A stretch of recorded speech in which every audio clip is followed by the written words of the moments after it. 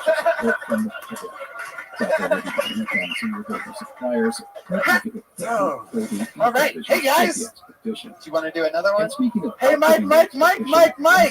Hey, guess what? Just shut the fuck up, Randy. Every step I take is hump day. Me and my dirty pussy feet. Pussy. That was the rest of that shit. That was it, huh? One last. Good job, man. Michael fucking Perkinson. Now, last time I saw you, there was some crazy shit going on. You had to move back to Florida. You said you might not ever be coming back. You had the gout, which is like some kind of fucking. Obviously, to get that, you either have to be a king or a blown-up version of Rhea Perlman. You still didn't learn from the gout. You're wearing sandals as always. Lady shoes. Yeah, why do you ever cover your feet? Yeah, never. Dude, let them breathe, baby. Let them breathe. What movie are you working on? You're in town right now for a movie, right? I am working on a movie. Wow, you're playing the new Marshmallow Man. I actually have. Yeah. God damn, no. You Ghostbusters. Jesus, no. So I'm actually playing Jonah Hill in the Jonah Hill biopic. Yeah. God damn. Which was not that big, would be overloaded with people. It's cool. Okay, I've got two movies. One just came out. It's called Helen Keller vs. Nightwolves. I got another one. Wait a second. Laugh it up. We got fucking great fucking kids. Helen Keller vs. Nightwolves? Yeah, you want to talk about it? Let's roll. I'm laughing. Dude, fucking. I'm Pat Reagan in my den. Make my Greg's dead. Fucking whatever. Wow, Michael Perkinson hates you, Pat Reagan. Just be genuine. Write a song about me fucking you later. Wow. Whoa. Holy shit. Michael Perkinson. What happened? You did so good, and then you snapped a little bit, huh? I fucking love Pat Reagan. Dude, I just watched you put your ass in some dude's nose on the air contract.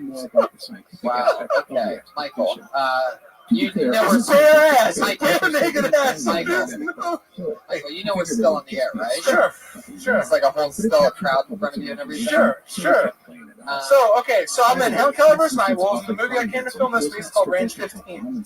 It's funded by military veterans. Want to get a list of who's with me on both movies? Yeah. We got William Shatner in Range 15. We got Danny Trejo. We got Dale Dye. We got Dale Dye. Wait a second. You went to gay porn stars real quick. Who is that? Dale Dye was a general in Saving Private Ryan. He plays the president in Range 15. We got Jim O'Hare from Parks and Rec. We got Richard Reilly. I have dialogue with Richard Reilly from Office Space. You know, he's the jump to conclusions guy. I'm a people person. God damn it! What's wrong with you guys? But yeah, that's the giant lesbian horn, everybody. You know it, you love it. Anytime there's a giant lesbian on this show, I love this show. There it is. This show is so great. It's not going anywhere. The only thing that can kill Tony is this T-cell count. Oh, you tried it again. He's saying you got AIDS. Oh, you son of a bitch. You always tries to do this. Every time you get on the show, you always start a little roast battle, and then you're crying to me afterwards. I'm crying. I'm just happy you have me on, man. It's a fucking pleasure to be here. Now, I still don't like you. Now, God damn it. It's interesting. Now, I see that you have a lot of writing on your hand. Are those jokes or just recipes? Oh, no, You want to do this, Michael Ferguson? You want to do this? Yeah, throw up your glasses. He's fucking shit. You look like Steve Buscemi's lesbian sister. That doesn't even make sense. And how dare you owe that? I already lesbian him. You can't double lesbian. That's censoring, okay? You can't lesbian a lesbian. Michael fucking Ferguson. God damn it! How dare you? Laughter, tears, anger. You're really fucking something else. You're always talking shit. You know that, Michael? God damn it, you are too, man. What do you do for fun? What's your crazy fucking? Look at right now, I'm just blacking out drinking. What's your fetish other than pudding? What? What's your second biggest fetish to pudding? Pudding? I like it. I like watching. I like watching porn where chicks like each other's assholes. Really? Yeah. That's your shit. There's some kind of commitment to that, right? All of his toes look like thumbs. That is true. It is interesting. I think it's. Do you think everyone they're all opposable. They're opposing. Do you think everyone was going to start applauding you? You look like me if my mom was a midget. That's an accurate statement, guys. Give it to him. This honestly felt threatened supremacy of the expedition's leader, in this case himself. How you doing, Tony, man? What's up? What's good? Great. Life is good. The real question is, what have you been up to? You left us because you had the gout. Now you're back. What's going on? Do you live in LA again? No, I'm not here, but I'm coming back soon. I'm kind of just going to get a little bit of capital. What happened with you and Doug Benson? We had Doug Benson on here, and he said something really horrific happened. And you want to go there? Yeah. What happened? Well, I mean, yeah, okay. Look, I was the beta tester for the brownies that we cook in celebration of the idea of Doug Benson. He's a stoner, right? You're the brownie taster? I took the first brownie, and let me tell you, that brownie was way too fucking potent. And I went out, and I fucking charged it. I sold a quarter of his tickets, and then I went out in the crowd, and I sat out there. Wait a second. Wait. Absolutely sold a quarter of his tickets. It pissed him off. It pissed him off. Yeah, no. Was I incoherent? Yes. Was I fun? Sure. Who gives a fuck? I wasn't that funny. But I'll tell you this: when you're sitting in the crowd in front of you. Wait a second. You mean to tell me that one brownie fucked you up this No, time? I ate fucking 3. They were muffins. I ate 3 untested muffins, Tony. Unbelievable. 3 untested muffins. How much do you weigh? Fucking one. The only word that can follow that is ton, brother. Probably 2. I weigh 1 elephant. I don't know, about 270. I don't know, 265. Oh, we just happen to have a weight carnival guest in the corner. He says 265. Hey, but I'm going to tell you, what crushed me was I went out to watch him.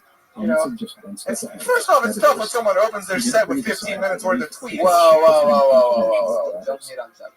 Well, you went there. I told you I didn't want to talk about it. So I sit in the crowd, and he goes, "All y'all came out to see this guy's stupid set." And I'm sitting like third row, looking right at him. He's like, "Where is he? Oh, right there. Oh, shit." It's like, wow. I can't believe you're hating on Doug Benson. Just like with everything else, I'm guessing they're going to eat those words. Why do you think he's sticking around your show more than he's sticking around his? Let's just talk about Michael, please stop. I think he's booked for next week, so please stop what you're doing. He's a piggybacker, that Doug Benson. Well, if he got on your back, then he's a piggybacker, Michael Perkinson. You fucking monster. Yeah, pull your fucking sleeves back down.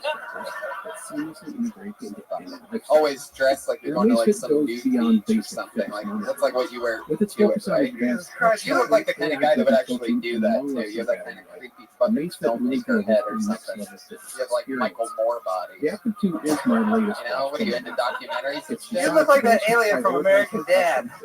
Well, You look like that alien. Would you like to do a PowerPoint and show me? Give me some! Don't let them run me! Give me something! Here we are! The fat people all of your back. It's so exciting to watch.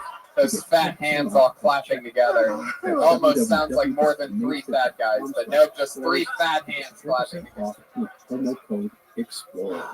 Michael Perkins, what's your favorite food?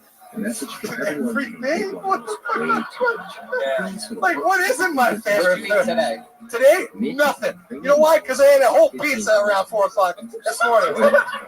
Yeah, Big Mama's and Papa's Pizza. It was a meatball and garlic, 2 for $26.99. Anyway, fucking delicious! Plug it! Count it! Upfront payment of $45 for 3-month plans equivalent to $15 per month. I had a whole pizza last night. 7 that's some beers, hanging out, you know, trying to find somewhere cool to jerk off. I just can't find any privacy. How could you? Where do you live? I live on the couch. I don't live anywhere here. When I was on this guy's couch, there's fucking 5 of us here. Fucking another dude on the couch, another dude in the living room. How many? So you guys like just split on the couch or laid on top of each other? No, I'm the mattress. They just lay on top of me. They try to avoid my boner. My boner separates 2 people. What's really? Is it like you and like Danny Trejo and the guy from Office Space? All this chilling out on the couch. And they just watch you have low blood sugar attacks every half hour, something like that. Yeah, exactly. It's such a range of emotions. I can't get over you literally, like when you laugh, you sound like you're gonna cry. When you laugh, you sound like a trust fund. So I don't know what to say. Oh God! Oh, wow. No, you had that waiting on me. I was just hammering it until I went for that one. Oh, the price is fat.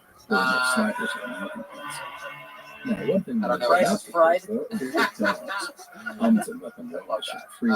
I would have danced, by the way. Where's that? He's gone. He should have danced. He should have danced. I hope you dance. If you get the chance to fucking dance up here, fucking throw a mic through the roof. Do something fun. Dance.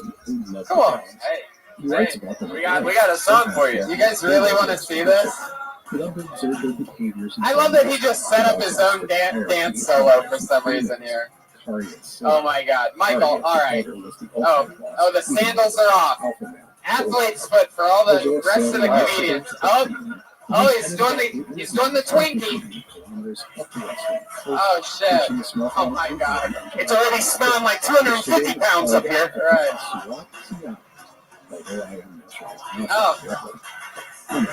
Oh, he's jumping the licorice rope, everybody. Everything he does is food-oriented dance. The ship also added 10 more Huskies. Fuck yeah. Just gave me a concussion somehow. I've had over like 20 concussions in my life. There's always a need for a place. What a concussion. Did you hit your head on something? No, I just landed hard. That's why I wear the soft sandals. The entrance to the Northwest Passage. That was a lot. That was a lot. Donate. I literally used you to enter the show. Did it work? Did it work? It really, it was okay. Don't give me the outro without him saying it. Stop it. Everybody stop. I'm gonna be honest. Like your blood pressure, there's a lot of highs and a lot of lows. But in the end, it was worth it. Michael Perkins, everybody. Thank you. All right, that's it. We did a live show. That's how it works. Thank you at Josh Martin Comic. He's running around doing everything for us. Ali Makovsky, Melissa Esslinger. Here's our drawing from Ryan J. Ebelt. This all happened. Oh my God, the Bitch Boys. Everybody. That's the moment that stuck out. Ryan J. Ebelt, nailing it. Check out all of his work at RyanJEbelt.com and on Instagram and on Twitter. He's now selling these prints his drawings from all the shows. Check us out at deathsquad.tv, TonyHinchcliffe.com. Pat Reagan's Patty Reagan on Twitter, PattyRegan. Sherman's Gourmet Edibles. Pat, anything else? Nope. Sandro Yocolano is Sandro Yocolano on Twitter, SandroIocolano. Yeah. And Andrew Santino. So much fun. Wonderful. Any other dates coming up or anything you guys want to promote? No, these people are barely here anymore. Great. No, it's to the podcast. Oh, yeah. Watch my over special on November 27th. Oh, that's great. November 27th. What's it called? November 27th, Comedy Central, the Andrew Santino 1 hour special. Brian Redband. Hey, we're going to be in Columbus, Ohio, and Pittsburgh Thanksgiving weekend. Go to deathsquad.tv. Click on Friday. And I'm in Portland, Sacramento, San Francisco, Atlanta, and some other places. Stay tuned for all that. And get your weed quick at Speedweed. Including a set of gifted works. The Danes were thrilled and gave helmets and 4 of their best sled dogs as a thank you. And speaking of dogs, they were let loose. Hey, this is Rabbi, coming to you live from the World Famous Comedy Store for a brand new episode of Kill Tony Volume 3. Give it up for Tony Hinchcliffe. Yeah. What's up, everybody? Fuck yeah. Here we are. We damn did it again. Packed to the gills on a Monday night. Look, people are sitting on the floor over there. There's a human being on the fucking floor on a Monday night. Put your hands together for coming out, everybody. How special. What a crazy thing we do. Oh, so much fun. Keep it going for Pat Reagan, everybody. You just heard his musical stylings. Threw an extra song in there for you, just in case you didn't get enough. And the great Brian Redband is here, ladies and gentlemen. Hi, guys. On the 1s and 2s. Normally, there's been a long-standing tradition of, sound effects on this show that come out of nowhere. And one of our favorite sound effects, the gunshot, was actually heard here on Tuesday night. A man died here at the Comedy Store. This is true. No joke there, really. There's a couple people that laughed at that, which is an interesting reaction. I like that, but for like 40 years, nobody's ever been killed here, but Tuesday night, it fucking ripped. So this is a special episode dedicated to that guy that got killed here the other day. This gave the highlight special significance to common sense. You're just going to have to wait a minute. That one. All right. Oh, Jesus, Brian. Oh, my. Was that it? Wait a second. Okay, I'm pretty sure there was a grenade launcher in there at some point. Phasers. There was definitely some phasers and some lasers. Brian, did you get a new... Oh, wait a second. All right, I guess somebody's shooting a pig with a fucking laser. Guys, we're live. Life is good. Episode 125 of Kill Tony live to the viewers on Ustream. Hello, the hundreds and hundreds on Periscope. Hello. And for all of you listening live around the world right now, we would just like to let you know that Death Squad's coming to both Pittsburgh and Ohio. 4 shows in 2 cities. Kill Tony is at 8. And comedy shows at 9 or 10 in both Pittsburgh and Columbus. Friday, November 27th and Sunday, November 29th. That's right. You can catch Brian Redband and Tony Hinchcliffe doing Kill Tony live, traveling on the road. The live podcast sensation. It's funny promoting things, you know what I mean? It's like always the weirdest part for me. It really is. It gets fun. We have guns and lasers, and then we do the promo, and then we have to make it funny again. It's really, really not easy. Like, I'm making you all aware of it right now, that awkward moment. We're still in it. There you go. That's all it takes at the Comedy Store to get those frowns upside down, baby. And I'm on at midnight tomorrow. Turns out there's a show on Comedy Central called At Midnight. That'll be fun. I'll be promoting. Guess what my one big thing that I'm promoting is, Brian? Kill Tony, everybody. You're at it right fucking now. The name of the show that you're at is going to be said on At Midnight tomorrow night. You might be wondering what time. It's at midnight, guys. And that's pretty much it. I'm going to Nashville. I'm going to Portland next weekend. And Nashville, Atlanta, and motherfucking, god damn it, San Francisco and Sacramento one-nighters. And that's it of the promos, everybody. Fuck yeah. God, I'm so sorry that I do that. I hate my... This was far more Selling serious. anyway. We usually have a house artist. He's not with us today, so if anyone wants to draw something, we'll take a look at it. Maybe That's true. If you want to draw something maybe on a cocktail napkin or on maybe your dick or something like that, you can really draw on anything you want. You have a real notebook? Very cool. You gonna do it? Okay, go for it. There you go. What's your name? Lisa, everybody. Yeah. Draw tonight's episode. Ryan J. Ebelt's gonna come in any second with an AK-47 and kill us for letting somebody attempt to draw, but that's gonna be okay. I love it. So let's get this thing underway. Every week I always have a super hilarious comedian on the show, always one of my funniest friends. This week we have the creator of the Carmichael Show on NBC, one of my best friends, one of the best hosts here at the Comedy Store, one of the funniest guys. His name's Willie Hunter, everybody. Here he is. Listen to that light applause. This guy's not even clapping his hands. This guy refuses. Babe Ruth over here. Willie Hunter is here, ladies and gentlemen. He's back. I'm back. Willie Hunter. Look at him. Absorb it. Absorb it, audience. Absorb this likable, light-skinned face. Willie is one of my best pals. We've been hanging out forever here. You've been on the show a few times. You've done both the panel side, the band leader side. I haven't gone up yet. I'm going to do that one time. I'm going to put my name in the bucket. Yeah? Yeah, I will. Yeah, you got to do a minute. Yeah, I'm going to do it. What would you talk about it if you had 60 seconds? What do you think? Do some of those fucking impressions that just slaughter? Probably, right? You just do that noise? I would do that noise. That'd be great. That's Sound it. effect set. Pretty sure that the cat would ring in right around then.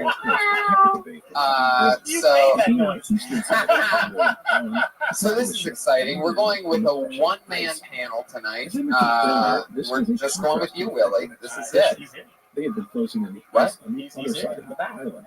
I don't think he wants to. I don't think he wants to. I Do you? Do you hear?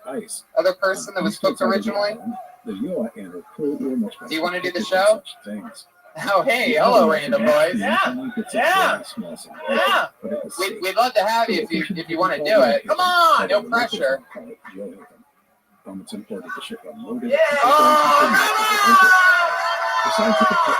Ladies and gentlemen, Chelsea Lately, HBO, Comedy Central, the creator of At Midnight, the creator of Chelsea Lately, the creator of Zach Galifianakis. You know him from The Hangover 1, Hangover 2, and Due Date. He's the 3. Stephen Brody Stevens, ladies and gentlemen. Come on, you motherfuckers. Here he is. Live in the flesh. Here he is. Stephen Brody Stevens. If there's anybody that knows how to light up a fucking crowd and get them pumped. Literally light. That's right. Stephen Brody Stevens. What a nice ovation. Thank you. Thank you for that. That meant a lot. It felt good. I don't know if anybody's had that feeling. To feel that. I'm not saying how I felt, but to feel that. You could feel a certain way or feel something. I physically felt. That's what I'm saying. That's the kind of love that we have here in Tony. I physically felt it. It was energy, definitely. I don't know if it was. I think it was love, but it was actually more energy than love.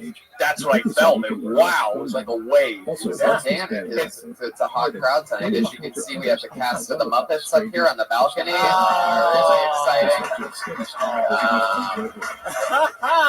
Somebody's working. Somebody's got their hand up those guys' asses. Right? Those are not real human beings. I love it. Is this on Periscope tonight? It is. Oh, it is? Where are the cameras so I know? We're looking at what seems to be 1,029 people, if I'm reading that correctly. Is the Periscope on that camera on the stands? No, that's Ustream. That's the HD. I'm new to technology. I've just accepted email in my life. Congratulations. I'm late. You have HD TV, right, Brody? I have I finally got HD. Finally, yeah. I had heart disease. So I was excited there for a moment and then not anymore. Oh, that was a joke. That was a joke. Guys, you've both done this show before. You know what goes on here. Pat, you have any questions for these guys? No? Okay, let's move on. Every single week we have over 50 comedians sign up, and they sign up for the opportunity, the chance, if they get pulled out of this bucket, to do 60 seconds of stage time. At the end of those 60 seconds, comedians, you'll hear the sound of a kitty. Oh my god. What the hell? Oh my god. Kill the cat? You son of a bitch. You were planning on that one since Tuesday. I can tell. You've been sitting on it. And that was a shotgun noise. Tony asked for the cat. I'm going to definitely do the fucking gunshot. I love it. Now, normally that's the sound of a cat. That means that lets you know that your time is up. Don't run the light, or else you're going to bring out the angry West Hollywood bear. Yeah, okay. I had a feeling. So don't. Oh, there you go. It almost seems like there's just a man behind the board at this point. So let's get it going. Live audience, are you ready for Kill Tony? With Willie Hunter and Stephen Brody Stevens. It's Major League Baseball playoff season, and for that, what do you say, Brody? Oh, okay. I'm honored. Thank you. First name. Brody is the only pitcher that can throw 90 miles an hour. Well, I back in the day, that happened occasionally. Actually, Trish Roll. Oh, was it bowling? Okay, here we go.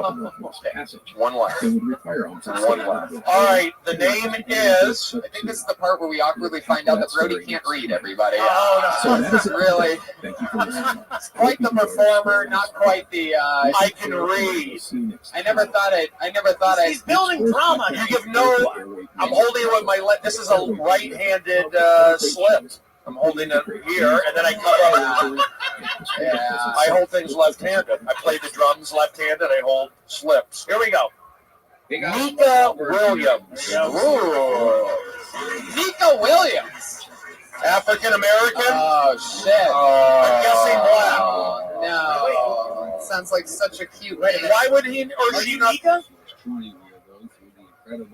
Wait, what's going on here? Is she here? Wait a minute. Wait, are you Tiffany Head? Are you with her? What is it? Haddish. I heard something. Whoa, Brian, you have to be able to take it when you make that noise. Too soon. It's never soon. So where's your sister at? She's not really a sister. That's why I did the gunshot. Okay, well, all right. Very rarely do people miss their spots. But That's shocking. All right. That's okay. Let's get it on. Positive push. For your hit together for your first comedian of the night, doing 60 seconds uninterrupted. Oh, look at. I work for Undateable, so I deal with uns. And uns. You got it. We're at midnight, Tony, tomorrow. That's right. Oh, congratulations. I get a little more on this phone. Put your hands together for your first comedian of the night, Kevin Monroe. Real Kevin. Where is he? Are you kidding me? Wow, I love it. Let's ruin careers tonight. No, I love it. This room, I'm looking at the back. It is packed to the fucking gills with comedians, and 2 people that signed up are not here. Put your hands together for your first comedian of the night, Dave Kirsch, everybody. Here we go. There he is. He's getting up. A human being just stood up. A live human being. Here he is. Good evening, everybody. Okay. I woke up like this. I'm a very ambitious person. Upfront payment of $45 for 3-month plan, equivalent to $15 per month required. Intro rate first 3 months only, and full price plan options available. Taxes and fees I'm extra. in LA, which means I drive for Uber, and the one catch is that I can't really tell jokes around the airport in case I bomb. I just found out today, I went to the doctor, I found out today that I am allergic to plantains. If I eat one, I go into anaphylactic shock. In this episode, we will conclude the Yale expedition and become the first people to ever sail the Northwest Passage. No, seriously though, I drive Uber, and I spend a lot of time in the car sitting on my ass, just kind of thinking, and I thought about something very interesting the other day. I discovered the root of the words I can't even. I figured out where eye candy even comes from. You guys ready for this? Check it out. Well, I never. Think about it. Who used to say, well, I never? Every privileged white woman in fucking history. Who used to say I can't even? Who says I can't even? Every single white girl in history. So this is proof that stupid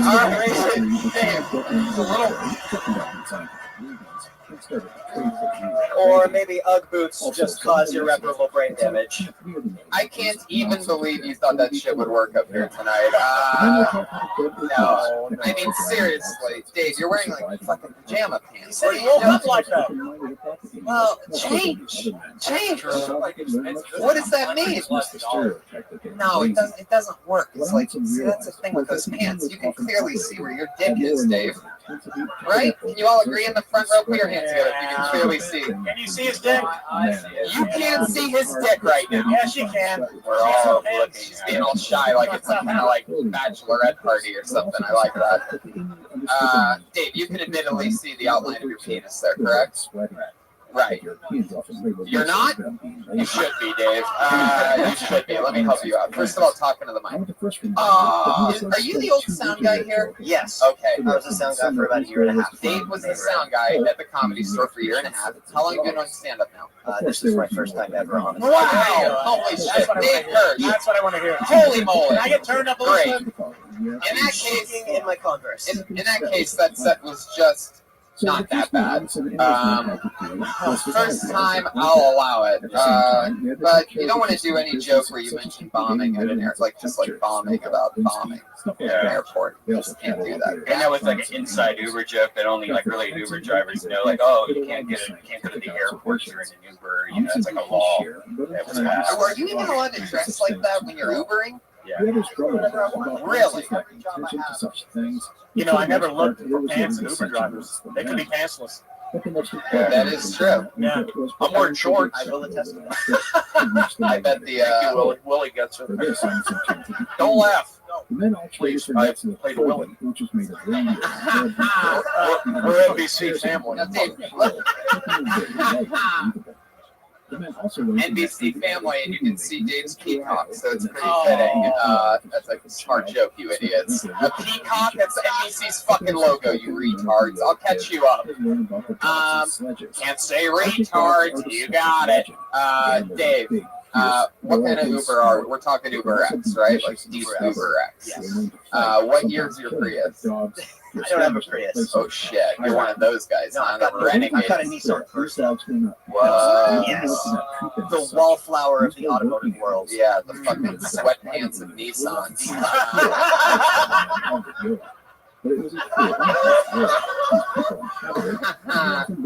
Dave, this is your first time doing stand-up. Wow, that's interesting. And you How do don't you feel about that? talking to the mic, Dave. I'm shaking. I'm terrified, but I'm really excited. See, because it had you to happen. worked the sound booth at the Comedy Store, so you basically would play a CD, and you were doing it with like the main guys, like it's like monsters, some of the best comedians in the world, and you would hit the CD player once every 15 minutes. Yep. And that's it, right? And you saw what those guys were doing and how many years it took into doing that. And you're like, I could fucking do that.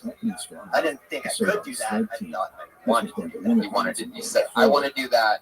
On March 1st, but in sweatpants. But in sweatpants, exactly. In all your time, did you ever see a comedian go up somebody who's touring and I mean, probably like a ringer show. Yeah, at some point. That does make sense. That does make sense. Craziest thing you've ever seen in your Uber? Craziest thing I've ever seen in my Uber.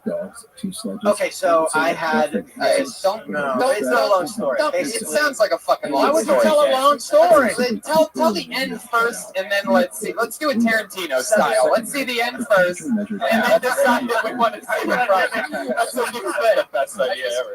I just invented that right now, by the way. The Tarantino. When you don't want to hear a long story, just say, let's Tarantino it. Let's hear the end first. And if I like it, I'll listen to it for an hour and a half. Dave, how did it end? 8 police motorcycles in a parking lot that I just dropped off my passenger at about 30 minutes prior. Okay, let's hear a little more. When he got into my car, he asked me if I had any coke I could sell him.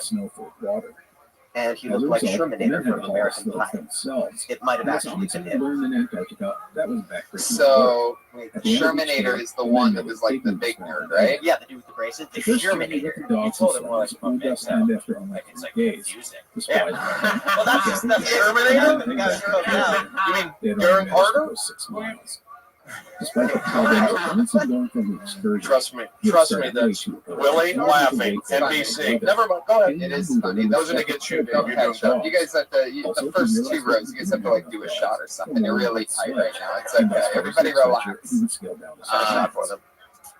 Thank you, Willie. So Dave, this guy wanted to buy cocaine off of you. Correct. And you're driving This him. time it was Yes. just What was his himself and final? Bernard Did Gibson, you the drop him last off? five And you're like, you got to get out of my Results fucking were car, much dude. better. I dropped This them isn't off. that kind of versa. Exactly. No, I dropped them off, and the guy slipped me a 20, and I didn't even give him the code. And then what happened? And then I left. And then you called the cops? No, and then I came back with another passenger like 30 minutes later. I just happened to be in that area, and I drove past there again, and it was swarming with cops. Wow. Yeah, it was wild. I might have been an accessory. All motorcycle cops, huh? All motorcycle cops. That's interesting. Yeah. My question is, will you continue stand-up comedy? Absolutely. Wow, look at that. Look what we started here tonight. We started a career and we ended him ever dressing like that again. Saved my life. Trust me, you don't want that, dude. I sort of wish that you could landscape that story and been exiled to happened on Europe. April 6th. That's a good one. I went for Right it. on basement. For my heart, I just said it. The reason is the whole purpose of the journey was to conduct magnetic observations. Chris Vet and What do you do during the day to dress like this? I drive an Uber. Joined by their nets I mean, like, what do you do for fun? Yeah. You have friends? I practice flamenco guitar, and I study flamenco. Wait, what's flamenco? It's the really fancy Spanish guitar. Yeah. So what do? You play that for the ladies and they go crazy? They love it. Have you played it for a lady? Just my wife. Now, Do you have a wife? Yeah. During these early days of his trip to find the magnetic pole. First, the dog came reluctant to head out into the world without a leader. He wanted someone or something to follow. How long have you been married for? About 2 years. Wow, she married you while you were doing the sound at the comedy She store. married me while I was doing sound at the comedy That's a store. fucking keeper, dude. You should say that you met her on Uber, and that's your story.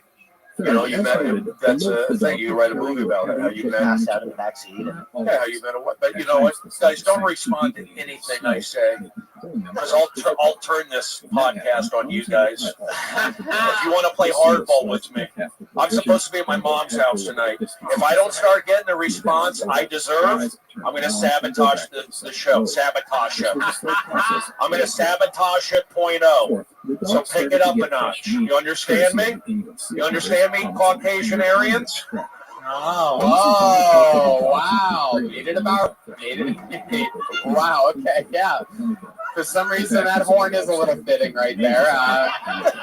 Some of the words he said haven't been said since those types of horns were being played. I was going to have Dave lighten up the mood with a little flamenco guitar, but instead, after hearing that, I think that it would only be fitting if Brody pulled the next name.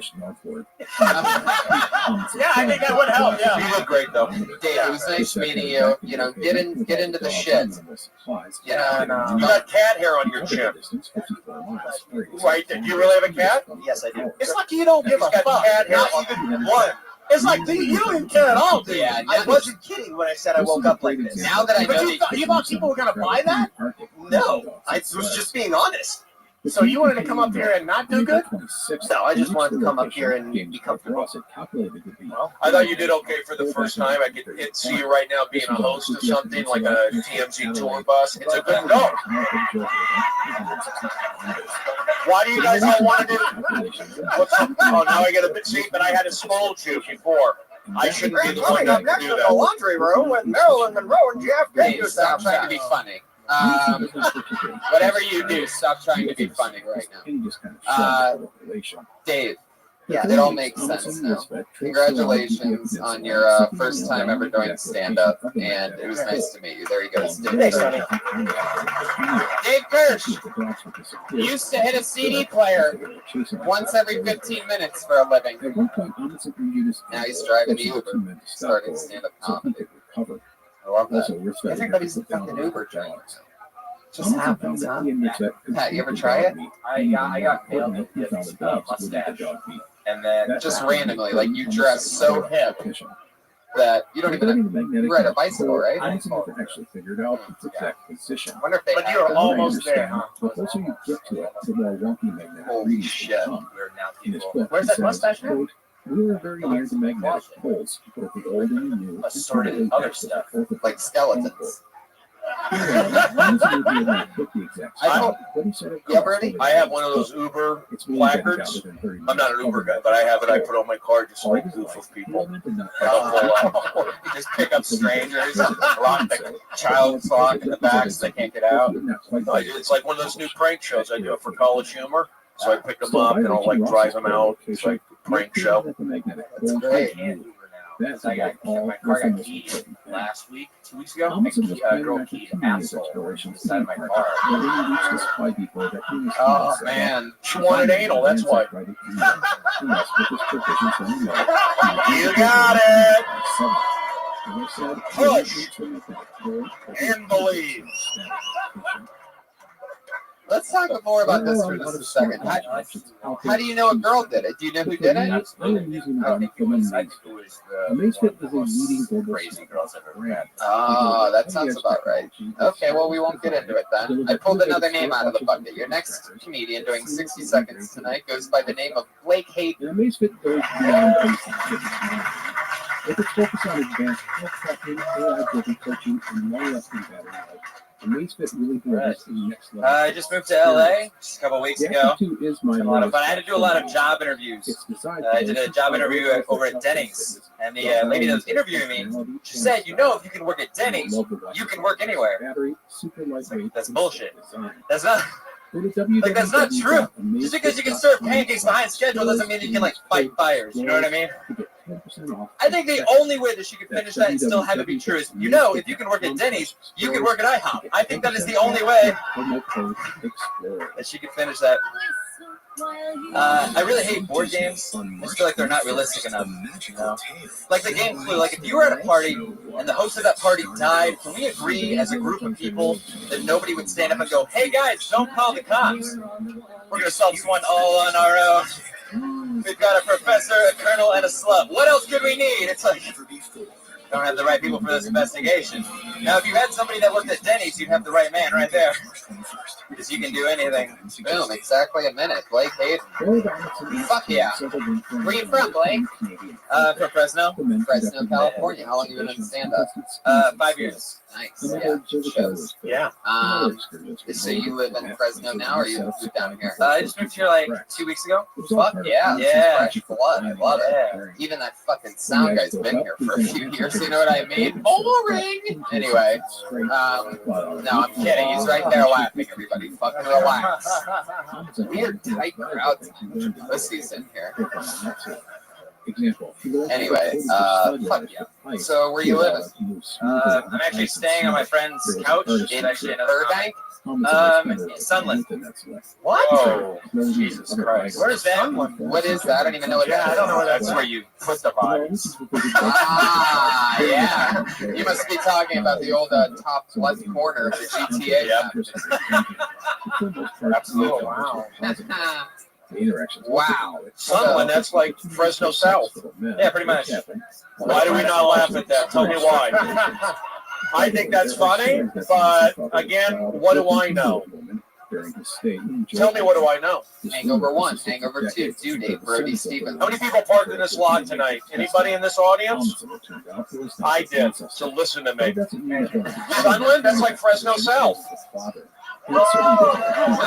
Too much energy. This guy right there. Some people gave the wrong reaction. Remember, I did an hour and 10 minutes in the main room against management's will. That's what I'm talking about, Brody. They had to call it Pauly Shore. He's in South Florida. Like, what else are you into? I mean, like, cause like I'm impressed. Like, you have a look. You already look like you could be 3 of the characters on Undateable. I got the same like a mash of them all. I saw him up here, and I'm like, is that fucking Ron Funches? He does have a Brent Moore vibe. So look, you got a good set. You know what you're doing. The sweater's a little baggy. I don't know. I'm just being I'm just pointing the only thing negative. Everything else is good except sweater. It's a little sweater's like it's like you're passing. It's okay. It's just a little sloppy, but you did great. I'm just nitpicking, but you did great. What do you think? You think the sweater's okay or no? I mean, I'm wearing. I like the sweater. I would have liked the flannel shirt, like this guy's shirt. I don't like the T-shirt. Why don't you put on his shirt and see what it looks like in the front row? See what it looks like. All right. That's good. Yeah. So why not? Keep going. Don't deny yourself. Commit, motherfucker. Put his shirt on. Let's see what it looks like. The flannel. Switch it out. I was so hoping he was hesitant because he was wearing like a muscle shirt or something. I was like, okay, that might be a little. Switch it out. I like what Brody's thinking here. Oh shit, Could be a little tight, but Go all the way. we're just doing it for.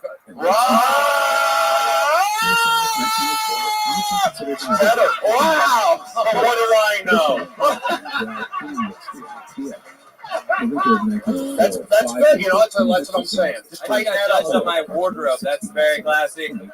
Hey, it's part of fucking Hollywood. Shoes are good. You want to go be an ugly comic? You can move to New York City with the rest of them. They're all sitting out there waiting, fucking monsters. Anyway, West Coast for life, bitches.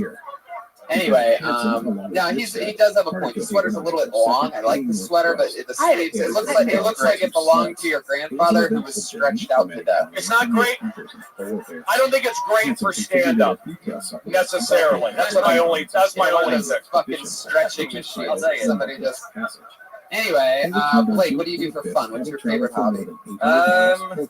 Yes, I guess. Yeah, I play guitar. I do some music. Wait, did you almost say soccer? Yeah, I thought you were going to say soccer. Yeah. You do something for fun that begins with an S, and you didn't finish it just then. Oh, I like I like a good sex once a week. I mean, it's just a little hobby of mine. So what was your answer? Video games? No, I play guitar. Guitar. You play flamenco by any chance? No, I actually didn't even know what that was. I thought he was making it up.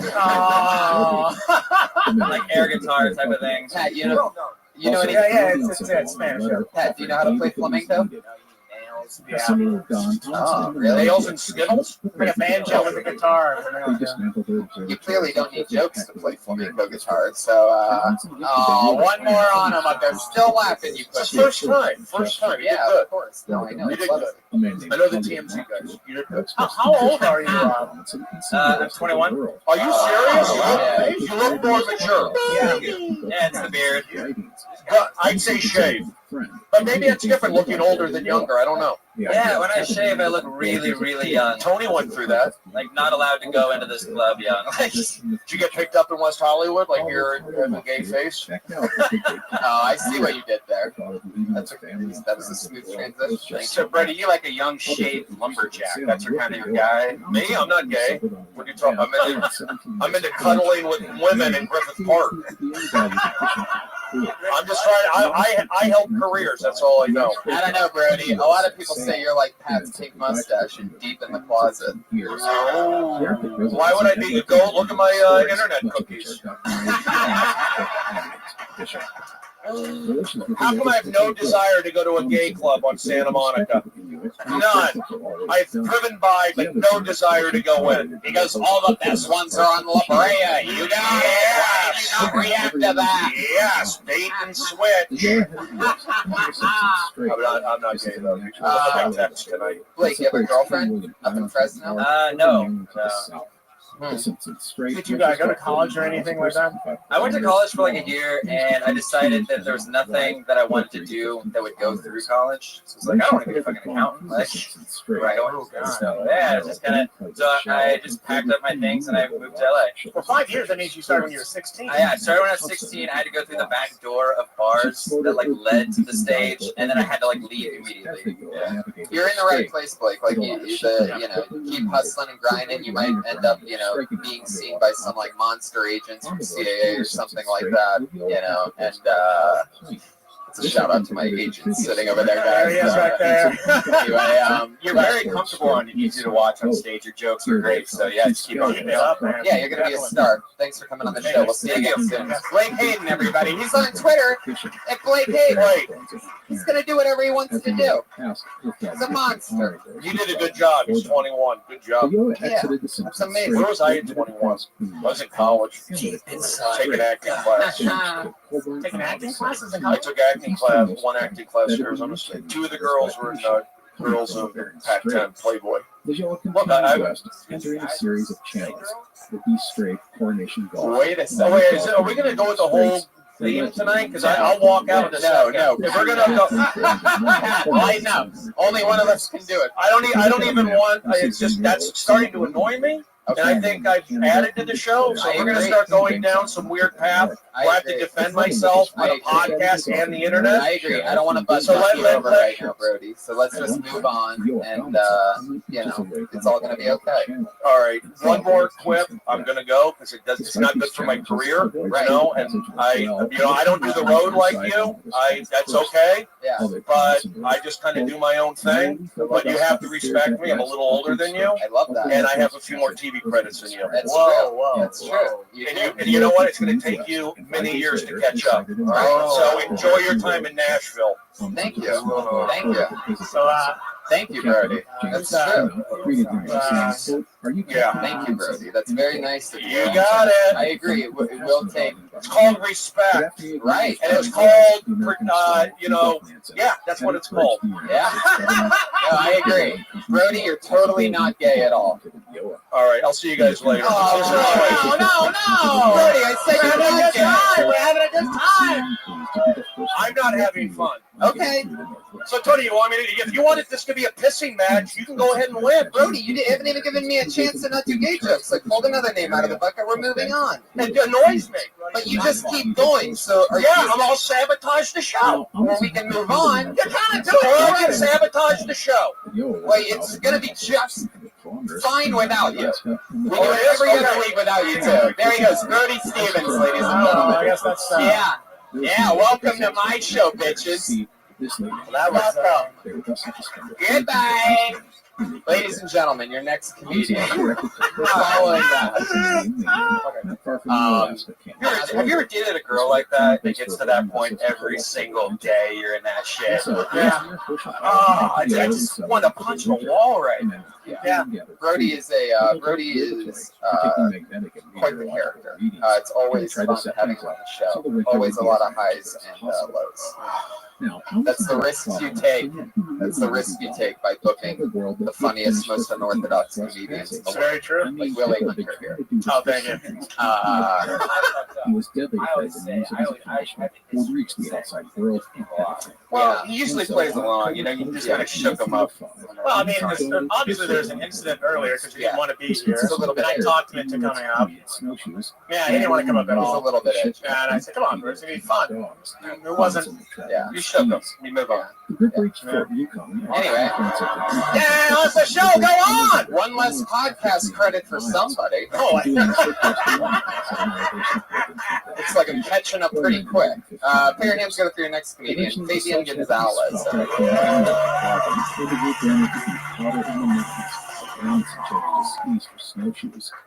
Fuck everybody. So Johnson pushed down another counter to Eagle City, Alaska. It's negative energy, man. I used to own this ugly dog. When Amundsen reached He Eagle was City so on happy. December 5th, the temperature Like he was didn't know. 47 degrees Fahrenheit or negative 52 degrees Celsius.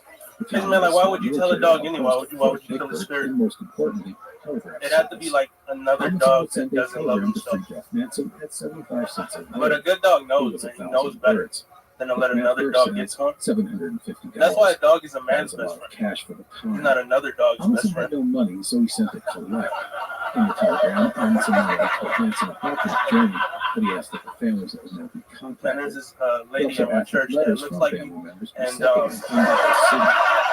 Amundsen was lucky he got the message it's cool, man. Like, as the telegraph wires. I don't want it to be attracted to her because you're supposed to love yourself And Now settled in at the home where he lived in Richmond for all I the could next think 2 to tell her months, was, man, as it was too cold to try it and go doesn't back get better. to the OR. Plus, he wanted to wait for the letters to arrive and he'd go see There it is, A Minute by Fabian Gonzalez and some very racist music from Brian Redband. I'll let you know that the set's over. Fabian, you've been on the show a couple times, right? Once. Yeah, he killed it last time. He was on the Ice House Chronicles. He did amazing on there. Interesting. How long you been in stand-up? Like a year and 7 months. Wow, where you from? Long Beach. Boom. Seattle. Nailed it. I don't even remember from the last time you just fucking looked like Long Beach. Is that a Washington's hat with a Long Beach logo beside it? Yeah, but it's the side. You made it custom. Wow, Washington National hat. and Long Beach. Yeah, well, we wear this hat because West of Long Beach. So that's like DC and Long Beach. So does that cap come with a gun holster on the side or something like that? Like, oh, okay. What do you want, you motherfuckers? Really? You want me to go bring him back? He's also, when I remember I used to host the pod like you went on, you've always been funny. It was very funny tonight. How long have you been doing comedy again? A year and 7 months? Unbelievable. Like, for a year and 7 months, you were fantastic. I think I couldn't even tell. I was going to say, what, 5, 6 years? What do you do for work? Oh, we're going to hospital. Holy shit, what are you doing there? Separation. Really? Are you serious? Yeah, man. I would have guessed your job is putting people into that hospital, not checking them in, working the registry. So you're in charge of like what? Just talking, really making people feel really comfortable, you know? Really? Yeah, just talk about that. He completed the 500-mile journey. So do you wear that hat? For about 5 weeks. No. The men of the area were overjoyed to get Are back people to his just, family. you know, freaking out most of the time? Are you talking about like emergency I have a really rooms? soft voice. First thing Yeah, you do. I was comforting. Yeah. Sometimes. A few notes about the men That is of the area true. during the time that Amundsen was away and the months after his return. Like I was watching you through a First, cloud the of team weed went on smoke. hunting trips. There are tons of stories, Thanks, all of man. their encounters, Yeah. interactions with local You people, smoke a lot of that sort pot? thing. I don't. And Really? second, You talk like that naturally. Yeah, First yeah. was managed My- to be incredible. used to My join grandma the like takes it really summer. seriously. Not She long doesn't before want the war, the And harbor it's area, he was out it's on the true, man. Like I don't ocean really with need small anything. boats. Like While fishing, he fell overboard See and myself. lost at sea. That is true. It was a Well, I need a lot of as the things to young be man had myself. been cheerful and well-liked and respected. Yeah. He had become I'm with you on that. It's, I have it, you know. The Yeah, other he death needs was his up there. That's true. The expedition's youngest member. Not long after Amundsen's return I know who Wolf I am. became ill. I like that. First, I like he was that. buried in That's the probably observatory you. of the You have a big family. this year. Yeah, And not every to I've heard of the Gonzalez's, and yeah. Do you always get outshined by Speedy? Yeah, you're a lot more slow and smooth than Speedy. Do you ever put together your own shows with friends and stuff? Because yeah, I mean, I really like your style. I think you would really do good if you got a couple of friends together and started your own show. Yeah, I mean, I want to do this thing in my apartment where you can't disturb the neighbors, so it's gonna be called like the Whisper Show and everything. I think it'll like really just help people focus on writing, you know, instead of like acting out or whatever it be. Are the audience is allowed to laugh? Well, we just have like really quiet Shut the fuck up. You heard of those little quiet signs? It would all be like poetry, loud readings. Slam it. You should do it at a library. How big's your apartment? It's not that big, but it's intimate. Studio. Intimate. One of those. That's one of those fun words. Turns a negative into a positive real Well, it quick. seems like you're having fun with stand-up comedy. I know a lot of people when they start, they talk negative about it, but it seems like you're enjoying it. Yeah, I think I spent most of my life like trying to find something that I wanted to put my heart into, and I was like, this is pretty much it. Right. It's Craziest, beautiful. Craziest thing you've seen at that hospital. Oh, I don't work at the hospital. In New York, we received letters of I said that. congratulations It is from like Roy the customer King, service. as well as Yeah, it's like, So you do that from your apartment? It's another building. fond of the Drive- lecture oh, circuit that so many No, other it's explorers have scheduled discovered appointment in for their Cedar lives. Sinai. Having the same While you're driving, stories, that answering wasn't the same questions. Fabian, what do you do for fun? Just got I ride a motorcycle. especially for a person Oh, such as really? The He also loudest struggled fucking with it vehicle. because he wasn't fluent in English. Interesting. He made no one was conscious about things. How long you been riding motorcycles? Like 08. Wow, that's gotta be fun, huh? Well, that's what got me like doing this, man. Because my best friend passed away August 4th, 2010, and I don't know, man. It just like seeing death. That death is real. There's no coming back from that. Yeah, that's how I feel about Brady Stevens right now. So I know exactly what you're talking about.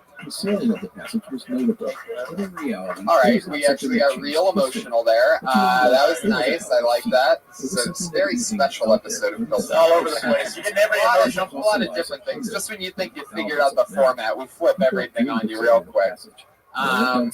Interesting. And he lost his life riding a motorcycle? Wow. Were you riding with him then, or did he like get you into it? I actually met him because his best friend at the time was my next door neighbor, and I never like really said what's up to him or anything until I got my bike. And so I don't know, like people say, "Oh, you should stop riding now." Right. But I feel like that'll be like giving up, or just like like giving up on his memory.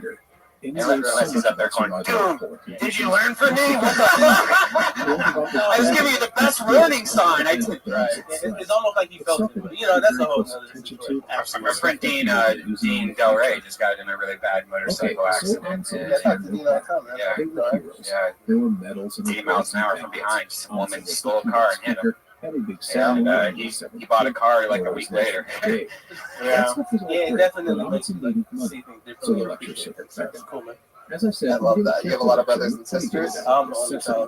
Get the fuck out of here. Yeah, man. Holy shit. I got 3 halves. Give a presentation to the world. Or like, I don't know them, but I think that's the story. Interesting. Wow. Well, fuck yeah. Fabian, it was nice to meet you. Very funny stuff. You're not on Twitter yet? Why is that?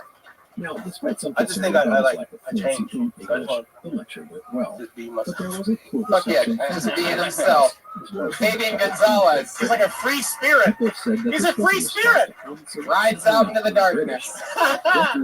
He's a ghost. Yeah, Fabian's cool. Fabian's a good like magician name. Fabian the Great, Fabian the Fabulous. There was a feeling amongst many in the nation. Pulled another name out of the bucket. This sounds like a somebody that would kill somebody. Put your hands together for Jay Ruby. Just a general disappointment that one of their own had not completed the passage and thus regained the honor of men such as Sir John Franklin.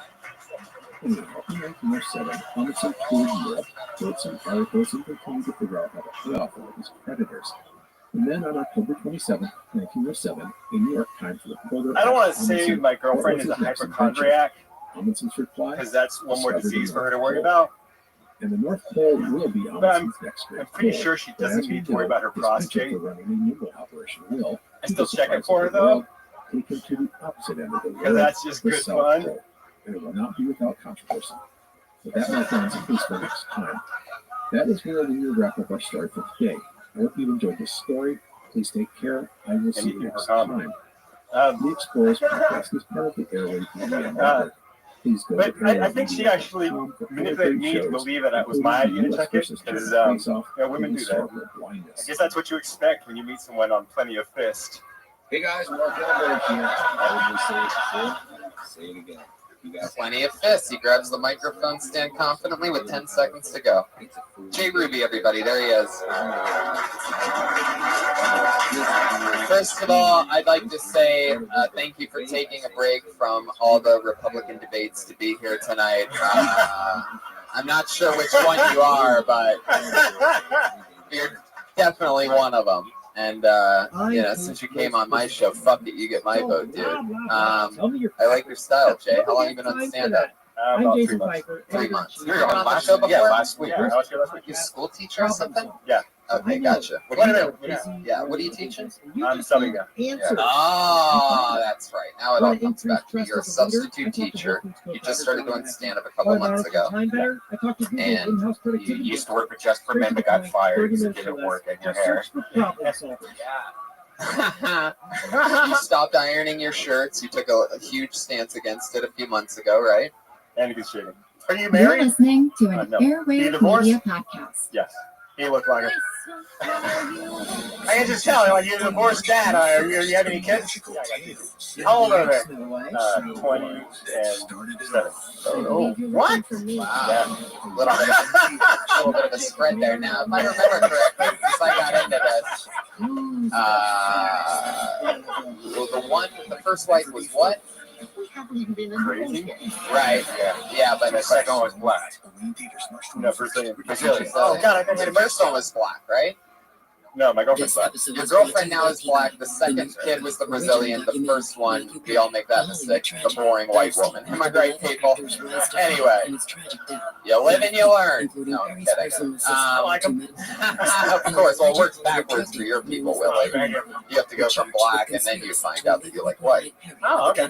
The smelling the finger thing, man. I don't know if you're gonna find an audience for that ever. I mean, it's just awkward to watch you do it, and that was just creepy. But I felt like you did better than last week. I don't know why, but I would just love to make that gif of you popping your finger out of your cheek and you sniffing it and send it to all your students that you teach for.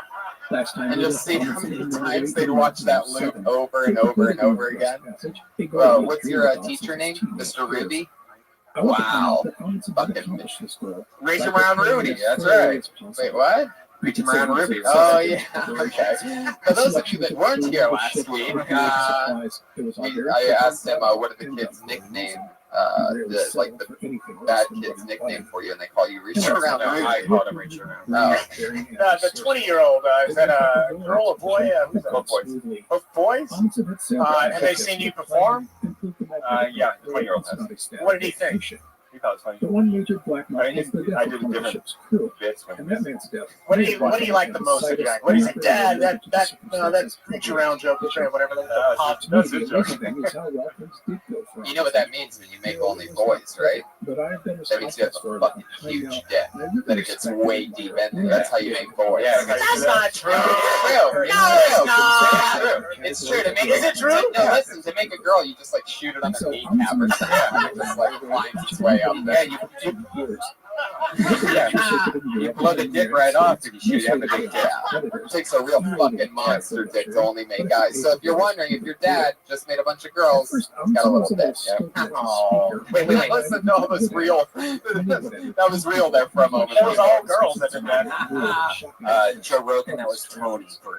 That was yeah, I'm just kidding. Ladies, I love you. I really do. There's been this whole equality fucking thing lately. This huge equality fucking everything. What do you mean? Yeah. They're making an all-female Ghostbusters. All right? Yeah. Listen to me.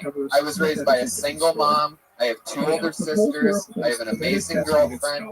Ladies, I love you. Stay the fuck away from my Ghostbusters, okay? Oh, wow. I don't need you as a fucking Ghostbuster. I just don't need it. Not equality for everybody. I don't need my ghost getting fucking sucked up into the vacuum, okay? Just fucking... Alright. Anyway, this one's gonna be blogged about, guys. Tony Hinchcliffe says women can't be Ghostbusters. Fuck. I was a big fan of the show till you said I get them. Anyway, Jay, where do you even buy a regular, like, off-white t-shirt like that? Like, that almost seems like something given to you, like, in an insane asylum or something like that. It's, like, not quite gray, not quite white, not quite green. It's somewhere in between those. Like, you washed it with a bunch of new towels or something. I don't know where I got that. Do you do your own laundry, Jay? No way, you have that fucking old Brazilian do it for you, am I right? Alright, guys. Not really much more to say since you were just on last week, but oh, you know what though? I do remember something about last week. We never got to. We kept saying that there was something like creepy, like sexual creepy or something that you weren't telling us. I wasn't here last week, but I agree. Yeah, you can see it, right? He looks like he's like missing a ball gag in his mouth or something like that. Or like some kind of like all latex suit that he slides into. Are you gonna tell us this week, Jay? What is your creepy thing that we'd love to know about you? Look at that smile on your face. I fucking know that you know. You're like Dexter right now. Like, oh, I got some shit. What is it, Jay? Come on. Let's let Reach Around Ruby off for the night. Let's tell the truth. The first thing he did was to come out the fuck doesn't tell us. Jesus Christ, guys. That was the show. Oh. Maybe like he's tied up or something. I think he does. I think you're reading him wrong. I think there's just some sexual tension that's still left over from Brody being up here. Jay, craziest thing you've ever done in the bedroom with anyone? I had a woman, I had a girlfriend who was in the S&M until she wanted me to flog her. And which Remind me of what that is. It's a big, it's like a whip with a bunch of tails on it. She just wanted me to flog her, and I was like, well, fuck, try everything once. Sure. But then she wanted me to put a big piece of plywood on my wall and practice to get the rhythm and the strokes. And I was like, I'm not going to practice an hour a day, so at the end of the month. Yeah, that's weird as fuck. Yeah. She wanted you to practice? That's the weird part. Yeah, that's the weird part. I mean, I'm not really into any of that whipping shit, but I mean, you know, you'd have to be like so hot to get me to beat the shit out of you. You know what I mean? But to practice it, that's really fucking creepy. So how long? Where did she put this piece of plywood? What part of your house is that in? Did she bring it in? No, she wanted me to go get a piece of plywood. She told you to go buy a piece of plywood, bring it into your house, and practice whipping, so that you could beat her with the whip, and you could get stronger at whipping. Wow. So what did you end up with? Which daughter was this the mother of? In case, okay, guys, let's move on. I want to ask you, after obviously you didn't do that, so what did you do instead? Being an explorer was pretty much all that he ever wanted to do. Just he certainly wasn't going to retire until he was only 34 years old. So come on, give us something. Yeah. Oh, you mean like tying her up? To what? No ball gag. Didn't go for the suits. All right, Jay. Maybe next week you'll tell us the truth. There he goes, everybody. Jay Ruby. At Jay Ruby on Twitter. We're meeting some people tonight. Jay Ruby's a fucking substitute teacher. Fabian Gonzalez works for a hospital. Shit's out of control. The people, so many important people are trying to leave these important jobs and become stand-up comedians. Like an Uber driver, we need you on the streets. Put your hands together for your next comedian, Tim Nelson. Oh, you son of a bitch! What was that? Maybe one of these very slow walking now. This is like now. Yeah. Normally when I see people that slow walking, they're coming from the other side of the wall in Game of Thrones, but I guess it's not them. We just lost half the fucking Muppets on that one, though. How did that happen? Half of my favorite audience members just left. We still got fucking the guy that was the center square in Hollywood Squares. Bruce Valanche, thank you, sir. That's a fucking team player back there. Bruce Valanche. Center gets the square, everybody. Put your hands together for your next comedian, Bo Langerman.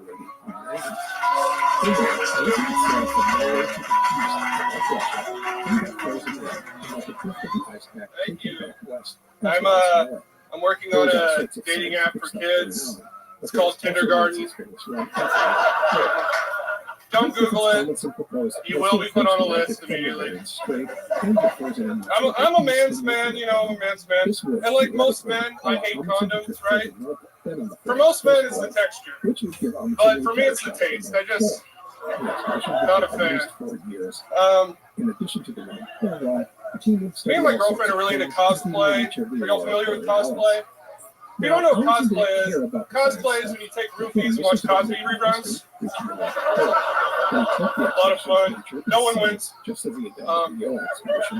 A lot of people are afraid of heroin because of the needles, but for me, it's the spoons.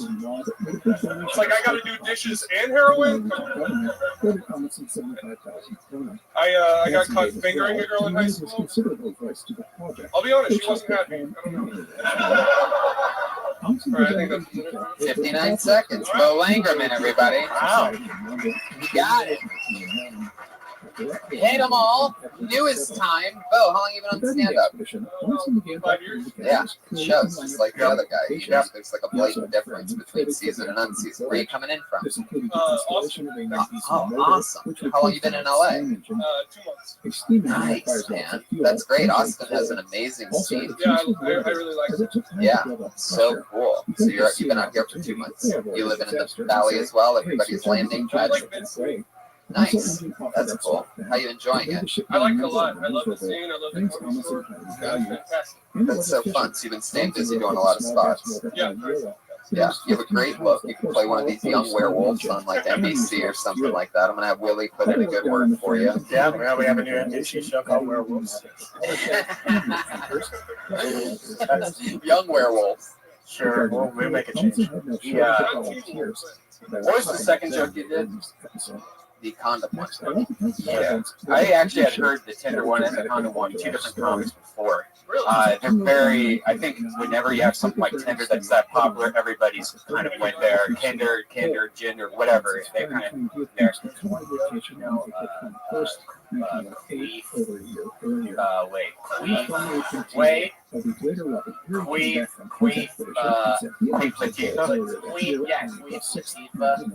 lot of people run around this town. Yeah. So don't fall into the finger I'll try not to do that. Yeah. And the cosplay, I'm sure that's been done also. I mean, it's just, yeah. I mean, all that material, like, it just was good. I'll throw it all. No, I mean, I'm not even saying doing that. You might be the first one to ever do it. But I think, you're around enough mics, you'll go like, oh, I've heard this already. Is that your style? Like, if you were doing a longer set, would you still be hitting those short jokes like that one after the other? Or? I mean, that's what I'm with right now. I used to do longer stuff, but since I'm doing 3 to 5 minutes, mostly it's short jokes for sure. Right. And like, how much material do you think you've compiled? Like, what's the longest set you've done? I've done like 15, 20 minutes, but like I'm only out of like 5, 7 that I'm like. Right. I may be the only one saying this, and I could be wrong, but could you pull the mic up just a little bit and start talking to it? Like, sorry. And this happened with a comedian that worked here, and it's cool because like that's your style. Yeah. But like adjust the mic to where at least you're speaking into it, even if you don't put it up to your mouth. Just like maybe turn it this way or something like that, because it just sounds like you don't have a microphone. Yeah. But you do. Yeah. And you're so comfortable, and if you had a microphone, everything you say would hit even harder. You could also, not only, you're one of the few guys that could play both a young werewolf and a young doctor for some reason. Like, I could see you pulling that off. Do you do any acting or anything like that? Dr. Werewolf? Yeah. Whoa, now that's a fucking NBC show I've never heard of before. That's how quick. Look, I only do midnight appointments. You get me and Willie together, we just fucking ran. There's a hit, there's a hit, there's a hit. Dr. Werewolf, Thursdays, 8:30 p.m. on NBC. It just got picked up for season 2. It's gonna be live also. That's how quick shit moves from my guys over there.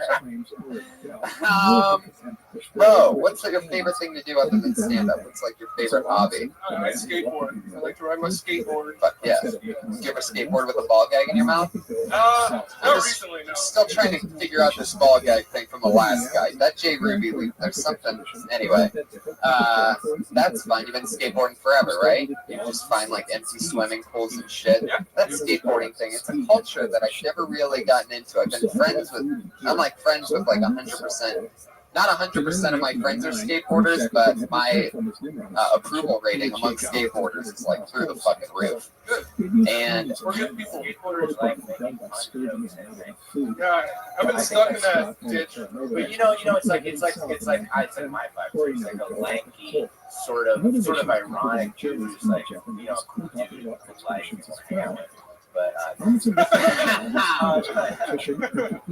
but yeah, there's a distance where it's funny because I think skaters when they do like sort of that bulky sort of hipstery, it's your short joke comedy. It's told in a funny tone to it. but it doesn't really reveal much about you. But I don't know if that's something you're interested in. No, it's definitely eliminate short jokes. I mean, it's just like kind of clever wordplay. I would like to. No, it's like 3 minutes. It's like you try and tell a 3-minute bit, and it's gonna eat shit. You tell like when you do you do any jokes about yourself? Yeah, I mean, I have, but you don't really like them that much. Not recently. Right. Yeah. Yeah. Do you have any jokes about the way you look? Yeah.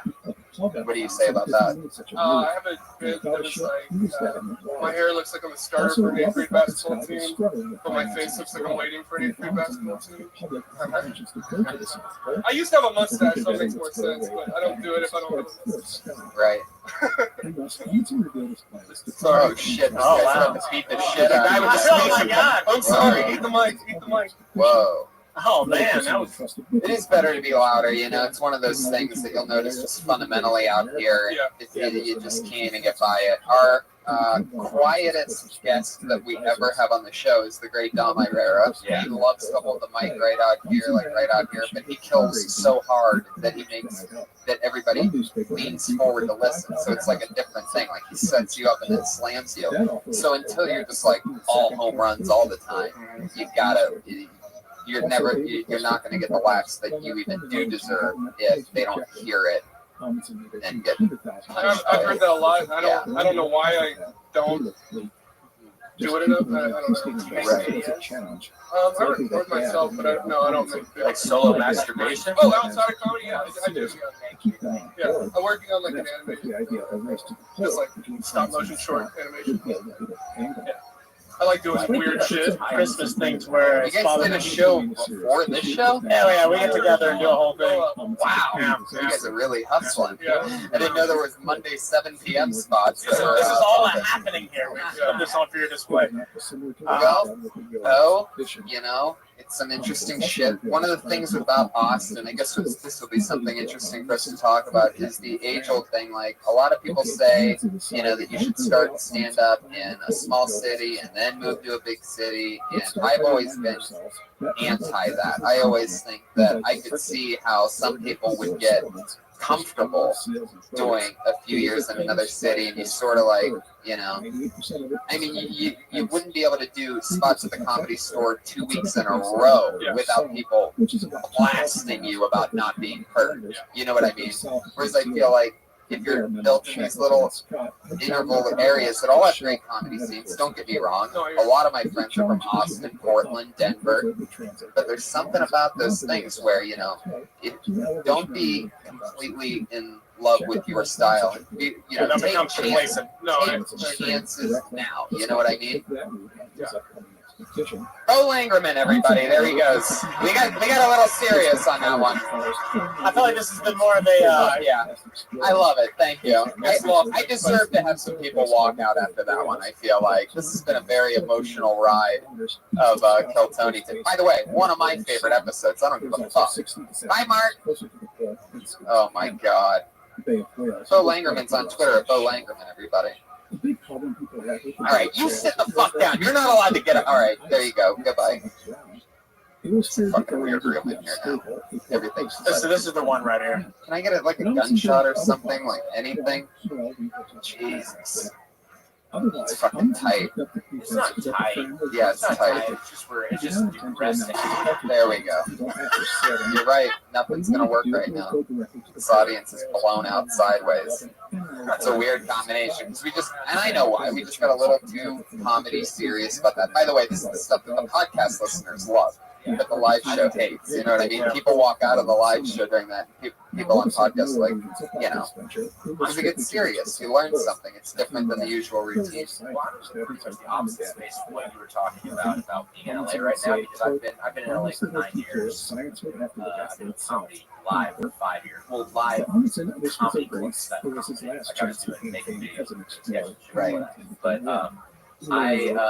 I'm getting very frustrated with the amount of hustling you have to get 7 to 10 minutes. Yeah. But I mean, in some cases, let alone 3 minutes. So you've been in LA 9 months? Would you say? 9 years. You've been in LA for 9 years? How long have you been going to comedy clubs? I mean, I used to go to UCB in college all the time, and then comedy club started after. I was like working at this adult. How long have you been coming here? About a year. Right. About a little over a year. I just started the comedy store. I came in one night during the roast battle. I played and sucked it down like a dick song. And it killed, and they started having me back. Well, that's the main thing that I just said at the end, though, was, the trick to just busting through everything is by taking chances and continuously creating. Yeah. And space though, I'm like, I need to get the fuck out of LA for a little bit and get some stage time in front of people who I don't recognize in the audience. You definitely have to do that, man. And, or slow down performing and work on writing. Maybe make my own shit. Put out. You can perform and still do that and do the other thing. Anyway, guys, what are we learning here tonight? Is that if you're not here, thank you for that worst clap I've ever heard. Yeah, it was pretty bad. I mean, I don't want your clap. Who said I even wanted that? You went the wrong direction. I wanted fucking no clap. I'll try to fix it now. Place goes crazy when I diss their clap. Ugh. Alright. You know what? Why don't we do one more? Why don't we do our regular, and then if we have time, let's knock somebody out real quick. Guys, I guess this is sort of fitting that this is like a sort of a deep episode tonight, because we just are no longer allowed to have. We just found out, we were informed this week that one of our regulars, since she was under 21, is absolutely, they are not allowing anyone under 21 to perform at the Comedy Store anymore. Yeah. So we lost Allie Makovsky, who just got on board a couple months ago. One of our favorite people. She absolutely murdered set after set. We celebrated her birthday with her. She turned from 19 to 20. Anyway, she's no longer allowed to be a regular on the show, which really fucking sucks. She was like highly recruited by me. So now's the time to, start flirting with me and Tony, and you're a young girl from the ages of 21 and up. Flirt with Brian. Flirt with Brian. I'll judge you off of how well you flirt with Brian. Tony likes to watch. That's some real performing, if you can pull that off.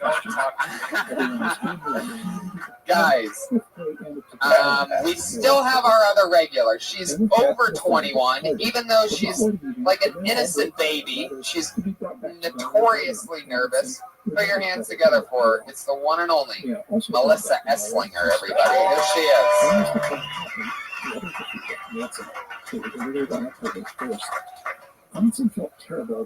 Every time I go to the store, I come out a little bit more lesbian. I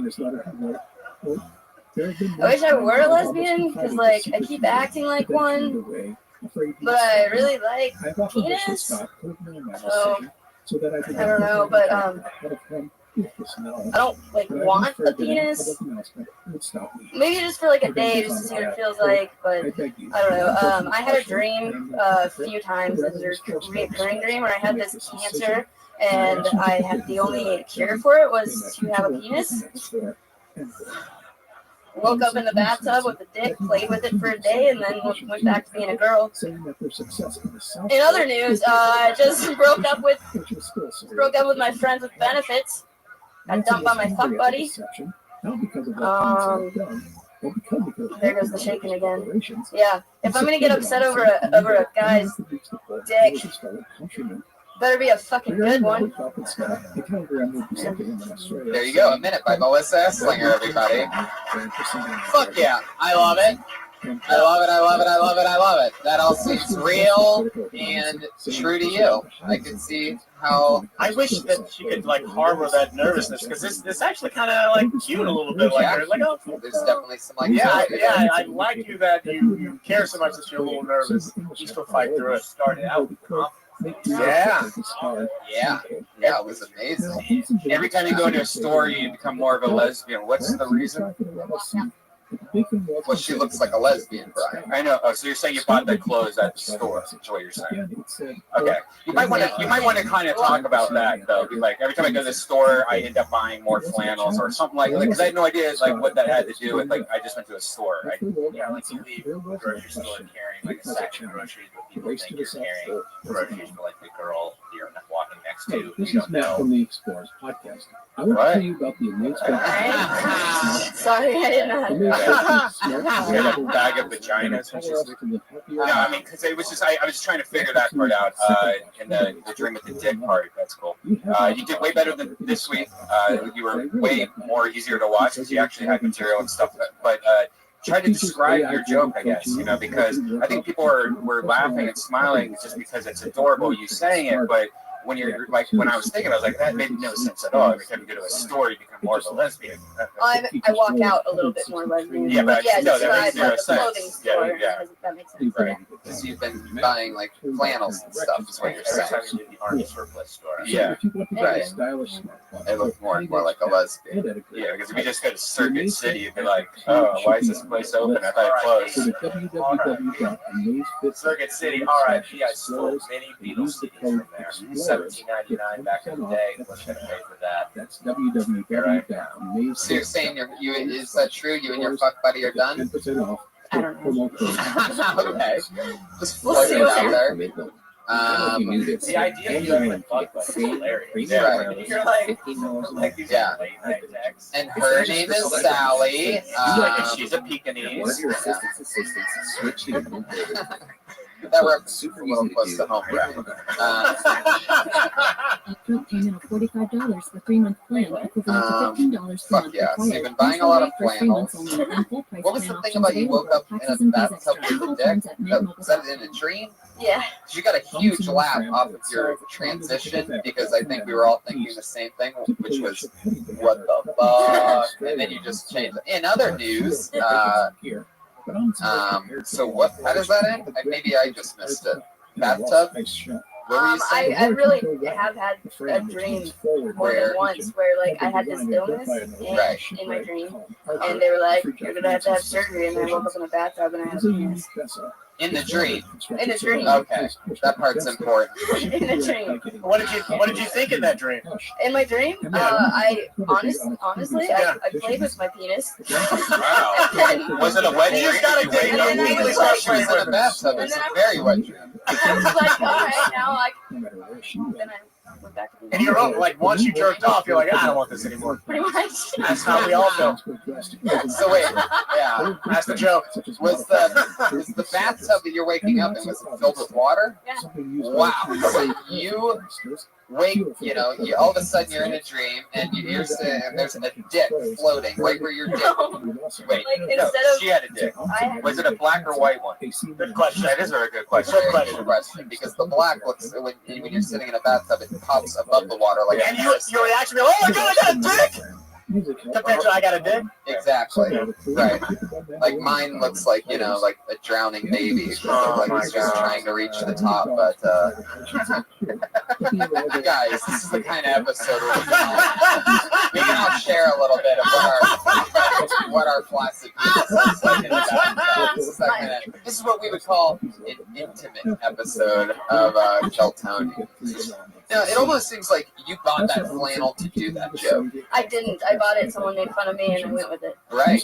You didn't. So when you bought it, you weren't even thinking lesbian. No. Wow. You know what? You might be a lesbian. Yeah, definitely. It's like some kind of Larry the Cable Guy show. You might be a lesbian if. I mean, do you like eating pussy? No. Damn it, Brian. The way you can look What's at she little girl directly in her eyes and say something. When she answered no, she didn't say I don't know. Well, okay, fair enough. I don't know, but I don't think I would. I'd admit it if I. Have you ever kissed a girl? Yes. From behind? Because this beautiful.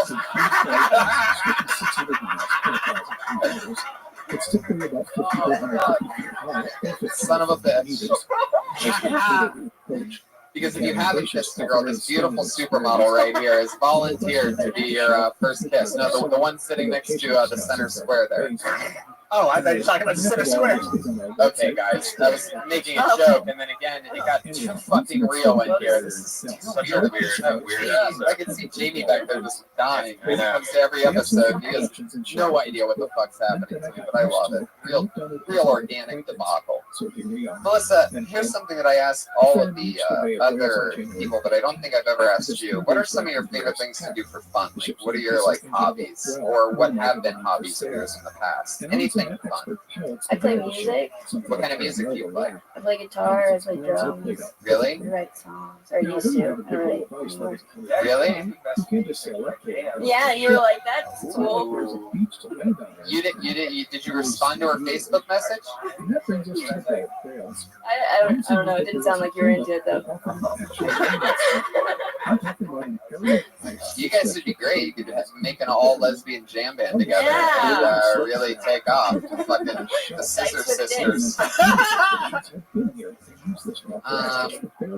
Fuck yeah.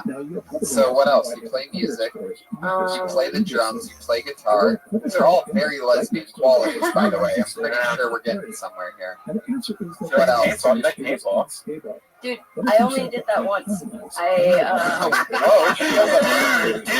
just got roasted. Dude, I only did that once. We already had this conversation. Right, I know. Her Facebook has a lot of pictures where I thought she was in the army. I was in ROTC for a year, and one of our What is that? It's like being in the army in college. recruit officers. Get the fuck out of here. You did Yeah, that? I did that. No, I can't imagine how much you must have been shaking in that line. I mean, jeez. That drill sergeant comes around like, what the fuck were you? What was going on there? Oh my gosh, I did this thing. They had like a college club version of like the Rangers, which it's anybody that's a Ranger would be offended by that because that's okay. Shitty story short, I was like the only girl. No, I wasn't. Fuck. Sorry. There is no. I cried a lot.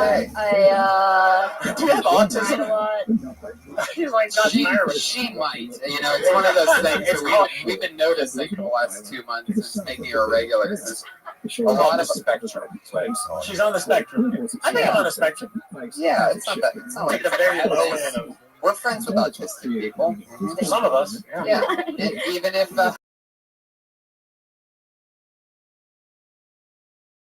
You said so.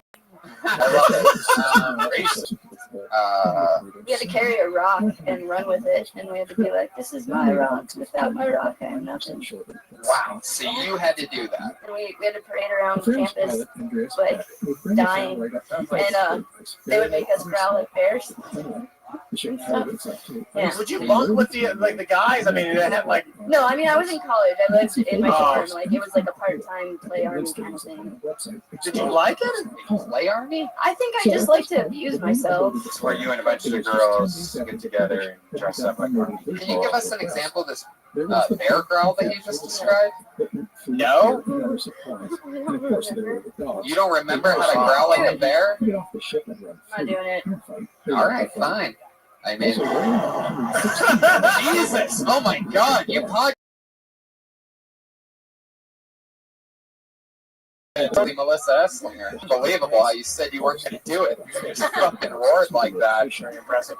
Melissa Esslinger, you did it again. She's Melissa Esslinger. She's currently the only regular on the show. Everybody else gets pulled out of the bucket. She gets a new 60 seconds every single week. Very hard to do. She's on Twitter and Instagram at Melissa Esslinger. We had somebody start a drawing. Did she leave? Yep. With the rest of the audience? Yep. I bet. At Josh Martin Comic is Josh Martin. He's the runaround producer. He's unbelievable. Follow him on Twitter and Instagram. Patty Reagan. What's happening, Pat? Anything else? Just this, man. Willie Hunter is the man. I implore all of you to follow him on everything. And whatever you do, watch my new favorite TV show on NBC, The Carmichael Show. It's smart, it's funny, and it's the best thing to happen to sitcoms in like 20 fucking years. So, and I'm serious. I don't just make shit up.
never invested time and energy into learning how to actually handle a sledge team. Hey, this is Rabbi coming to you live from the world famous comedy store for a brand new episode of Kill Tony!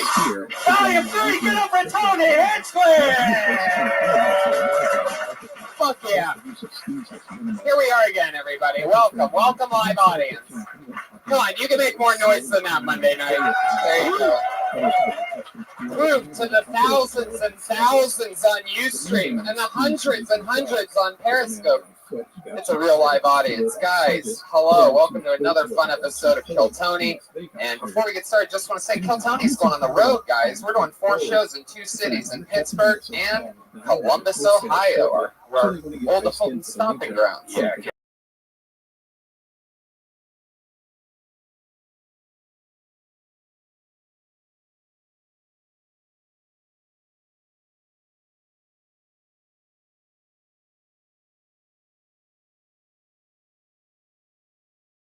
E-Belt is back. He draws every single episode. Right now, he has a blank sheet of paper. By the end of the episode, we're going to show it to you. He's going to draw tonight's episode live as it happens right now. Keep it going for the one-man band, the one and only Pat Reagan, everybody. Here he is. Live, in the flesh. Nothing can stop him. Pat, how's life? What's happening? Do you feel good about your performance so far here tonight? I feel okay. I feel okay, yes. Okay, good answer. Is that microphone on? Shit, it's not. It's definitely not. Josh? Josh? Right here. There he is. All right, there we go. He was an accomplished dog handler, but he also struggled with alcohol and depression. We're doing it, guys. It's a live show. If you didn't believe it was live before, now you know it's a real live show. Fuck yeah. This is how the magic happens. Tony, how you doing? I'm doing great. Just had a fun weekend. Thanks to everybody in Portland, Oregon, who came out there, and I'm doing Sacramento tomorrow and San Francisco the next after that. So that's fine. That's the end of promotions, guys. You guys ready to start the show or what, you crazy motherfuckers? Let's just get right into it. Tonight's secret surprise guests are 2 of the best comedians in the world. As always, I always have 2 of my funniest friends, 2 of the best comedians on the show. This week's no different. From Howard Stern, Mad TV, Comedy Central, HBO, you name it, you've seen them. 2 of the best. Put your hands together. For Bobby Lee and Greg Fitzsimmons, everybody. Here they are.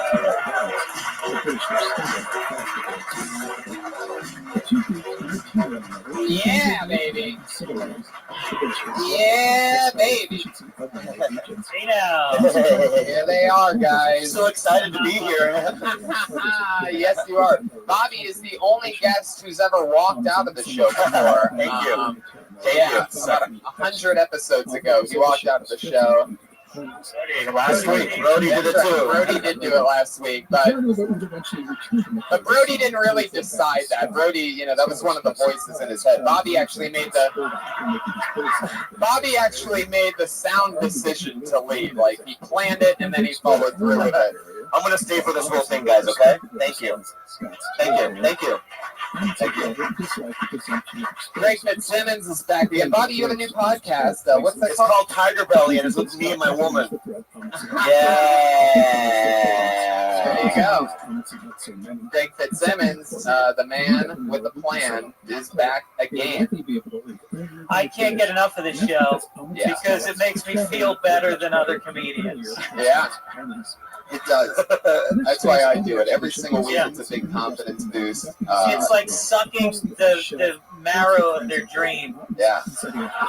Yeah, which is the juiciest part. No, it's a little more expensive this way, but no, and I see comics that I've judged before, and I always feel bad when we do it, but then they always say, "Oh, it's like the greatest night of my life." Yeah, everybody always loves it. Everybody always has fun because they're used to doing open mics with just each other. And on this show, you get sound advice, you get to have some fun, talk to great comedians, and be part of a live following. Maybe they get a few Twitter followers from the thousands and thousands watching on Ustream right now. And also, Tony, I want to be very positive tonight. I'm not going to do anything negative. I'm going to support. Okay. Because I've been so depressed lately. I don't know why, but I feel like I have to give back. All right, so let's clap for that, guys. I'm going to be positive tonight. That's good. No more fucking around. Love. I just love that Bobby Lee would say, "I've been so depressed and I don't know why." You're a fucking Bobby Lee. Oh, look at your mustache. All right. Over the next few weeks, all the team members except for I'm not going to be positive. took the dogs out and crossed the ice. Guys, Pat Reagan, you have a question for our guests tonight? Yeah, Tony, Tony. just give it a shot. Give it a shot real quick. I want you to see if you can come up with anything. Got anything? No? There were about 25. Then let's start the show. You guys ready for Kill Tony or what? Tonight, on this night, right now, over 40 comedians stacked all the way back to the fire exit have signed up for the chance to do 1 minute. If their name gets pulled out of the bucket, they come up here, they get an uninterrupted 60 seconds. Comedians, you know your 60 seconds is up when you hear the sound of a kitty. Aw, did you hear that? Can we get that one more time, a little bit louder? That means wrap it up then, or else you're going to bring out the angry West Hollywood there. There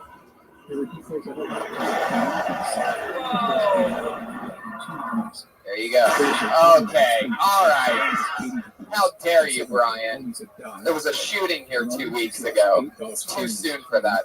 Too soon is also Bobby's aunt's name, right?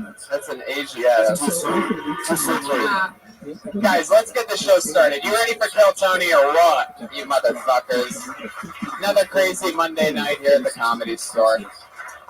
Okay, I pulled the name out of the bucket. This looks like a new name. I'm always excited when they're easy, short names. It usually says a lot about what we're about to see. So here we go. Let's see if this is a real person.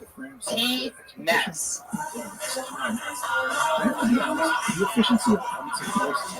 There's not really a P. Ness?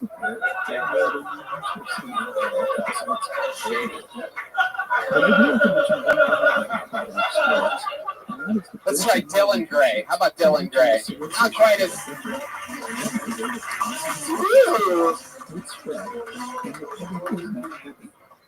Well, this is terrifying. Just come off here. All right. So I just go. All right. My name is Dylan. I'm actually not from here. I wrote my friend Eric into coming down here to watch me fail at this for 60 seconds. But I'm a bisexual Republican political consultant. I work on campaigns, and bisexuality is not a phase. It's actually a thing. Sometimes I wake up in the morning, I just want to fuck a set of tits. I think you know what I'm talking about. No? Yeah? Okay.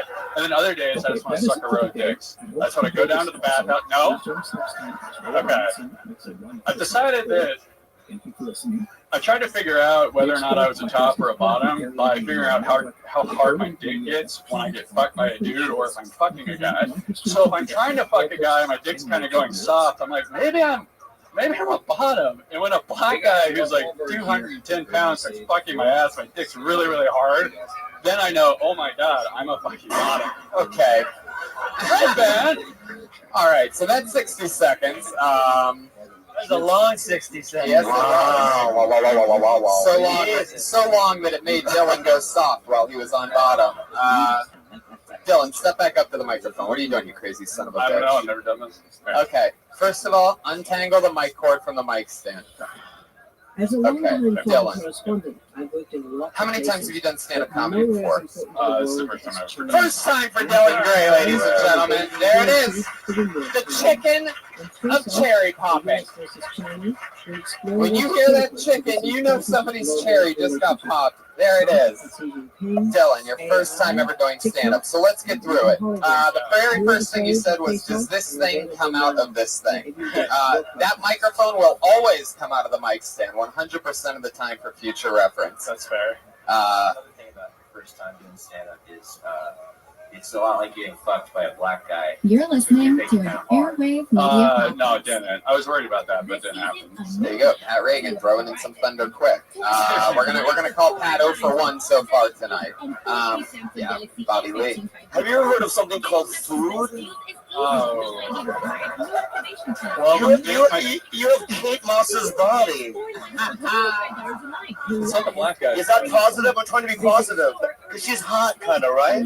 Yeah. I like your opening line. This is so terrifying. That's what I say when I wake up in the morning. Yeah, Dylan, let's answer the question for you right now. I'm pretty sure you're a bottom, bro. I mean, I consider myself a either that or you'd be a very aggressive top. Like, you'd be like Hannibal from NBC's show. You'd be like the kind of top that has like a weapon to their throat or something like that. So Dylan, so you just came out. What, you said you're a bisexual what? Republican political consultant. I'm actually here for a week on work. Holy shit, where are you visiting from? What part of Utah? I work at the Capitol. Utah? Yeah. I work at the Capitol in Sacramento for the Republican caucus, but I actually am from Oregon. Caucus? Yeah. He loves that caucus, baby, and his... So I'm just down here for a week with my friend Eric. He has no idea what's going on, but I was the first one called, so I'm actually kind of terrified.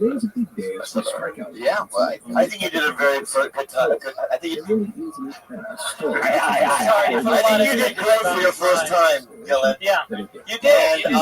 Yeah. Do the Republicans know that you're bisexual? Some of them do. Some of them do. I don't want to talk about this anymore. No, it's definitely like, I think that when you come out with that much information, like Republican, bisexual, you kind of need to lay it out a little. It's like when you're telling pretend you're telling your parents that you take it up the ass from 220-pound black guys, and like ease the audience into it a little bit. You rushed into it so fast, my ass hurt. Yeah. Really, you really rushed it. You're very graphic too. You don't really match your material, so it has this really weird vibe that I believe very much. Was that? I mean, is this mostly true, right? Wow. Yeah. I mean, that's a lot to take in. You know, without like a buffer of some sort, you pretty much just raped my ass, and I didn't even know it. I'm sorry. So Dylan, so how long are you in LA for? I'm here till March. But I'm moving down here next month, so we're. Wow. Hell yeah, you are. I think what's also difficult, and I can speak for Bobby, is that you're attractive, and so when you talk about all this gay stuff, he's looking at you like, because you fucked around with guys, right? Okay. In high school, I got drunk because my cousin Andy lived with me. Yeah, my cousin Andy lived with me, and my brother says that we're 69, but. Right. Yeah. Did you all know Who knows? 69. And then I hadn't seen my cousin Andy seriously for like 25 years, and his mom died. And I saw him by her casket, and I was with my mom. I go, do I have to hug him? You don't have to, you don't want to, right? And I did, and it was really fucking weird. Like, I want to say sorry for 69 year but you should have just hugged him upside down. You know what I mean? Just grab him and fucking do a handstand and then hug him. Yeah, exactly. Just walk up on your hands and just relive it again. You know what I mean? Okay, well there you go. So, Dylan, is stand-up something you've always wanted to do? Have you listened to the show before and you're like, I'm going to start right there? Maybe 3 episodes. Yeah. But I've always I wrote down notes and stuff in Evernote, but I've never actually done it. I just thought that this would be the most terrifying way to do my first time, so I just did it. So. Fuck yeah. And you know what? Stand-up is the bravest thing you can do, and you did it, and that's fucking amazing. So give him a round of applause, everybody. There you go. Amazing thing. It really is. Dude, when I first did it, I was so scared. I was shaking. I couldn't. I'm definitely shaking. The first time you did great, though. The first time you did what? Sucked up your cousin or stand-up comedy? Oh, okay. Dylan, any parting words? What else? Are you going to do this again? Do you like the rush that you got? You keep moving farther and farther back to the point where I think you're going to end up out that fire exit if you keep wiggling back anymore. Yeah, I'm moving down here next month, so I'll probably try this out again. But yeah. Also, I have one last thing to say. When you if you want to take the mic off the stand, put the stand in back of you. Because it's like in front of you and it's distracting. Don't sit on it, Dylan. Don't sit on it. Let's put it behind you. You've put long black things behind you before. Yeah, we've answered it once again. You're a bottom, Dylan. So there you go. Fun to have you on. Congratulations. Your first time doing stand-up. Dylan Gray. He's on Twitter at Dylan James Gray. And there you go. That's your first comedian. Fuck yeah. That's how it happens. That's how it happens right there. Everybody knows that our listenership across the world has a very, very, very heavy bisexual Republican following. So, it's just a little glimpse of... Does it seem like if he's bisexual, he should be bipartisan as well? That's true. Yeah. It's a political joke. I pulled another name out of the bucket. Jermaine Para. Yes. Here he comes from way up top.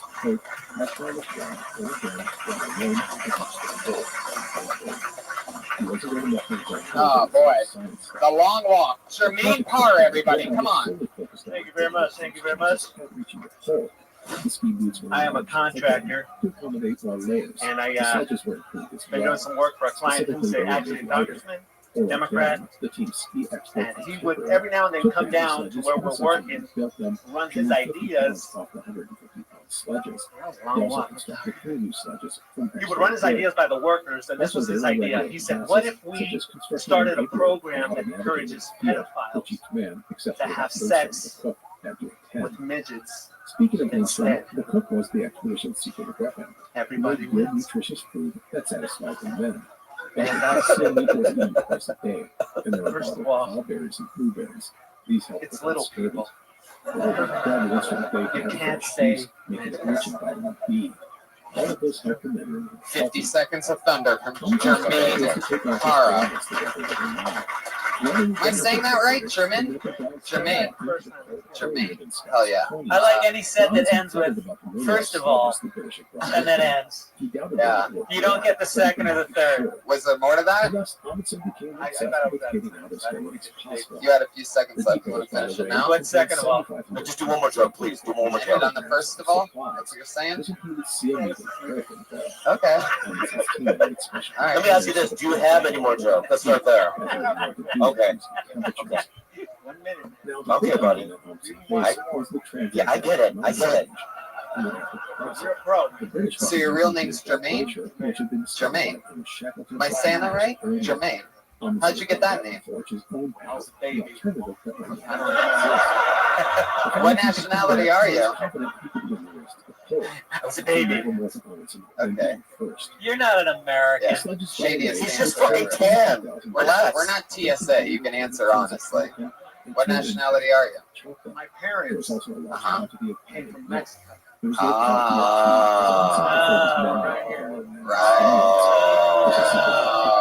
So you're fucking Mexican. Right. Yeah. If I went to Mexico and said I was Mexican, that's racist, though. You're an American. Right. So when that happened, I said, you know what? Well, you guys Can I ask you a question? Mexico when I was 13, I lived there, and I was horrible. Hola, ¿qué tal?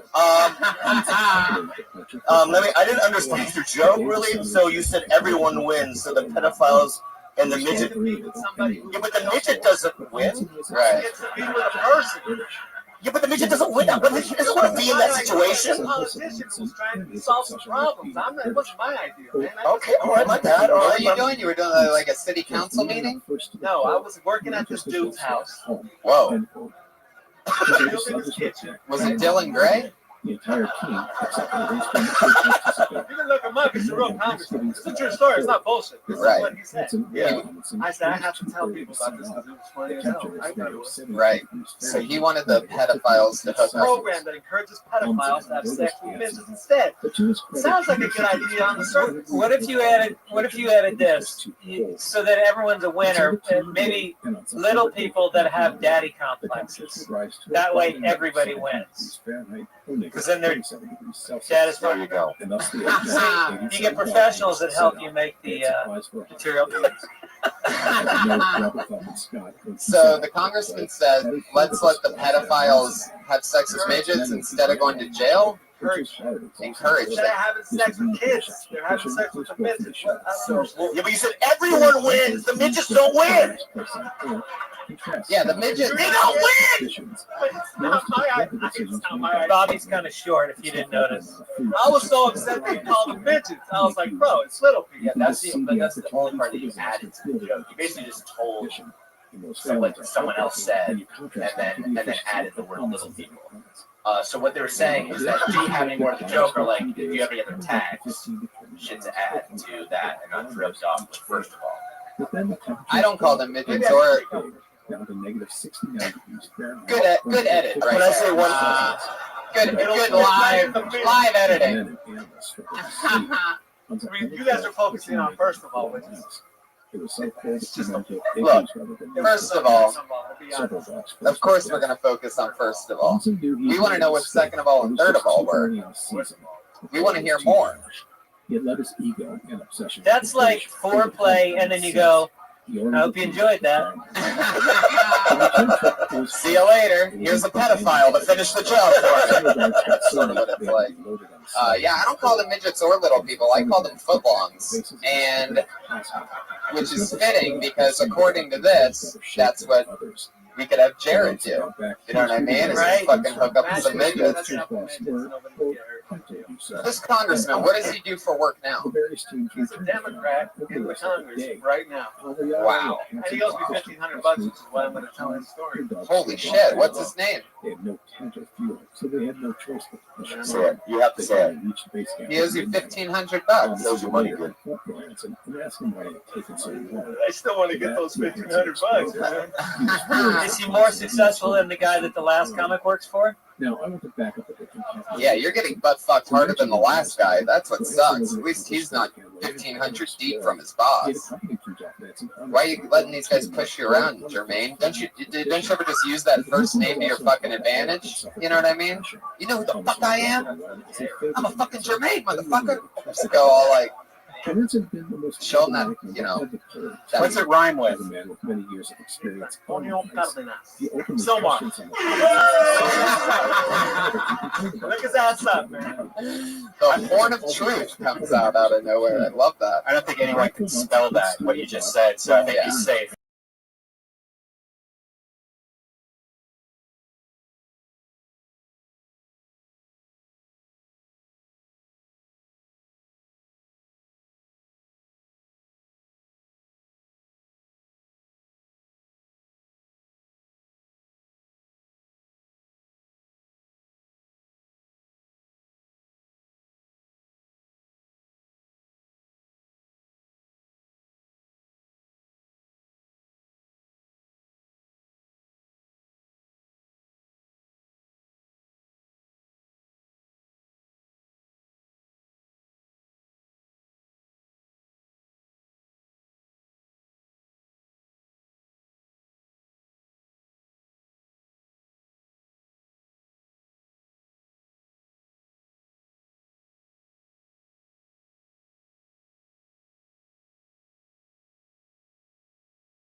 Especially when your family sold that home years ago. Amazed at the idea of the next level Yeah. experience. Current residents aren't happy, but Is you know. my latest watch from You know you've had too much to drink when you pass out and your friend's drawing you with permanent marker. But you know you hit rock bottom when you pass out and your friend's drawing you with permanent marker. But it's all positive shit, you know? Like, get help. We love you. Have you ever hit a parked car and had to leave a note? But then you come back later way drunker and you're like, fuck that, and you take the note back? Yeah. If you ever hear somebody say, we're all men here, you're going to see their dick. That's how it works. That's just how it works. Did you all hear about the shooting that happened here? It's pretty crazy. I was there. It was intense. It was me, Steve Ranazizi. There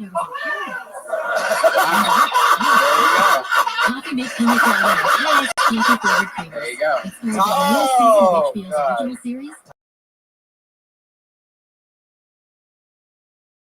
Had Steve on the show tonight, and I'm glad I didn't. Would you have still done the joke? He would have loved it. He would have loved it. Yeah. Would he? I think so, yeah. Well, Bo, great stuff. I love your style. Jokes were great. Fun stuff. How long have you been doing stand-up? About 7 years. Wow. Where at? I started in Houston, moved to Austin. Then I moved here about 2 months ago. Wow, and you've clearly been doing all of that in the same t-shirt, right? And pants and sneakers.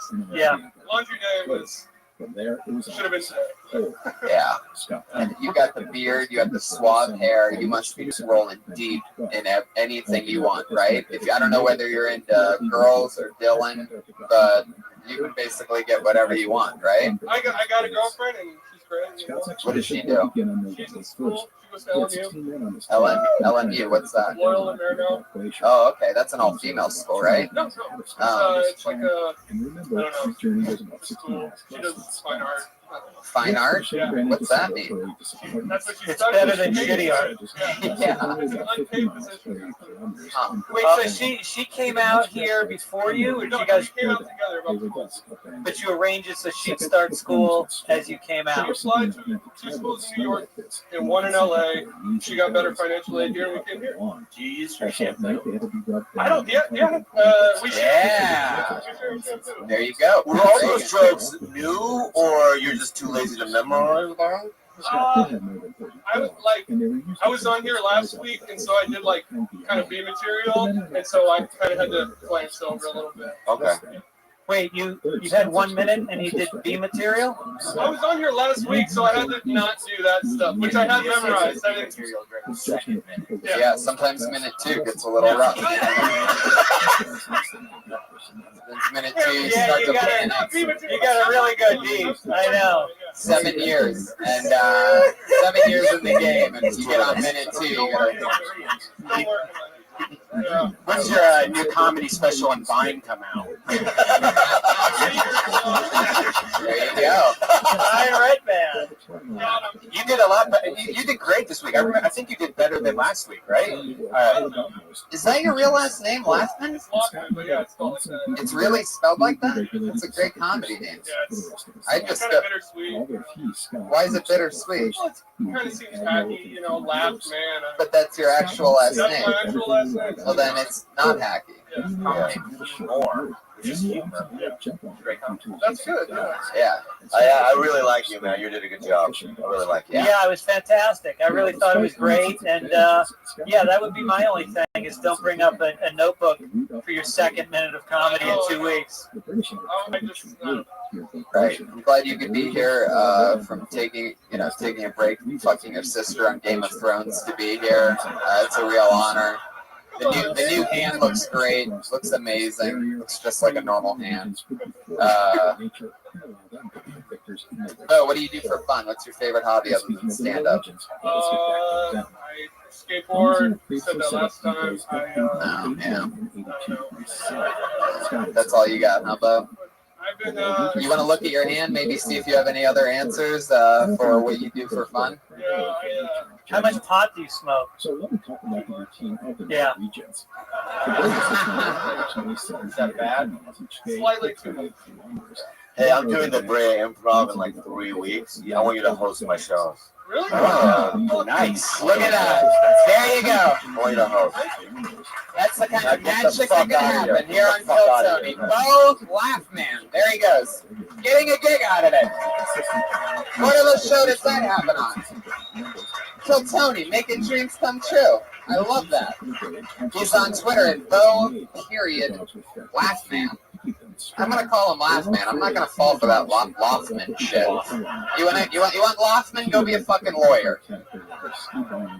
And now enunciate the laugh part. That's what I say. You're in comedy, own it. See, this guy goes by his real name. It's good for Matthew Maloney.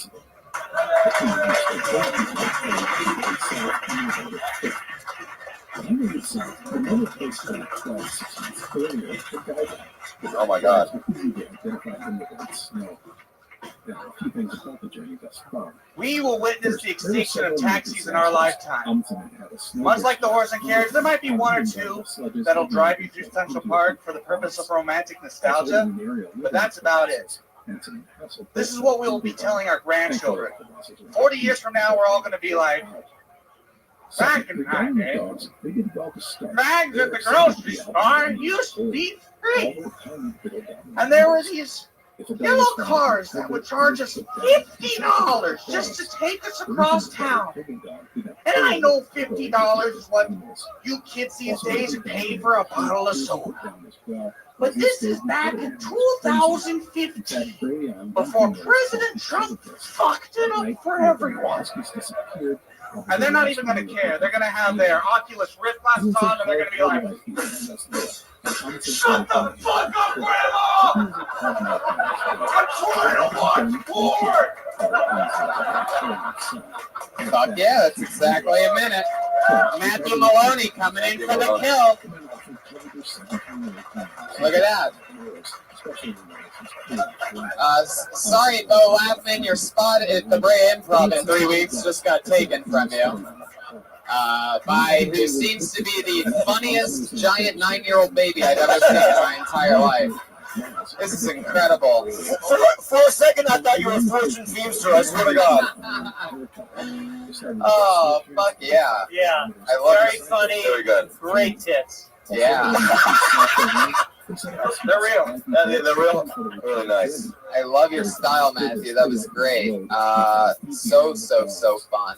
How long have you been on stand-up? A little under a year. Wow, you're great. You're going to be a monster. Where are you from? Palm Springs. Fuck yeah. Palm Springs area. I have a friend who gets really mad when I say I'm from Palm Springs. I'm really from Bermuda Dunes, but no one knows where that is. Bermuda Dunes? Yeah. Wow, what's that like? It's like living 20 minutes away from Palm Springs. Oh, Jesus. whoa. It's a nice name. It has a nice name. Bermuda Dunes. Is there internet? That must be dusty internet, right? Like what kind of like lifestyle is living 20 minutes outside of Palm Springs? Obviously pretty sedentary. Yeah. A lot of air conditioning. Amazingly, you were less out of breath than the guy before, who was actually closer. You did great, man. You did great last time. You continue to do. Have you been getting up a lot? No, to be honest. Well, you're just a fucking lie to me then, aren't you? I mean, I try. I'm going places. I'm trying to get out. How old are you? 24.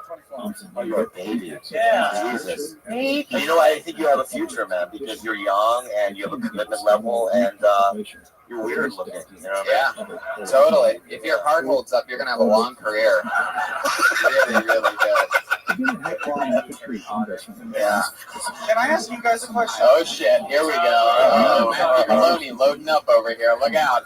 This is the first time I've been insulted by a fucking candy apple before. And a candy apple, but fuck it. Go ahead, Matthew. Sure. What is it? Well, I just want a little bit of advice because, and I'm not trying to brag about this to anybody here, really not. But I did a set here on the stage, and I was approached by a talent agent, and I had my first. Who was it, Bobby Ball? No, it was not Bobby Ball. Oh, who was it? Lance Kaufman. He was not. With Elevate. I don't know. With what? Elevate. Elevate Talent Agency. Is that what it said on his license plate?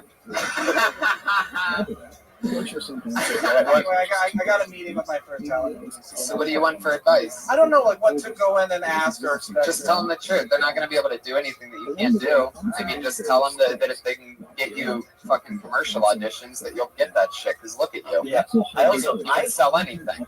I also would wait. Yeah. Why? Yeah. Why? Because I've never. I mean, they're probably great, but it's like, you know what I mean? Right now, it's like just go up on stage 4 to 5 times a week and develop, and then one day they'll come to you. Everyone. You know. I mean, I guess they already are. My advice would be if you want to do commercial work so you can make some money and survive and get to do a lot more stand up, then that's what I would shoot for. That's what I did. I got a commercial agent right out of the gates and made just enough side cash. Aqua, yeah. In fact, I think you got us the show. Yeah, I got you an agent, Aqua. No, seriously, the guy's my friend, and you'd be perfect. Yeah. I'm a dream weaver. I'm a fucking dream weaver. Yeah. Conflicting message, but I love that. Well, because the one guy's a talent agent that does. What does he do? Specifically commercials or just in general? What, this guy? Yeah. He told me he was meeting with his commercial guy as well as his, because he's just a scout. Well, then fucking do whatever. I don't give a fuck. I'm just asking. I would take. You're giving a lot tonight. Next time a comedian offers you their agent, just take the agent. Bobby, I'll take the agent. Okay. There you go. Bobby gives away gigs. He gives away agents. This is a real Hollywood episode. Dreams are coming true. You're gonna be great, man. Matthew, I mean, fucking look at your head. Right. If they do, you know how they did Tiny Toons, where they did the younger versions. If they do Lost, the Tiny Toons, yeah. Right. What's your favorite snack, Matthew?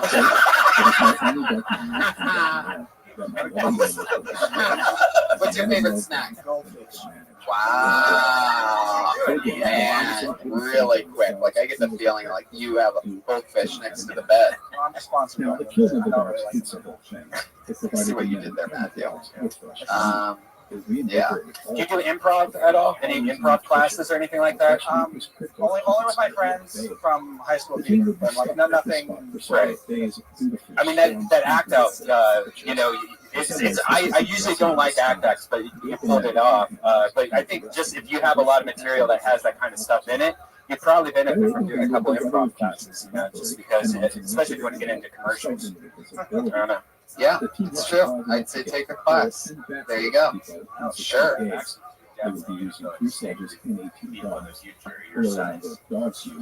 What the fuck was that supposed to mean? Really mean. It was really mean. Why do you explain yourself? What do you mean by that? How would taxis go extinct? They need to be a larger size. Taxis would need to be. You're saying you don't think he can fit in a normal taxi? You're saying he's fat. Are you fat shaming on Kill Tony, bro? Yeah. What kind of show do you think this is, Pat? Jesus Christ, we're trying to be constructive. Larger. On December 5th, You call me fat now, bro? Wait a second, bro. Brian clearly doesn't want to be called fat. He's clearly wearing camouflage to hide that part of his body. Yeah, bro. Trying to hide my nips.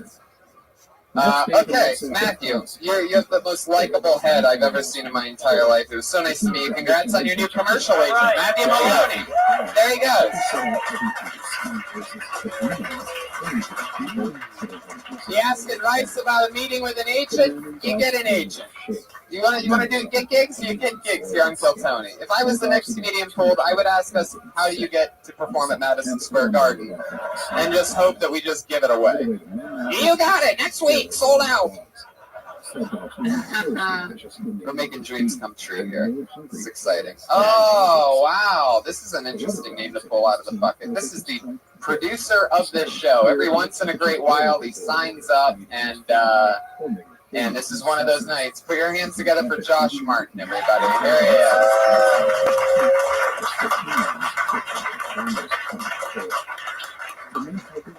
I got an argument with a friend of mine. We got an argument.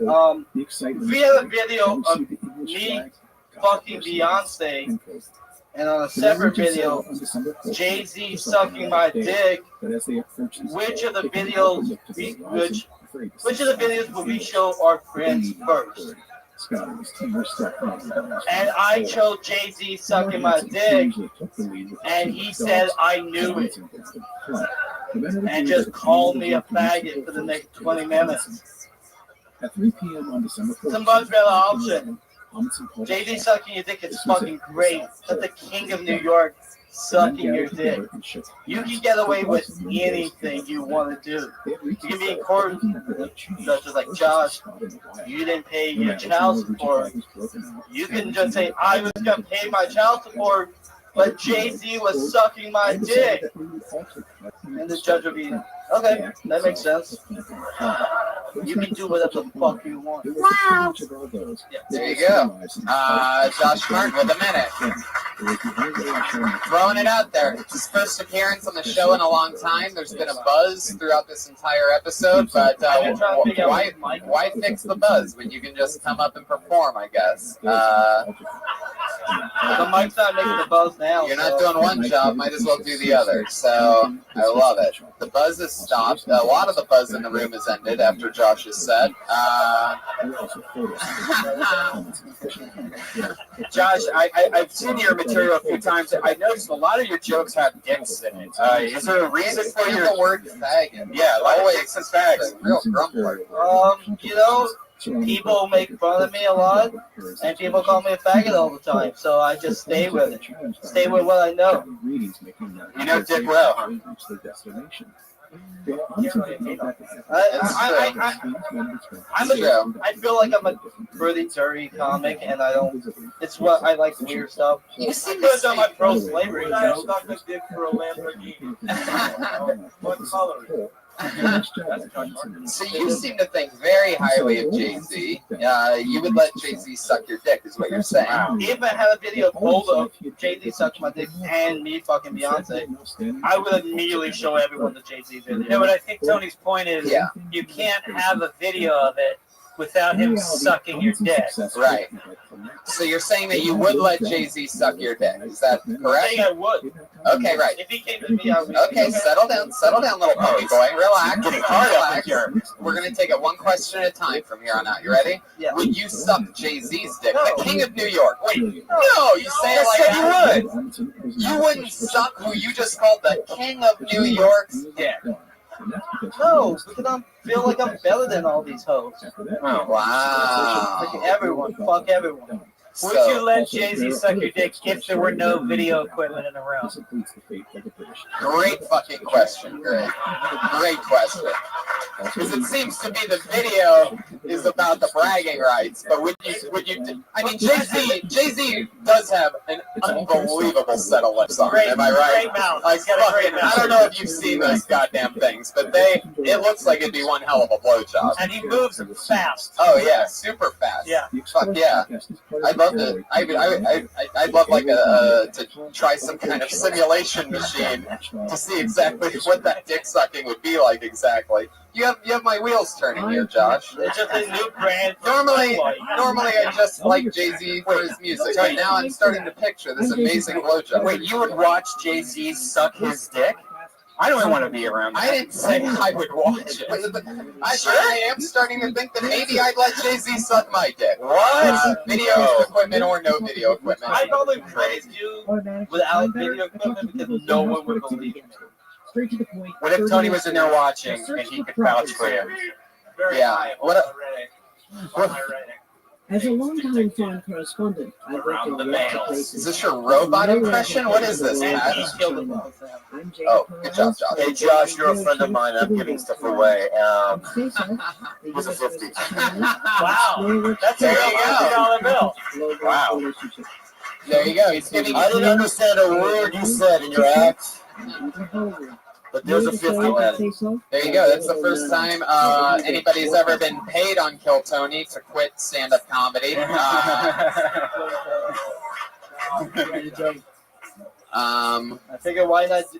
I can do shit I've You're been doing listening for a to while, an but I figured why Airwave not Media do something I wrote last week. Right, exactly. Still about those dicks and stuff, though. Have you ever tried not doing, like, dicks? My newest joke is a pro-slavery joke, and I figured that would do way worse than the Jay-Z stuff. Is there black dick in it? Like, what's it about? It's just that I think slavery would help me be a man, because you can't be weak and old slaves, because they would just run all over you.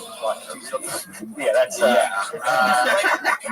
like having my body and having slaves is no different than owning high school bullies.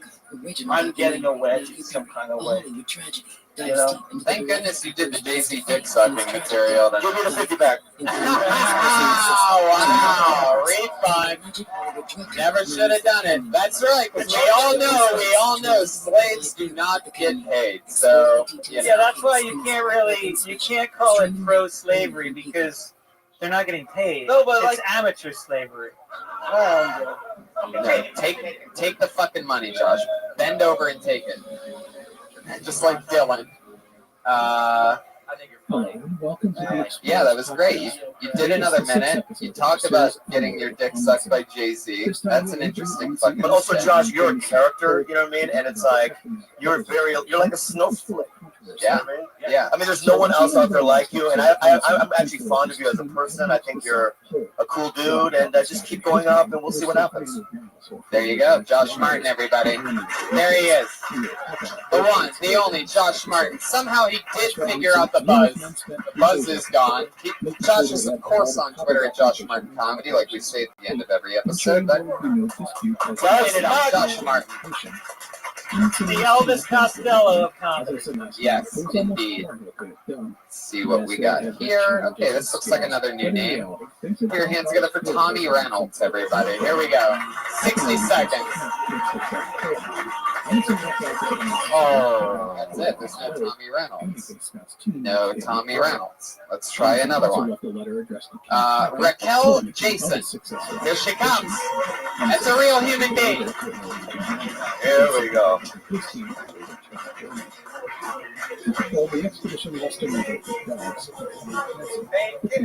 Hey guys, I'm Raquel. It can be a little confusing to figure out what type of women men are attracted to, and I think it's because movies have lied to us. I was just watching all the Rocky movies, and I used to think that Adrian was a really supportive wife. Here's Adrian in every single Rocky movie. You can't win, Rob! Giving him just 2, which was fine. Maybe he can. As the team I mean, you've been wrong like 2 or 3 times at least. I feel like he's earned the benefit of the doubt. And she does that in every single Rocky except Rocky 6. She's dead.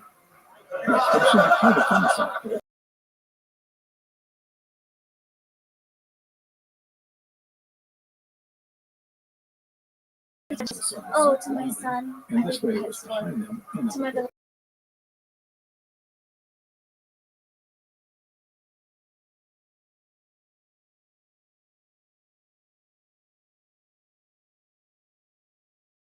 I'm pretty sure he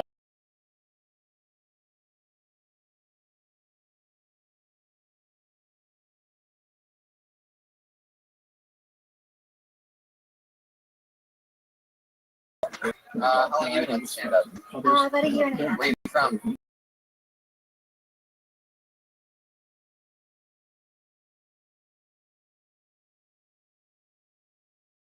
December. 2 years in Brazil. What were you doing over there? What the hell? What is that? That wasn't me. What? What could you possibly have done wrong? Wait, what do you mean? I thought you said it like, what the fuck were you doing there? Yeah, I'm just trying to get the stories. Some kind of like suave dude or something. What kept you in Brazil for 2 years? There was a guy, a Brazilian I dated for a month, but I agreed to move to Brazil with him. I've never seen a lifetime movie apparently, and it's in there now. Wow. I met him here. Making travel through the Tabasco landscape incredibly dangerous. You're an attractive lady, right? I just feel like I was kidding. I'm kidding. But you're in for comedy. You're attractive. And the thing is that when in comedy season 9 in the streets, 7. What's good? 7's good. Great. Listen, he's absolutely right. No, you're not gonna get shit. But my point is, yeah. But what I want to say is that like whenever I see somebody that's like attractive and a girl that's doing comedy, I feel like they should not wear a dress, and I think they should like kind of dress. I don't know, tone down. You know what I mean? Yeah, but it takes away from. I feel like as a man watching you, it kind of takes away from me actually 100% listening.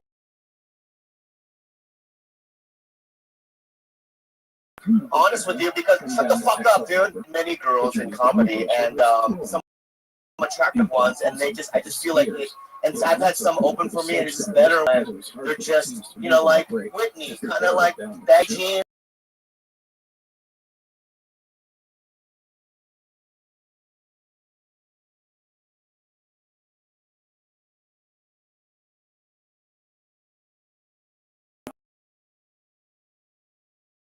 I always dress up anyway. I was just raised to wear dresses. My dad was I was raised to be very feminine. Have you thought about like a burqa? Just snow cairns set up on the top. All right. I mean, it's just an angle. The unknown comic. Raquel, when you were in Brazil, were you trying to stand up there? What made you want to get into it? I don't speak Portuguese, and they don't really have a sense of humor over there so much. And that's what I miss, the American sense of humor. So I watched a lot of stand-up videos, and I saw stand-up here. It was kind of a pipe to me, like, oh, when I go back to Los Angeles, I'm going to try it. You seem like such a nice person. Really? When are you not nice? Like, what's the meanest thing you've done recently? You blown up on anyone? Anything like that? So, are you nice or are you not nice? Just a goodness. About what? So you are nice. You are nice. Wow. Would you do reality TV? Wow, I like that. Good answer. Yeah, what was it like? Good question. I mean, they're not a third world country. It was, I hate Brazil. I lived in Sao Paulo, no, disculpe, eu não falo português. No,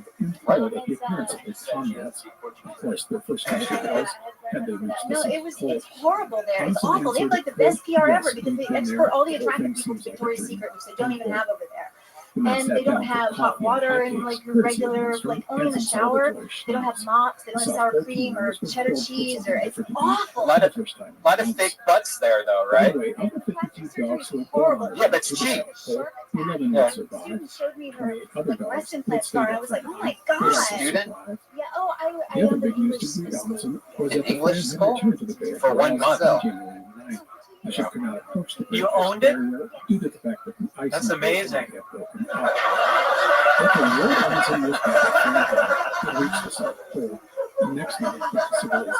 What, other than stand-up comedy, what do you like to do for fun? Like, what's a fun hobby? Like, disc frisbee golf, or you know?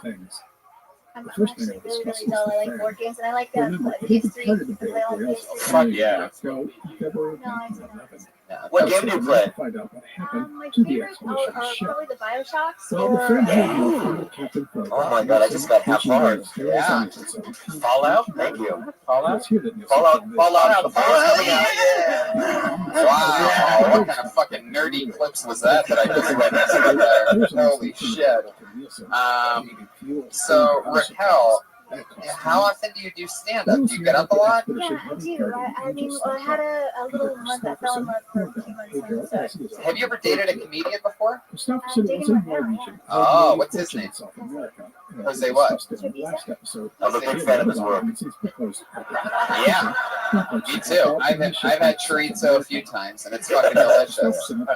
So you have a particular kind of guy, right? Yeah, you like the south of the border? Yeah. Have you ever dated an Asian person? I went on one date with an Asian guy. One time, what happened? Oh, really? What happened? Is that where you went on the date with the Asian guy in Thailand? sorry, Oceania. Oh, okay. So what did you do on this date with the Asian guy? Are you sure you just didn't eat by yourself at a hibachi grill? Are we calling that a date? Oh, you're so quick. Oh, thanks, Raquel.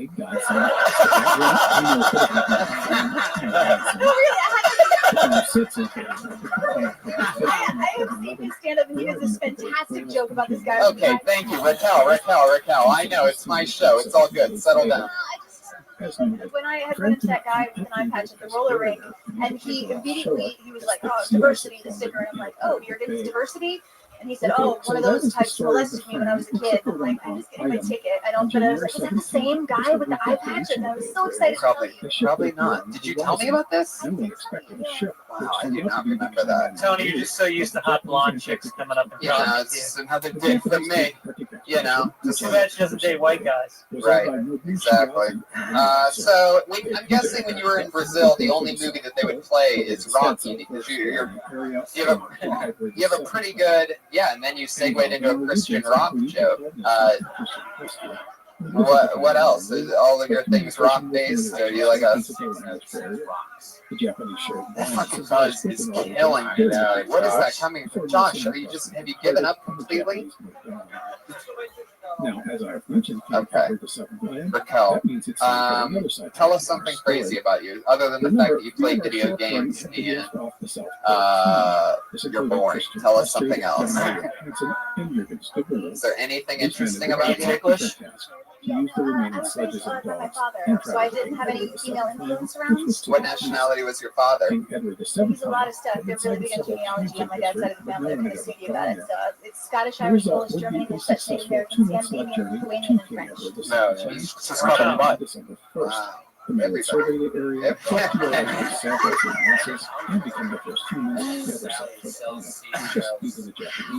Yeah, all right. Well, oh, of course.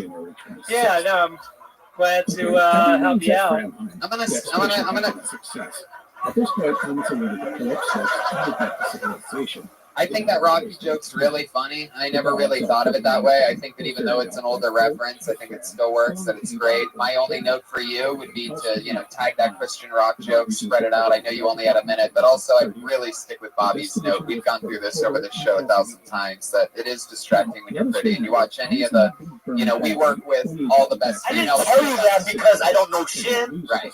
I told you that because I'm sorry, my bad. We work with all the best female stand-ups in the world. And you see Whitney, and you see Amy Schumer, and you see Natasha Leggero, and they're wearing hoodies and jeans. Yeah, and they're special. Right. I'm not yelling. That's how I talk. That's how I talk. But speaking of special, Bobby Lee is giving you a 1-hour special. Raquel Chasen, everybody. She's not on Twitter. She doesn't have a Twitter handle. So, you perverts on the internet, that's all you're going to see of Raquel. Fuck yeah, look at Josh Martin try to pretend like he's doing something. He's switching. So, wait a second. You know how this makes sense? Because he's going to plug in that cord over there, so it's just going to do it over there. Right. So then it'll be constant instead of sometimes. Let's turn it back up, see what we got, right? Josh Martin, the moment of truth. Josh, you want to give it a mic check? Give the stage mic a mic check? Yeah, not working. Wow. Not what we got. Okay. These newspapers have got first. There you go, Josh. Just keep fucking working until it works, Josh. You're doing a hell of a job, buddy. Great stuff, really. Hey, why don't you do one of your dick jokes again? Well, it works. It works. It was working. All right, now we're going back to Buzz. It's so quiet. Why is it? I'll turn it up. All right. Jeez, guys. Unbelievable. I love it. Yeah. Okay. There you go. You're killing Tony. Yeah. You're killing me, Tony. Okay, we know this guy. This is an employee here at the Comedy Store. This is his first time signing up for this show in a very long time. This is one of the guys that got hired to work here out of the original Kill Tony crop, one of the original guys to do the show 2 years ago. Put your hands together for him. Here he is, Rich Slayton, everybody.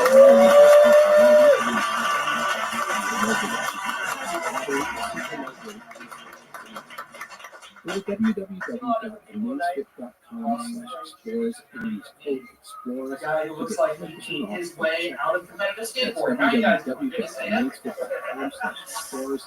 Decided for Hillary Clinton. I'm going to vote for Hillary because I think she's really amazing. Glad It's you're here. impressive how just If you one do this, woman anyone can can get look the so same much like radio George wireless Washington. for $15 a month.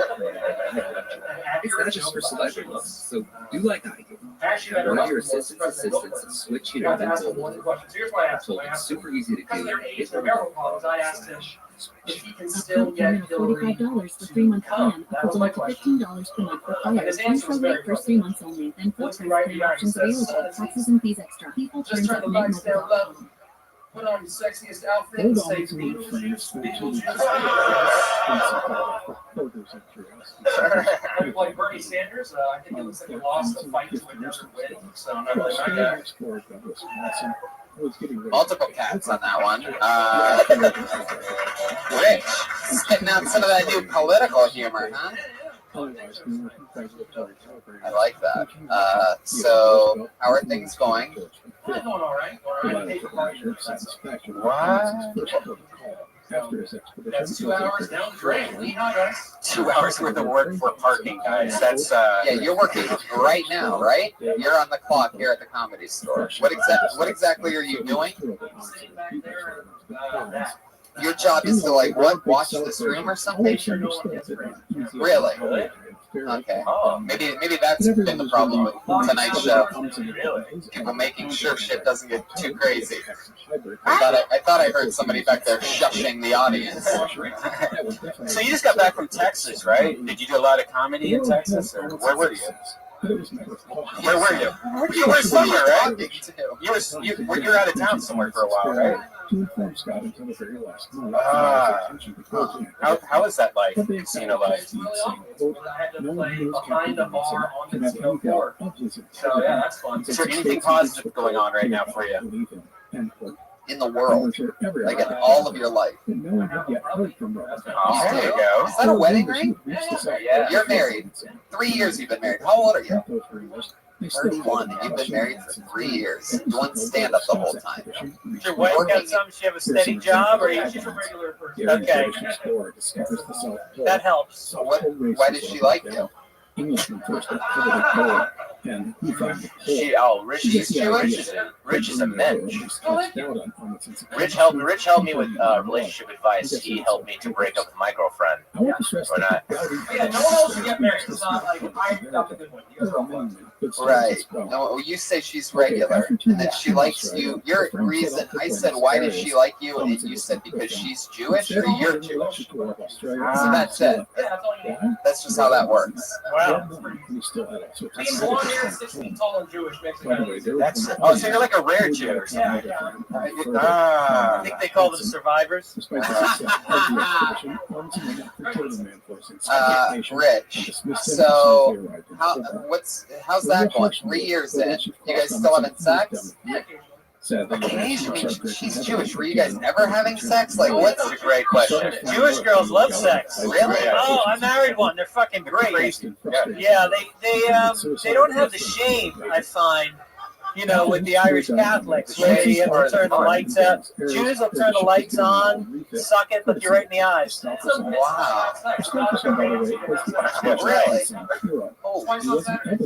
Really? Wow. Do you spread that out or do you go back to back? I used to go back to back. I'm 31 now. It's like Right, exactly. Yeah, set the clock. So what does she do for a living? she works in the nonprofit. Nice, so do you. You work here. Jewish nonprofit. What's the nonprofit that she works for? What are we doing? American Jewish Committee, and they lobby for foreign governments. Oh, boy. Keeping that thing going, huh? Yeah. Is it? Is it really still happening? Are there? Yeah, I think so. I've noticed that. So, Rich, you're 3 years into stand-up, right? 7 years into stand-up. And the Comedy Store has assigned you to keep an eye on the belly room on Monday night. Right. Okay. I want to say something. I really like you a lot, dude. But I don't want to lie to you because you're such a nice guy. I mean, you're a white dude, you know what I mean? You're just, you know what I mean? You have this averagey kind of vibe about you. It's just, I just feel like the material needs to be a little bit more edgy, and it's got to be, you know what I mean? I agree, right? Oh, okay. Because I've only seen you, but the thing is that it's like I want you to succeed, but from what I saw, it's just like, you know what I mean? Like, there's a million of you. It's true. Tonight you had all the flavor of a glass of water. And just, I thought you did great. I think you're amazing, and He was 40 years old. Yeah, but you don't even get your sarcasm. Cool. I don't know that, so okay. All right. Because you're confident. I mean, yeah, you can tell that you've been doing it for a while. It's just, that's all. Okay. Still, he was cheered by his fellow Norwegians. Do you and your wife ever argue about things? You guys ever fight? No, it's very easy. That's why I married her. Wow. That seems like a perfect thing. It's hard to do this and be married, so you have to get someone who actually speaker and is known for his self-deprecating humor. stop you. But there are still some who Right. resent in November after a presentation at the Rich, thank you so much.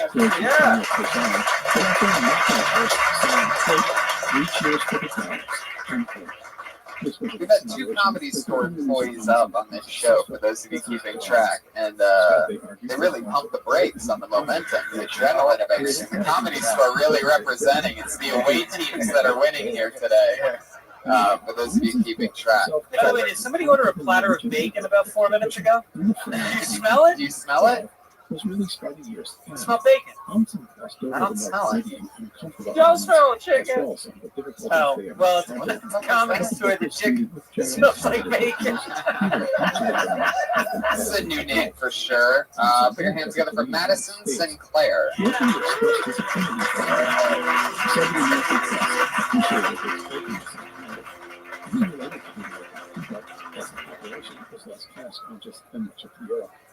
Connoisseur owns and shares stage with Robert Perry, first man, supposedly, to reach the North Pole. He had lunch with Theodore Roosevelt, and in Philadelphia, he attended an event featuring Perry, Shackleton, and himself. There's a famous picture from the event, which I put on the website. Aim it away from my face. Other stars. And As if of you don't get that joke, 1913, either there was you're no not in the news of Robert 90s, Falcon Scott. or your parents left you way too much to buy you a toy that's shaped like a dick. Anyhow, he was encouraged to continue his lecture tour. And then when you get all the buttons right, it goes, oh, sleep mode. Such news might turn something. And then in February 1913, And my grandma found out about them last Christmas. the news She he was really created. pissed off. Robert And I Falcon was like, Scott you know and that 4 of his companions were can't get dead. buried in the Jewish They had cemetery died in anymore. March of the previous year. Which is Their weird bodies because not discovered until no one in our later. family's Jewish. They had just reached their second birth. Literally everyone. Thompson would say, quote, Captain Scott left the record for honesty, for sincerity, for bravery, I for saw a guy everything with the that shirt makes a said man. fishing at End titties. quote. And with that, And it was let's look weird at because breaks you in kind of our catch fish and story titties and the back same things way. up and talk about Scott and the children I about follow this fishing. one. Every time I Well, go, I we was trying to stressed give that him this would things. be a Like, very, very short discussion of the expedition. I'm planning to cover Is that it? You can finish it. Go ahead. later in 2025, so watch for that. and we Scott just and the British team have they pushed said, their way you try to get south the bait, across the you get Great away, Ice and Barrier. if the bait's good But it enough, had proved difficult work. next thing you The know, more we're sledges broke flopping up down. and down, The ponies struggled once in in a poor while. conditions. And the And dogs were with abuse. if we're lucky, they'll take us home. All right, the bear's coming out. The bear's coming out. Let's Madison Sinclair. This is your first time on the show, right? How long have you been doing comedy? Oh, a year. Okay. Where are you from? Orlando, Florida. Wow. Interesting. So how long ago did you move here? Okay. Did you ever play the improv there in Orlando? Oh. Okay. The steepness and dangers. By the time the British reached the Antarctic Plateau, Did you ever work at a theme park? Yeah, you don't look like you would work at a theme park. You look, no, I mean, you look kind of almost gothy a little On bit. the Antarctic Plateau, Scott said that all the floor was going to Well, not that you hate them, but that they might hate you.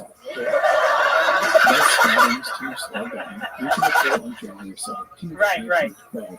There's something very hot topic about you. So Madison, you've been doing stand-up for a year. You did it mostly in Tallahassee at FSU, and now you've been here a month. How's LA treating you?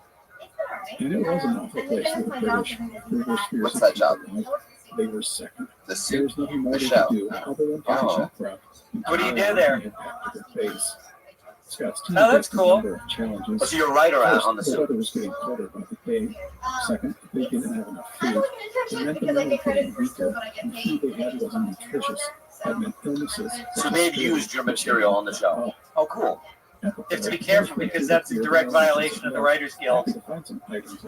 Thanks for coming, everybody. Will they come back to on that? That is true. No, you can't. Yeah, you're not allowed to accept written material from somebody who's not in the guild if it's a guild show, and I believe it's a guild show, right? Yeah, but it's still wrong. Yeah. What's your official job title there, Eddie? He was the guy who lost the race to the pole. He would be forever. Wow, so they're paying you money, and you're getting college credit, and you're getting jokes on the air. On the suit, who's hosting that now? Really? How do you done with that? Did you guys get the Bop It reference? I mean, Oh, yeah, I got the Bop It reference. I got Bop It. I liked how you explained it too, because at first I was like, no shit, if no one knows what the Bop It is, no one's gonna get it. You did a pretty good idea. Flick it. Flick it. Did you say flick it? Yeah. You have a wide stance. You have a wide stance like an umpire. Childbirthing hips. Balls and strikes. No, I like that. It's kind of different. I think it's always good to do something different on stage physically. So you came up, and for people that are listening, she spread her legs. And no, really, it's just something that you go, all right, that's kind of confident and different. I like that. You think I'm being sarcastic, but I'm being very serious. No, even that thing I just said, serious. Also, you did something that you were moving forward instead of back. Like sometimes when people are new, they kind of drift backwards, but you held your ground and you were forward. The only thing I want to say is that you're an attractive young lady, and this is how they're fucking supposed to. You're supposed to dress like that, okay? Shut the fuck up. Anyway, I love you, I mean. But like the sexual stuff, maybe you know what I mean. I mean, you're in, but it's like you know what I mean. Just start writing stuff that has nothing to do with that.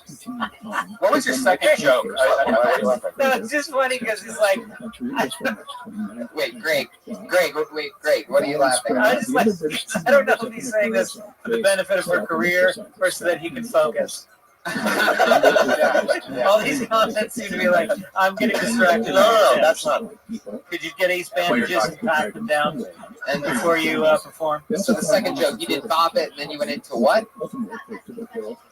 Right. You came buried in a Jewish cemetery. What nationality are you? That's what I was asking. You said your whole house wasn't Jewish. I was kind of confused with the end of that joke. I didn't understand what you were saying. The death of Scott in England took the world far more than Emerson's success. As I said before, Emerson's expedition. I think the punchline is just that we're not Jewish. But Scott and his expedition. Just tighter, yeah. 3 words. You say we're not Jewish. Yeah.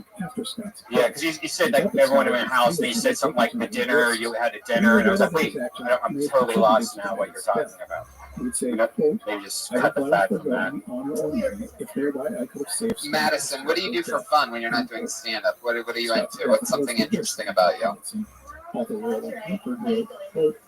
Really? Ukulele? What made you learn that? Just... That's very true. So what can you play on the ukulele? Not much else. I can picture that.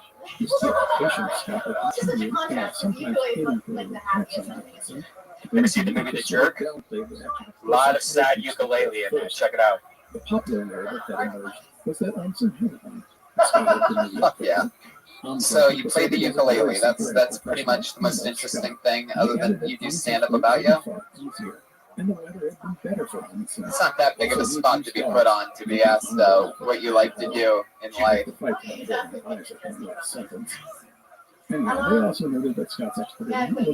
Did you buy that watch yourself, or was it a gift? Some said that Scott and his team had died of broken hearts. They were calling out the Hot Topic. When everyone was saying the Hot Topic thing, I was just saying the watch. I was like, that's not like Hot Topic or Gothic. It's not. East Coast time, it is upside down. How many times a week do you go up? Yeah. How they go off on stage? Amazing, good. How many? That's good. So you're working all day, every day, and then you're going out every night doing stand-up. Wow. So you don't have much of a social life. That is yourself. That's great. That's great. There she goes, Madison Sinclair, everybody. Nice to meet you, Madison. She's on Twitter at Madded Sinclair. Put your hands up for your next comedian, Vanessa Johnston, everybody. Vanessa Johnston. Here we go. Ooh, ooh, ooh, Whoa. Oh, that's great. I just broke up with my girlfriend. It was an indetermination. She's a rape victim, and I'm sexually aggressive. So it just didn't work out. And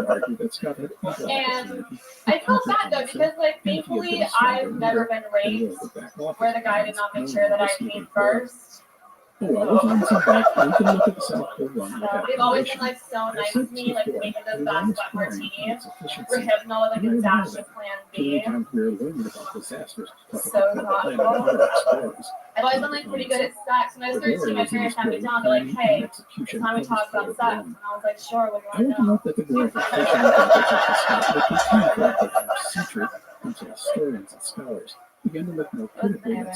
That's 47 seconds, but if you want to end it now, we can. There she is, Vanessa Johnston. Everybody. Vanessa, it's your first time on the show, right? Wow. Where are you from? How long have you been in LA? How long have you been doing stand-up? Wow. Very funny for 4 months. What else do you do? Like for work or for fun? Both. I work at HBO for work. What do you do there? I worked in programming for a bit, and now I work in this weather. I do like contract negotiation, like drafting. But I'm leaving and going to like a smaller company. Right. I used to live in Minnesota. Yeah. I did, Edina, when I was a baby. Yeah. Holy shit, you guys have something in common. For those of you listening, Bobby's just happy because she's wearing a Mickey Mouse T-shirt. No, I really think that you're really edgy, and obviously you're attractive, and but you're very edgy, and I just like her whole vibe. Yeah, it was really good. I liked it. Yeah, it was good because it is. Well, you know, it is weird because I'm not in agreement with you guys about how women dress on stage.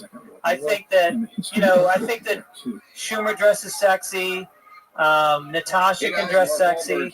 So I don't know. Not when they're doing like local shows. Natasha always dresses. Yeah, she wears skirts all the time. Locally. Yeah, definitely harder because I like experiment with both, and I think that like it's a lot easier for a crowd to be alienated from you if you dress up. But what if a guy dresses up? I mean, you came up here in short shorts. Yeah. I would definitely. Absolutely. Same thing. You were really Greg. I love watching you absorb that for a second. Like you're like, I think I can fucking pull off some short I don't know what a shorts. sexy guy looks like because I'm so fucking straight. But like, it just seems like you should dress how you dress, however you feel comfortable. I love that. You got the women howling at that one. It's true. Well, they're whores. I love it. Equality for everybody. That's the era that we live in now. They're making an all-female Ghostbusters. Did you know this? Greg? Right. Yeah. Anyway. When a woman's dressed sexy, right, though, that people like girls and also boys feel, I call them girls and boys, they feel defensive almost, though, right? Like, why would you need that extra thing when stand-up is hard enough? Well, because you're looking at it through the lens of a man and how he perceives it, rather than somebody going on stage and being themselves as much as they can be. And if part of themselves wants to feel sexy by looking sexy, then I think you're creatively stopping them by saying they shouldn't dress that way. You've been doing this for 4 months. You have an incredible stage presence. You already have jokes. How much material would you say that you compiled in 4 months? How much material that you like? Like how long of a set do you think you could do? Your adventures up to 8,500 pounds of towing capacity to haul all your favorite toys in space for 8 passengers. Nissan's most powerful car What part of LA do you live in? Spit out anything you throw at it. Learn more about the all-new 2025 Nissan Rogue. Oh yeah, like what are your cross streets? Run down. What are you doing? What? What's wrong, everybody? What did I do? By the way, how funny is it that like she's been doing it 4 months? She goes up 10 times a week. You know how many fucking overweight chick comics go up like once a month? Yeah. No offense, but people like to have you on their stage. Yeah. Right. But 10 times a week is a lot. You can look at our website, explorepodcast.com. But no, my point is, it's hard to get on the stage. It's hard to get asked. You had a great Yeah, time I tonight. Bobby, are you going to give her anything or what? Yeah, I got something. I got something. Fortune cookie. Okay, Here's a 20. Here's a 20. That's all I have. Go with cash. Take the fucking 20. Take the money. Wow. There she goes. Great job, Vanessa. Nice to meet you. Vanessa B. Johnson. Vanessa B. Johnson. Bobby Lee's run out of money in his pocket. So we're going to move to our final part of the show where every week we have one regular right now. One regular. We had 2 regulars, and then we were told people under 21 aren't allowed to go up anymore. So we had to lose a regular. That's the great Allie Makovsky. Rest in peace. We killed her after we found out she's literally no longer performing the show. We just said, fuck it. If you're not going to be on the show, let's just end your life completely. But we do have our one regular who's been writing and performing a new minute every single week. Has a lot of buzz right now. It's always fun to watch her grow. She was definitely nervous her first few times on the show. We're getting to watch somebody really defeat stage fright, and it's very exciting. And here she is. She writes a brand new minute, performs it every single week. Put your hands together for Melissa Esslinger.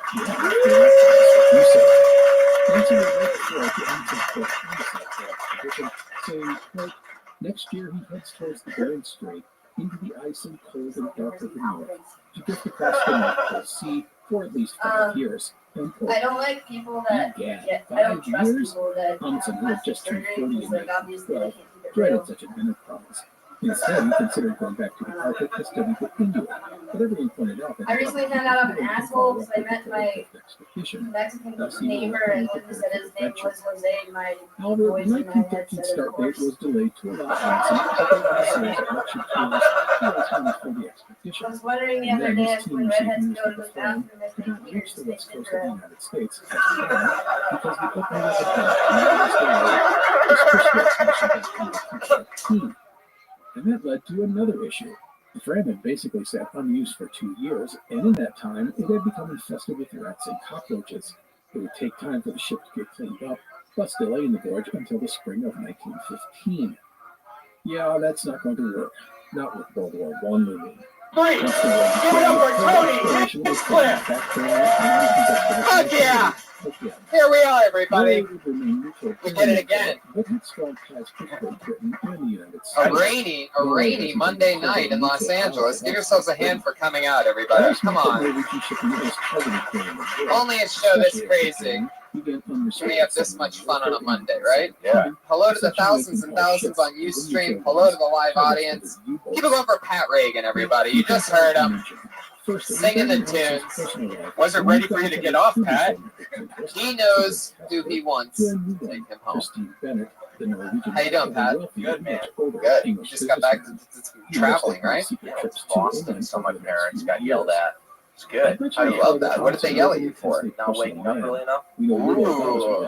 Where were you sleeping? The old bedroom? No, just like a creepy old bedroom with my grandma's old shit in it. Whoa, is she dead? Yeah. Wow. Like So you just white had lace bed sheets. Oh, fuck. That had to get creepy, huh? Are you like me? Do you sometimes just lay in bed and stare at shit until you scared fall asleep? That's what I've always done since I was a kid. I've always fallen asleep scared. I don't know if it has something to do with how I've turned out or anything, but every night And then it actually got pretty good a few months ago, and then I watched this movie called Babadook. Oh my god.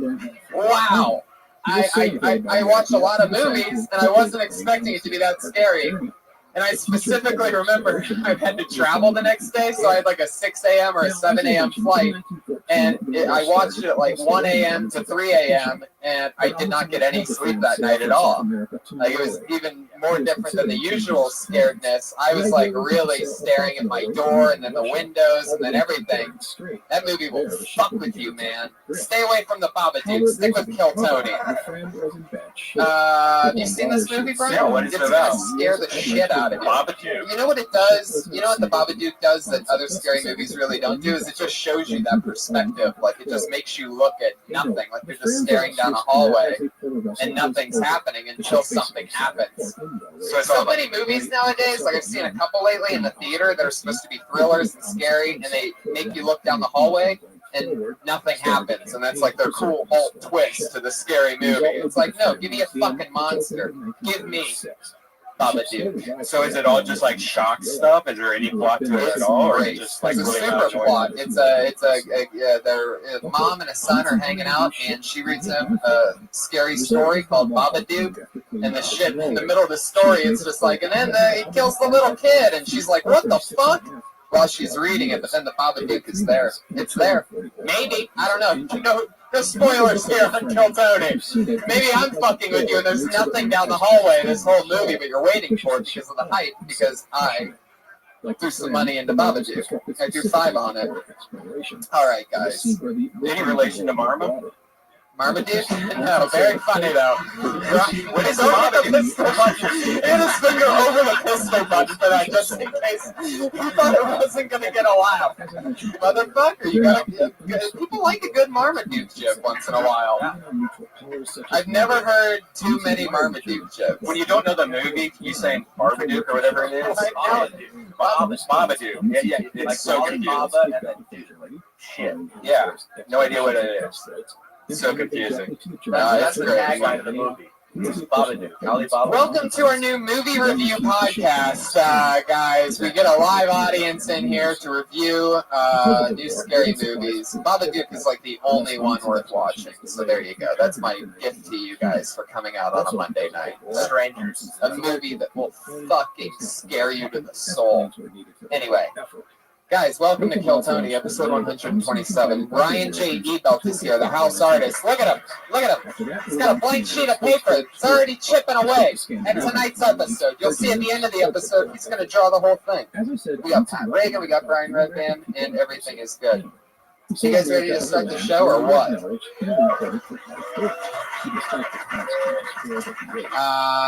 We are going to bring up one half of our secret guest tonight.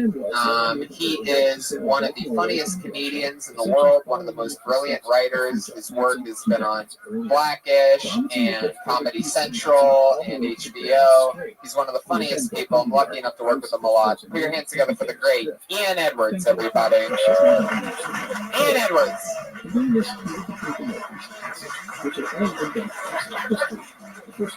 The great, the fabulous, the man, the myth. By the way, I want to mention that Ian Edwards is back on the show. Your other secret guest is on his way. He's just going to walk in at any point. That's going to be great.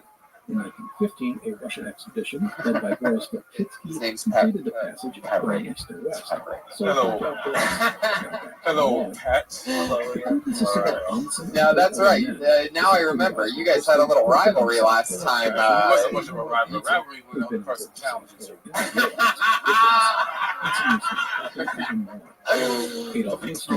Shots fired. Pat, how do you feel about Ian Edwards being back? Do you have any hostile feelings since the last episode? Feel good. All right.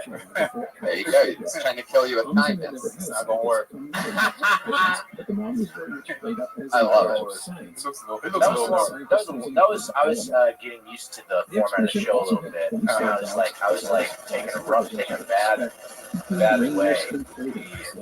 Oh, you are? Yeah, I was getting every week. comedians were like, "Fuck this guy." Oh yeah. Yeah. Oh, so I was doing something normal. Yeah. Yeah. It's so amazing how people that don't even watch the show come on and just instantly hate Pat. He was trying to be weird. That weird dude that makes you feel uncomfortable. I was like, fuck that. He is weird. I make people feel uncomfortable. My mom tells me that comedy makes people feel uncomfortable. Yeah. And your music. Yeah. Don't forget about that. I love it though. I like being weird. I like it though. With those glasses, you sort of look like a Weird Al Madrigal. It's hilarious. That's a real inside comedy reference, but it's fucked up. You don't recognize anybody who knew Al Madrigal because they just went, bah! You know what it is? I don't completely believe you're weird. I believe I'm weird. I don't believe the authenticity of your weirdness. People have told me I'm weird almost every day my entire life. Who are these people? Sounds like they might be weird. Why would that many people talk to a real weird person? Usually stay away from a weird person. You got who walks up to a weird person and say you're weird? You know you're weird when people avoid you. People are telling you you're weird. You're normal, motherfucker. That's all I'm saying. Speaking of weird, before you got on here, I was talking about a scary movie I saw recently called The Babadook. Have you seen this movie? I've never heard of it. Do you watch any scary movies? Yeah. If I'm with a girl, it's a good thing to do. Ah, I see. They jump into your arms. The movie does the work for you. They don't jump into your arms. The movie sucks. Yeah. That's how I rate horror movies. Were you guys anything for Halloween? Well, carrying down one dog. Yeah. I was lazy. I didn't even go out. Yeah, stayed in. I think a lot of us stayed in this year. Yeah. Yeah. You did? Yeah. That's shocking. Yeah. Did you? I played cards with my parents and wore a Jean Luc Picard mask. Wow. What kind of cards did you play? 500. It's an old Midwestern, boring ass card game. Mm-hmm. But I love it. How many rounds do you think you went with your parents in this card game? We played until like past 2 a.m. but they never stay up. Were you guys drinking? Yeah. Both your parents drank? You think they fucked that night? No. What makes you so confident? Just no. How do you know? Do you have a cup to the door? No one in my whole extended family can figure out Why? What do you mean? What can't you figure out about it? My mom's 10 years older than my dad. My dad's like this fucking like Johnny businessman, like super good looking dude. And my mom like this crazy like big bird lady. It was like like for a while I was like is my dad gay? I was like, is my dad a beard? Did your mother have money? Yeah, she had some money. What's so tough to figure out? No. My dad.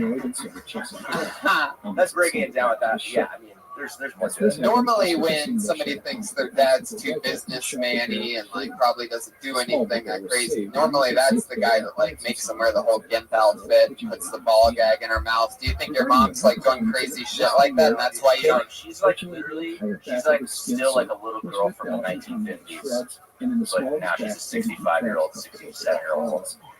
Huh. So she still hates black people. No,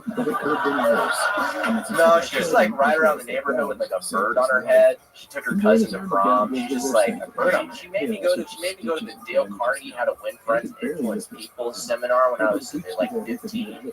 I was with a bunch of like fucking. Let's get back to this bird on the head thing. Yeah, what the fuck's a bird on the head? I want that Mount Rushmore occurred naturally.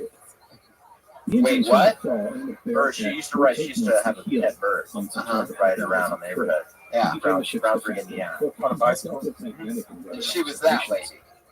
That rode around on a bicycle. Oh, a kid. Bird on her head. And you described her as big bird like. Yeah. She's what, tall? Oh, big. It's loud. Oh, but not that kind of company, though, right? So that's not fucking her. Josh, any updates? Okay. And she's also has terrible health problems, so she's in constant physical pain, so I don't think they can have any sex. She moans, but when she moans, she's doing like back and knee exercises. Does your dad have trouble sitting down? What do you mean, like my mom's wearing a dildo or something? Yeah. No. Hey. In some ways, it hurt the morale of the expedition. So you've never heard your parents have sex? No. Expedition. Interesting. How do you think that's affected you as a young man? I don't know. And then your biological parents. I mean, I'm sexually. I mean, but sexually, I think I got fucked up going to all boys Catholic high school. The men began to worry that they would all boys. Very repressed.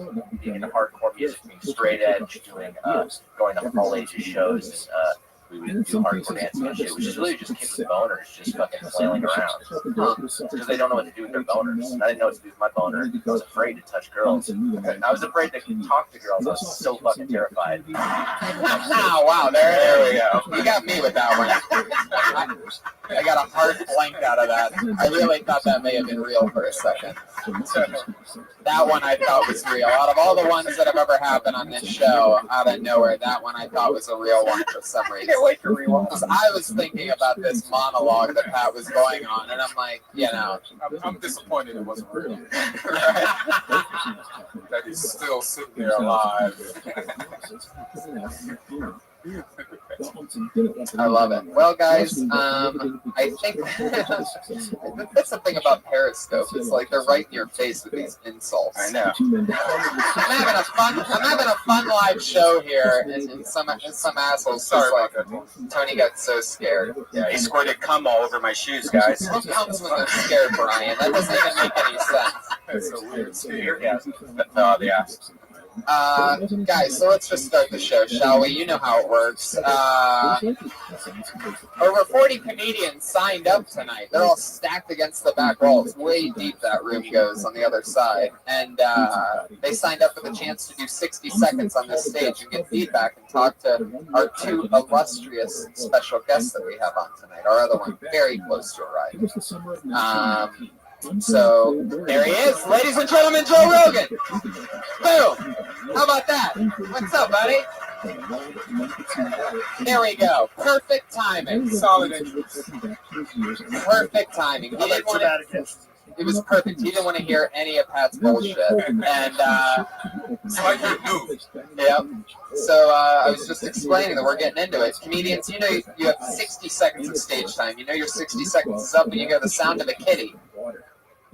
Oh, come on, Brian. It's a little bit more quiet every week. You have to let him hear it for it to even. There you go. That's the sound that you hear when your 60 seconds is up. Don't go over your time, or else you're going to bring out the angry West Hollywood bear. Do you have a sketch artist now? Yeah. It's amazing. It's the great Ryan J. Ebelt over there. He draws a picture. Courtroom style? Yeah. Yeah. And he draws like the theme. Like, Pitney Black? He'll do it. Fuck yeah. So, yeah, he does every episode. It's RyanJEbelt.com, by the way. I don't know if I said that up front. But he has prints of every funny thing. And he also draws like the theme, like if there's a running joke and stuff like that becomes part of it. So anything can happen. You guys ready for Kill Tony or what, you crazy motherfuckers? Funnest show on a Monday at 8. Put your hands together for your first comedian tonight. His name is Tony James. With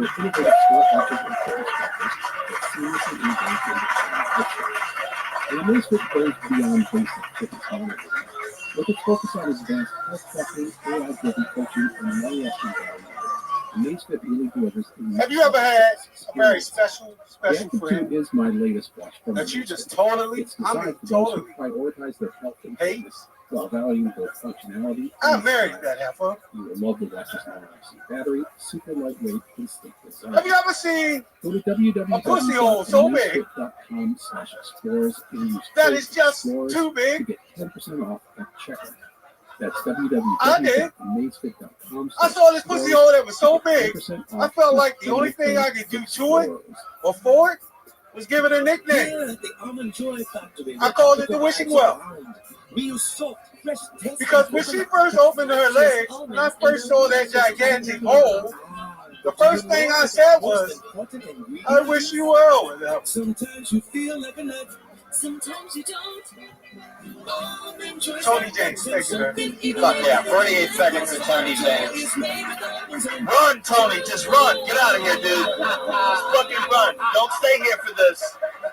Don't stay here for this. You don't want. Hey, I want to hear. You don't want to hear it, man. I don't want to hear it. You don't want to hear it, man. You don't want to feel it. You don't want to remember it. You don't want none of this. That's not new, Joe. Just go watch it on Periscope. Go home and watch it on Periscope.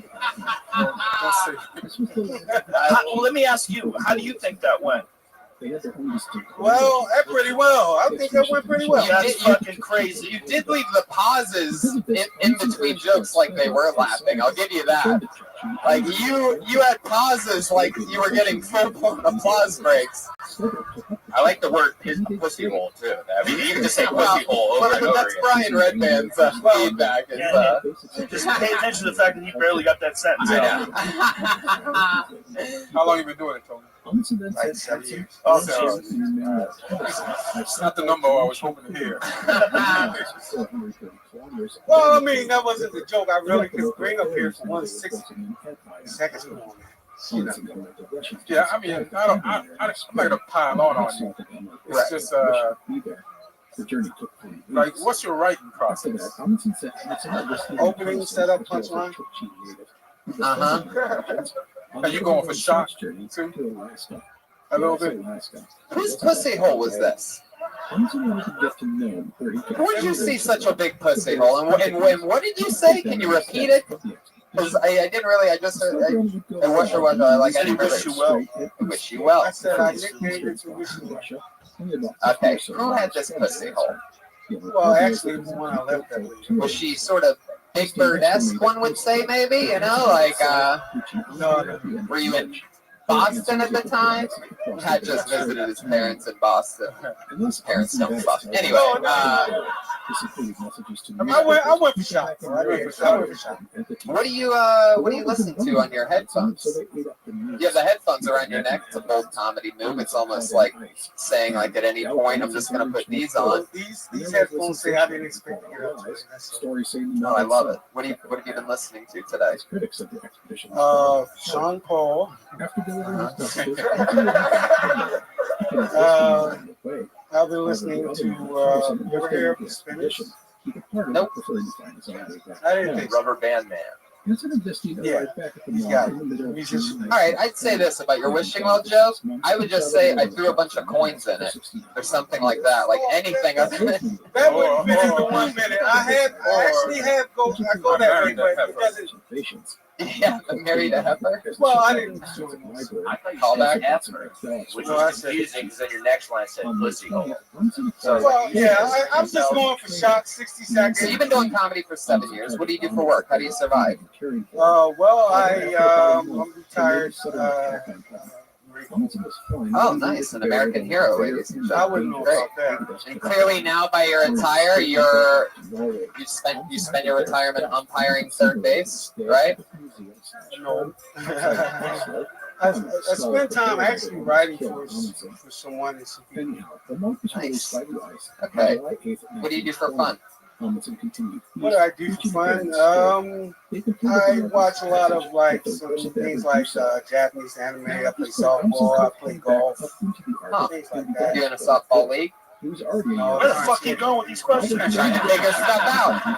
Maybe my softball team needs a new cleanup hitter, and You just have to write harder, man. But this is not enough time to get into. Oh, it is. You're gonna see people killed. But you know you're not gonna. It's gonna hurt you when they come up here and they're gonna murder during this show. There's people that'll get really hard Well, I haven't lives. seen it yet. Well, you're the first one. Jesus Christ. Well, this is Can't my listen. first show, man. Here's one thing you can never do. You can never make excuses why it didn't go well. Don't ever Well, say I didn't have enough it went time. well. I'm It saying definitely you didn't go asked well. 100%. No, and you can't Well, so the you first can't joke look at it. No, definitely not. You can't look at it in a delusional sense. It kills except for everybody. It definitely doesn't. There's no way it does. You can't listen. You can't be delusional. If you don't look at it objectively, you'll never get good at this shit. This shit is brutal. This is a hard. Listen, there's 100 people in this room, and all of them know how to talk. Okay, so for you to be the one person that gets to talk, you better have something extraordinary to say. You can't look at it and go, this is good enough. This always works. I don't have enough. Okay, you're making excuses. You're making excuses. There was none. It's true. Nobody laughed at my first joke. Tony, did you hear that sound that they Come on, just man, made? seriously. The sound of silence is like. You're not a bad person. We're not judging you as a human being, but we're talking about what you did, like your art. Like the only way you're ever going to be good at this is if you own up to it and look at it objectively. And you can't think it's going well when it's not. That's the curse of the open micer. There's open micers to this day that are still here as phantom jokes from a show that they bombed at. And it's this defense mechanism that your brain creates that allows you to get through it and not have this. Bombing on stage is like sucking 1,000 dicks in front of your mother, all right? We all know it. Everyone knows it. And when you bomb, you want to come up with all these reasons why you didn't. And it's just defense mechanisms. And that defense mechanism is going to keep you from ever getting good at this. Truth bomb, straight from the top of the show, from Joe Rogan, ladies and gentlemen. Okay, now can I say something real fast? Uh-oh, rebuttal from That's not being an excuse. It's not an excuse. Now, from what I heard, now I listened, I thought the joke went well. Now, I usually record myself, and so that joke works. Whether or not it works here tonight, you know jokes don't always work everywhere. So, that sounds like an excuse, right? Record it from the back of the room. It will change your whole, like you'll listen to it, you'll hear the audience. Even if it worked before, you wouldn't do that on a special. You wouldn't. You know it has to be stronger. Deep down, or even on the surface, you know that shit has to be stronger. So that's the whole point. Yeah, and it's not gonna hurt you if you listen to us in the long run. And next time you're around the pussy, I'm not upset by what you guys have to say, man. I say that I'm not upset. It doesn't bother me at all. I get virtual shit, and I've heard worse. Okay, Tony, we love you. You gave it your all. Tony James, everybody. It's serious from the top. Next time, hard fucking art form. It is, without a doubt. Learn from this show, for real. If you're thinking about doing this, you can learn from this show, from shit like that. There's do's and don't do's. There's little fucking ninjas. There's little ninjas hidden all around the country that I hear a lot about when I go to these other cities, and they're the local comedians, and they listen to the show, and whether it applies to them or not, they find out a couple notes that are so truthful from each episode. They tell me about it when I go out there. They introduce themselves, and it's like one of the cool perks of this. Well, you know, Ian and I, we started out basically around the same time, and you know, when we started, there was nobody told you shit. You know, you didn't have, there was no forum like this where you could watch someone go on stage do an open mic night and then have a bunch of people fuck around and talk about how it's done. It was hard back then. Yeah. You know, I mean, it seems brutal what I just said, but it's true. It's not brutal as a human being, but as what is coming out of your mouth. You gotta stop the vote. It's not that serious. Wow, this is. But it's what it is. Yeah, yeah. We all know it. We all know it, but it's like, you know, shit. Anything can happen. Also, 60, when people say they can't do it in 60 seconds, I always think that's like, that excuse is not really valid. Right, so what do you do in a 5-minute set? Just not get laughs for 60 seconds? Doesn't make any sense. When you're holding your breath, 60 seconds is a long time. Oh, jeez. Okay, I don't think we've ever had this person on before. It seems like an interesting name. Put your hands together for Stevie Blue Eyes.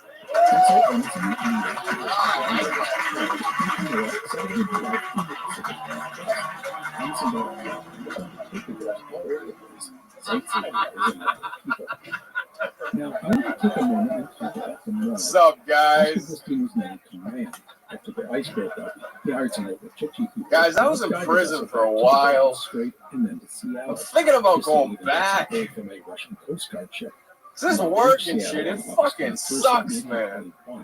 It's hard getting a job when you're a felon. Can't get any job that you really want. Like, I'm a huge football fan. You guys like football? Love football. Tried getting a job with the NFL, but they told me I wasn't qualified. So I went home and beat the shit out of my girlfriend. I still didn't get it. I guess they do background checks. God, you guys are tight, huh?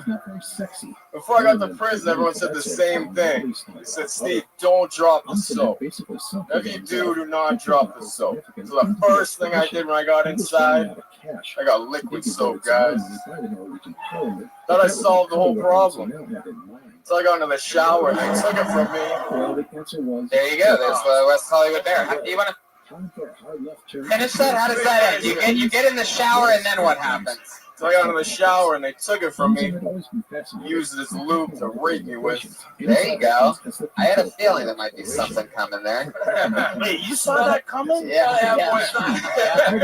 I had a feeling there would be some type of buzz. Some kind of Columbo or some shit. Yeah. Nah, but when you look at it, you're like, yeah, that could have happened. Yeah. Now there's a lot going on here, Stevie Blue Eyes, and that is your comedy name, huh? Yeah. How long have you been on stand-up? I got out of prison April 30th, 2014. Holy shit! You have the face that says you wouldn't go to prison. I know. Where'd you go to prison for? I was drug trafficking, extortion, racketeering. I was in federal prison. Jesus Christ. Oh wow! I'm actually proud of you. Have you seen the movie Black Mass? Yeah. I've seen in Black Mass, half the movie they're trying to set up mob boss Gennaro and Julo in North End. Gennaro and Julo is the mob boss who gave me the nickname Stevie Blue Eyes. His son was my boss. Stevie, I loved your set tonight. It was awesome. It was unbelievable. Great shirt. Consider yourself a new regular on the show. You don't even have to sign up anymore. Congratulations. Every single week you can catch Stevie Blue Eyes. Wow. Unbelievable. So how long were you in there for? 5 years. Wow. You seen the movie Blow with Johnny Depp? Get the fuck out of here. What are you talking? What's that? No, it's another. Have you seen Goodfellas with Robert De I have all these weird parallels now. I have all these weird parallels with Johnny Depp, who Johnny Depp portrayed as going to be Blow, drug trafficker George Jung, who's 3 cells down from me the whole time I was in prison. Wow. Holy shit. He just got out. He's in San Francisco now. He's a friend of mine. Johnny Depp fucking connections going on.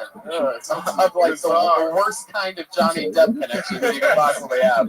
Not like one time we were in the same Uber share. It's like, no. I once sucked the guy off who showered with blow. Where's Johnny Depp connection? Maybe like Winona Ryder's tattoo artist. Yeah. That would be like the worst Johnny Depp connection. Was in the cell 5 down from me. He did a butterfly on my ankle. It's the same guy. Winona Forever. Remember that? So Stevie, you look young. You're loaded with stories and life experience. You're built like a fucking human wrecking machine. Yeah, you got weights in there. You got a good weight system. There's no On-It products, but you get your hard-boiled eggs. You are wearing the On-It shirt, which made me crack up from the beginning. It's Joe Rogan's company, so what are the odds of that? Okay. Last time I met you, you had an On-It shirt on too. Last 3 times I've seen Get Joe, some I've other had an shirts. I love it. the guy that owns the company. Yeah. Joe doesn't want your sponsorship, clearly. I love it. So Stevie, I so you said you've been on stand-up what, about a year? I first did my first open mics in 2010 while I was on trial. I just needed something to do. I was in my mind. So I went into prison and kind of comedy, which is a good thing because prison's literally like boot camp for comedy. Like shit, if you go in with that mindset looking for bits and stuff like that, it's like endless. Yeah, it's fucking endless. So I got out April 3rd, 2014 and started hitting mics ever since then. That's how Joey Diaz started. Yeah. Joey Diaz started in prison. Started making people laugh in prison. Yeah, they would show movies, and if the movie sucked, they'd go, "Get up there, Cuban!" And get on stage and make everybody laugh. Wow, it's just a bit. I mean, it's just constantly like you're in rooms with people, and then myself, I was always kind of the focus of attention. I'd have to be talking to people, this and that. So it was kind of grooming me for being not in the spotlight, but for just being able to talk and come up with funny things all the time. Wow. Did you ever make jokes? Yeah, prison guys. I mean, we'd all joke it. I mean, and that's one of the saddest things about prison. People say the worst part's the company you keep, meaning shitheads, rapists. But the hardest for me about the company I kept was some of the awesome guys that were in there. Some of the coolest fucking pedophiles you've ever met in your entire life. Honestly, it's the best fucking hand some of the smartest, most intelligent people I've ever met in my life who would be doing amazing things on the street if they didn't get hit up with the crack law in New Jersey in 2000. That old crack law that came down in Jersey. That crack law's taking a lot of people. Crack law, all the highest quality of people. It's like a good thing. Like you're comfortable on stage, but you have a wall up. Like you have this. You're trying to put out a persona. Well, normally it's awkward. It's awkward. Starting out is the most awkward thing about stand-up is like getting to you. You know, I always say there's like 3 stages to stand-up. The first stage is like you're trying to do anything to get a laugh, like anything. Like you're saying a bunch of nonsense, but if it works, you keep it. And then you got to ditch all that shit eventually, and then you develop stuff that actually makes you laugh. That's like stage 2. Stage 3, not everybody even has to. Like some of the greatest comedians never went to stage 3. Like Stephen Wright or Mitch Hedberg, some of the greatest of all time.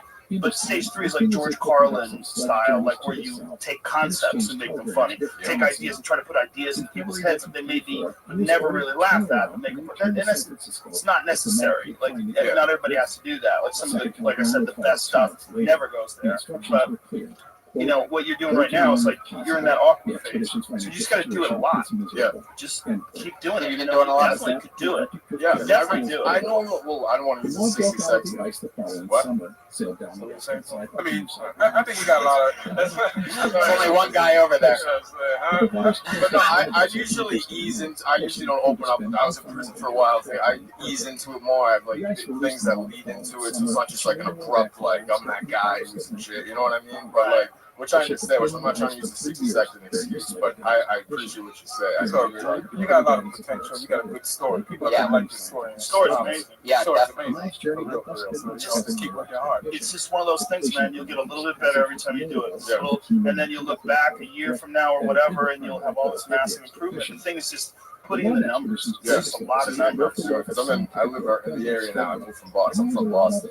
I got off probation in September. I love these updates. Like, it's like I know his entire fucking like police report at this point. As soon as I got off probation, I just came out here because it was just, you know. So you're off probation. That was in what, September? September. That was last month. That's fucking amazing. Yeah. Wow.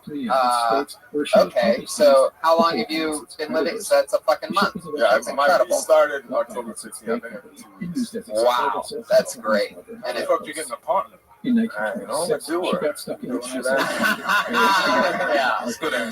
Yeah. Any other answer, and I'm pretty sure this podcast will be witnessed in a federal case in a few months. Here on this wildly popular live podcast, you said that the wheels broke. Oh, whatever. I guess that's a real person. 1930s. Criminal discovered on the new podcast system. So you're gonna stick with Stevie Blue Eyes? Yeah, I mean. That's far, right? This guy you this far. I'm gonna change the pace, son. Yeah.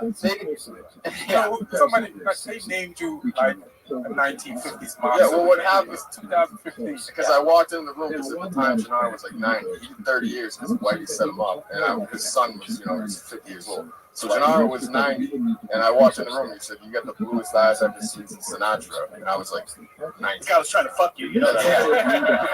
But that's how it started. Gay pedophile. But that's how, yeah. So I just love a guy that'll just go with the name that the FBI has on file. Like, it's such a fuck you. Like, that's up on some guy's billboard right now. Like, Stevie Blue Eyes. He's at the comedy store. That guy's alive? Where? Yeah, in my federal indictment, it says my real name, Steve Pearson, a.k.a. Stevie Blue Eyes. Stevie Pearson Blue Eyes. Yeah, you're really twisting. Oh, shit. That is incredible. I didn't even notice that. Did you even know that? No, I didn't. Oh, people have just, all right. You son of a bitch. The only problem that you're gonna have with that nickname is that it carries a lot. It's got weight to it. Like you're asking for people to give you more attention. Yeah. Like, now they have to look at your eyes. Now they have to like, what's this guy's name? What the fuck is that all about? You know, like if you just Steve Pearson and you go in fresh, like you don't have a lot of. There's not a lot of weight. No, normally Steel the Destroyer. You know, crazy fucking name. Yeah. You know, you better be good. People are always going to ask you about the Blue Eyes thing forever, and you're always going to have to go, there was this mafia guy, why'd he hold you? And they're already going to be like, oh, fuck, this guy's going to kill me. Now, normally I have the comedian go off and I give their Twitter handle a shout out, but I noticed here that I read your Twitter handle, luckily, before relieving you of your duty over there, and I'm just going to ask you straight up, why is your Twitter handle Protein Cream? So that's another story. Do you even lift, bro?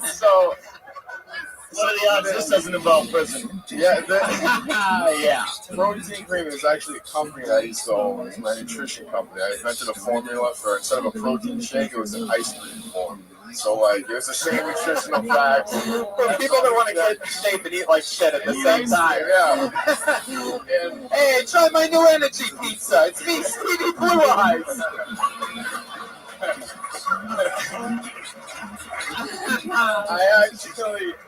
I got on season 2 of Shark Tank for it, I bet. And the episode was pulled because they knew I had ties with organized crime. Wow. And it was made in West Palm Beach, Florida. It was made in these little 8-ounce cups and it gets sent up to New York and Boston. Coke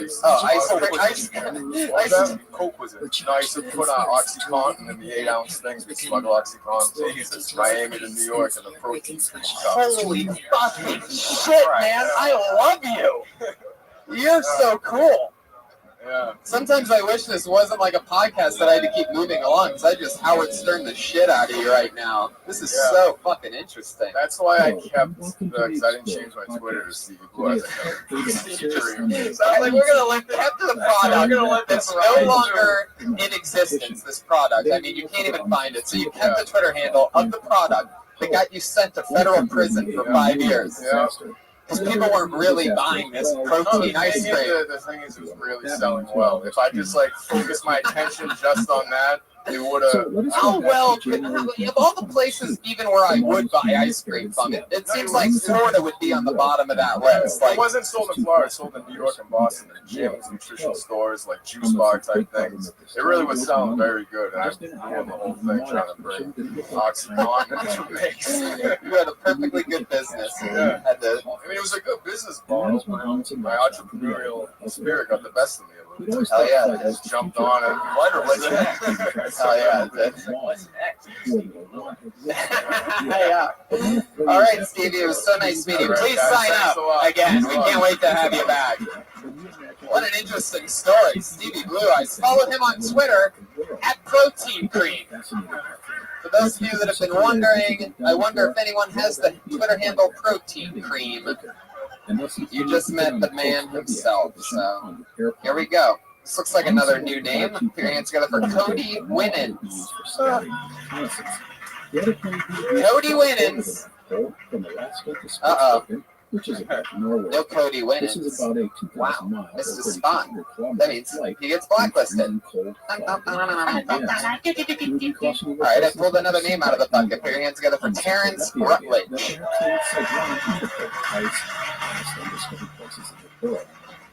All of this was exciting stuff.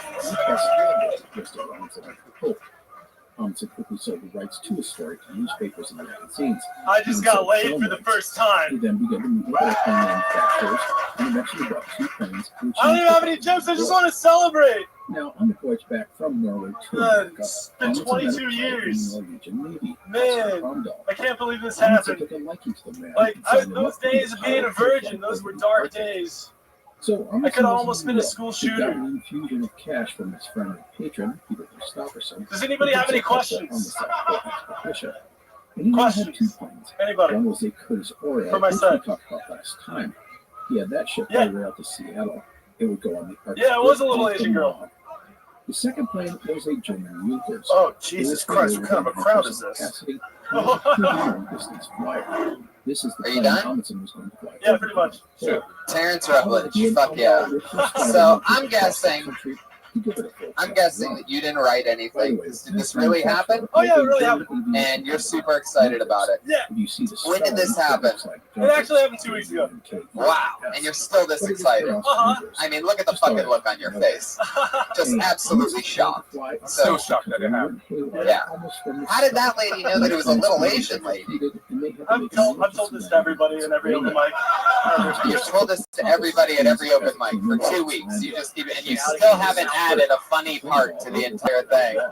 You just keep kicking out the premise, waiting for something to just magically come to you. And then you start asking questions like somebody in the audience is going to write it for you. I was hopeful when you got on stage. Oh yeah, The pause and the confidence. I was hopeful that something good was going to come out. Yeah, you have the connection, you have the energy, you have me on board. Are you a funny guy outside of this? Not really.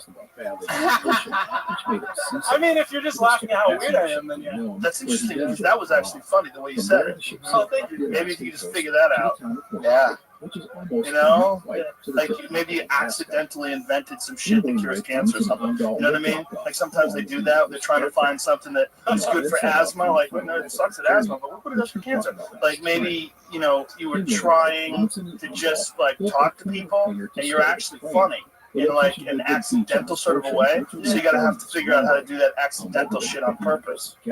Otherwise, what the fuck are you doing? Do you have any material at all? What were you doing? What were you talking about right before you got laid 2 weeks ago? Like, what was that last I was talking about being a virgin. Wow. See, I think that's amazing. There you go. You can just add that right to it. And some girl just threw you a bone. I met a girl on the bus. You threw her on the bus? On the bus. You didn't mention that in the 60 seconds. You just told her on the bus you were a virgin. Well, it came out later. She asked. Came out when? How long did you last? I lasted a whole hour. Oh, wow. Oh, boy. I don't even know if that's good. I don't know if that's a great... Okay, what does last mean to you? Yeah. Well, what does that mean? When you say how long? I didn't like come for a really long time. In actually having sex. Yeah. How'd you pull that off? Did you speed off a lot? No, I haven't masturbated in 8 years. You're some kind of a, you're some kind of a fucking weirdo, dude. Oh, the horse make it true. You go on stage, you have a minute, you don't tell any jokes, you ask questions, you haven't gotten laid your whole life, you got laid once, you fuck for an hour. You're the outlier of outliers. They should bring you to a lab somewhere and fucking study you. Yeah. When you came out, Jesus, questions are flying in from the back. Angry. It's like, I'm depressed and my life's way better than his. What the fuck's going on? Why are you smiling, bitch? When you came, did it smell? Oh, Jesus. God, that's disgusting. How do you even think of these things? I mean, if he doesn't masturbate, he hasn't had sex for eight years, like, it's going to be still there, right? It's going to come out like curdled. You should be able to. Oh, my God. I mean, did it kill the girl? Is she still alive? Medical advice from Brian Redman. I don't know if you know this, but the cum sort of stays there. Only way is it good? Does it evaporate? Does cum sweat? No, you were having crazy wet dreams for a while, right? You would just wake up with sticky in your underwear, right? From time to time. So let's hear one of your jokes. You say you have actual jokes. Hear one of your jokes. All right, so I come from a super Christian family. My family's like the Bible. My dad is like Jesus Christ. I've waited my whole life for him to come back. The plane was dismantled and abandoned. Should open with that. That's not bad. There's something there. Give us one more. My uncle's like Satan. He's always trying to get inside me. Ah, there you go. He's got jokes. I like that. Drop the mic and walk away a winner. Walk away a winner. I love it. That's actually funny, dude. Sure. Go. Walk away a winner. That's a winner. He's a winner. What's his Twitter? He won. He's on Twitter, Comedy Terrence. He's the only Comedy Terrence in He won. the 2 hours. He did try to stay up here for an hour. Yeah, but he fucking nailed it. That's how you do it. You plant that bitch and you scat. He's got it. Who would have thought he'd be able to turn it around? That was amazing. It's really interesting that he has jokes like that. I mean, he might be the first guy ever who lost his virginity and made it turn it into a meltdown. You know what I mean? Instead of getting better, I feel like most people would come out of the gate swinging. But well, obviously, there's something wrong. You know? Right. And not getting laid for 22 years, I understand. Well, how about the no beating off part? Yeah, that's exactly what's like completely. I mean, how do you not didn't have arms, you would figure something out. Yeah. I've actually thought about that. Like, I mean, like, I thought about that no arm thing, and I imagine that you would just end up fucking like couch cushions and shit. You know what I mean? You'd figure something out. Sneaking up behind it. You'd find something. Yeah. This is crazy talk. But the last two jokes were good jokes, especially the last one. Yeah. That was fucking funny. There's something in there. Yeah, it's called Crazy. Hopefully it's not another 8 years until he releases more jokes like that. Yeah, not jerking off for 8 years. I can't fathom that. That would just that's just frustrating, That right? fucking Satan joke's hilarious though. I know this guy. He's from Texas. He's been signing up for a few weeks, and now he's going to get on the show. His name is Taylor Rizzo, everybody. Here he is.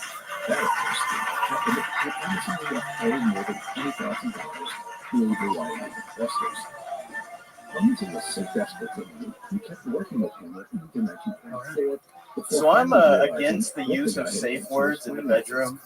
And I'm against them now, but I used to think the safe words were just stupid and useless. Like, what sort of sexual scenario can you not just say, like, please stop doing that? You know, like, saying stop should be enough. But I thought about it, and the only time you need a safe word is for a rape fantasy. Because you want to be able to say those things like, no, don't, and please stop. With the comfortability of knowing that you can't make it all stop by just saying, like, pumpernickel or something. And it's ridiculous. Like, I'm against rape, and that's why I'm against the use of safe words in the bedroom. Now, that being said, this is going to sound hypocritical, but I actually have a safe word that I recognize in the bedroom, and it's rape. Because if I'm having sex with you, and you say rape, I'm going to stop. Like, immediately. Alright, that's my joke. Thanks, guys. Yeah. That's a good premise. Yep. That's a very good premise. That's a tough one, though, to bang out in 60 seconds. Yeah. But it's very smart. It's very smart. That's a problem, too, right? If you have 60 seconds. Yeah, well, it's like 57 seconds. And so it's like, I don't want to get that kitty cat noise. And if somebody, like, laughs and it stretches it out a little. Yeah, I was trying to. I was just going to talk over their laugh. I don't understand why it took you so long just to get to it. To get to the, yeah. I don't know. I guess a lot of setup kind of lost me until you got to. I do. My jokes tend to have a lot more setup. Well, that's just. How long you been on stand-up? About 3 years. Right. Yeah. Setup's so long. Yeah, but that's not like a joke. Like, that's not something you could bang out. Like, my uncle's like Satan. He's always trying to get time. Right. Like, that's you know what I mean? Like, what you're doing is like, this is like kind of a high concept because it is really true. Like, the only time to do that is if you have a rape fantasy. Because that's the only time you're going to be able to say no without it actually stopping. Yes. And once, really good point. Once you get that rape thing out and you're there, you know what I mean? You can just tag it with more stuff that's automatic safe words. Yeah. Once you say rape, this is safe for there's other ones too, like stop or grandma or Babadook. Yeah, because the rape doesn't really work because if you have a rape fantasy, and he's saying, "Don't rape me." It's like she really wants you to rape her. You've got a weird situation going on. That's why you have to come up with like pumpernickel or pineapple or something. It's a good premise because it's totally true. Like people that do get crazy like that, they have like little fantasies. I'm the police officer, okay, and I'm gonna pull you over. You try to run. Like that kind of weird shit. Like that's the only time you would have. Yeah, but some people love to make it believe. So it's fun. It's weird. It's a good premise. It's really funny. Yeah. You have a girlfriend? I do not know. No. Have you ever been with someone who's had a rape fantasy? No. It's actually weird. I have more jokes about how you find a girl I'm not into fantasy. Yeah. None that's been me and Edwards finding all the right gals. Yeah, man. Nobody's told me about it, but I mean, I even have other jokes where I'm like not into kinky things, and we'll talk about that a little bit. I just figured that you've been with a whole bunch of different women since your face has 70s bush on it, like attached to it. So it's a very pubic beard. Has anybody told you that before? Most days. What do you put in that? Nothing. I mean, I don't know. I can't grow a beard. This is some Tony Hinchcliffe male envy. It's true. It's true. I'm jealous. I can't grow. I only grow a little bit patchy facial hair and only on one side. So if I don't shave for a few days, it looks like I got bitch slapped by a coal miner. It's really embarrassing. It's just little patches, like dirt. Anyway. Those reviews were blonde and straight. Mine? Yeah, straight blonde hue. Okay, Pat. What is I don't want to have Michael Jackson's views Jeez, what the fuck, man? Taylor, so you just moved here from Texas recently, right? Wrong, South Carolina. South Carolina. That's close though. How long have you been out here? Like 4 weeks. Wow. Yeah. And you live here now? I do. I'm still don't have my own place, but I have a job, and I have my medical marijuana card, so I think technically. Yeah. Well, that's what counts. You know, Are you here to pursue stand-up? That's 100% why I came. Where'd you come from? From South Carolina. But what part? Charleston, South Carolina. I remember you now. Yeah, I did the show last year, and you told me not to move out here right away, and that was some amazing advice. And then after the show, you told me to transfer with my job and move out here and do it, and that's literally what happened. Wow. Yeah, I did the show on September 29th, 2014, and I, decided that day that I wanted to move out, and I gave myself a year, and I started my new job out here on September 28th. Holy shit, that's amazing. 1 day before a year started. Changing lives. Yeah, man. I love that. I want to thank you. Of course. Are you having fun? Yeah, fuck yeah. I mean, I've only been going up like once or twice a week for the last 3 years, so now that, anytime I have a free couple hours, I can just look online and see what open mics are going on. Yeah, you definitely would be able to do stand-up in Charleston, South Carolina. Not at all. Yeah, not with like high concepts like that. Yeah, it's hard to do that. I mean, yeah, it's tough. I mean, a lot of the shows that they book you on around there are all clean shows, and I can't. Like concept rape jokes. It's hard. The safe word is Democrat. Yeah, I mean, I feel like gay marriage. I got looked over a lot because my material's a little more. Yeah, that's gonna happen. Well, when you went on stage and you started telling that joke, I felt like there's certain times that people say things on stage that are like little fruits, and they might develop and they might not. You know what I'm saying? Like when you see like a bud. Like you see something growing, you're like, ooh, there's something there. Like, there's like concepts that like ring bells, and that rang a bell. And if you could do that, you could, that's very hard to do. It's like really difficult sort of concepts like that are some of the hardest shit to turn into like really good bits. But when you nail them, they're the most satisfying. Yeah, that's what I've really been trying to do. How much time do you think you have all together right now? Just ballpark. I actually 5 minutes, 7 minutes. Of like material that I want to perform, and I could do 15 minutes. Nice. Of similar stuff, and I've recorded pretty much every set I've ever done, and I compiled all my jokes from the last 3 years, and it's like 45 minutes. Like most of it's shit, but I mean that's very honest. Cool to see the progression. The first few jokes that I did about. Can I tell you another secret to being successful from some advice that I would do if I were you? I'd become best friends with Stevie Blue Eyes. I'd use him as security so that other people don't bully me. This way you could do any joke you want. And if somebody's like, hey, fuck you, weird pubic beard guy, you could be like, Stevie, get this motherfucker. Okay, we can work something out. Stevie would just go up to the heckler and just drop his credits, and then. It's really cool, man, that you actually waited. You didn't just move right out and stuff. If you're here Friday, I'd like to have you on the Death Squad show. Fuck yeah, man. Wow, dreams coming true. Taylor Rizzo. It really is a dream come true, man. When I left the show last year. All right, Taylor, enough of your emotions. Yeah, we love you. This means a lot, man. You really helped me out. I get it. It means a lot. It may not mean a lot to them, but it means a lot to me. Don't force your emotions on us, right? Said enough. Taylor, welcome back to the show. Congrats on everything. That's a fun little Kill Tony. A Kill Tony success story, guys. We got this guy the fuck out of Charleston, South Carolina. That's huge. Jesus, he would have just rotted away there slowly. Clean comedy shows. Those are hilarious. Yeah. Clean comedy. I want you to run uphill, but only with weights on. Yeah. Taylor Rizzo's on Twitter at Taylor Rizzo, all one word. So.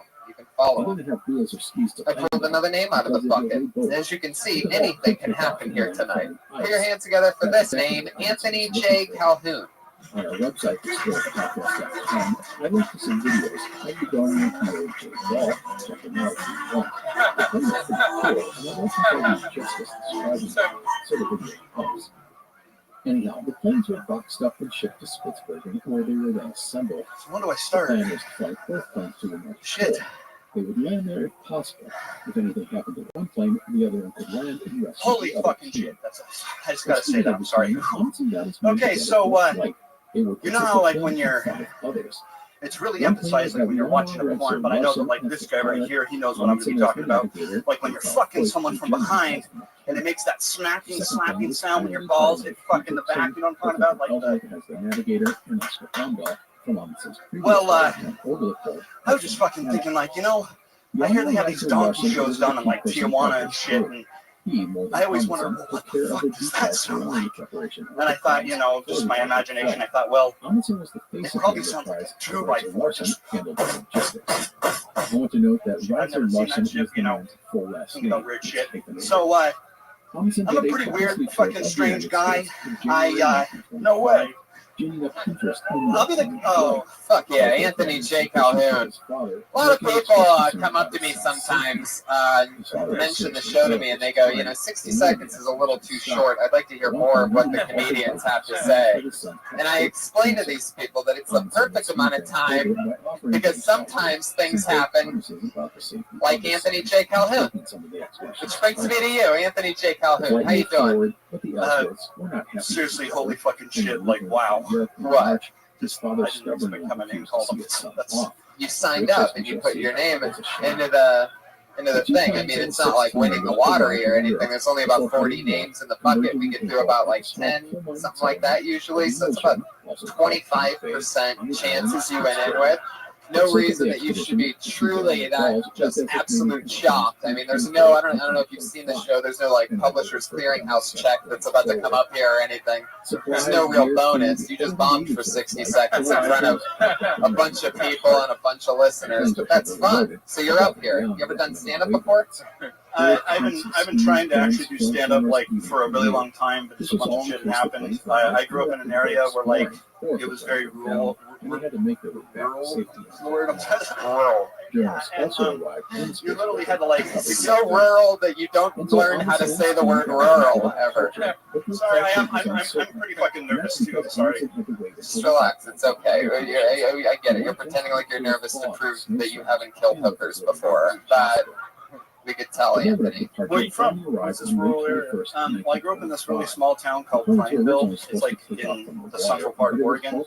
Like usually to like get a job, you have to like. People complain about having to like travel like 5 or 10 miles for a job around here. I'm like, fuck, I had to drive like 40 miles. Wow. So you're one of the Devil's Rejects. Pretty much, yeah. Wow. Nobody saw that movie? All right, watch that and then watch Babadook. You fucking pussies. Okay. Can you explain the joke, like the sound? No. What does that mean? Joe and Brian's chemistry is the most beautiful thing. Don't do it, Brian. Like, it's so great. I know because the donkey balls are obviously a lot bigger than like obviously a man's balls. Oh, are they? It's not. You seen Joey Diaz's balls? I'm just saying. Hold on. That is.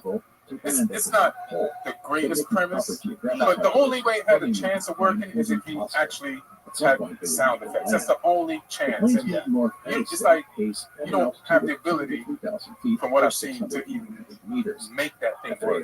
Yeah. Like, so I don't know. Did you know what you were going to say when you got up here? Did you wait till you got up here and then you panicked and you reached your bag of tricks? Kind of that. What honestly happened was before I got up here, I have a shit ton of different material, and I have a really good bit called Stadium Porn that actually went over really well when I was in Omaha. When you were where? Where did it go over? Omaha, Nebraska. Okay. What were you doing there? I was there. How long you been doing stand-up? How many times have you performed stand-up now? How many times? Not nearly as much as I would like. 10 times? 30 times? 100 times? When did you start? What year? Tell the truth. This is confusing as fuck to you. No, 2006. 2006. Yeah, I actually came out. I moved. I want to say I think I was like 22 at the time, and I moved out here to LA. I think you have everything off. I think you're off mathematically. So that's You were 22 in 2006? No fucking way. What the fuck happened? Yeah. Jesus Christ! But I went to the. That's the hardest. What is that? 9 years? I've seen him. Oh my God! He went to prison for 5 years and looks better than you. Jesus Christ! What the? You need to go to federal prison and look young again. Jesus. Holy shit! Oh, Oregon was a nice place. Oregon? I had the middle spots. Yeah, that's scary. Middle spots and everything suck. So what did you do for work in the middle of Oregon? Usually just like call center shit, stuff like that. You in the call center, huh? I am shocked to be receiving this call right now. I have no idea. Out material on people that owe money. Did you provide the inspiration for the dude from the Big Lebowski? Shut his mouth up. You're sporting the Mariners jersey. That's your team. That's what you're going with. For baseball, yeah. What do you do for fun? Stuff, Like what?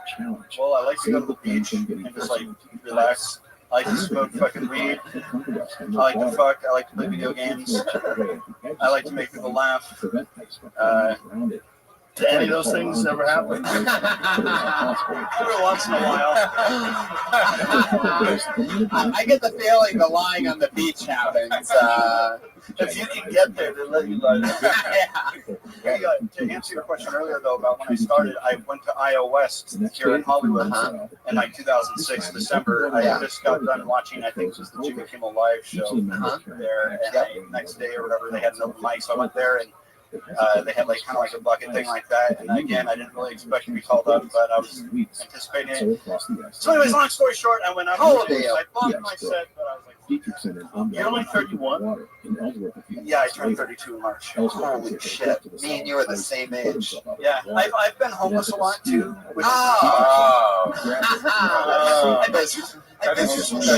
Those homeless years, it's like dog years, guys. For those of you that don't know. It has something to do with the newspaper ink and the,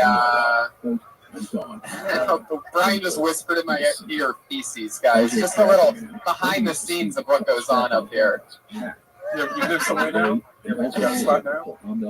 I'm sorry? You have a crib now? You live somewhere now? Yeah, I'm kind of renting a room with these 6 other dudes in Hollywood. Sounds like a comic. Oh yeah, that sounds about typical. What do? They just want to bust them? Yeah, one of the guys produces music, and then another guy, he like works on production crews and what have you. But the other 3 dudes are just never there. Now, this is another interesting Twitter handle that I've noticed here. AJC, which makes sense, and then MC.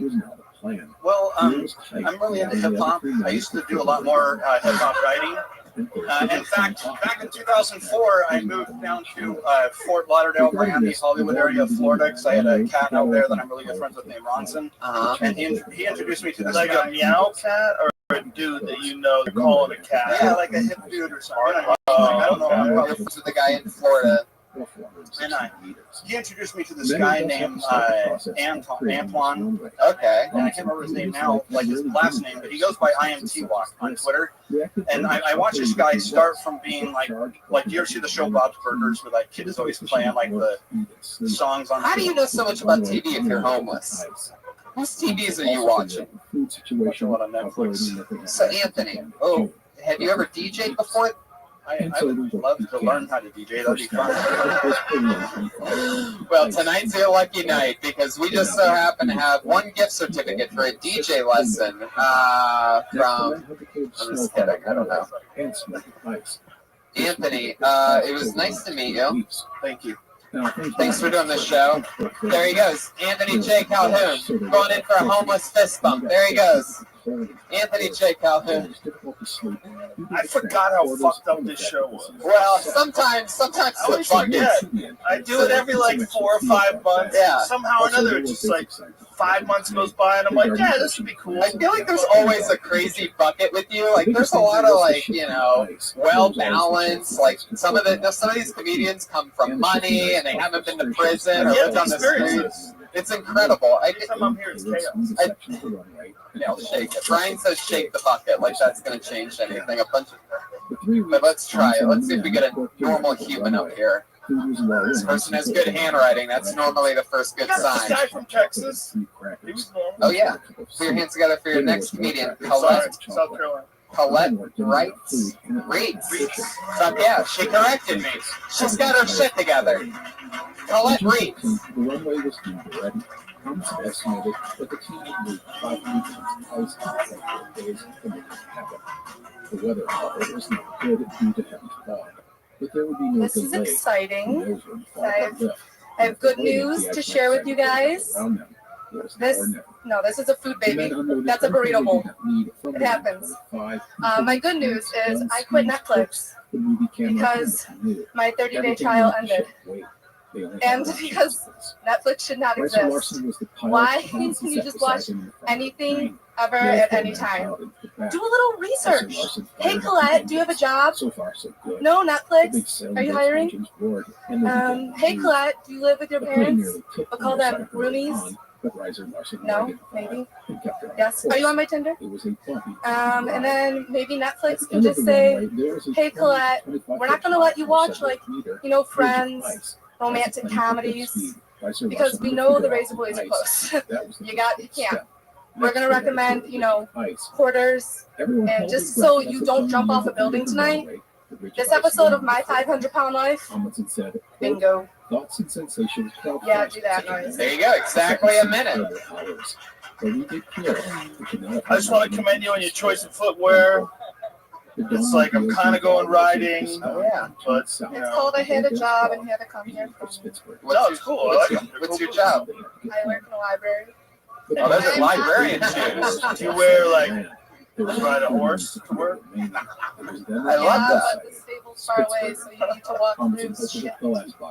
Did you really quit Netflix? I did. And I stole my sister's password. Of course. I think it's a little bit hard to sell an audience on being anti-Netflix unless you have really like some hard-hitting stuff coming up. It's sort of like still being like pro-slavery is like telling people that TV is a better option. Or like I didn't get that far in the history. Oh, I see what you did there. Interrupted me to kill the energy for a second.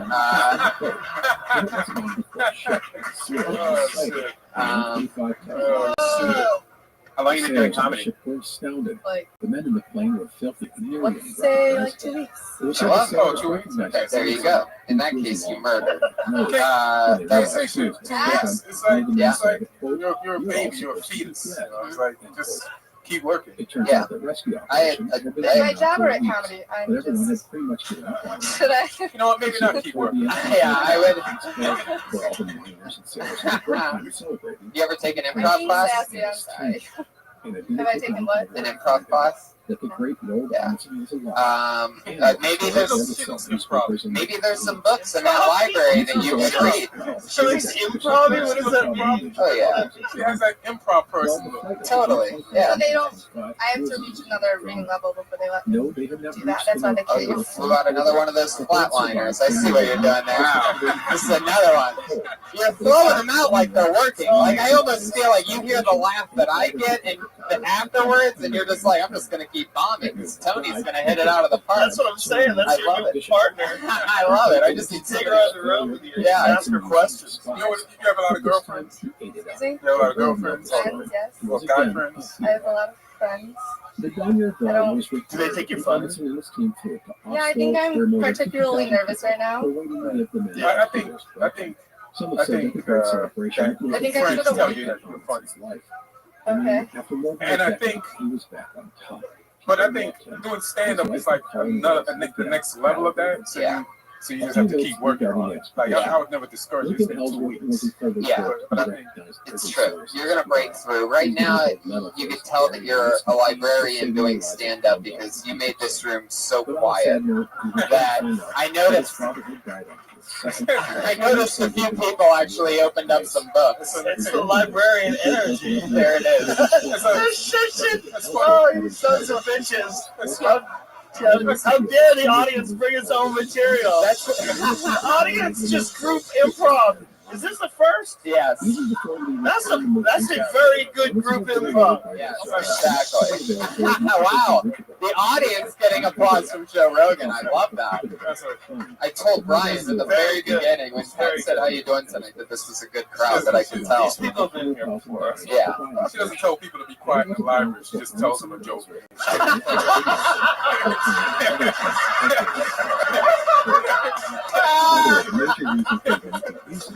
We gotta keep this. Oh shit! Oh shit! That was amazing. But I have to say that because you're a comedian, you gotta take shit. So I gotta treat you like a dude. Yeah. Treat you like a dude. Yeah. Like a dude. Oh my. We gotta make you strong. Because right now, the only thing that you're gonna book are books. You know what I mean? Tony, how dare you? Sort of makes sense. More library jokes. Right when you thought we could put it on a shelf. You went into roast mode. Oh, wait a second. Oh, son of a bitch. Yeah. Well, what do you say we turn the page on this and Colette, it was Keep it up. Oh my God. Colette, Dewey Decimal Colette, whatever you do not quit. Here, come back up here. Keep it up for Colette. No, get back up here. Now, I just want to make sure that we're not hurting you. You're 2 weeks in. You have to know that everybody's bombing 2 weeks in. Everybody. Just like you're talking about Netflix being a bad thing because you wrote it and you had a perspective on it, that's great. Like, I remember a couple weeks in, literally, I remember having this terrible joke. Horrendous. I think it was punchline-less about how pedestrians are the biggest assholes and, like, pedestrians this, and I went on this dumb rant that made no sense, and it's the one thing that everybody is a pedestrian. And I think you just have to keep writing and not talk about something as awesome as Netflix as a negative. And with your likability, you're gonna, I think, do really well if you want to do this. So, to be honest, it sounds like you really like Netflix, so you could make a joke about liking it. I think I tried to cram a longer, and no, it's my fault. I tried to cram it into 60 seconds. Well, I should have chose something different. It's been done a million times. Anyway. Record your sets, though. Always listen to your recordings. That's the biggest tip. Just listen to it. Thank you. Colette writes. She's on Twitter, and you may call me Tish. That's an interesting one. Letter U. They call me Tish. I wonder why she would want to be called Tish. Let's pull another name out of the bucket. Gary Curtis, everybody. Come on. Gary Curtis.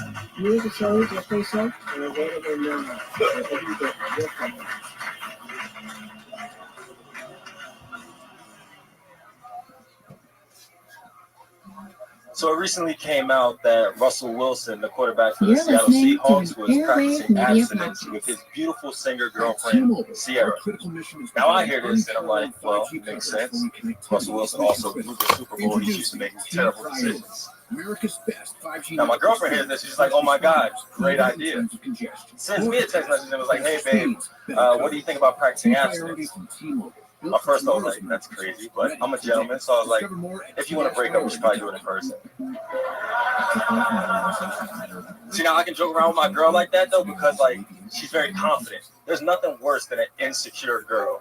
Like my ex was super insecure, and she'd always ask me questions like, hey, do you think that girl over there is prettier than me? Which ladies were never going to answer honestly. But what I always wish I said was, yes, she is prettier than me, but I'm with you. You know, stop being selfish. I'm upset about it too. We both lose in this situation. I love it. Gary Curtis. I'm going to guess you've been doing this a few years, right? 2 years. 2 years? Where are you from? I'm originally from New Jersey. New Jersey. And what part of Jersey? I was born in North and lived down by the shore. Are you from Jersey? No, but I know. Hello, everyone, and welcome to the Explorer podcast. Today we have episode number 9. You started stand-up in Jersey or out here? No, so I actually lived in Pittsburgh before I moved out here. And I got my start like hosting shows around the city, and from hosting shows, I decided I wanted to be in the city. How'd you end up in Pittsburgh? I went to Pitt. Today we take Amundsen on his next great adventure and attempt to fly an airship over the North. Supposed to walk on in there. Last time we covered Amundsen's 2 attempts to fly in a plane. Parties. I started making money throwing parties. Started making money throwing parties. 1 second you got the protein cream. Next thing you know, you're slinging oxycodone. Entrepreneurs on the seas. Everyone thought Yeah, that's fun. So, how long have you been in LA? I've been in LA to the cheers 2 of years the now. world. Who loved his It's story funny, of man. adversity, You relaxed too, ingenuity, especially grit. considering you did a minute. You came out, and you just like super With calm funding into from it. You his didn't friend and rush colleague, it. You Megan could tell Ellsworth, that you've been doing it Amundsen for a set his sights while. on It looks another like you do a attempt lot of across the sets. Got good laughs, you know. Yeah, I think he has light skin confidence. For this was that Like, when have people never listened to him? You know what I'm saying? So he ain't worried about that. But he also that was the very good. What is light skin confidence? he knows what the fuck. Well, how does it? I'll explain. Please. It's a no homo, good looking light skinned black dude. He's gonna get attention from girls. It's also known as the like Drake that. effect. You're listening The to Drake effect, Airwave So Media it's like a pretty girl. Like dudes are gonna listen at least for a minute. Yeah. He's got the, He knows he's got that, but he also writes. Like the first joke sounds like a Tonight Show written format joke, and then he went into personal shit more and make it sound like more you. But it sounds like if you sit down and you think about it and you write, like you watch a lot of comedy, study it, and then say, this is the way I'm gonna approach this shit. So you take this serious. So that's good. Yeah, you have a great connection. You know, I feel like everybody, you're paying attention to the audience when you're saying this stuff. I see a lot of comedians come up here, and I had you pegged for a few years in from like a tougher comedy city, like Atlanta or Denver, Seattle, or something like that. What do you do for fun out here, other than stand up? Play basketball. See, he's not that light skinned, Dan. He's still hitting the old court. Light skin still play basketball. Yeah, but everybody knows they're not as good. You know what I mean? You can't jump that high. Well, that's fine. You play basketball. You're doing stand up. What else? Tell us something interesting about you. Hello, and welcome to the Explorers podcast. Today we started. What are you on the run from Pittsburgh for? Yeah. Marvin's my ex-girlfriend. I had to get the fuck away from her, and I worked in banking. Thank you, ex-girlfriend, because you're the right spot. Yeah. He is also one of the most requested subjects for me to cover on this You show. definitely can do it, The man. list of big stuff he did You're way past the hardest part.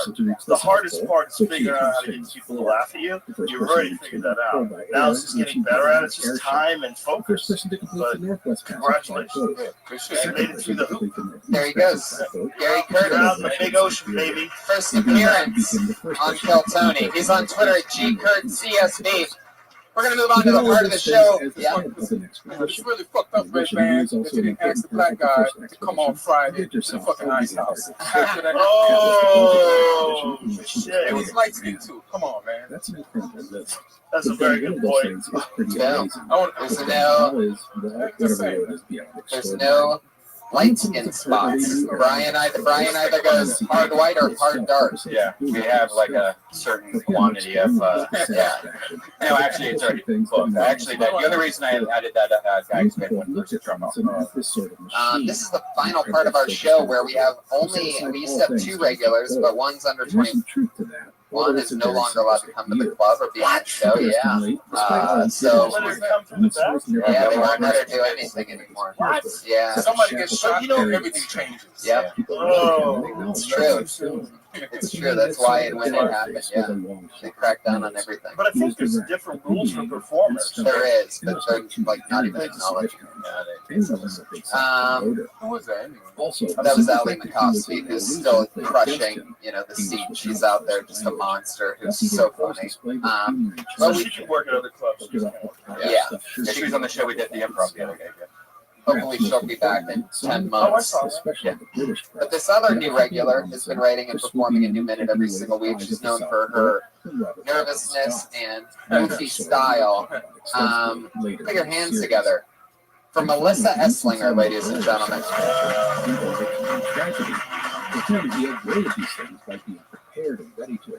So I didn't know I had a middle finger until I moved to LA. I was driving and it just shot up one day. And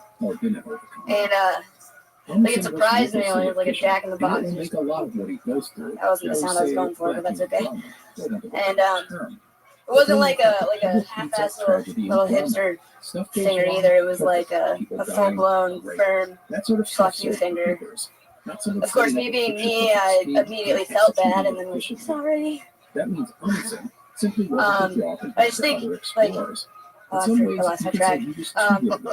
Few fingers up, it's kind of like Edward fuck you hands. Perhaps no explorer I have And ever covered I was was wondering so like how that single-minded started, like the focused. middle finger He thing. was Like very I wonder if like the Native Americans like had it as like a greeting, but then Christopher Columbus came and was just like, "Fuck you, that's So today mine." we are going to cover two Took it. parts of Amundsen's life. The first will be his early years growing up in Norway.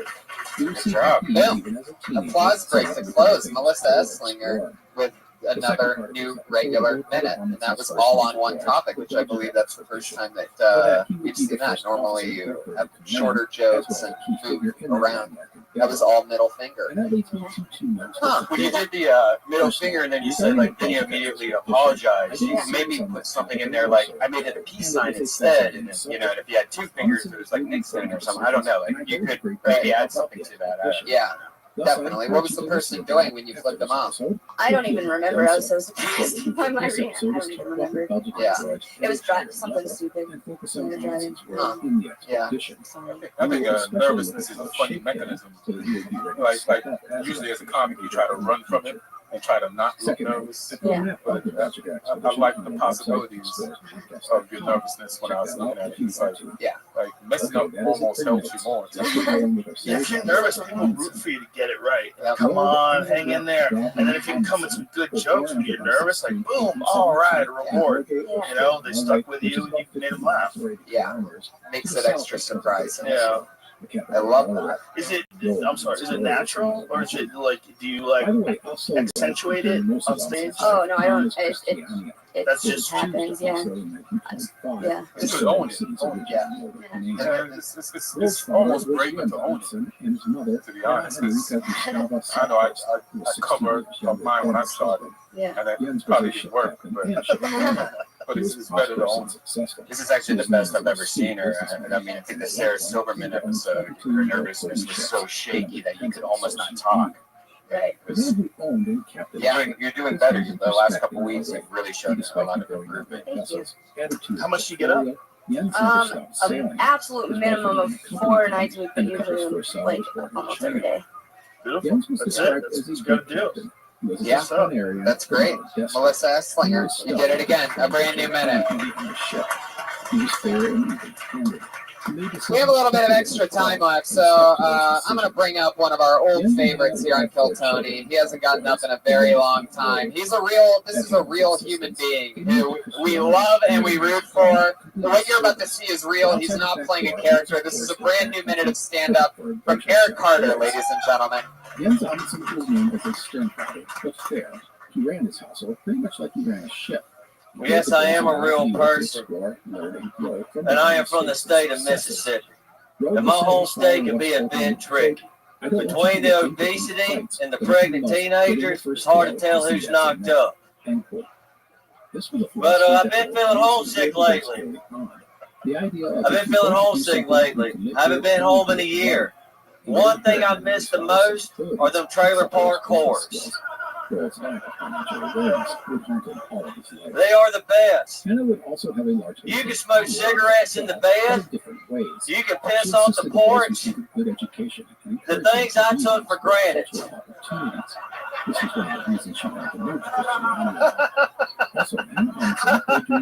This year, thank you. This year's been 10 years since I've been to England. And what I learned about the women in the UK, they either look like Kate Middleton or Nanny McPhee. There ain't no middle class.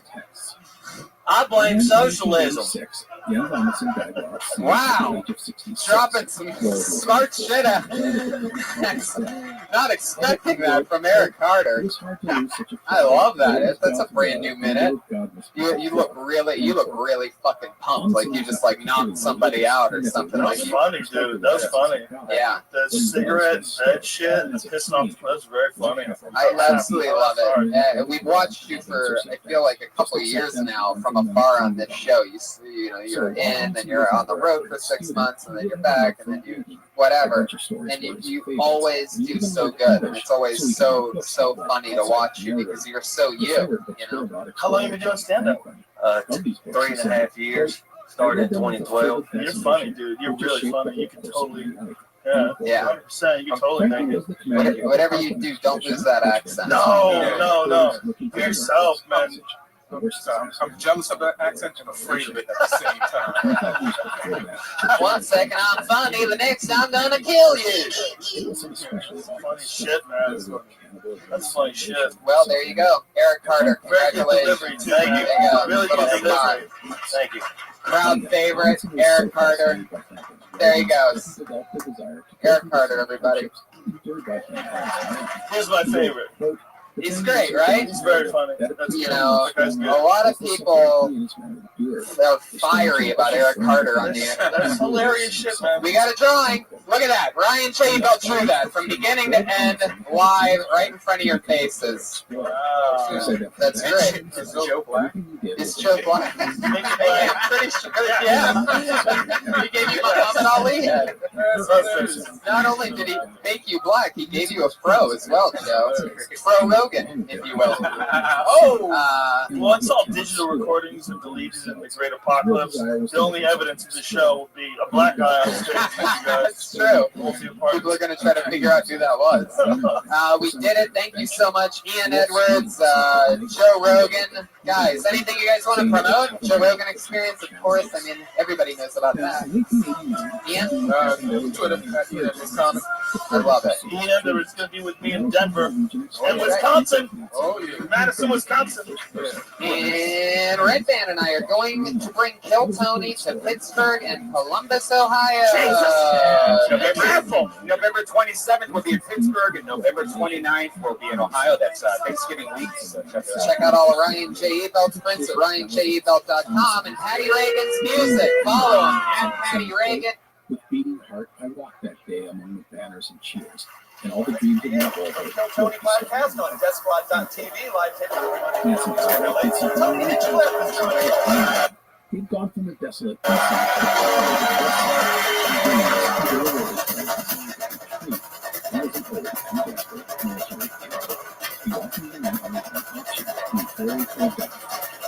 Nancy was also fearless, designing abstract operating in sexual conditions. He also used delicate schemes to champion using in small, highly trained Nancy's expedition was Norman's introduction into the realm of exploration. In a lot of ways, it set the stage for what the Norwegians were good at. They were at home in the snow, cold, and ice. This was a nation of sailors, going back before the Vikings. Yes. Hey, this is Rabbi coming to you live from the world famous comedy store for a brand new episode of Kill Tony Volume 3. Give it up for Tony Hinchcliffe. Hi everybody, how are you? Welcome, it's a Monday night, make some fucking noise! We're all here, another fun episode of Kill Tony. Hello to the hundreds on Periscope and the thousands on Ustream. Keep going for Pat Reagan, everybody. Hey guys, hi! Yeah, we're doing a little different today. We have rehearsals for our show in Ohio and Pittsburgh at the beginning now. Wow, So where's that? Ohio and Pittsburgh, 27th and 29th of November. That's where we're going to be. Right, Kill Tony there. Kill Tony live, and then a stand-up show afterwards. You can get combo tickets to both shows if you're crazy as fuck and want to watch comedy for 4 hours straight. Yeah, hey, we're selling those combo tickets, by the way, motherfuckers. Oh, yeah. Clap it up. Almost everybody's getting a combo. Yeah, exactly. Why wouldn't you? We're going to talk shit about comedians for an hour and a half. You better put on a hell of a show afterwards, right? Right. That's how it works. Keep it going for Ryan J. Ebelt, the house artist, ladies and gentlemen. Look at him. He's got a blank sheet of paper. Throw it up in the air, Brian. Just hold it up. Just hold that up. Look at that. A white sheet of paper, everybody. He's drawing tonight's episode from beginning to end. He does it every week. Ryan J. Ebelt. Put your hands together for him. It feels sort of naked up here without that laptop. I sort of liked it right there. Yeah, it's kind of nice to hide from, you know, just your cigarette collections. I have to buy 2 packs at the cigarette store next door to be able to use my card. He carries cash anymore. What kind of disgusting people have dirty fucking cash on them? We get some credit cards like adults. So let's do it, shall we? Kill Tony, talk to comedians who sign up for a minute. We always have two of the funniest comedians, two of my best friends on every single episode. Always special guests, and they're here tonight as well. Put your hands together for tonight's guests, Sam Tripoli and Byron Bowers, everybody. Two of the best in the world.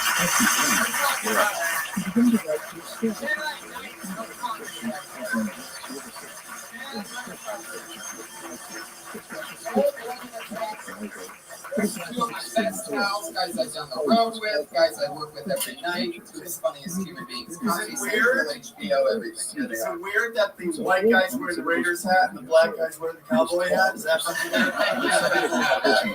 Yeah, things have changed. Yeah. We've come so far. We can wear whatever we want. You wear that very well, though, Byron. A lot of times I see a guy in a fedora, I'm like, only Freddie Quinn. It's not fedora. Shit off, but That's a Forest Ranger. no, it's not quite forward. It's right in between. It's like John Mayer, Rothschild. Hey, y'all see how many niggas doing like cowboy movies doing Christmas now?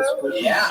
Django last year. New movie this year? Yep. Oh, you know what I mean? Black Cowboys. Black Cowboys. Is a fan of Kill Tony, by the way. Really? Yeah, it's true. Where down the street is? Yeah. Anyway, welcome back. You guys have heard on the show before. We're gonna move on because I don't like bragging about my friendship with Quentin Tarantino. No big deal. No chin. It turns the audience against me. He does have the biggest head you've ever seen in the entire Quentin Tarantino. Oh, yeah. Have you seen him before in real life? No. It's amazing. It's like a jack-o'-lantern. Yeah, it's really crazy, and it's tall too. It's like that big. You know that huge skull, Brad Williams. You ever seen Brad Williams' skull? Yeah. That thing has 2 floors. Yeah, a lot of the people in this room have no idea who Brad Williams is. Isn't who Brad Williams is? Thank you. The guy out front. Hell yeah. Y'all Always the favorite guy in comedy front. survive? My voice is kind of soft. I think it sounds seductive. Yeah. So welcome back to the show, guys. You know what it is. We talk to comedians after they do a little bit of time. We get to meet them, talk about their set, find out a little bit about them, figure out what else they can maybe talk about, and feedback from comedians. You guys ready to start this shit or what?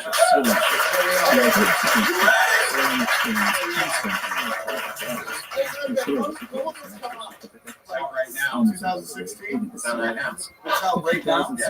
Whoa. It's live right now. I'm interested in the audience. That's how I know you get big. Last time it was these people right here look like they got the Yeah. real fans right here. Exactly. Every episode. It's gonna be somebody's mama one day. Right? How do you know it's already not? I got a feeling she got hope in her eyes still. You know? Baby came out that pussy. She be real serious and chicken on watch.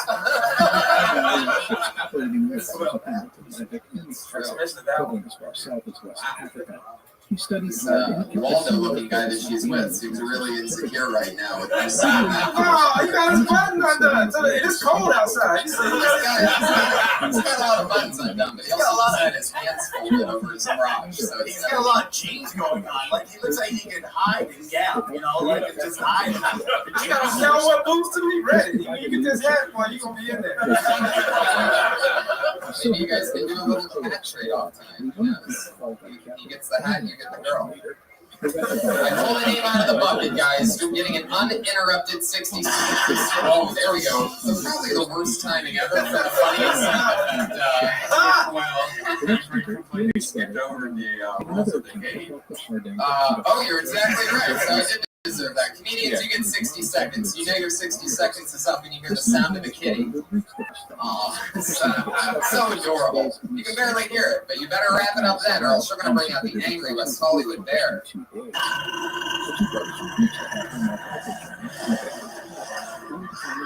The difference in volume between those two things is like shocking.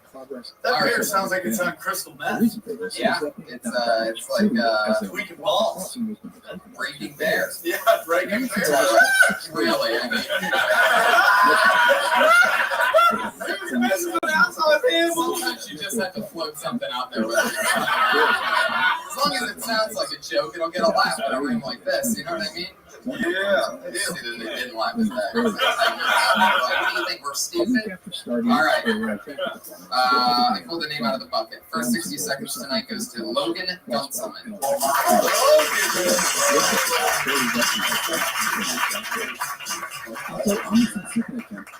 Hi guys. You read there's this news story right now in Iceland. There's an app that you can find out if the person who's met at a bar is related to you. Because they've been talking on an island for so long, that's like a possibility. And I want to know how many times the inventor of that app accidentally fucked his first cousin. Now, in August of 1896,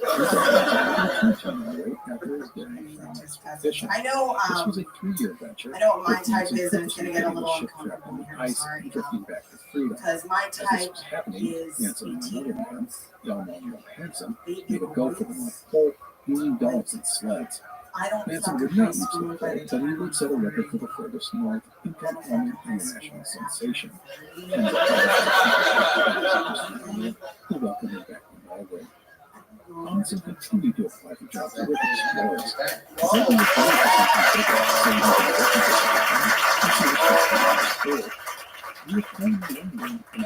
So, do you really fuck young guys? Is that really the thing? Hanson would do a settlement You haven't. But you're open to the possibility. Citizens. He was concerned he had objective Sure you can. So you're saying that you haven't fucked a high schooler when you were in high school. So you want to fuck one now? Is that what you're saying? Splendid set of muscles. Yeah, I guess so. I just. The doctor exposed was so annoyed, he forgot to test Hanson. You right, as a joke, but you really feel that shit.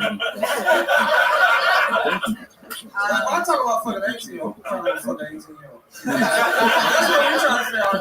I agree with that. I have a feeling if the law wasn't 18, your joke would be way different, right? How young would you be willing to go if there was no law? Let's say you're in a third world country where anything goes. Where would you go? Yeah. Honestly, we just hit pause the entire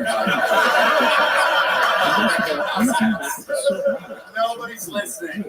No, I honestly one time saw a bunch of high schoolers in football uniforms and without making my head up. In the end, Gago Wash was the best. Is that you're like getting turned on right there? Yeah. So these were high school football players. Were they in their jerseys and helmets? Like where were these? They had their helmets off, but they still had their shoulder There are pads a on. lot of smart watch options out there to Yeah. How long were you in the bushes for? So it could have been a 14-year-old. You know, it's a freshman in high school. So freshman in high school gets you soaking, maybe. Soaking? What the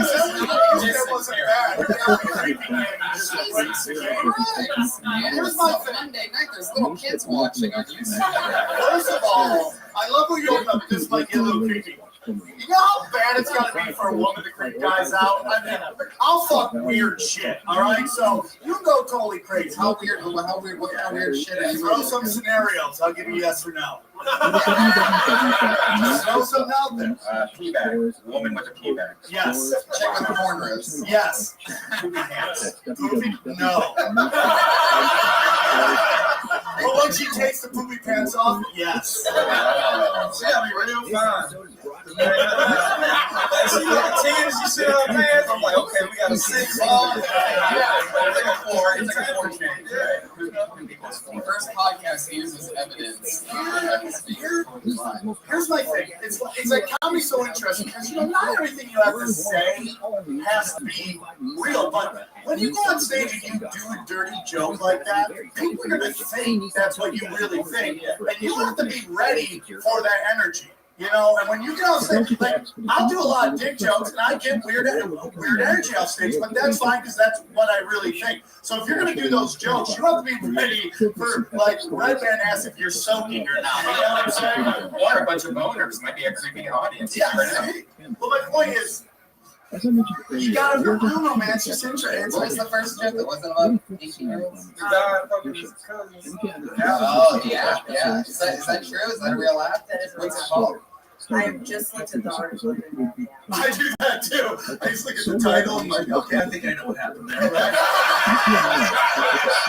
But there's a couple lines in there that I think you didn't need, and that's really what every time I come on the show, I'm always telling you guys gotta cut down the fat. And you were like, because it's an island where everybody's fucking each other, right? I don't really know if that's necessary to the punchline. The punchline really is how many cousins did this guy fuck before he's like, I think I need a nap for this, which is what you need to get to quickly. And also, more on that is like all the people that are fucking their cousin probably don't have apps on their phone. Yeah. You know, it's in the middle of nowhere, so cousin fuckers aren't asking the bar for the Wi-Fi.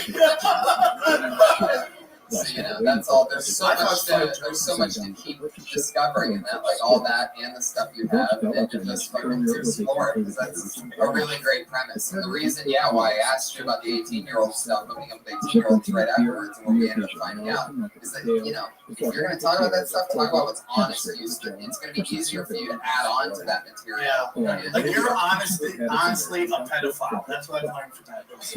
I mean, do you think even saying 18 just makes you draw attention to it more? And the funniest part of the whole thing was after the set, we said, why 18? And you said, because they're cute. And if that's true, then you have to talk about why you're into something more cute than like manly right now. Does that make sense? Not really. Enjoy that. I think you're funny. I think you have great jokes, and it's just, sometimes with your punchline, you just really have to make it crystal clear. You've been on the show a couple times, even like murderous sets. How are things going for you? What's your real last name on Dunson? That's a great name. Did you like drop breadcrumbs your whole way here or something? Do you know the penis grows thicker in age? There's a lot of all your dirty parts. It's 5 minutes of this show. We have to really hit the e-brakes. How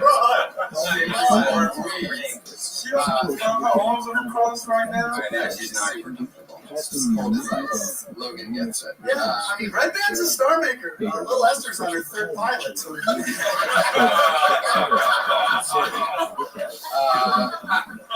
so Logan, what do you do for fun? What's something else that's going on? Besides 18-year-olds. Which is the tip of the what a perfect heroin belt that you have on also. That sticks out from her heroin, almost with herself at the tip of something there. Oh yeah, okay, there's 3 different cameras. They're not going to Logan, let's get more to my question. Like Brian was fucking fenced all the air out of as fast as he could. What else are you talking about? What else are you into? It was the first time on this one. Here's the deck officer. Let's hear it. Great. Sounds like you're set for a career in stand-up comedy. She's the boring comedian, everybody. It's one of the originals. All those other ones are trying to be entertaining. We found some real originality. No, I love it. I think you're very funny. You're great. Absolutely. Super likable. You're going to be amazing. How long have you been on stand-up? So great. Yeah, you're on stuff. Anything from you, Pat Reagan? I know. You did. I'm curious about just recent years. But and looking like an 18-year-old boy. Yeah. Am I young enough? Put on some shoulder pads, Pat. Logan, so there you go. There's Red Band finding his footing. He likes that feeling. You look like a teacher, though, so it works. You got a school teacher look, so you're in season right now. Just grab one of those big purses and walk around high school. No, you can teach, just walk around. Logan, so boys, go back to class. What are you doing? I think it's a great time to be a woman, by the way. I think women just run everything. I think it's a great time to be a woman in America. I mean, like, it's a great time to be a female comic in LA. I think there's a lot of opportunity. I'm telling you, I couldn't agree more. Like, I think, and there's no way to say this without sounding sort of like a dick. But I think like we're equal now. Everybody's been like equality. It's like we're even. Here we are right now, and nobody's saying it. They're making an all-female Ghostbusters, man. Yeah. It's over the fucking line. gonna believe this. This movie unless these chicks spend the entire movie trying to find the original cast of Ghostbusters. I was watching Walking Dead last night, and two chicks kissed, and I was like, "Come on, y'all pushing this whole thing too far." Hold on, you have a problem with that? Wait. Well, they best looking chicks. It's the Walking Dead. 2 4s equal 8. It's like, come on, you bring this into. Let's not having a zombie police beat a black dude on the show.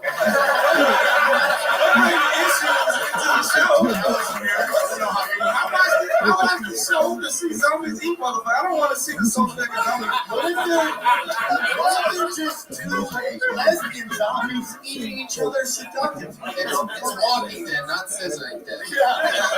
Logan, so much fun. So nice to meet you. Have a great night.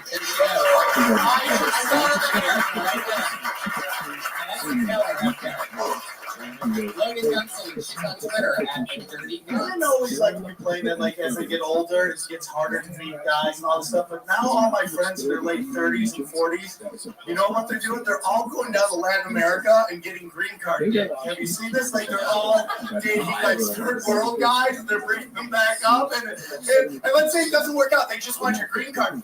They got a whole village of guys down there you can pick from the whole tree. It's like, it's just not fair. And they're all good looking. It makes you sort of feel bad for Asian guys. You know what I mean? Because Asian girls are beautiful, but Asian guys are fucking losers. You know what I mean? So, I'm just saying, like, women with mail order bride. All right, but was this a pro-Asian crowd? You're not gonna like it when they're nuking us in 20 years. Oh, fuck this. That's like redheads. Get back in the kitchen and fuck the Asians. That's like redheads. Like, redhead chicks are smoking hot. Redhead guys look like they are from the Shire. I'm gonna pull another name out of the bucket. This is fun. There we go. Jerry Brandt. Oh, Jerry, I don't see anything about Jerry Brandt. Oh, wow. You know what that means? He just got blacklisted. Oh, yeah, that's what that sounds like.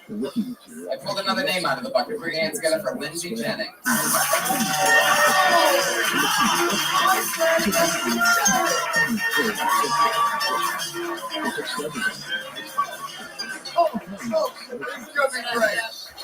Do I start now? Okay. Okay, so when I was in preschool, I was pretty much a drug dealer. I hustled that pure white, cane, sugar packets, you know, the little white ones.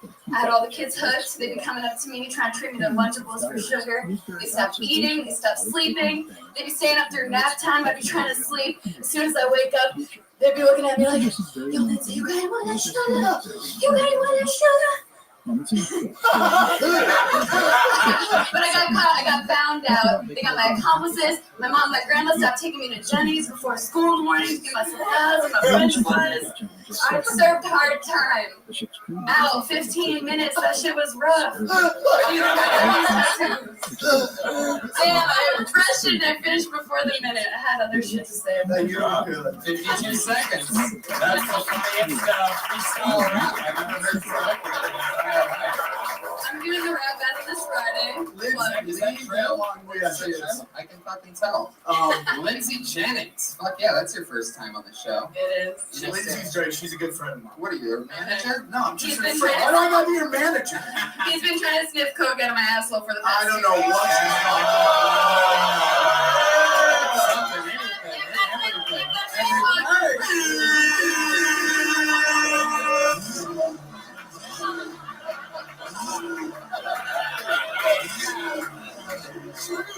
So rude. Stitches get stitches, bitches. No, that's what you told her. That's what you told her. I didn't know it was a secret when you said it in front of everybody yesterday. I whispered it to you. You go, hey, Lindsay! Let me go coke out of your butt! I didn't do that. Your whisper isn't the quietest whisper. I'm on your side of my butt. We are live. Roast battle. I think I actually saw you do your first set on a Death Squad show in the main room. Is that correct? Yeah, I mean, it wasn't really a set, and I knew nothing about comedy, but Right. I told the story of the date I went on. You got called in from the audience. You went on stage, and Did that get you hooked? Is that? Yeah, I went up and it was so awesome, and I like secretly, I was like, Brian Moses is like, what about you, Lindsay? Do you have any bits? And I was like, I'm not a comedian. And then I was like, wait, secretly in the back of my mind, I really want to do it. So it was really awesome. Did you do the sugar packet thing? Is that what you talked about? No, that was the story. Yeah, I mean the sugar packet thing is real, but I swear they had to call in like the parents, like they called the parents in to have a meeting with my mom. It was like super serious.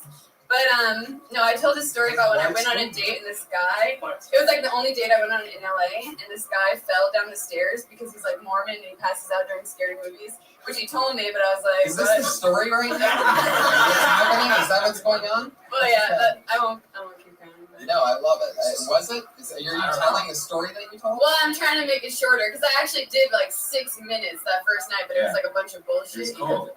You got to do it in front of Steve-O, and Steve-O was really impressed. He was talking about it later. My first joke was roasting Steve-O. Yeah. What's your story? What do you do for work? I have like 6 jobs. I am a. How many of them are blowing in hand? 3. Is Instagram model a job? I mean, I get paid to like post shit sometimes, but not a full time. Like I said, women rule the fucking world. Everybody that's getting pulled out of the bucket tonight. Yeah. Yeah, I'm roasting that girl, or maybe battling that girl too. So that's great. Now that I know that she fucks Asian You have girls. so many piercings. It's like I took a bunch out. It's incredible. I get the feeling that All right. Okay, let's get your set. If you don't mind. Yeah, when you perform, you go real fast. Yeah, you were just move flying like through it. You move like you're dancing, and it's kind of tough to concentrate. Yeah. Well, how many times have you been on stage? You've only probably done it like what? We're not talking the main stage either. We're just talking the stage. Like 6 times. 6 times. So this is your 6th time, and you. The best thing is just listen to your set, slow down 100%. Just make it more comfortable. But other than that, there's not much we can tell you other than just keep on going up. You did really good. I would like to have you at the Ice House Friday if you want to do the 5 minutes. This is everything that's wrong with show business. What you put in your very eyes is what's wrong with all of entertainment. Oh, you Cole got your ass. Yeah, exactly. Here's the thing myself. Let me guess. She can open up for you in Tampa.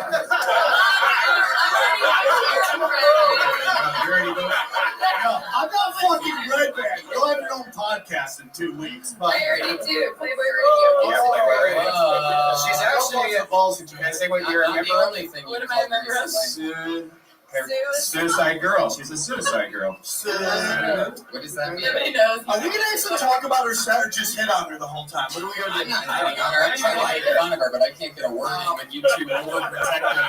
Trying to jump in and be the father figure. She never I'm trying to fucking. I'm watching it go down too. You guys are being way too nice. Way too nice. Are you ticklish?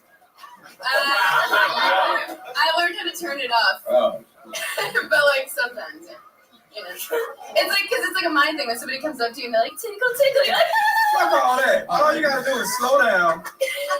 We get back to the shit. Yes, absolutely. We piss off other women. I say I'm a scumbag. The Black Forest Ranger says it in some of these words of wisdom. Brian took it to Tickle Land after all that, so. You've only done it 6 times, so you totally have to slow down. You have to relax. Not everybody if you're performing in a room full of complete cokeheads and everybody's just out of their mind, like sipping in the middle of a rock show or something. That energy is perfect, but you have to connect with these people and you're really pushing it. Sam, hit it. I agree with everything you said. It just comes back to, again, you're 6 in, but it comes just back to focusing what you're trying to say. You were just all over the place, and that's it. You're brand new. It's just like, how clear can you make your punchline? And that's really what it is. So people don't have to think, is she talking about drugs? Or is she talking about candy? Right there, that's too much thinking. You got to really phone so that it's easily digestible. And that's really all I have to say. I love it. Iron, anything else? Slow down, like I said. Don't do too much moving of the body like that. No twerking? You come across as a dancer, not a comedic performer. You know what I mean? So this is a different ball game of rap. And when you tell your story the conviction in it is selling more than the jokes. Yeah. So make sure you really take them to that place where you sell candy. And even why you bring candy packages to it anyway. And, you know, it's not like a real white school. And what were they paying you with is another thing. You know, like make it can all be funny. I think you take that little bit of truth and then exaggerate it, pump it up with crazy stuff. Like what do you trade in preschool for? Mushrooms. There you go. That candy I rushed it. You should also address your look. I mean, when you walk up, people are like, "What's going on here?" You know, it's just I think that'd be a good opener. First thing. Like what? Yeah, the roots or whatever, Right. tats on your neck and on your face. You know, just like it's a real quick way to get people to know who you are, real quick. Yeah. And set up. So. Okay. And like Bronny's daughter from the napkins. Right now, that's perfect. You know, Bronny, like lumberjack on it. Yeah. Is it Scott or Bronny? Ronnie's daughter after Bronny went away to prison. A long time. All right. Yeah, there you go. Lindsay Jennings, everybody.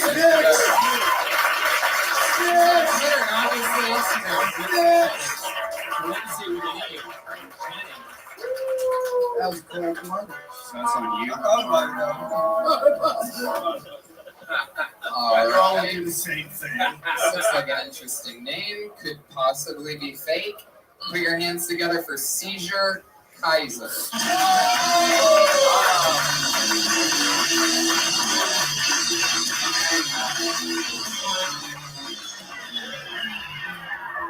Hey everyone, my name's Seizure. I'm from Australia. I'm going to start with an impression. Do you guys like impressions? Yeah! Right. Here's an impression of a guy I used to work with.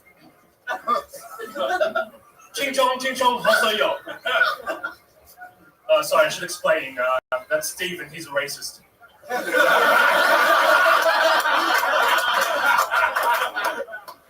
If you're wondering what's my accent, like I said, I'm from Australia, but I was born in Israel and I'm an Arab.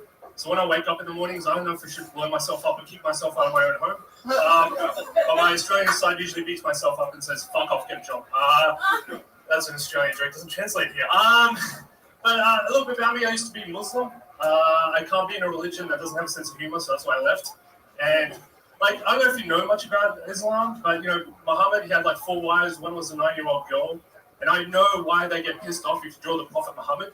Because let's face it, if I had fucked a 9-year-old girl, I wouldn't want my picture plastered everywhere. I think that's it, right?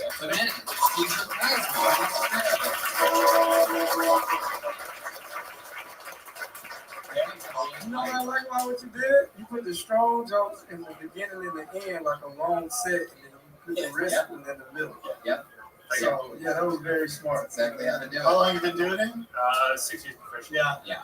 You're, I've done this like 4 or 5 times now. I don't know how many times, but that was the best I've seen here so far. It was really funny. All the way from halfway around the world. That's so fun. So you're in Sydney? Yeah, Sydney. That's so fun. What's different from Australia and here? How long have you been in America? Actually, only 2 months, and I leave next week. Oh, thank God. Where were you? I don't know what kind of terrorist you is, but shit. This would be the first podcast I've gone though. So. Yeah. But, where have you been for 2 months? New York and LA. How long have you been in LA? A month. Yeah. Been doing a lot of spots, getting up a lot? Not really. I'm just pretty lazy. So you flew here and just said, I don't feel like going out? I did it on a holiday, so I thought I'll come to LA and check it out. I didn't expect to do spots, but the comedian side of me was like, get the fuck out there, and I did. So you got out once? Twice. Oh, look at you go get a whole month. So, what have you been doing in LA? Just begging American chicks, right? I've got a girlfriend, so I can't say that. But just sightseeing. Like I'm a big movie buff, so I've been checking out locations and stuff. Have you gone to the New Beverly Cinema in Beverly? Yep, been there. How is being a tourist in LA? Because I always thought the stuff you really want to see is behind closed doors. Well, it's also gross and dirty. I remember coming here my first time going, dude, really? This is what everyone talks about? All of it is shit. Yeah, you have to find the good spots. It's hard. It's in between all the shit they tell you is good. Well, when I got here, I was staying in mid-city, so I was like, this doesn't seem like the LA from the movies. Yeah. But when I moved a little bit closer here, it's like more vibrant. But anything past Washington's. I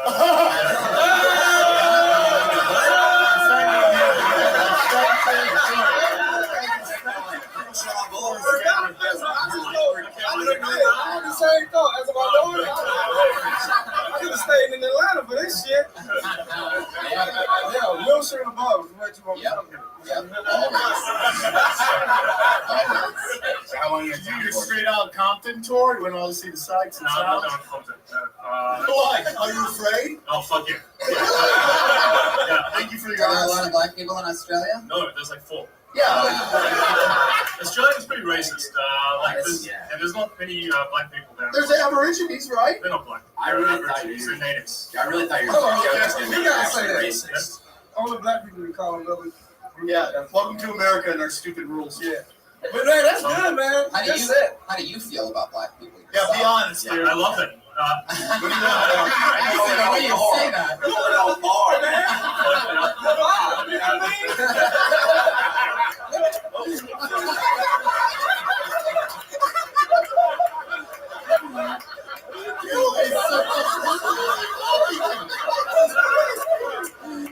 Got it. My first American wedding.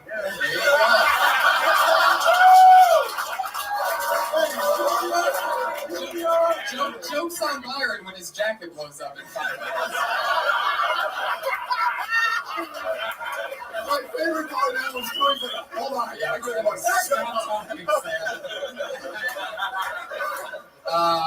Seizure Kaiser. That's interesting. How far away is that from your real name? Quite a bit. I illegally changed. You did? From what? A long story, but I used to be a DJ and I held the strobe light down a bit too long, and 4 people had to put fits. Everyone called me that seizure guy, so I thought, fuck it. That's what people remember from your music, is the ailments that you delivered. It was a metal club, so like the angel of death. They was like, go, go, go, go, go, go. That's so fun. I got a part of you in Australia. I want to see this season. You still DJ now and then? I don't know. No, the seizure. Yeah, right. I got 5 right after that, so How do you miss just pressing buttons all the time? Do you miss that? I've got a laptop set up. Sit at home on a keyboard. Was it like, can we come in the office? Let me talk to you for a minute. And then they was like, you killed 4 people today. Was it real calm, or was they yelling at you like, get the fuck out of here? You want to work at these The promoter had no problem with it. It was the venues. Of course. The promoter's like, come back next week. I'm like, no, they banned me. Normally the foam out of at those dance clubs isn't coming out of people's mouths, but you do something extra fun and you make it organic. You know, here it would work. If you go to like Coachella or something, you make everybody have a season, you would work every day. How long are you in town for? When are you leaving? I'll leave Sunday. What's your girlfriend like? She's pretty cool. She's I don't know if I should say this, but she's a professional golden agent. So. She's just blowing our minds right now. She's white? Yes. How your parents feel? They hate her.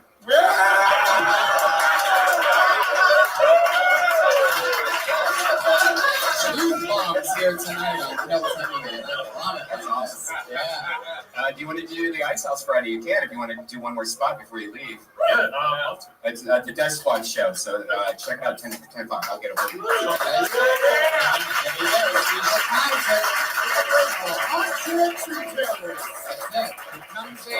He does 2 spots in a month, and out of one of those spots gets another spot, a book show. Seizure Kaiser.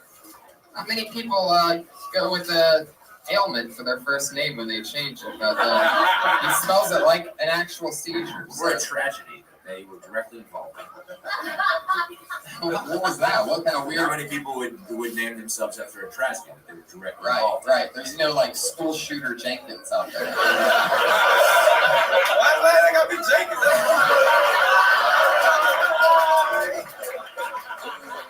I swear to God, as soon as I thought of it, like sometimes like something in the chamber, and just like roll with it, you know, just go, just get it out. And as soon as it hit me, I'm like, I don't know why there's a black last name on this one. You got me. That did not make much sense. There's never a black school shooter. Not yet. You say that like you're about to do it tomorrow. I thought about doing it when I was in school, but thought about it? Yeah. But that's all about the story. It's gonna be a black kid who loves anime. Oh yeah, it's black. This niggas that like anime. Yeah. That's been the name of this episode. Niggas that like anime. I pulled another name out of the bucket, guys. Out of the 40 people that signed up randomly earlier. And this name is Jesse Rothschild.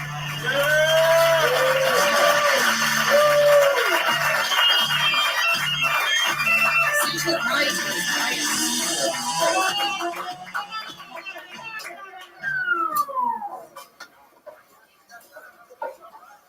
think that little people have a bit of a branding problem. You know, they said, we don't want to be called midgets anymore. That's derogatory. Call us little people. And I get it, you know? You don't want to be called something derogatory, but they could do better. They could do a lot better. They could have said, we don't want to be called midgets anymore. That's derogatory. Call us people. And then, you know, we could just see the little part. I mean, it's a lot like my group of people demanding to be called, like, white dumb people. But we already have a name. We picked it 300 years ago. It's Yes, Sir.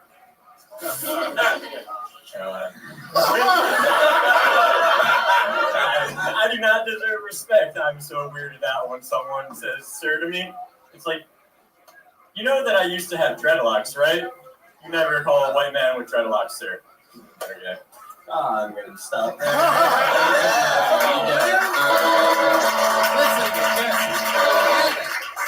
Let's just watch his eyes real quick as he kind of goes over what just happened. First special title. Let me tell you exactly what just happened there. It wasn't even. Get away from that ball. It's just.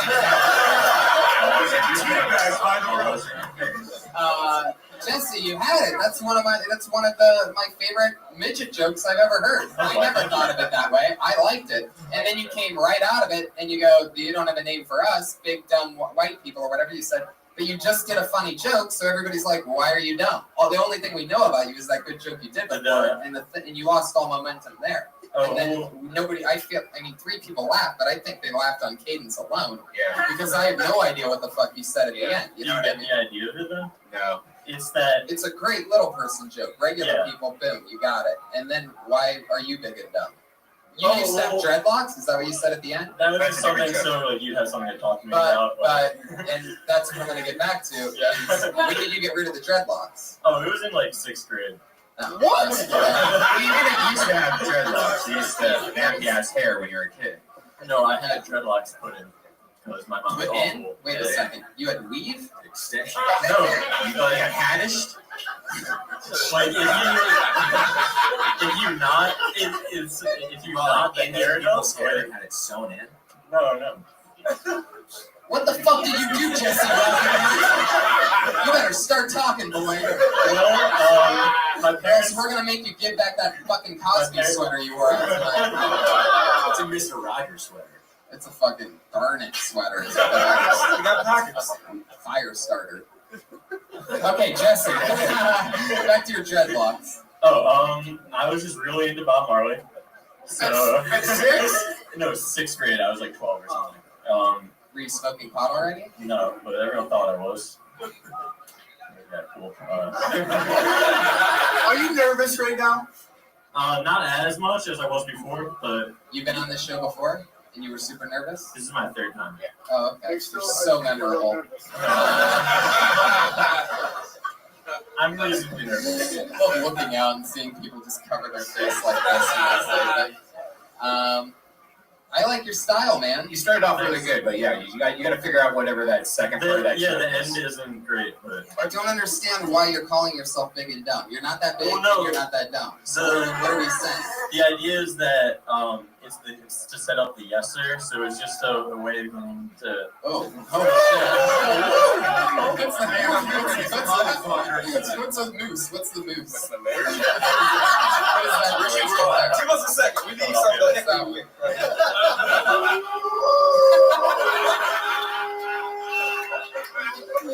There's no Someone made me know that would be the noise. That's exactly the noise you just made. I love that. Obviously, you're still in 6th grade, and okay, remember puberty? Okay, I Hey lost man, the everyone. time is so precious. Don't even quit.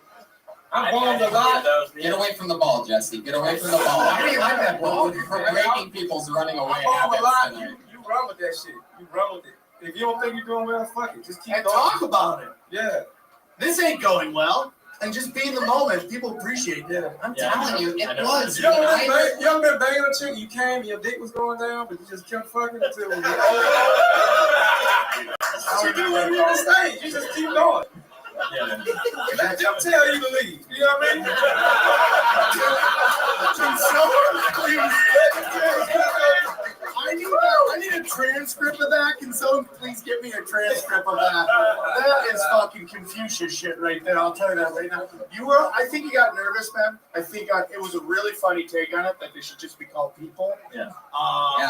But then you could also go into what are better names than little people. Like Mystic Beast or something like that, you know? Right. Or just cut that other part off and put it back in the oven because whatever that was not worth this. Yeah, it was like I'm still working. Have you ever been friends with a midget before? No. You ever smelled one? That's the problem.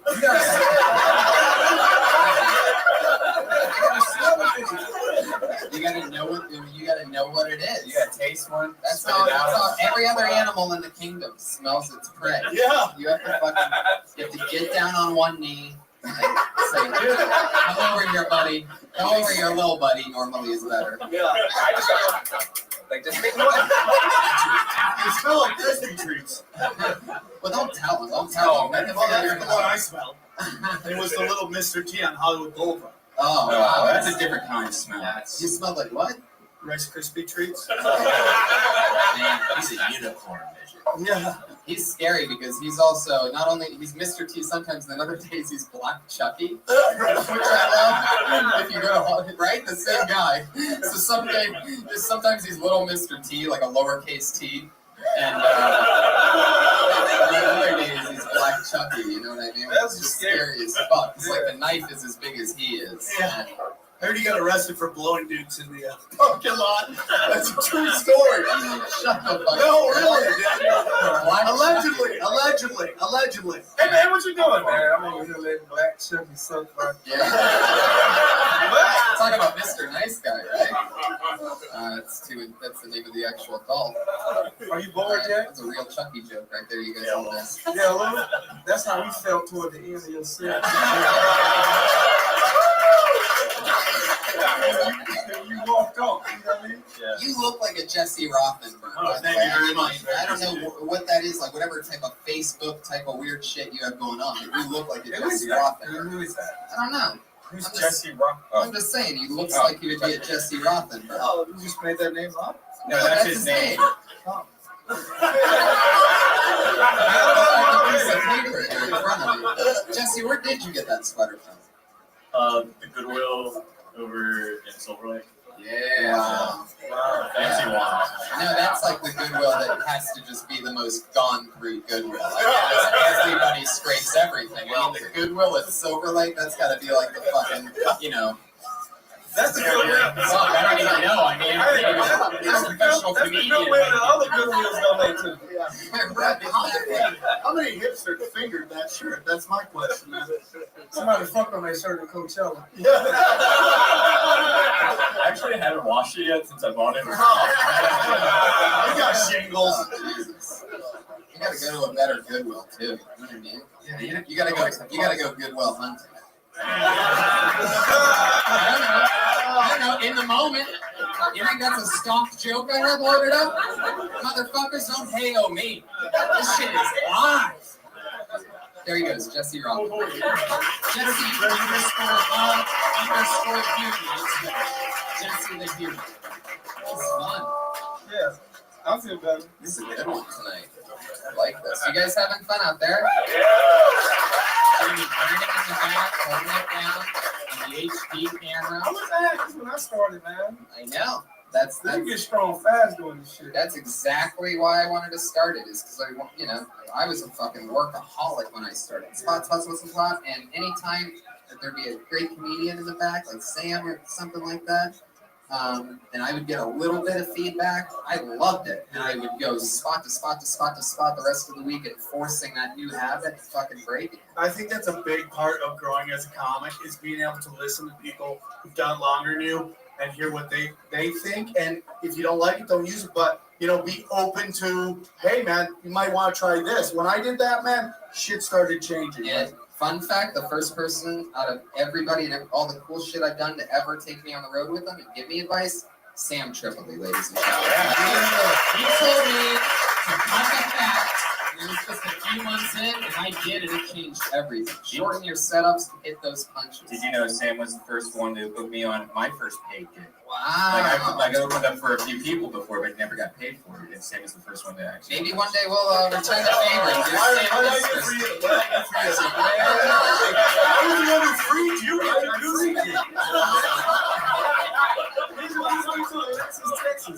Show. You put me on the show. I remember I saw you on that plantation. I said, he looks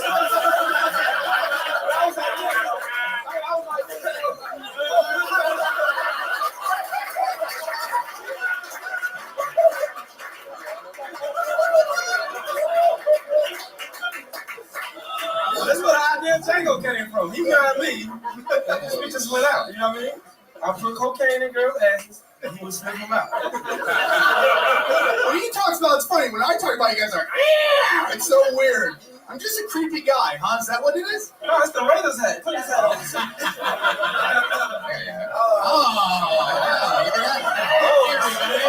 You want them in the Wizard of Oz. It's the Scarecrow, everybody. You like a slave master today. Put it on again. That motherfucker looks just like a slave master. I feel like what's his face from Toys? Woody. Woody. There's a snake in my boot. There's a snake in my boot. All right. I pulled another name out of the bucket. Put your hands together for Courtney Banks.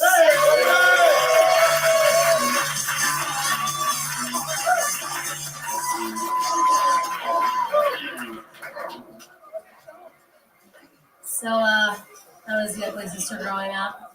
It's true. You're the ugly sister when you're only taught practice skills. And my sister, that ugly fucking bitch, she was really pretty. She went to modeling etiquette camp. I got taken outside and taught how to mow the lawn. So I'll put it to you this way. I know how to use a level, okay? It was fair. I was so fat that my fat was trying to eat my face, kind of thing.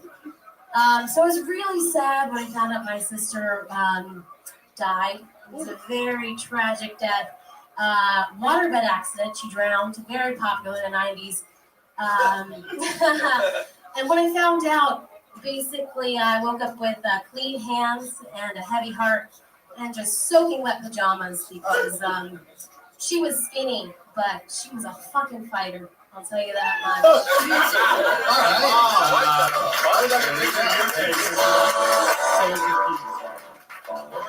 Next episode next week on Forensic Files. I'm pretty sure we just wait. Rewind that. So you. I was so nervous. I fucked up my work. Did your sister really die? No. All right. No. Well, was she pretty or was she ugly?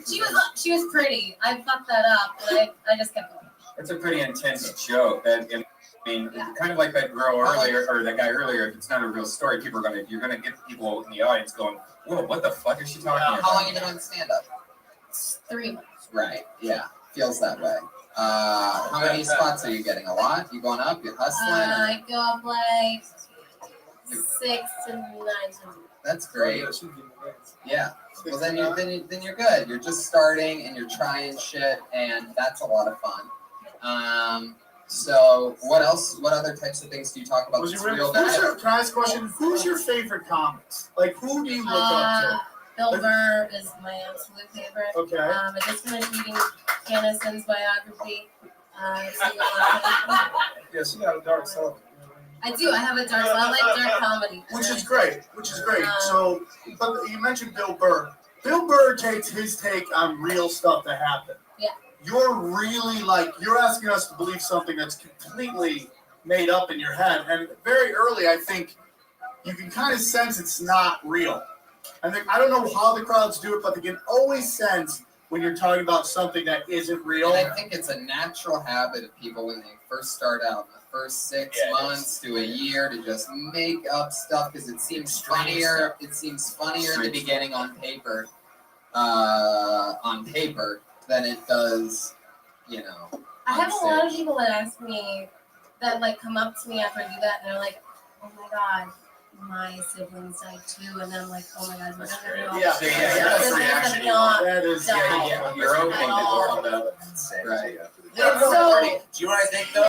I think your energy. I think this is like this in just performance in general in sets, but your energy is determined the first almost 3 seconds you're on stage. Yeah, you know what I mean? It's like immediately how you immediately come on and engage the audience and carry yourself. And for this set, you just came on with some kind of energy that made the audience back off. You jumped right into something. You really jumped into it, and I think you have too much charisma. People want to know about you, and immediately you went straight into your sister. You were insecure out the gate. You started looking down, and right there, they sense weakness. When you're like, you were uncomfortable, you're like, ah. So let's meet you, Courtney. This is your first time on the show, right? Yeah. Okay.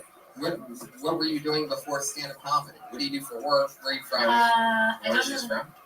I just asked her, Brian, and obviously don't know. I'm from Virginia, but I went to Ohio State. Whoa! Welcome to the Illuminati, and how do you like a spot of the ice house on fire?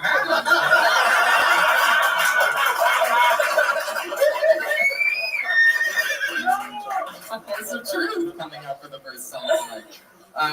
Fun fact, I actually had a waterbed. I actually was so fucked up that I was with a girl, and we were both wasted, and we were coming down from acid or something, and my cat popped the waterbed, and we woke up both submerged in water, and it had been there for a while. Like it didn't wake us up once we felt like a little drop or something. We were Your in cat the water. popped She was it? like, yeah, my So cat wow. popped it. That's the only time you've ever had a wet pussy in your bedroom.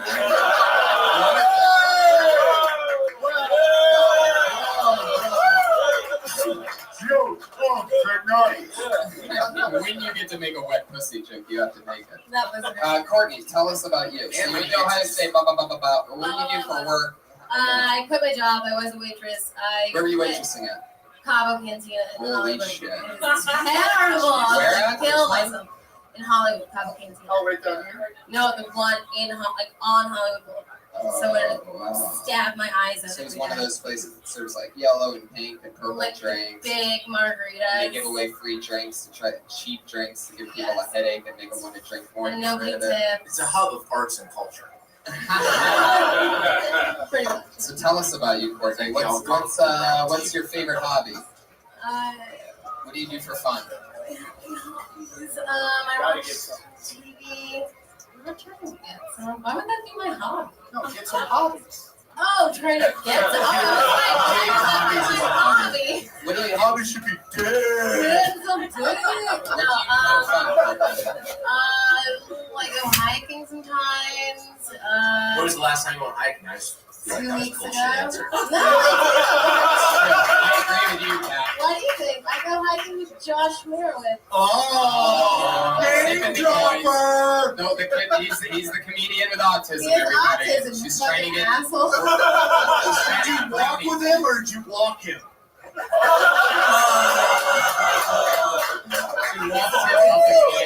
He's getting better every week. So, Courtney, what's it like being from Virginia? What part of Virginia were you from? A big city? No, it's a small town. It's called Stafford. Nobody was raised.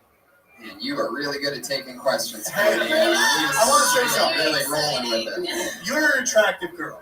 You know, you really are. And to come up here going, you know, I used to be ugly. And I said, whenever you start talking about your looks, I just think it's a lose-lose situation. Whether you're attractive or you're not attractive, I just think that you're making the crowd make a determination of how attractive you are. And I just don't, it's like Dave Cook's Instagram. It's so uncomfortable. You know what I'm saying? It's so uncomfortable, by the way.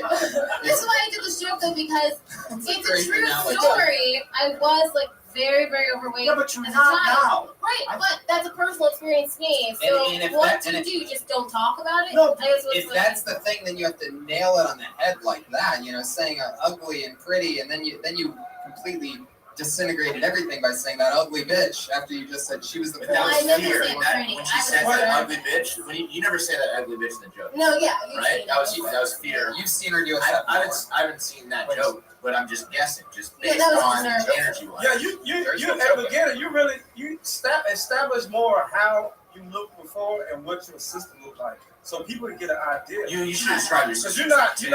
you're not that ugly. So That's great. Good job. You got to set the bar for how pretty she is. You know what I mean? What's the Normally real when I have story? more time, I do, but it's a short time. Yeah. Courtney, up here. What's the real story? How many brothers and sisters do you have? I have one brother, one sister. What's when My you, sister is fucking gorgeous. and she's always been gorgeous. Always and been you gorgeous. used to be And I fat. was super fat. Right. Okay. So what does she do now? She's a commercial interior designer. Does she have Of course kids? she is. Is she happy? Yeah. Where does she live? DC. Do you stay in communication with her? Yeah. So is she happy? Like, yeah, she wants to live in LA. Kind of hard as she drive. But you live in LA. Yeah, What's her she wants to live here in DC. What was the joke? What was the meat of the joke? There is no meat of that. There was We no didn't joke, get right? rid of it. So let's get back.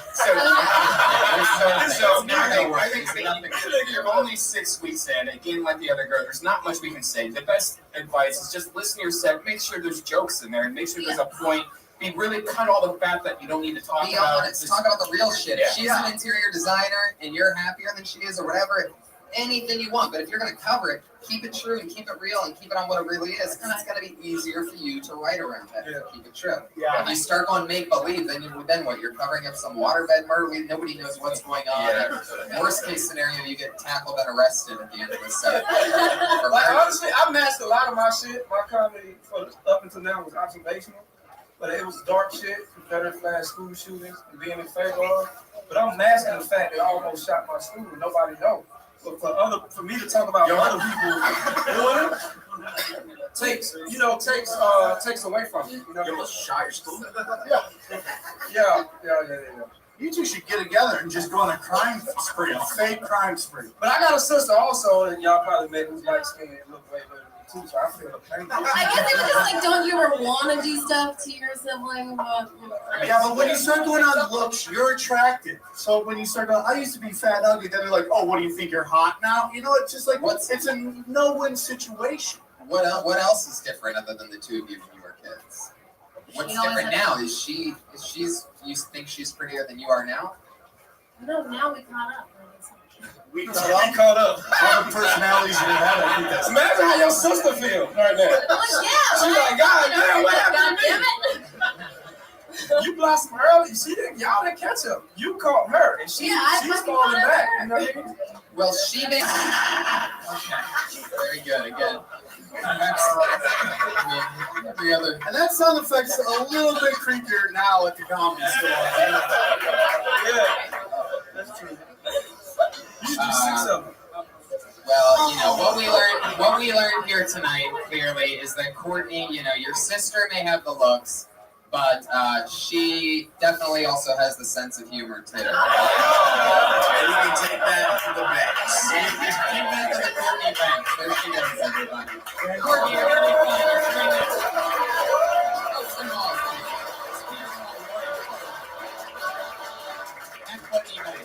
By the way, I make fun of all these people, but all of these comedians that I make fun of have more balls than every other comedian that are starting out. So just remember that. And just put it down, buddy. Because if you sign up for this show, you're in the game. And it's not her sister was Lenny Kravitz. There's not much we can really tell though to like somebody that new, Right. Just basic stuff. You just gotta find out stuff about them and try to figure out what it is that makes them tick. Okay, here we go. I'm putting a name on it. Dan Nolan. Oh, Here we go. my good friend, Dan Nolan.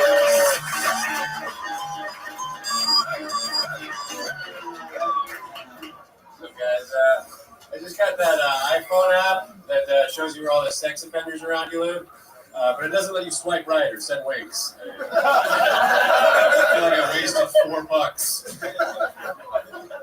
Hey, what's up with all these bitches on Tinder, man? Sending me pictures of their dicks. I'm not trying to. Okay. No. I think dudes should be allowed to brag about their dick holes. Like, I got a pretty regular dick, but that hole, though. You ever wonder if Disney princesses take quizzes on Facebook to see which one of us they're most like? I learned something interesting the other day.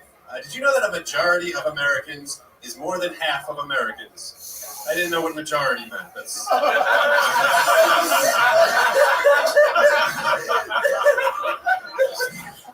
Starting a new band. The sound we're going for is going to be kind of like a cross between Simon and Garfunkel. It's just those two guys. Wow, Dan Nolan.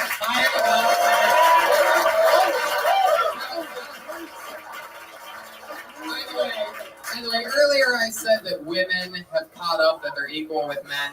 I take that back. After seeing the sets tonight between the men and the women, I'm sorry, ladies, I love you. I was raised by a single mom, but tonight, no, listen to all the women. It's so easy to fucking throw them off. Oh God, I'm vlogging it right now. I'm jealous of that. I'm gonna sit here and vlog it. I'm jealous of your dick hole joke. Oh, it's a dick hole. Yeah. That joke is like 4 days old. Like, there's actually dick hole porn, by the way. Where, where people put 4 millimeters. Where people put like things in people's dick holes. Okay, Brian. Anyway, back to the comedy show we're doing. Nobody's enjoying that. Well, I'm just saying there's a lot you can like research about it. You know, you can research a dick hole. You might want to do some research. Yeah. Really stretch out that dick hole joke. I don't. Yeah. Oh, maybe. Okay. Dan, we've had you on the show before. I've talked to you before. You are a recovering heroin addict. Yep. Yeah. 8 months sober next week.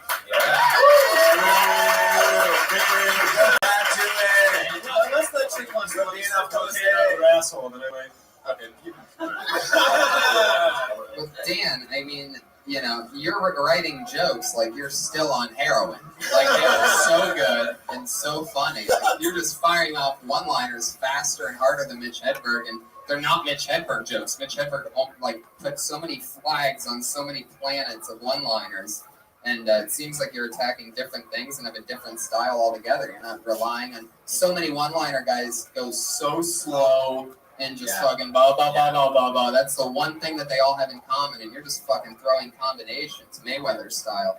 So, you know, you definitely are doing something different, which is hard to do when you're a one-liner comedian. So. Yeah, I dropped the one-liners for a while, for about 3 months. That was all I was doing in the beginning, and then the last... Look. Don't lay off the one-liners. Keep off the heroin, not the one-liners. It's very important not to get those two things confused.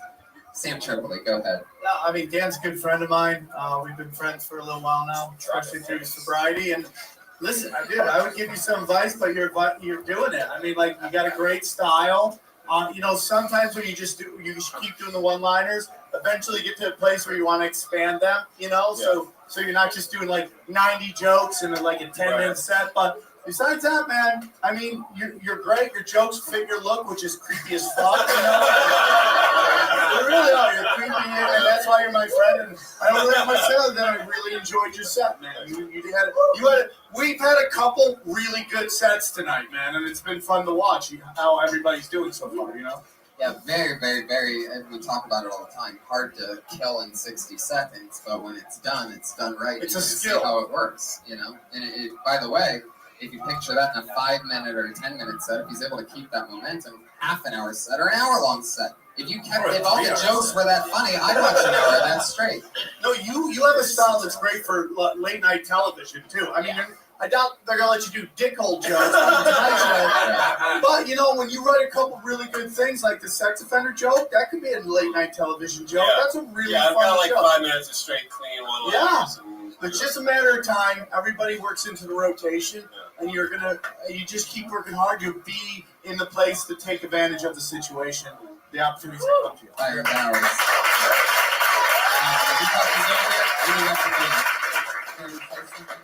Oh no, it's a great job, man. It's just gonna get harder and harder and better. You know what I mean? Yeah. Definitely great writing style. The element of surprise is there. And even though like we gave people notes on conviction and writing out stuff that they might have been through, but the stuff that you wrote, you can tell it comes from is conviction in it. You know what I mean? And that's why you were able to sell it. Because even though the delivery might have been a little off at the moment, that's just gonna kick in. You already got the majority of it down as far as the look. Like I said, you creep with a good character. You know what I mean? And you gotta laugh just saying something about what's up with these bitches. You're not looking like you get bitches. You know what I mean? That's why people laugh. They know that. And you can probably have bitches for real. So I know. Right. You said that with conviction. Like, what's up with these bitches? Dan, do you have any other jeans? Or because I know every time you come on the show, you always have the same jeans. You're still wearing your hair. These are actually different. Yeah, no, I can't sew them just because I'm staying away from needles. Well, how about just?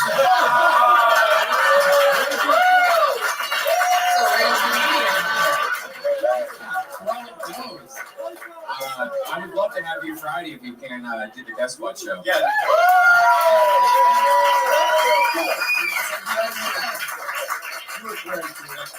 Dan Noel, there he goes, everybody. Dan Noel.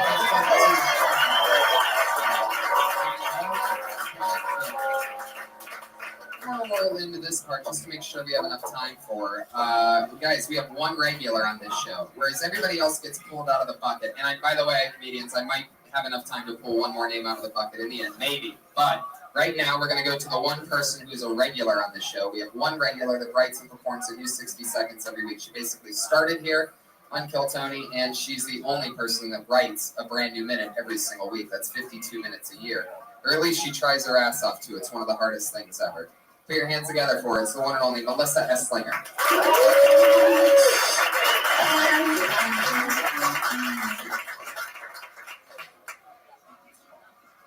I was in a car accident the other day, and this guy T-boned my car, T-boned me.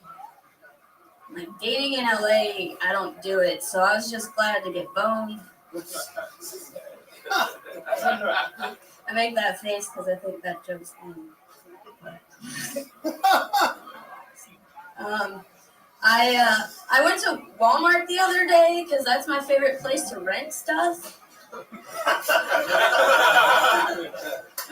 Because I don't have a TV right now, and a video game I like is coming out tomorrow. I gotta borrow that for a little while. Keep the receipt.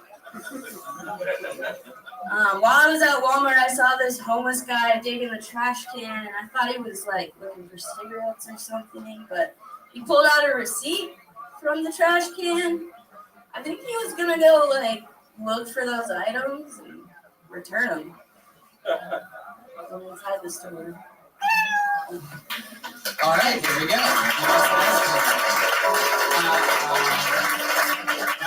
That last joke wasn't a joke.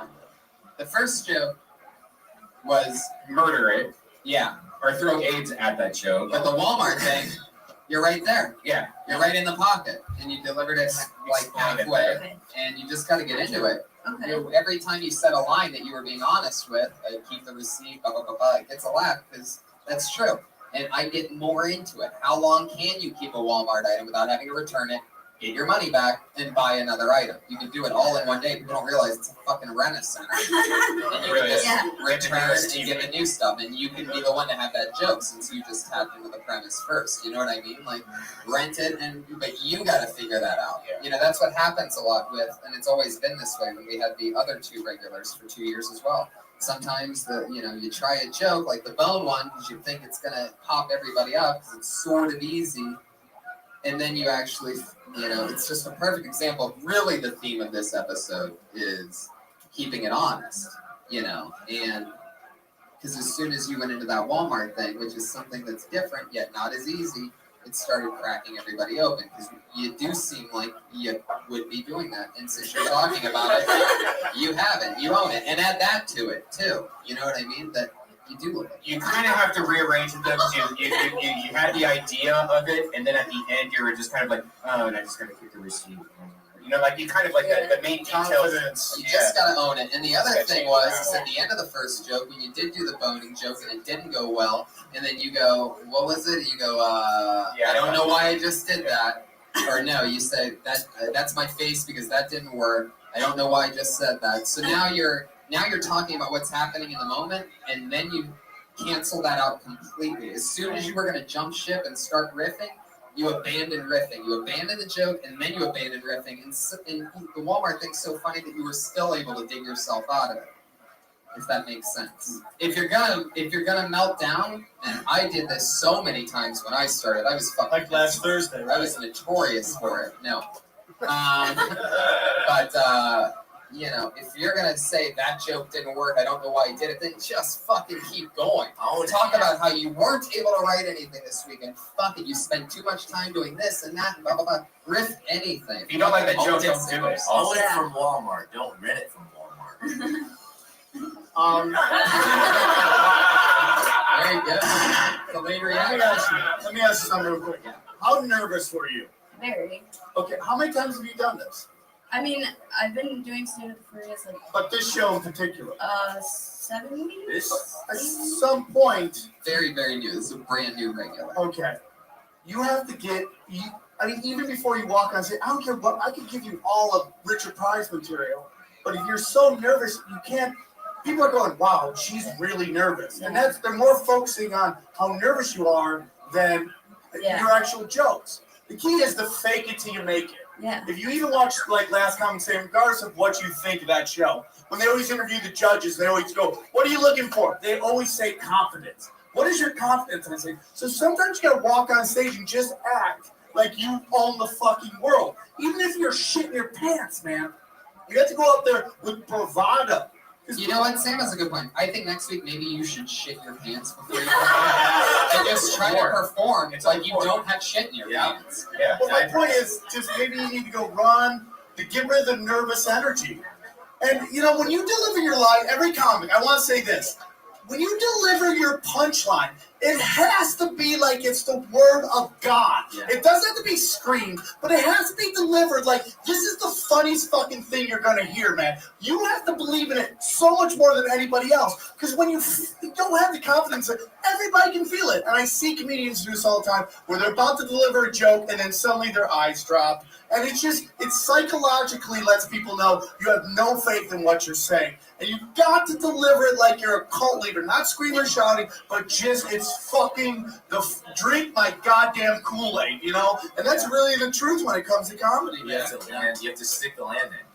And like that first joke that you did, it's like we knew that you didn't have any faith or confidence in that joke. Did you really get into a car accident? Yeah. And you got hit. It wasn't your fault. Well, no, it wasn't. No, it definitely wasn't my fault. But so you got I was making a left turn, but it was like gridlock traffic. They'd stopped at the green light, let me through. Made eye contact with them, checked for pedestrians. Then the other lane was coming. Well, this guy decided to peel off into the bus lane going really fast. You should say you got deboned, or you want to get deboned. It's T-bone. No, you should just kill that joke. That's fine. Who did you get hit by? What race was the person? Really? Yeah. He was of some kind of.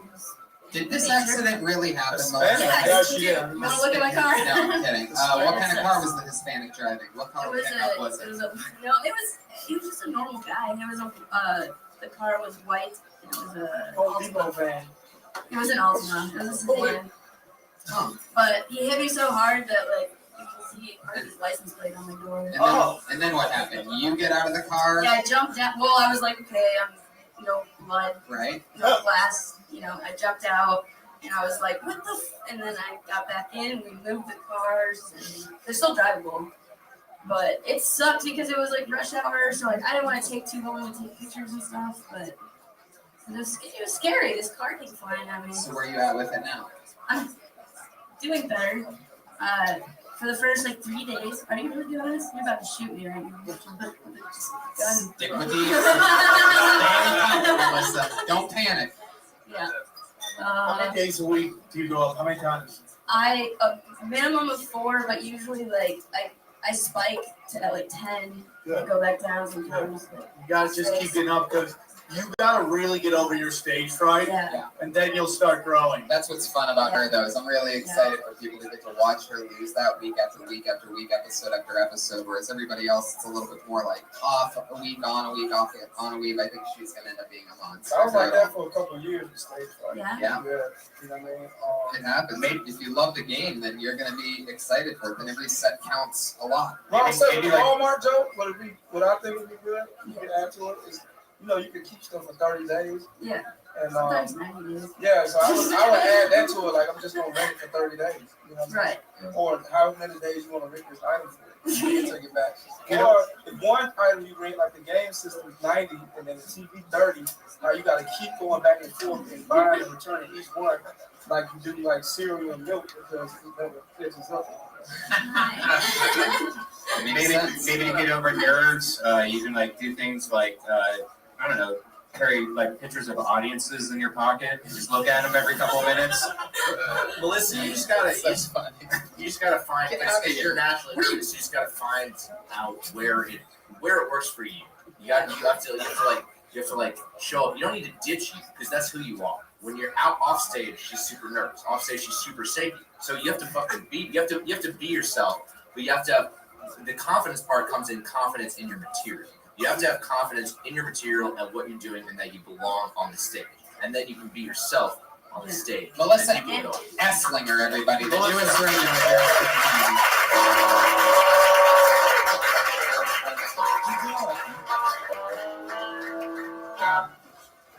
Guys, we're gonna get one more comedian up. I'm gonna go to the bucket for this one. Gotta do it. And I pulled out the name of Brett Pfefferman. The special I don't smoke weed or sense, cause it's no give up the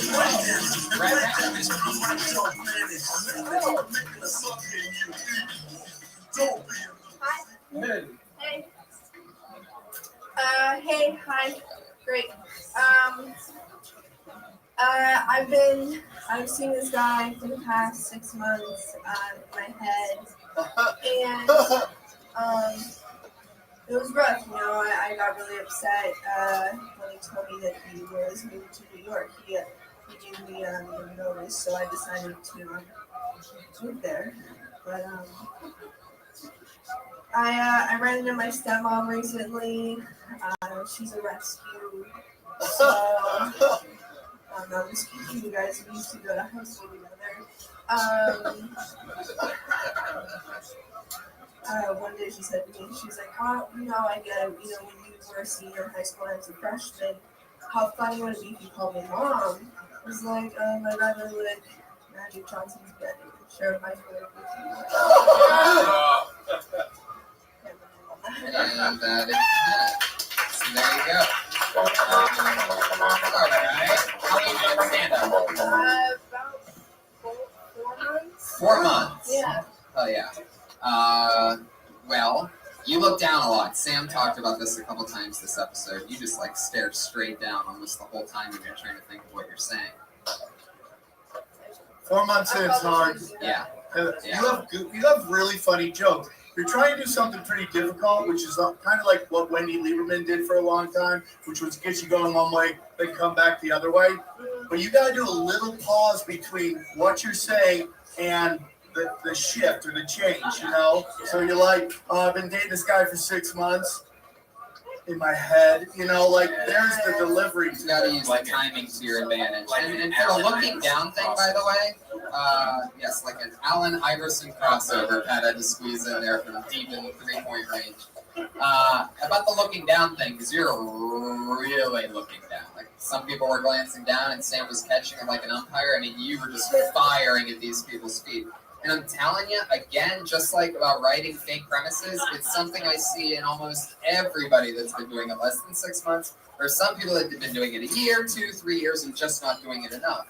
And my way of handling that, because I did that, by the way, my first few months of doing stand-up, I was doing this weird fucking, like, half unconfident Chris Rock thing, where, like, I would walk back and forth on the stage, just staring down, just hoping my well-written jokes with murder. And it turns out I was talking about fake shit, so it wasn't well-written, and I was looking down, and so I wasn't connecting. And then once I started to put it all together, I just started looking right in all these idiots' souls. You see all these morons? Look at all these morons out here that think that they're special, that think their opinions matter. They're all idiots. So if you look right in their fucking eyes, because you're doing this, you're doing stand-up more than they're being an audience. So you're already better at what you're doing than what they are. But if you're looking down that hard, you're never going to have a chance. You could have Dan Nolan's jokes, and if you're just nervously not delivering them, it's not going to work. I'll let take you to the Olive Garden Saturday. Whoa, no comedy date. That's just a straight up date, everybody.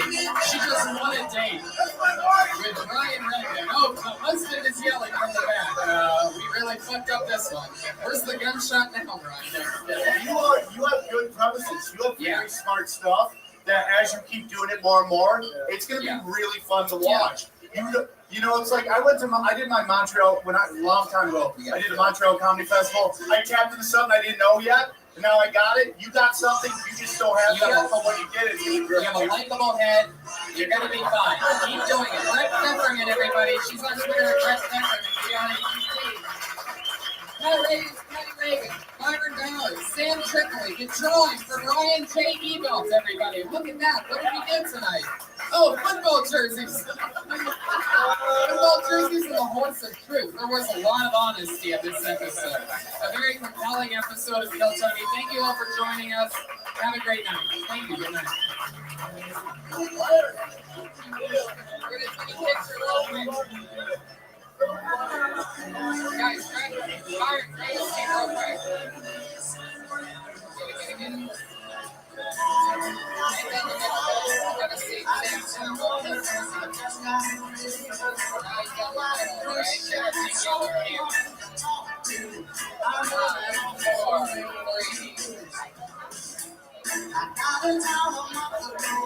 I see a lot of girls I can only go back together.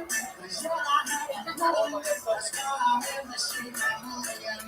Here another Saturday night that I ain't got to go. Sorry if I can't.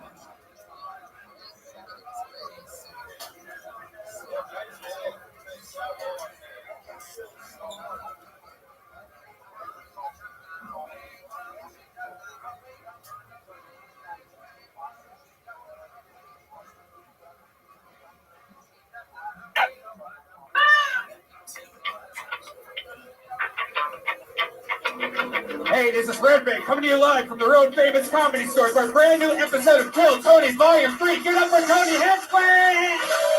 Yeah! Yeah! Oh my God. Listen to that nice cold night applause.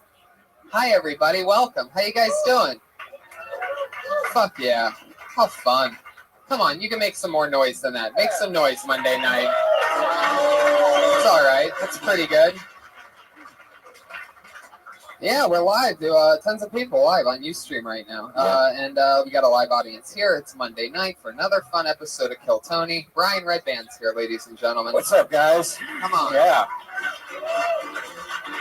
Ryan J. Ebelt has a blank piece of paper in front of him. That's because he's the house artist and he draws every episode. And he's going to draw tonight's episode. That's Ryan J. Ebelt. Yeah. Instagram, ryanjebelt.com. You can get all the past art on his website. Like he does prints of all his stuff. So everything's available on ryanjebelt.com. Jamie Vernon in the back. Yeah. 2 HD cameras. With the new haircut that he's hiding with his hat. Uh-oh. Captain Bad haircut. Kevin Lee Light, Hollywood Jesus Christ is here. Yeah. A special guest, everybody, the resurrection. And the great sounds of Pat Reagan, everybody. There he is. Josh Martin Comics running around. Shit's going to get crazy tonight. You guys ready for a fun night or what? I know, I'm excited. I just flew in back from Australia today. I did sold out theaters with Joe Rogan, and then I was right next to the Octagon when Holly Holm stunned the world. Yeah. The new champion. I heard you could see her face throughout the whole thing, making faces. I was on screen. If you look at pretty much every highlight except for the kick. I know you were, because I know in the past Ari Shaffir and Duncan Trussell made out together. Everybody was going crazy. It just so happened to be, there's like 5 cameras around the Octagon. It just so happened to be that the action was taking place and I was in the background. I gave a touchdown at one point. I didn't realize I did it, but a bunch of people said that on Twitter. Like, did Tony just give a touchdown at the UFC? Because she took her down, and I'm just like, it was amazing. It's like the coolest thing I've ever been to. I saw online that you're about to get your ass kicked by Cyborg. Well, no, she's definitely not going to kick my ass. I'm hoping she comes to a show so I can make fun of her fucking man head. Yeah. So here's what happened. Let me explain, because I know none of you know what the fuck Brian's talking about. It's the Twitter battle just started a couple hours ago. Yes. I did a podcast on the way home last night with Joe Rogan and Dana White, the owner of the UFC, and we did this huge podcast that is going to be listened to by millions of people because we're just coming back off the Rousey thing. And we started talking about how the UFC should do a roast, and they're like, Tony, how would you make fun of Chris Cyborg, who is a female in another fighting league that took male hormones and now completely has the jaw, everything changes. People get fucking touchy with this man-woman shit. Everybody relax. She took male hormones to become a bigger, better fighter. Makes sense. And she took too many of them and basically turned into a man. And now she's trying to come back and be all feminine and clean and everything, but it's too late. If you see her face, let me just catch you idiots up. If you see this girl's face, you could see that she is man features now. Anyway, I made a joke. They go, how would you make fun of Chris Cyborg? And I was on the spot. I go, she's the only female fighter that cuts weight by cutting off her dick. And, oh, really? That's too much?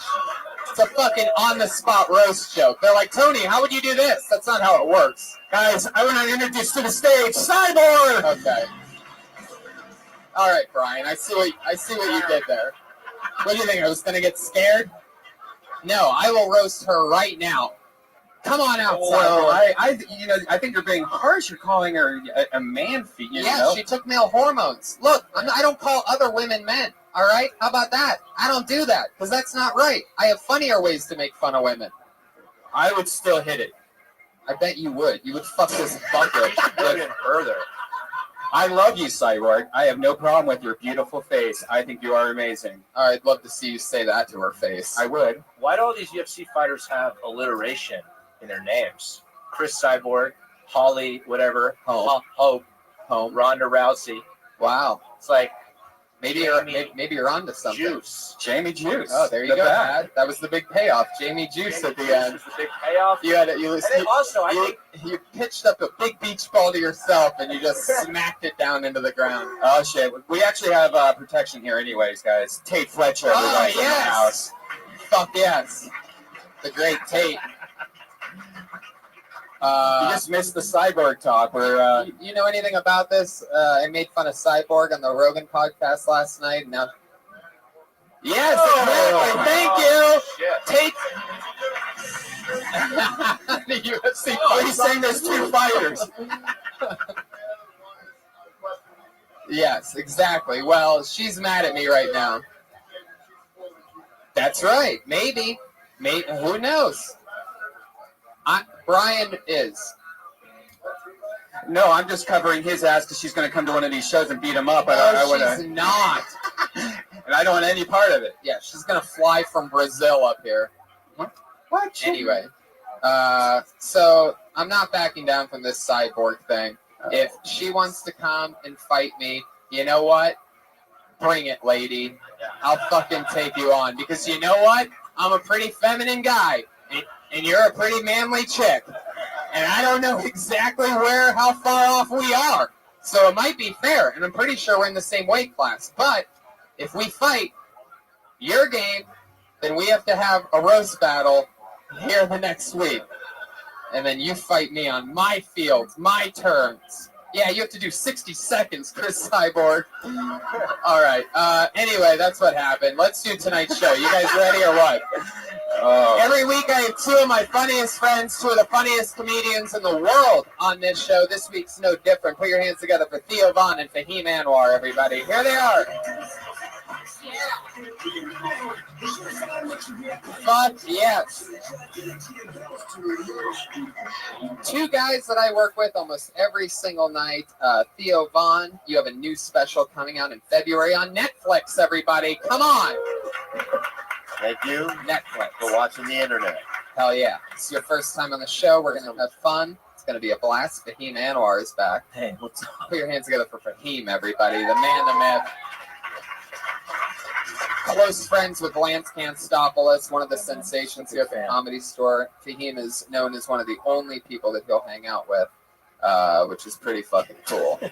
I mean, I know I get to work with some cool people, and it's always fun when, you know, you get to have cool friends. Yeah, man. So welcome to the show, guys. We're going to have a blast tonight. Over 50 comedians signed up for the chance to do 60 seconds on this stage. Hey, really? We get to talk to them afterwards about anything in the world that we want to.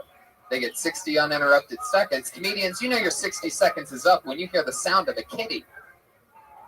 Come on, kitty. You can be a little bit louder than that. Okay, I guess you can't be louder than that in a room with subwoofers. But you better wrap it up then, or else you're going to bring out the angry West Hollywood bear. This is where it gets really loud. That's a point that he makes, that how loud it can get after the cat's quiet. So, guys, keep your ears open for that cat that you don't even... There you go. Or just the gunshot. Pretty much all right. Trump. Is that Trump? Yeah, he's here. He's here, and we have Hollywood Jesus is here, and we're expecting a pop-in from Ron Jeremy for the second week in a row. I'm serious, but that's not a joke. He was here last week. Sorry, those are just the types of badass motherfuckers that... He actually hit a comedian in the face with his dick at one point, and he was sitting on the balcony. That was when, though? Last year? No, it was last week. Oh, yeah. Wow. Mm-hmm. He's still doing that. Ron Jeremy, hitting it hard. Guys, you ready to start tonight's episode or what? Here we go. Here we go. The #1 live podcast in the world. That's right. Yeah. Bring it, Doug Loves Movies. We are here. Oh, yeah, Columbus and Pittsburgh, November 27th and 29th. Yeah. How about that? Kill Tony live and stand-up shows afterwards. You can get a combo packet for that if you want to sit through a 6-hour comedy show. You can watch both shows. And the winner of, we're going to pick one person from each Kill Tony show to open up for us on the comedy show. Whichever 60 seconds we like the most on Kill Tony gets to open up and do 5 minutes, 3 minutes, 2 minutes on the stand-up show. Gets to do that same 60 seconds half an hour later. I pulled the name out of the bucket. Your first comedian doing 60 seconds uninterrupted tonight goes by the name of Tom McNaughton.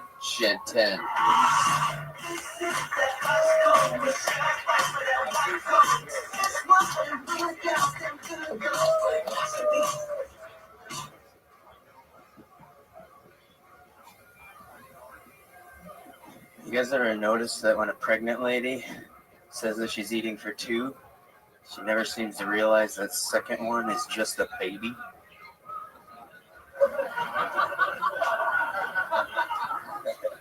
You guys stop laughing. I only got like 30 seconds. Or do you think that when a fat guy chokes to death, people are like, oh, at least he died doing what he loved? I'll take that chuckle. My God. What the hell else did about a Milky Way? On the side of the Milky Way wrapper, it says, warning, may contain peanuts. It's like, that's stupid. It should just say Milky Way might be a Snickers. When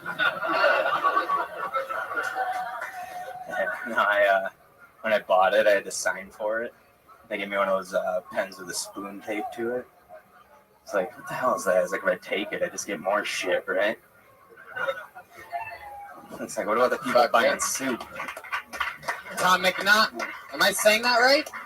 McNaughton. Tom McNaughton. Yes. Fuck yeah, welcome to the show. First time, right? Yes. This is some funny jokes. How long you been on stand-up? About 8 years. Wow. Where are you from? Minneapolis. You've been doing most of it there? Yeah. How long have you been here? About 8 months. 8 months. Wow. Yes. Fuck, everything's in eights with you. Yep. I like your style. How many women have you had sex with? Oh, interesting. Tom McNaughton, I want to welcome you to the show. I'm guessing none. I'm guessing. Shirt, you got Puma shoes. I'm guessing he hasn't had sex with anyone. I'm guessing he just ate them out. See that? That was quick. I'm just warming up. Just warming up over here. I flew 17 hours today from Australia, you motherfuckers. Oh, yes. Yeah. First class. No big deal. You know, just the type of life I'm living. Anyway. You think you could have sex in a first class bed and he won't stop you? There's no question that you could. I didn't do it, but no. No, there's a way to do it. Nope. You Don't watch stop the movie. your fingering your girlfriend on a bus before. Swear to God. Really? Yeah. How did they know? They know, man. You got to go under a blanket. Yeah, I was under a blanket, and this brother actually tried to get involved. No offense to anybody's a brother. So. What did he try to do? Throw a finger in there or something? I mean, he was trying to get in there. I mean, anybody was game at that point. I watched people have sex on a plane before, a red eye. Really? It was like a half-empty plane, and the row next to me had 2 people sitting on each side of the aisle. I went to sleep, woke up at like 3 in the morning, pitch black in the plane, and they were on top of each other. Wow. Was it the same? Huh? Who was it? It was like they didn't even know each other. And then when the plane landed, they both just went their separate ways. Imagine how weird they felt when they looked over and saw you sitting there by yourself masturbating. Yeah, I know. I feel like they're probably just like, man, the ball's on this guy. Anyway, let's keep fucking. Come inside of me. Anyway, Tom, I'm going to follow through with Pat's question. How many people have you had sex with? Probably around 8. There you go. Boom. Nailed it. We gave you a beach ball and you hit it. There you go. Tom, can I tell you, I love the fact, and I think this is very Minnesota of you, that you dress like a college football coach while doing stand-up. Except for the pants he dresses like a 8. Oh, all right. He dresses like a 4th grade girl. Just got there you go. Harry. Jesus, he just follows through the pistol now. It's not even enough to shut him up. You gotta give a warning on that thing because I almost shit myself. It's all right. You did a great job. I thought it was super Yeah, funny, man. really All tight, right. tight jokes, and it was a bold move up top just to like not ride that energy. It's like, sit there and make us all uncomfortable. You're like, thanks, but no thanks. Yeah. You're like, I'm getting mine. I left home for this. Yeah, exactly. That, and then I like how after joke 2, you kind of look at the panel just to like see how I'm doing. You know, you're like, yeah, that's right, guys. Yeah. I heard that. But heavy then laughter. also, it's not good if like 2 jokes deep, you're like, what did I want to do? Right. You hesitated for a second. It felt like you were going for the notes. Yeah, or by the yeah. way you're dressed, maybe the playbook. No. That's nerves. I'm sure you're fucking nervous, man. I'll tell you this It's more of the minute thing. Yeah, it's so hard. Like, I don't want to get bared. It's always you know? it's always hard to do a minute, but I mean, you just got to follow through and get out what you can. But what a great style to have Right. for a minute. Exactly. I'll tell you this, Tom, is that I love the eating for 2 joke with the baby, Yeah, and that's I'd great. say that you can extend that. You know what I mean? There's definitely pegs to be had there. Like because you're already in it. So you can go longer with that, you know what I mean? Like if she eat for 2, but they never mention it's a baby. Like I've never seen a baby eat, a half of a full pizza. I haven't seen a baby eat a cigarette either. You know the Earth's 10 months pregnant. Uh-oh. I feel like there's a We're due punchline. for a coming. natural disaster. We're over the 9-month moment, and we're 10 months pregnant. So Is that what? I want to throw that out there. Really? Yep. Is your performance tonight perhaps that disaster that we're overdue for? Because right now we're feeling there's a little bit of a fucking shift in the tectonic plates of this show. Just saying. Just throw it out there. We're talking pregnancy. You're doing even better now, Tom. I know. I'm just trying to pretend like I'm not. Do you know how to play guitar, Tom? We might need you to be the band tonight. No, I don't. Sorry. I can try though. if you What really what do you do for fun? What's your favorite thing about LA? Like, what are you into other than stand-up comedy? Definitely poker. That's Ah. you know. Have you seen Mississippi Grind? No. You should go see it. It's better than Rounders. Oh boy. It's a movie with Ryan Reynolds and Ben Mendelsohn. What is it called? You guys know who Ben I'm Mendelsohn definitely. When did is? that come out? Ben, you know Yeah, Ben classical Mendelsohn is? composer. Yes. It's a guy from Bloodline. He's this new Oh, actor. fuck, he's so good. I He's love so Bloodline. Yeah, good, I and love he's Burn, but- amazing to watch. He's actually Australian, and he's this freak of nature actor that you can't even tell is Australian. But every character he plays, especially in Bloodline, he's always drunk, and everything's gonna be okay. Like he's that guy where like you worry too much, everything's gonna be fine, like nonstop and everything. And he's that way. He's in Mississippi Australia's Grind. Owen Wilson. Yeah, exactly. Okay, Tom. So how much poker are we talking about here? Well, right now I'm unemployed, so not much. All right. But yeah, usually I play a fair amount. I like to play tournaments over cash. What's the most you've ever won? In a single tournament, like 1,700. Pretty good. Yeah. How much did you buy in for? 65. So it's pretty good payout. $65,000. $65. Okay. Well, Tom, how do you think things are going? You're 8 months in. That's a pretty now you sort of see what you're dealing with Los Angeles. How do you feel about things? So far pretty good. Running a comedy show at a Hooters, so. The one here down the street? Yeah, across from the Chinese Theater on Wednesdays at 9. So if you guys want to show up, yeah, come on by. Yeah, this is just an elaborate plug for his Hooters Yeah, show. exactly. How's the Hooters girls when, there? when you kill a minute, you get to plug your show, That's right? true, yeah. How's the Hooter quality of the girls there? Because I noticed in Los Angeles, it's a different kind of Hooters than It's not. It's not good. Yeah. Tom's actually There's one of no- the waitresses. there's so There's have no good Hooters. And I don't want to say anything further because this is a podcast, right? Yeah. So yeah. No. That's nothing's being recorded. Oh, Just ignore Brian over here. He's just a very distracted audience Nothing's being member. recorded. It's fucking disgusting. What did I tell you about texting during the show, Brian? All right, Tom. It was nice to meet you. Fun times. You got to plug your show. Go to Hooters. Tom McNaughton. He's on Twitter at Tommy McNaughty. Get it, Tom. All the way from Minnesota. Just a good old boy. This weather out there today is good for me. I like it like this, windy and cold. Tom should stop breathing into the mic so much. I think he's got kind of. I wanted to just give him that note. It's got kind of. It just don't breathe. It's a little creepy sound. Don't breathe. You have to breathe. Yeah, you should stop breathing and you should stop talking. Did you notice? I guess you're right. It was the wrong point to interject and put it in. But I pulled another name out of the bucket. The show goes on. Put your hands together for Matthew Maloney. Alliteration. Maybe this is a UFC fighter.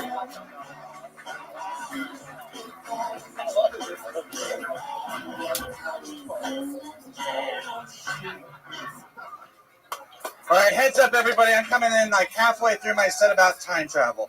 All right.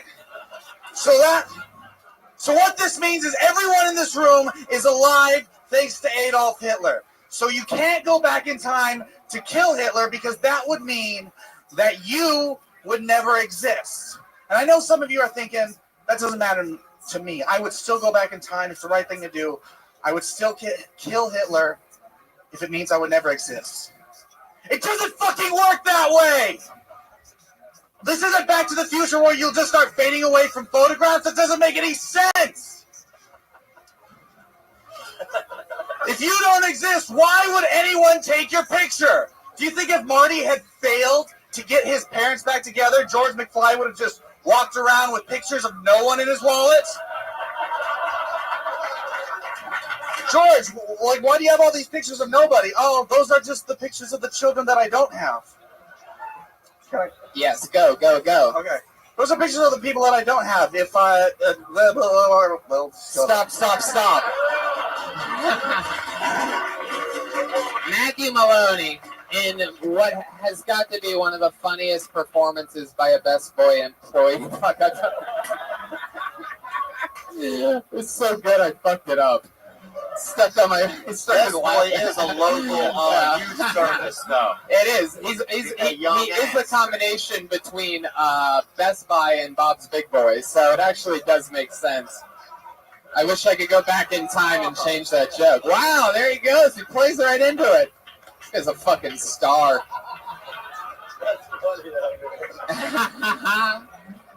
Matthew Maloney, an absolute slaughter fest here tonight. That's fucking great. Even your nipples are hard at that performance. Fuck yeah, crush fest, dude. So fun. Is that a longer joke? Is that just like a piece of it? Because that was really well done. I do I just did it for the first time last night, actually, about like a 7-minute thing on why it's a bad idea to go back in time and kill Hitler. And it did really well. And an old Jewish man came up to me after the show and said that was very smart and very funny. I was like, wow, if anyone were to hate this, it would be you. So that's great. Right. Yeah. Yeah. You could perhaps convince the Jews that, like, it was all a positive. You know, I'm saying it might not only work at the Comedy Store. I think it'll work at Temple, too, which is huge. Matthew worked for free. They might let you in. Boom. There you go. I'm almost happy he left the mic on the panel desk for that one. Some of his specials still come out on Netflix in February. You don't want those kind to hear those jokes. Matthew, what nationality are you? German. Whoa! Wow. Okay. Wow. Fuck yeah, look at that. The little German sneaking in his "Don't Kill Hitler" propaganda. I love that. So fucking fun, Matthew. You're just fucking a little killer, huh? How long you been doing stand-up? 3 years. 3 years. Where at? Just, around. In LA? Yeah. Yeah, that's great. Holocaust Memorial. Fuck yeah, Matthew. I like your style. I like your haircut. It's very fun. Fits you well. You know, you're definitely one of the funniest lesbians we've ever had on the show. Do you play softball at all? No. You really should, because I know you'd be good. What do you do for fun? I don't know. That's a boring question. Let's talk about, like, I was a Boy Scout. Can we go there? Yeah. I was an Eagle Scout. Eagle Scout. Really? There we go. Oh, really? I worked at it. With himself, I feel like. What? Did you get molested during Cub, Boy, or Eagle? Life Scout, right before Eagle. Life Scout. That's when the tits came in, so. Was your Boy Scouts connected to a church? Because my Boy Scouts was a church organization. Very much not so. Really? Yeah. Do you still have it? Still have what? Like all the costumes and. It wasn't a costume, Brian. It was a uniform.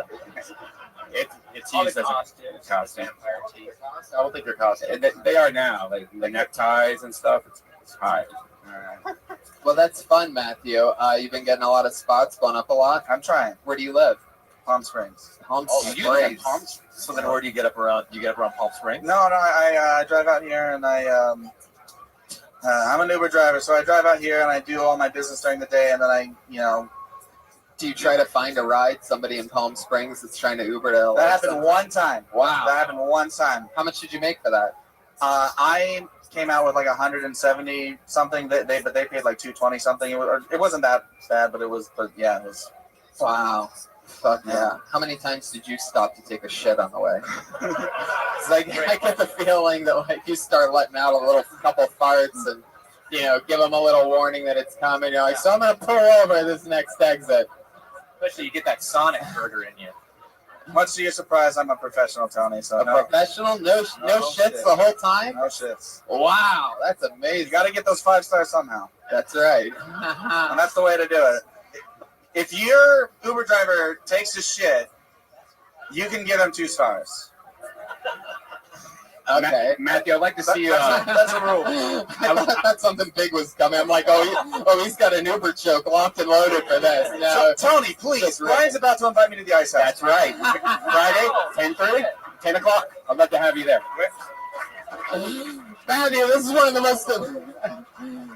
Yeah, can you hold the burger one more time? Theo wants to see it. Can we get a picture of that, somebody? There we go. Josh Martin. I want to be in the sketch, right? You got this? Oh, man. I'll leave the mic up here. Just have the comic performed by me. I love that. Matthew Maloney, you killed it. This was a hilarious performance, all the way down to basically inviting yourself to the Ice House on Friday. I love it. It's where I need to be. Matthew Maloney's on Twitter at Matthew E. Maloney, all one word. He's the only guy with Matthew E. Maloney. Very fucking funny, Matthew. Please, come back. Do not have a heart attack. Come back. It's a big guy. Fucking just watch the butter and you'll be good, dude. Low butter for you. You're too funny. Everybody that's funny as fuck, like, always is, like, halfway about to die. Like, they're either on drugs or they're overweight. Like, it's, like, fucking crazy. But except for Theo and Fahim. How could I forget? You two healthy looking, funny as fuck. Two of the funniest guys. I work with these guys all the time. I pulled another name out of the bucket. Kyle Shields. Yeah, Kyle. Packed house tonight. A lot of traffic up there. And a random Asian guy standing in the hallway. Kyle Shields, everyone. What's up, everybody? Hey, so, kind of overworking, don't really want to do it anymore. Like, why can't I just get by on my good looks, That's why I think chicks got it easy, You just got some nice boobs and pretty smile.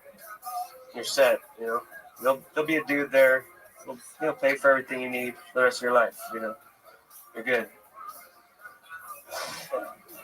That's why. Thank you. That's why I think a lot of dudes decide to become trannies. They figured it out. They're just some lazy ass dudes. They just figured it out. They're just like, get some boobs and some long hair. You're good, man. You might have to suck a few dicks, but hey, you don't gotta work no more. So that's Kyle Shields. This was your first comedy set ever? No. Oh, in that case, Kyle, yikes. No, like six times. Yeah, I was actually going to guess less than 10. And here you are. I can feel it. And, that's what happens. When you very, very first started this, you're like, this shit's fucking brilliant. This is funnier. This is funnier than what I've heard other people say. And they got big laughs. And you're right, You're right. If you get behind that joke and you fucking stand your ground and get passionate with it, you're right. Right now, you're just kicking out a premise that you have that is a good premise. And it just takes a while and it takes work to dig into that shit. Because you do have a point. You clearly have a passion for it. I'll tell you right now, I guarantee a chick just broke your heart within the past 6 months, right? Well. Because you fucking hate women right now, dude. What you were saying is these lazy bitches don't have to do anything. Everything the guy does, we support everything. I'd rather cut off my dick and become a tranny than to have to deal with this shit. There was a thick mustard or custard of misogyny at the top. But then, and then there was a pause, and then the pause is, I think, where you got a little comfortable. We loosened up a bit at the pause, and then you actually had a funny thought after. Yeah. So I was like, that's all. Do you work at FedEx? I used to work for UPS. Wow. Are those the UPS pants? No, I've had that before. I wore it for the shirt, Right. Wow. You need to really record your set because you have a lot of little things that like I focused on too much. Where you said so much after everything you go, and that can really take you out of what you're saying. And so I was kind of like distracted with that. But you look like you committed a crime today. What did you do? Something, at least jaywalking, right? Somewhere. Yeah, I've jaywalked a couple times. You have not only are you sort of wearing the attire of a criminal, but you also have this very criminal haircut that I only see in like mug shots. That's sort of like I don't know. I don't really think that's gel, and I don't really think it's grease. I think like it's a mix of the two that accumulates over a long period of time.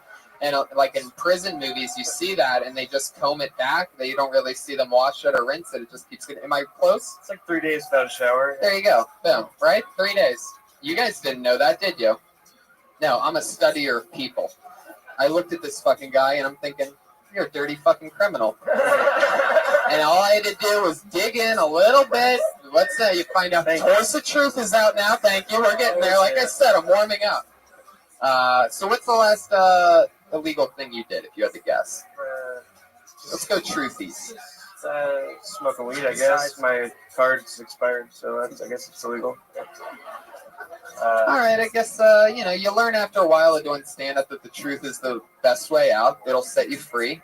And I think when you're on in 6 months to a year, you'll answer that question a little more honestly, because I think you did something shady recently. Oh, well.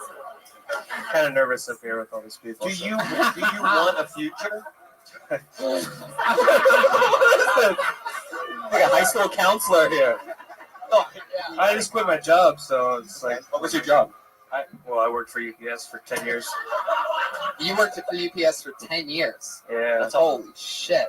Wow, the fucking boring Uber driver, right? Just packages in the back. 10 years is how long it takes you to find your voice as a UPS.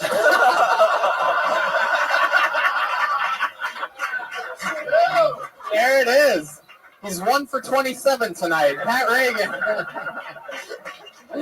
But when it hits good. 10 years to find your voice.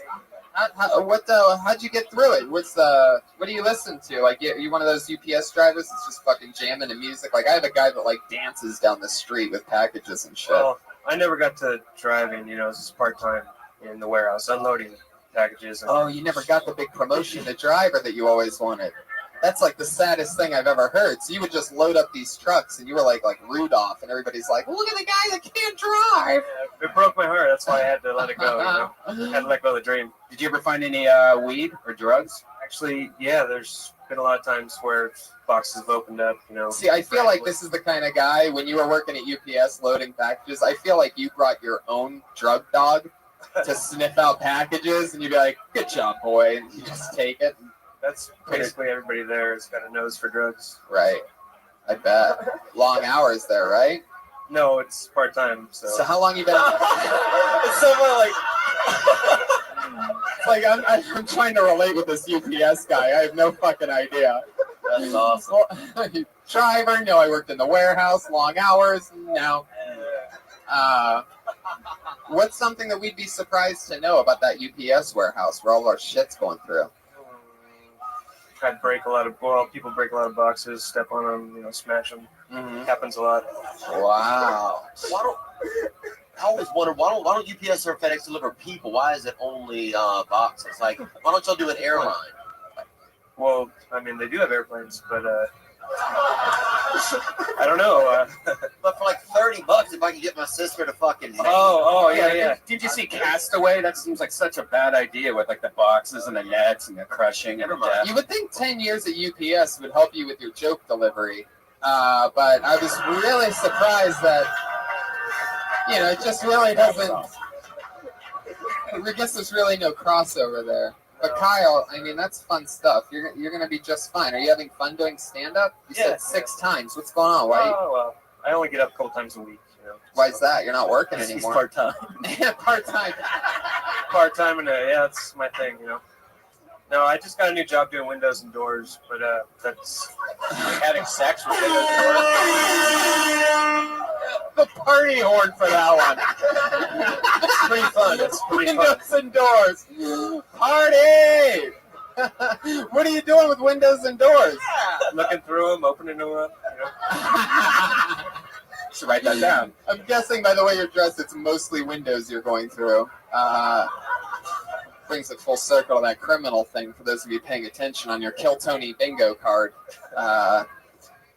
Kyle, somebody actually made one of those one time. Did you ever see that? Yeah, there's like Kill Tony bingo cards that have the things that happen. Like if I say fuck yeah, or if there's a horse of truth or whatever. Pat Reagan bombs. There's like a bunch of spots that like you hit your little doinker on or whatever. Kyle, what do you like to do like when you're not smoking pot and you're not doing stand-up? Like what does a guy like you do? Like what's your shady fucking secret? What's your creepiest thing that you've Googled lately? Oh, I don't know. You're full of answers, aren't you, Kyle? No, I do jiu-jitsu when I'm not doing this shit. You know, we ride bikes around. What belt are you in jiu-jitsu? Belt. Where could you train under? He's a UPS guy. It's a brown belt. I wish. Yeah. My teacher's name's Dion Watts. He actually got his black belt from John Jock. He trained with Joe and. Yeah, I believe he trained at the Hooters at Hollywood and Highland. If I have my story correct. I actually bought my belt online. Yeah. I love it. Well, wait, you didn't take a test? You just bought it online? That was a joke. Brian got it. Come on. I found out that you could buy silicone breasts on eBay, so they're really cheap. So I'm gonna make a pillow out of boobs. Oh, there you go. That sounds like a fun idea. Mm-hmm. Kyle, let's okay, one last. I want to get back into it a little bit because again, your set was mostly about how women have it easy, and what happened? What happened that's because I know I was talking about. I didn't realize it, but the stuff that comes out of you when you're doing something like this, it's got to be coming from somewhere. So, when was the last time you were in a relationship with a girl? Oh, well, that was just that's been a minute. No, I'm divorced, but Okay, there we go. See, we're starting to get somewhere, little Kyle. See, we need those answers. How long you been divorced for? It's been 3 years. Separated for 3 years. You stalk her on Facebook a little bit? No.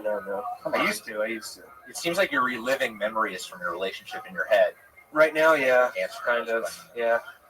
Have you gotten a rebound since the 3-year divorce? Yeah, but that didn't work out too well either. Why is that? Oh, I don't know. Told her I did comedy. She's like, what? That's what made her leave you? She's like, let me hear one of those jokes. Goodbye. That's when I was just starting off. Anything else for Kyle, gentlemen? What do you got for Kyle? You're both good-looking guys. How about some fashion advice for Kyle? What are we going to do with this guy? You can change your pants after you quit your job. Yeah. All right. I like the chucks. You can let the UPS go, and it's just like when you came up here, I'm like, is this guy here to do comedy or is he umpiring second base? So maybe just feel it out, find your groove, Kyle, and next time you're up, fucking let it rip. Don't be shy.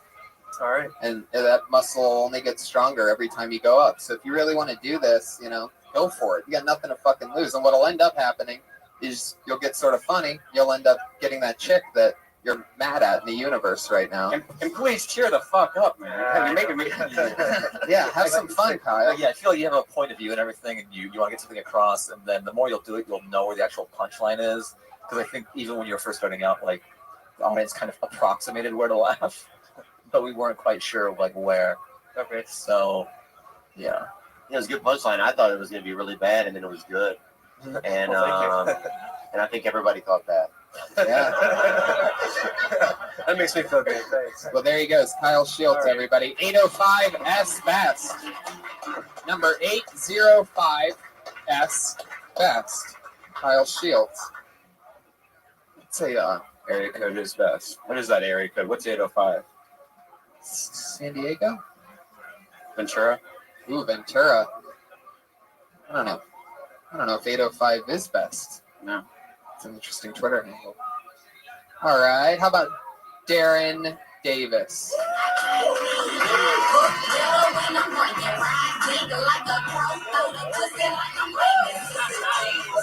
Hey, fuck yeah. All right, guys. Got some shit to say. Started dating online, but by accident, because I honestly believe that eHarmony was a website I could buy ecstasy on. I'm like, damn, I'm compatible with so many drug dealers. This is fucking amazing.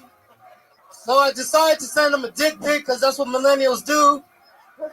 And I found out that my dick doesn't fit in the frame, so I didn't send a proper dick pic. I was like, damn, I have a selfie stick with. I'm going to talk a little bit about Bruce Jenner. The guy's cool. I'm more of an animal rights activist. I'm more concerned about that man's pets. Like, yo, man, you can't just change your identity like that on a dog. That dog's in that mansion confused as fuck. Like, where the hell is Bruce?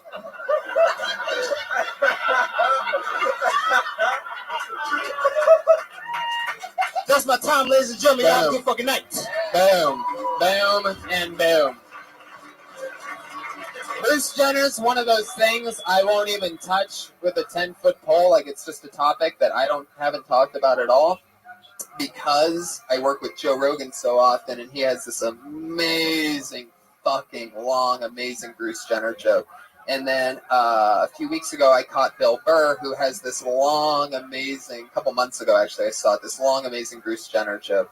And so I'm just like hands off on it. And anytime I hear anybody bring it up, I don't even listen. But that there is such a funny fucking take on that whole thing. Like, it's incredible. Really funny.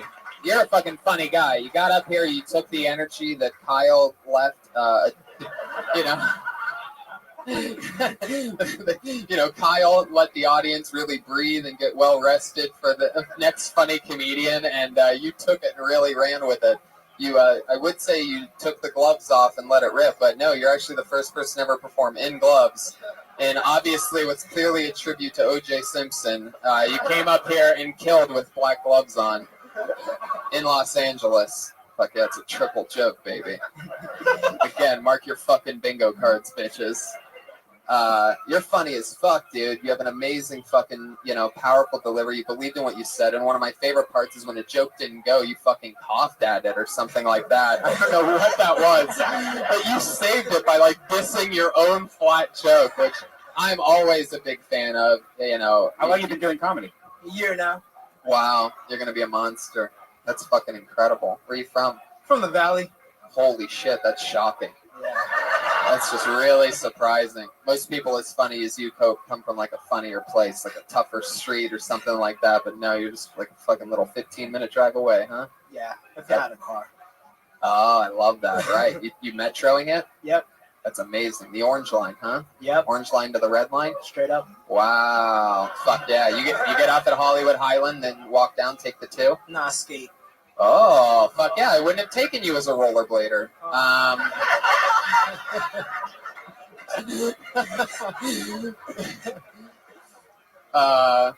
What's funny about that, and I'm really throwing myself under the bus about this, is that when I first got here to LA, actually it wasn't even when but yeah, it was. When I very first got here, I worked at the Beverly Hills Ruth's Chris Steakhouse waiting tables when I very first arrived. This was like I don't know, who gives a fuck. Anyway, but I didn't have a car either, and I did have rollerblades. I'm not even fucking kidding. I think I was 20, and I would get off. I'd basically rollerblade a mile downhill. Anyway, fuck it. Yeah, there it is. Party horns. Rollerblading's up there with windows and doors tonight. Fuck yeah. How much material do you have, would you say? How much material do you have? I don't really know. I usually do open mics, and like the most time I did was like 15 minutes at like some bar show. Clothing-wise, you have a lot of material. I guess so. Yes, I do. The hat. Oh yeah, no, yeah, we got it. Yeah, thank you. That's the only guy that tags things that don't work. The cigarette. Like that? I love that. These cigarette references that are coming out of nowhere. I was just tagging a joke that didn't work. All right. Darren, you're funny as fuck. What have you been doing all your life? How old are you? I'm 25. Fuck yeah. What do you do for work? I just started working at Macy's. Oh, wow. You fooled them. I guess so.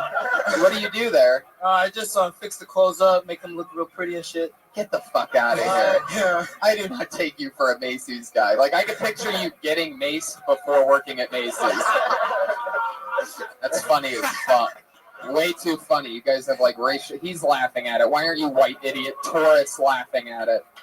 I think I have a loaded up Macy's joke in case somebody works at Macy's. No, I thought of that on the spot, and he's black. Yeah. People are so weird and touchy nowadays. You can't even make a topical fucking joke. Yeah, like y'all didn't think he looks like an extra from Fruitvale Station, okay? Let's be honest. I don't even know what that is, but that does sound. That's Fruitvale Station. What is Fruitvale Station? I wouldn't peg Theo was watching that movie. Appreciate it. Fruitvale Station, the newest show on the KKK channel. It's the exact opposite of that. Oh, yeah, funny as fuck. eHarmony, all that shit. What else is going on? Just trying to finish up classes for the semester so I can go balls deep during the winter. Oh, yeah. Balls deep during the winter. What are you studying? Studying English. Oh. Yeah. Yeah, balls deep English. I'll make this shit look all nice. I'm minoring in poetry. Balls deep in English, man. Fucking incredible. How close are you to graduating? I'm about to transfer to Cal State Northridge for like the next school year. How many credit hours do you have left? I don't fucking know. I'm just trying to get this shit over it. Well, a lot of people don't know this. Sometimes we give out spots to the Ice House, and sometimes we do something else. We actually have a scholarship now. I'm just fucking around. That got like too long and too real. That'd be so funny if we had a Kill Tony scholarship for people that say they're in college. That'd be fucking mind-blowing. Once a month, we'd give them a year of free tuition. Just give me a Chipotle burrito. I'll be happy. No, we're not going to do that either. It's called the Patriot Award. So, what else? You just started this job at Macy's. How long you been doing that? Maybe 2 weeks. 2 weeks. Yeah. You're just making clothes look nice. Hanging Nah, them I back just up. did training, so like I got away from the game my actual schedule, so just chilling. Can you make Friday night at the Ice House? I can fucking make that shit. All right. Wow, look at that. It's a great episode tonight. Darren, you're a funny fucking dude, and in a year, you're super dangerous. You clearly understand the importance of projecting and fucking getting their attention, and you also stay in the moment when the joke didn't work. You broke down the walls and were the first to make fun of it before the crowd could even be silent. And then you came over the top and did a really smart fucking Bruce Jenner take that I haven't heard and never thought of, and that's funny as fuck. Do you have more on Bruce Jenner? No, I just like you to should. fuck with his dog. You should now that you have that shit is so good that you have to connect it with your next thing. Figure out a way to maybe not stay on Bruce Jenner, but roll out of it smoothly so that you can have that. You know what I mean? That's such a good fucking joke. And when you do a lot of these open mics, like I'm sure you're doing, comedians will always laugh at fucking dick fart and shit and poopy shit and craziness. Keep writing smart jokes. Don't let those open mic laughs change you. You know what I mean? I notice a lot of people get in the habit of just trying to make those comedians laugh, and they'll laugh at your failure just as fast as they'll laugh at a good joke. And that Bruce Jenner joke's so good that that sounds like somebody that bombs a lot.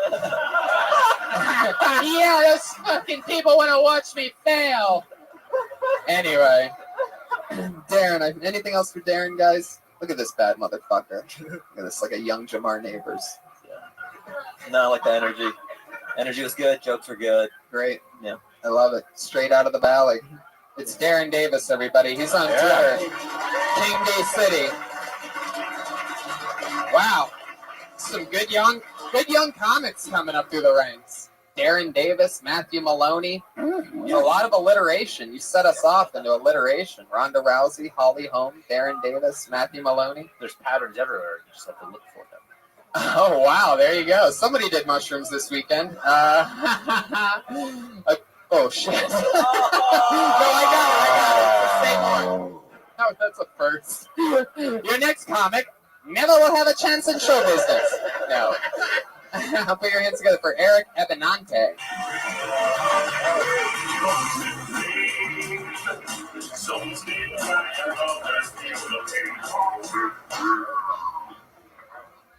So I was at this dispensary getting weed so I could write these jokes.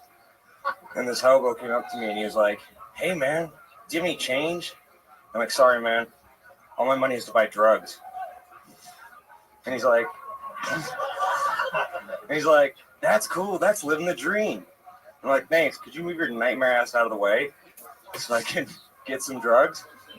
It's personal for me because that's going to be me in 2 years.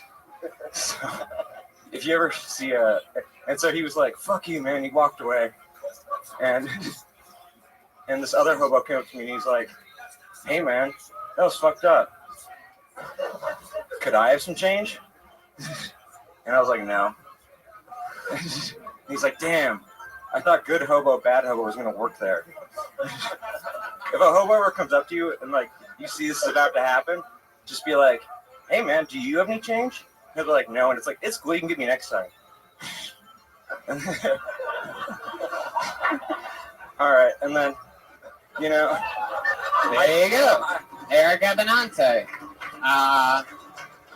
Well, I just like how natural you were up there. Yeah, shit. It was like somebody was reading a text conversation back before. I love it. How long First of all, let's talk about the first thing about the Pat. Can you put the mic stand back where it was? Eric, you must be this tall in order to I love that you left the mic stand right in front of you. You almost shadowed yourself with it. It was like some kind of creepy eclipse action. So, how long you been on stand-up? 42 days now. 42 days. Fuck yeah, that is a unbelievable number. I'm guessing you've done it twice in 42 days. The other time was 42 days ago. 1 lift's worth. What happened 42 days ago? What changed in your life?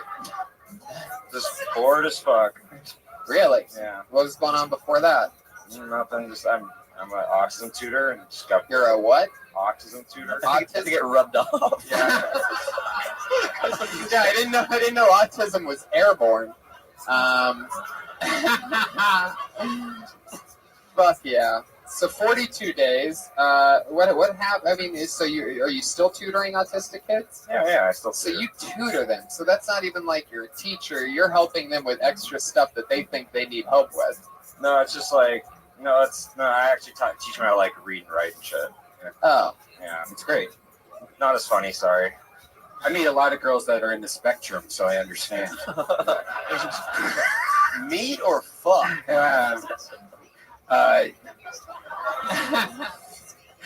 You were saying something, Fahim, right? Early on at the beginning. Yeah, or what? It's like I was going to ask how long he's been doing it, but he told you 42 days. 40. It's very typical. I mean, yeah, you're very new, and it's kind of you're trying to ride that line of like, what's the bit, and then oh, you're looking at me, how do I get it out? So you're like combating stage fright with remembering your material, and then I'll like wash away with time. The more Yeah, you you do it. stayed all on one joke, which is really, really good. It was really awesome. No hobo. You really should listen to your sets though, because like your presentation was like a one-sided conversation. It wasn't really put into like a joke form. It was like more like. So then I talked to this guy, and he was like, "Oh my god, I can't believe." You're always this." going to notice that, and you a lot like Kyle Shields. That's the difference between you guys and Darren Davis, who came up guns a-blazing with energy and a smile. Do you ever? What excites you? Because you seem like you cry a lot. Oh no. I ate like 5 edibles before the show. I'm doing product photography for a weed company, and so it's like after you finish the photography, you're like, well, you have to eat it, so I ate it. Well, you ate it on stage too. It happens quick. Fuck yeah. So Eric, what excites you? You're high as fuck right now. So you really are about to cry. Like you're fucking tripping balls. Nah, it's a typical What thing. kind of edibles were they? Gummy bears? Or... There were some pretzels. There was a Belgian chocolate. There was peanut butter. You had hot pretzels? Yeah, it's a pretty magical world. Hold on, wait a second. We have something from Theo here.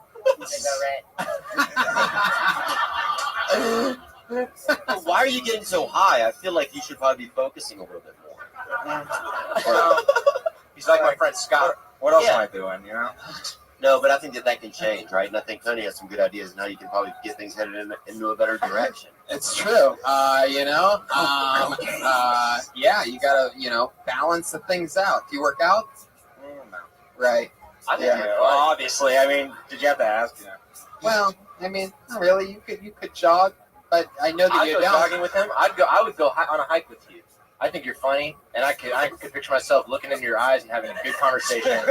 Wow. And be like, this is a cool dude. Fuck yeah. Cool. Pat wants to go on a This is hike. real Clearly he wants you to wear loose-fitting clothing for that hike that you guys are going to go on. I think you're funny. Fuck yeah. Funny eyes. High eyes. Yeah, I want to see how funny your cock is in my butt. Jesus, Pat, your dick tastes funny. Right. You're funny, but your asshole's hilarious.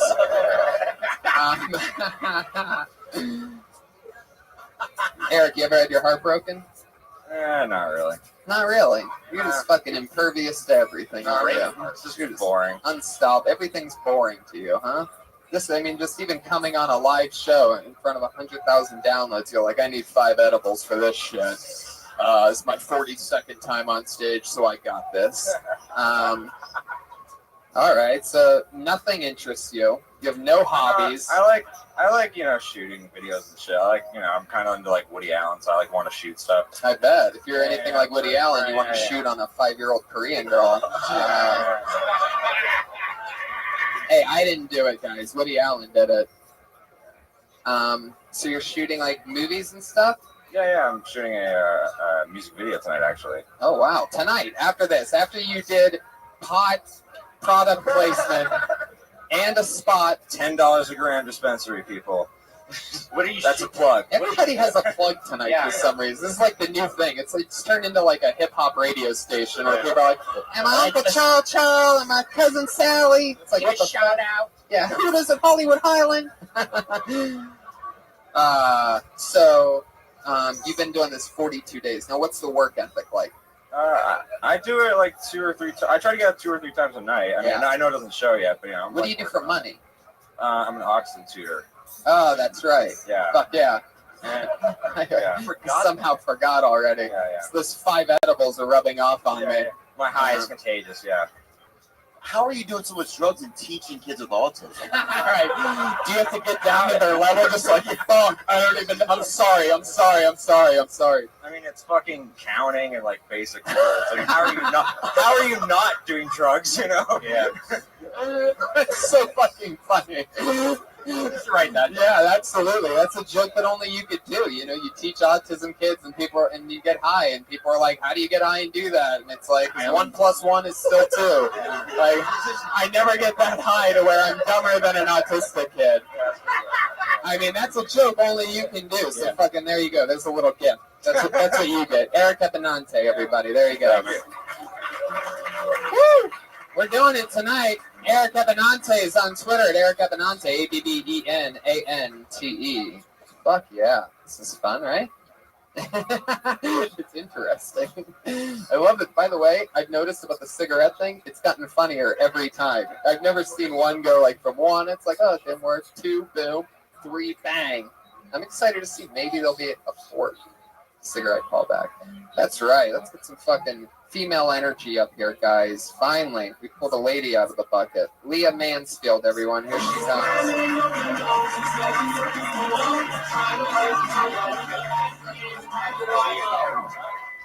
Yeah!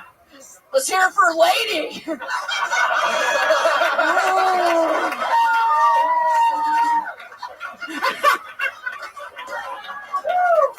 It's a shame I left my dick at home.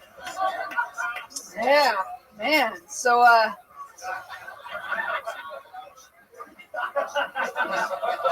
just let you take that in for a second. My dick is bigger than my right leg. It's fine. I had to buy it. A lot of people want to know if my name is Leah or Leia. And I'm like, you just call me sir. That's fine. Especially if you see me from behind first. You're like, I need help from that little boy.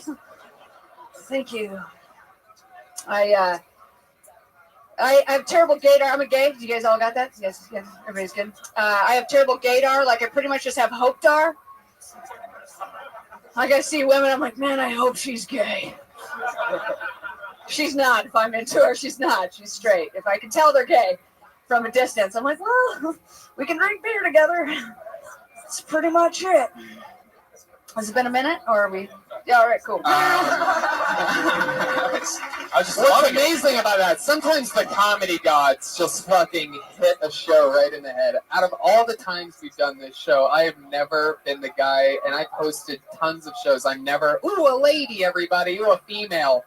And I did it once, and then after doing it once, which I never do, I actually did it again, which is unbelievable. I'm like, oh, some female energy. It's great to get a lady up to the stage. It's like, and never before have we had Leah Mansfield on the show. And it's just amazing to me how fun. I looked at the clock. It was 26 seconds in until you even had to start doing jokes. Yeah. Literally half your set was spent just milking that, which is amazing, which is great. And that's exactly what a huge part of this is. Just as important as jokes is taking what's given to you and rolling with that momentum. Your set was so good, I wasn't even paying attention to the clock. Yeah, that's you were also 12 seconds over, man. Yeah. Thank you. Very, very fun. Amazing Thank stuff. you. You've been doing comedy a while.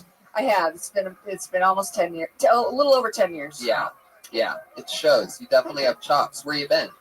Well, I started in Denver. Great comedy Thank you. scene. Yes, I love Denver, and then I moved to Vegas. That was terrible. And after a year in Vegas, I moved to Minneapolis. Yeah, thank you. I loved Minneapolis. That's where I started on the road, was Minneapolis.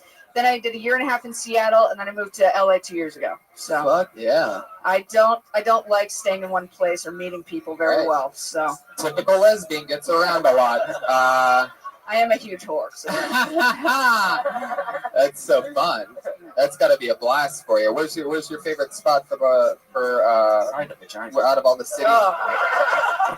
Yeah. You're so ridiculous. A willing vagina audience is always fantastic. I love it.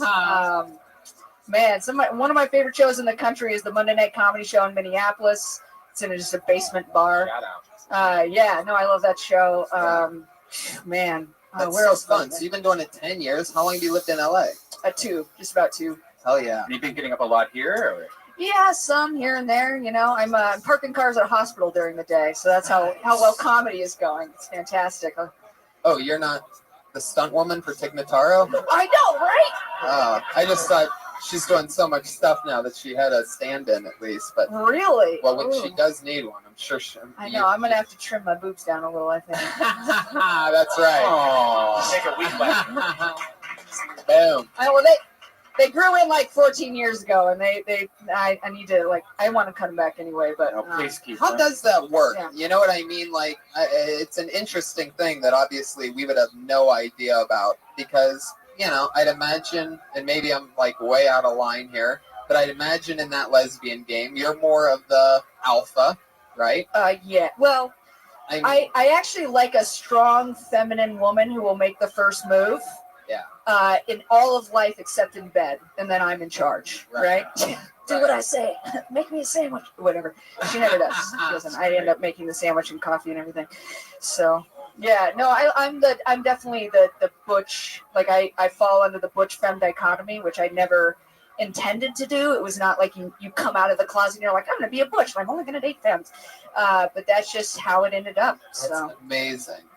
Yeah. Now, do you identify as a young man or as a young woman? I identify as a young woman. People have asked me if I want to transition. I'm like, no, men smell like tree bark. I don't want to be a part of that. So, but I love like really feminine women. Now, so one thing that I think we've all noticed is that, let's face it, the more butch type of lesbian always gets the hottest chicks. Like, is that how it works with you? Are you always walking around with like Chubby Chaser? No. You know, I'm 38, so it used to be I dated just hot women. I had an ex-girlfriend who looked like a Swedish swimsuit model. Right. That's what I was picturing. But she was insane. Yeah. So now it has to be like another component of personality where it's like I have to get along, no drama. And you have to know about things like space, you know, like you know why the movie Gravity was fucked up. If so, and you're hot, then we can fuck, right? So you need someone with a little brain. Yeah, absolutely. My parents are scientists, and so I grew up around really smart people, and I really enjoy very long conversations followed by pussy eating. That's my favorite. It's the best. So funny. God, I would love to have you on the show Friday also. Awesome. Wow, it's all getting cooked right in front of you. Cooking the whole show today. It's happening right now. Leah, you are funny as fuck. Thank 10 you so years, much. huh? Yeah. We have to figure out a way to yeah. Okay. Yeah. Get you Cool. get you famous somehow. Okay. All right. You know, that's cool. I'd be down. Even just like How much material do you have? an hour. I mean, I can headline on the road like really shitty one-nighters and stuff. Have you ever made an album or anything? No. I'm kind of Tig Notaro is my favorite comic and she's my hero, and she never recognizes me, which is fantastic because I opened for her once and I bombed. So I'm really glad she doesn't recognize you. How's that possible? Like, if I was Tig Notaro and I saw you, I would think I was just walking by a mirror. You know what I mean? Just like. No. Yeah. So I don't need to be famous. I just want to not park cars for cancer patients at a hospital. Oh, it's cancer patients? Yeah. Wow. Do sometimes you park their car and they just don't come back because they die? I'm just asking. Hey, questions you can only ask the valet at a cancer place, all right? Actually, yeah, there's days when you're like, all right, see you tomorrow, and then you just never come back. Yeah, and it's like, well, they didn't tip anyway, so. Fuck yeah, get out of here. All right, thank I'm gonna you. let you out on a laugh. Leah Mansfield. Look out. She's great. coming. Leah Mansfield. Holy shit. That was great. So fun. What a fucking crazy show. This is like old school Johnny Carson or some shit. We're seeing the future here tonight. This is the Crystal Ball episode of Kill Tony. Put your hands together for your next comedian. There's a little bit of a scratch out here and a fucking, so that I might be just like last time when I tried to preface what I pulled out of the bucket, I might be wrong about the crystal ball thing. Put your hands together for Gary Curtis.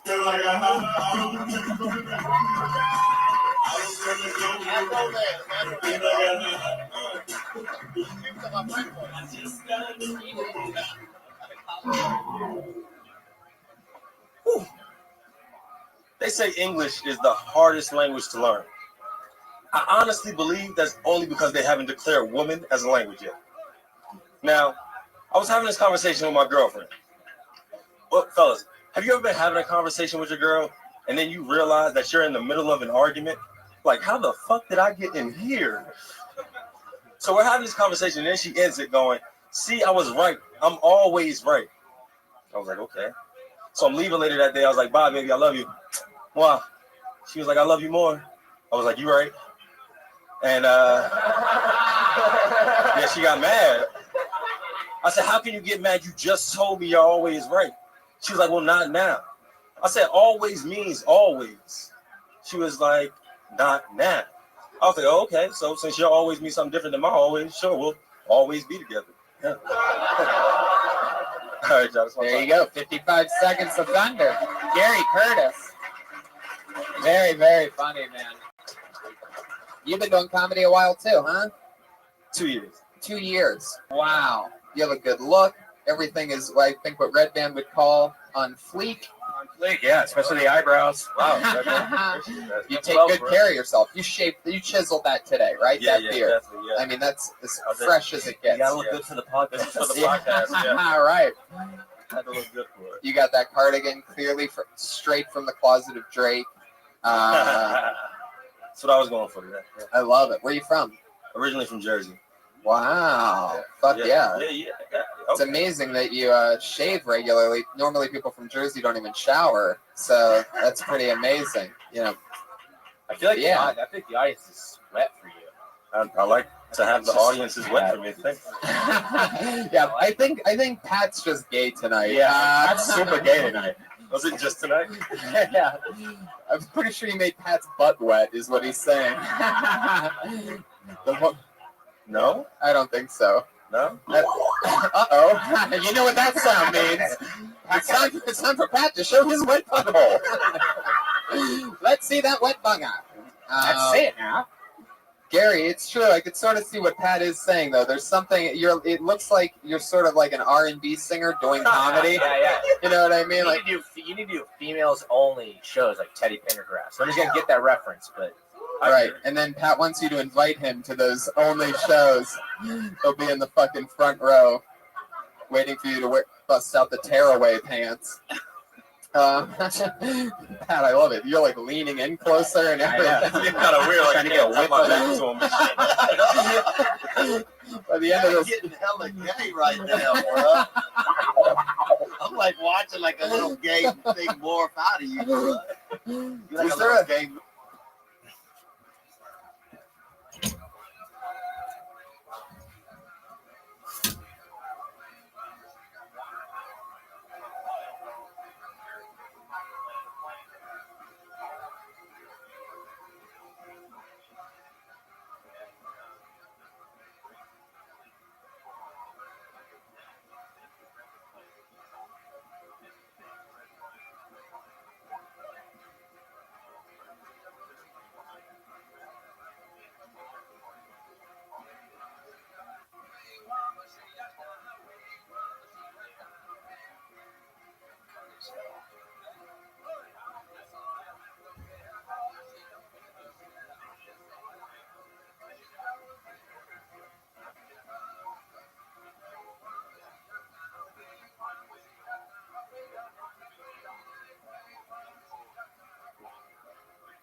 gay mood. I feel like there's a fleshlight. I feel like there's a fleshlight attached to the back of your guitar right now, and you're just molesting yourself.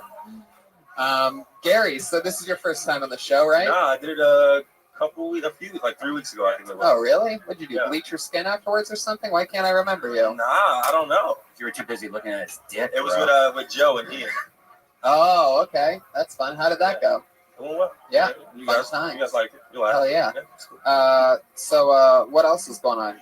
You are originally from Jersey. How long have you lived in LA? I've been in LA 2 years. Where do you live? I live like around the corner from USC. Off Vermont. Oh, okay. That's an interesting area. Vermont what?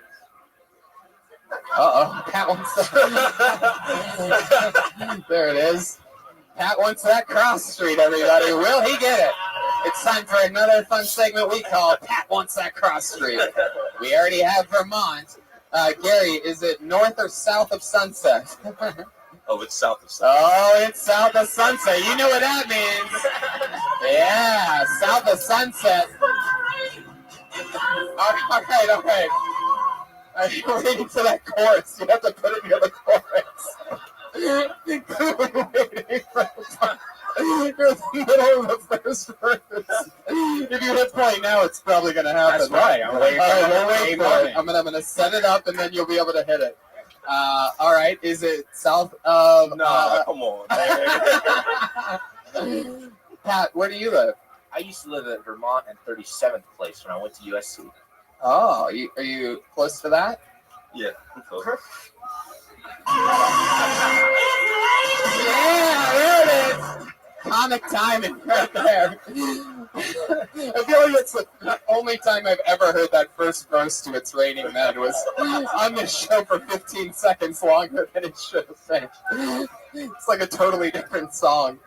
Oh, fuck. Gary, you dress well. What do you do for work?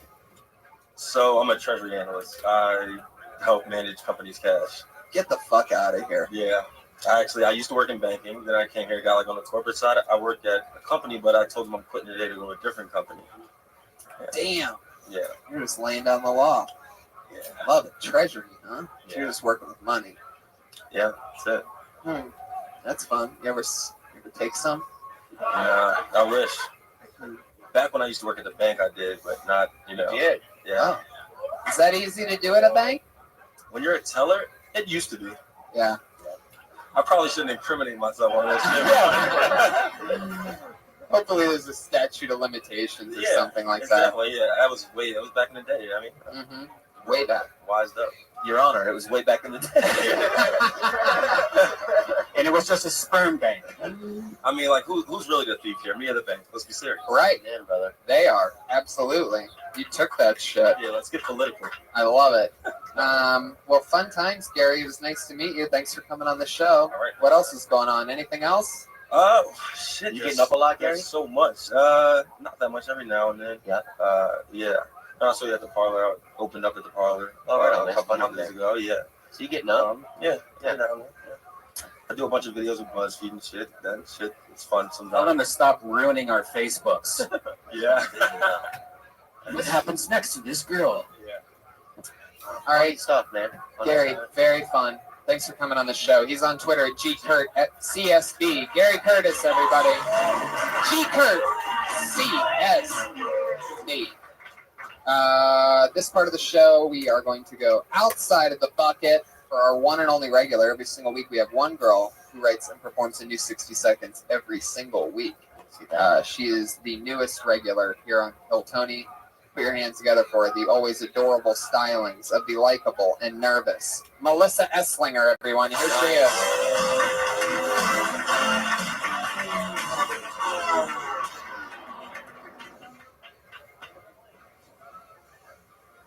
People used to ask me if I ride the short bus. I thought they were making a size joke.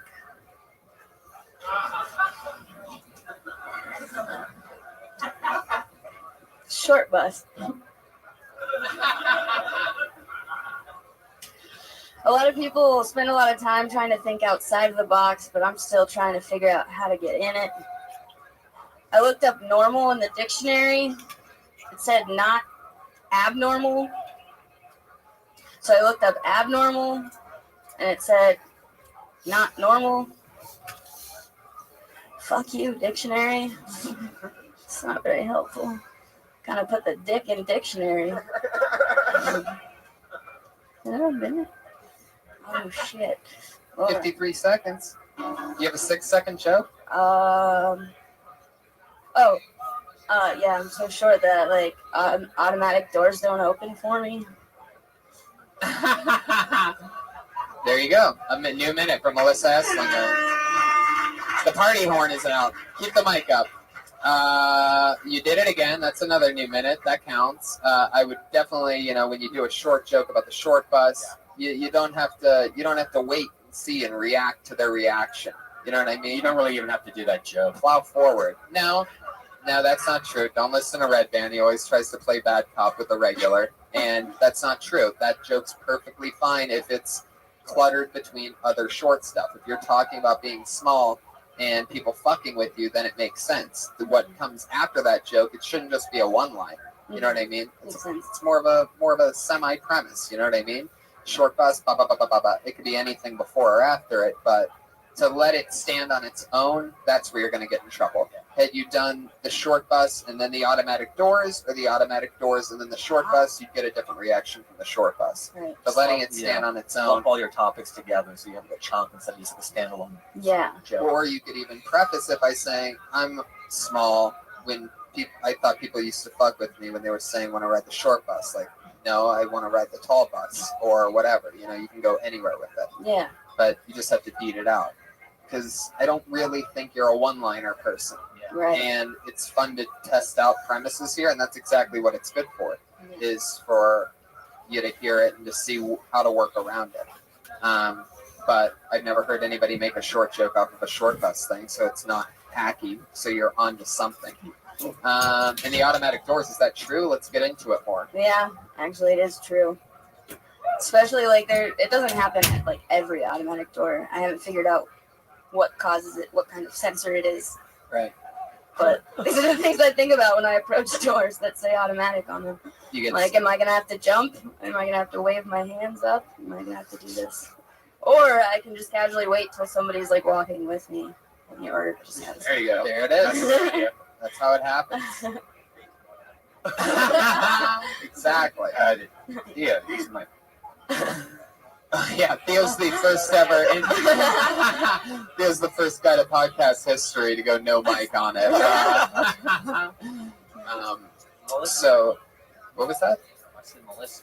I think Yeah. just because we've seen you for now, I don't know how many weeks, but you are doing a lot of really short jokes and that aren't fleshed out. So I mean, just work harder at expanding whatever that thought is, whatever that germ or that idea is. Just let it grow, put it on a petri dish, and wonder what we would ask you. It's getting to the point to where you're seeing it sort of. Yeah. I'm always gonna say if it's a one-liner, super short joke, to beat it out and to figure out what the beginning and what the end is. And we just did then. That clearly the automatic doors thing, jump, wave, take a date to the automatic doors is clearly a joke for that. I mean, I haven't seen her trajectory at all. I've only seen tonight. Right. Maybe it's an exercise like an entire minute next time, just about one topic. Yeah. Because that's not a crazy task just to talk about something at length for a minute. Right. That's not. Yeah, they would kind of force you to do that. Yeah. Don't even get me started on Gary Curtis. There you go. That's for you podcast listeners. That was actually him shooting himself after that. No, but I mean, it's all good because, and by the way, this is something that we saw with our two other regulars for 2 years. You know what I mean? It's not necessarily completely out of the question for during a tough week. And I've seen you do one subject before. I think it was even last only week. one. I think. Anyway, it's not terribly out of the realm to bring, sort of premise ideas here and let fucking creepy minds flesh them out a little bit for you. You know what I mean? Because it's sort of what we do. So I also like that. So, there's definitely a balance between everything. And, just keep chipping away. Because it's also one thing that I'll say to expand on what Fahim was saying is that you'll be amazed how much easier it is to get laughs off of one subject than it is to change direction. And what you did is the ultimate, toughest thing to do, because you started with a short joke, went into another joke, and then went back to a short joke, which it's like, then you're really separating. You're making it so much harder on yourself than you have to. Whereas once people are already in on a subject, it's much easier for them to digest the next joke on that. Melissa Esslinger is going to be a monster, ladies and gentlemen, and she's being built right here at Kill Tony, writing and performing a new minute every week. Melissa Esslinger.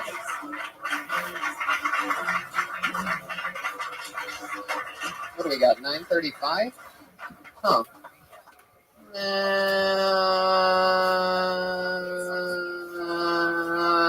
What do we got?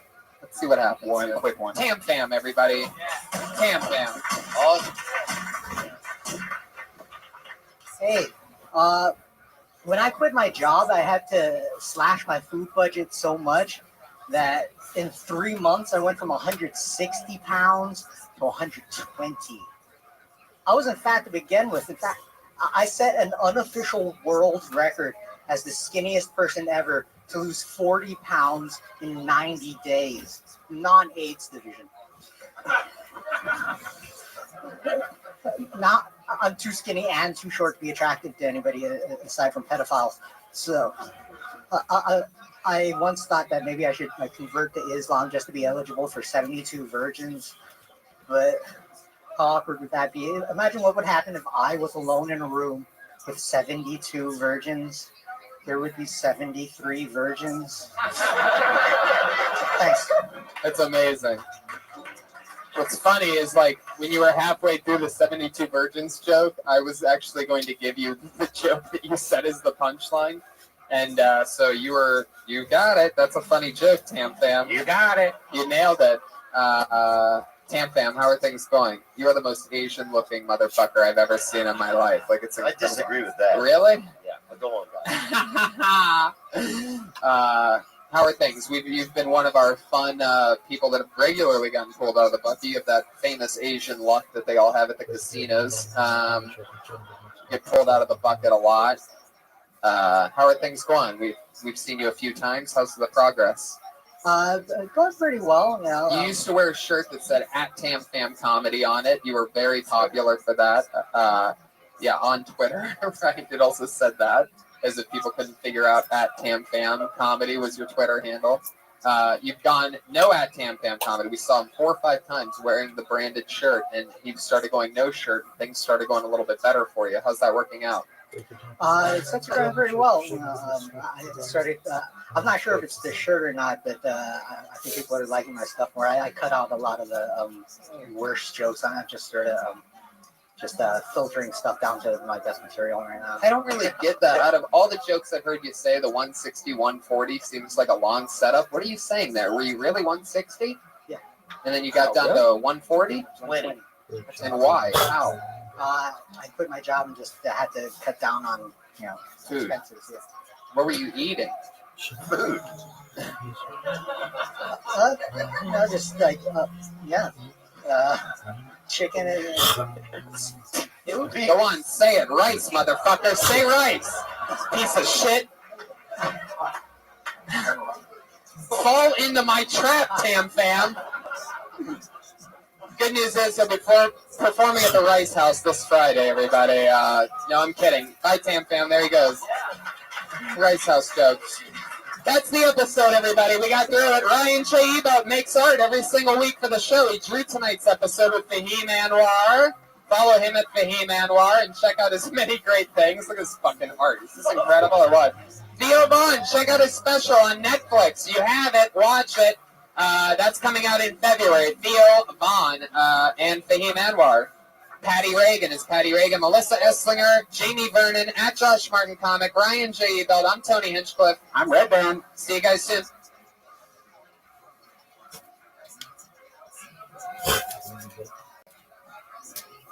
Hey, this is Rabbi coming to you live from the World Famous Comedy Store for a brand new episode of Kill Tony Volume 3. Give it up for Tony. Yes. Hello. Welcome. Yes. Avery Pearson, ladies and gentlemen. Avery, come take a bow. Where are you? Yeah. Avery Pearson and Jamar Neighbors getting the crowd work to a frenzy. Avery is on Twitter at Avery is Funny, everybody. Just got back from the New York Comedy Festival. One more time for Avery. And Jamar, I smell a rap album coming from them, everybody. Welcome to Kill Tony. Here we are again. Put your hands together for Brian Redband. He's here, everybody. Hi, guys. Pat Reagan is out on a Thanksgiving break of some kind, but also keep it going for your house artist, everybody. Ryan J. Belt. Yeah. Right there. He draws every episode of the show. So he's already started drawing because the show just started, everybody. Fuck yeah. And we got Jamie Vernon in the back, turning this into an HD live podcast. And here we are. This is the live show. Normally we would be streaming this show. We are streaming it. Oh, it worked? Yep. Oh, wow. It's all going. Live audience, make some noise for the thousands of people that are watching the show that you're at right now. We can only fit so many in this fucking shoebox, you understand? Other people watch live. We go up against Monday Night Raw. We go up against Monday Night Football. I say, fuck you guys. We are here, and we are competing to some degree. There are thousands of people watching this right now, hundreds on Periscope, and tens live in this room right now. I'm so excited that everybody's here. We're going to have another fun, amazing episode. We have anything to promote? No. Well, this is this week. If you're listening to it live, there's a couple tickets left for Sunday, November 27th in Columbus, Ohio. Yeah, and we're sold out. All 4 shows are all sold out. They're opening parts of the venue that haven't been opened before. Yeah. For our show, they're adding chairs behind bars and stuff. Yeah. No big deal. So let's get tonight's episode started. As always, we always have 2 of the funniest comedians in the world. I just so happen to be friends with all of the funniest comedians in the world. And so I am always happy to have them come on, hang out, and talk to comedians with me. This week's no different. Truly, I always say this, but this is truly 2 of the funniest human beings walking this planet. Put your hands together for Jamar Neighbors and Mike Costa, everybody. Michael Costa and Jamar Neighbors. Jamar Neighbors and Michael Costa. Oh, we remember you from earlier. And Michael Costa, fucking welcome, guys. Welcome back. Jamar, you've already killed it in this room tonight. Jamar's stage presence is just unbelievable, is it not? Yes, it's the stage presence. It's nothing else. He runs off of presence alone. Speaking of presents, Christmas is around the corner. Yeah. Are we close? Are we too close? I'm okay with this. Physically? You okay with this? Okay. I'll fucks with you so you can be close. Yeah, it's okay with this. I feel like we're all comfortable here. It's a little bit skwozen in. Skwozen? Yeah, it's skwozen. That's German. Yeah. It's skwozen in. This is Put your hands together for Josh Martin, everybody. Look at him over here. He's the one that sets up everything halfway so that it always falls at an inopportune time and like makes noises when we don't need them. But he's the man. He's known for spilling drinks on people. So you're gonna see maybe some of that'll happen throughout the night. Josh Martin, our accident-prone runaround producer. So guys, you know what we do. There's a bunch of comedians that sign up. They put their names in the bucket. It's amazing. Then when I pull a name out, they come on stage and they do stand up for 60 seconds, and we get to sort of see who they are, get a feel for them, and then we talk to them about anything in the world. All of a sudden, we're all on a podcast together. Crazy, right? I think it's super ballsy for people to come up here because I don't know about you, Tony. My very first time performing, it was like 6 minutes. There was more time to kind of. It was more time to, be comfortable. My first with the time stage. when I did stand-up comedy, I did an hour and a half in Madison I did Square not do Garden. an hour and a half. I didn't say it was a good 6 minutes, but I'm saying 1 minute is that's tough. Oh yeah, totally. 1 fucking minute. Yeah, and sometimes it's too long for what we end up seeing. Comedians, you know how it works. You get 60 seconds. You know your 60 seconds is up when you hear the sound of a kitty. Aw, it's adorable. That means wrap it up then, or else you're going to bring out the angry West Hollywood bear.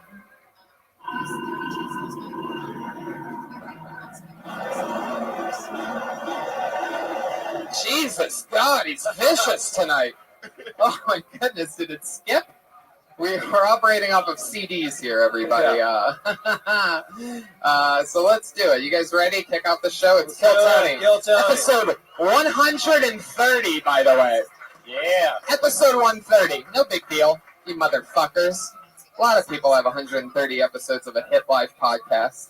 By the way, we're the number one live this week. Number one live podcast in the world. This is. Wow. There you go. Live podcast. So that means you have to be in front of a live audience. Wait till you have Jamar's stage presence on this thing. It's going to really blow up. You know what I mean? Stage presence is the most important thing when it comes to podcasts. Not a lot of people know that, but I pulled the name out of the bucket. Now, I always love one-word names. Oh, yeah. It always, almost foreshadows a lot. Sometimes it sets the expectations low and they blow you away. Sometimes they might be a monster and they're disappointing. You never know, but they're always something. Hope it's Earthquake. Earthquake's the only one that actually, I feel like that's the only one name that's really a killer, right? Yeah. Carrot Top, I guess, is one. Is it one? That's two. Is there a hyphen? Is there a dash? Nope, that's two. That's another good one named Mr. Top. Sinbad. Oh, yeah, Sinbad. Sinbad's thank the you. one. Sebastian, but he goes by Sebastian Maniscalco. Yeah. But let's see. Here we go. Okay. This is an interesting one. Put your hands together for Fanto. Woo!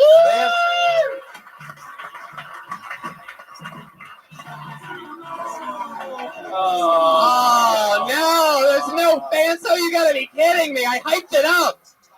I hyped up the I never do that. I never pull out. Oh, there's the root.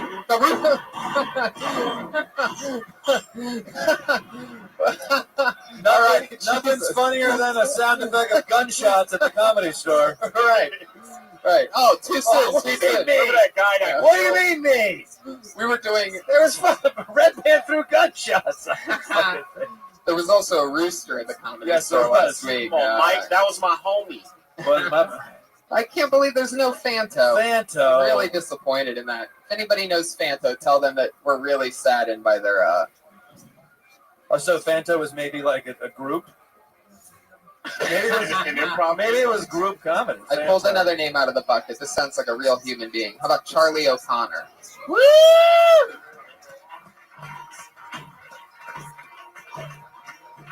Oh, what the fuck?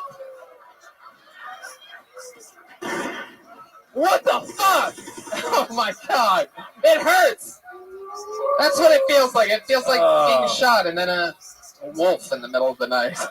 In the middle of a quiet night. That's exactly what it feels like. Maybe Charlie and Fanto are fucking in the bathroom? Is that what's going on? Could I be. hope they're both guys and that's what they're doing. I have Getting High for 1,000 for sure. All right. Nice job, Red Band. Jacques Nantamwe. Jacques. Woo! Yeah.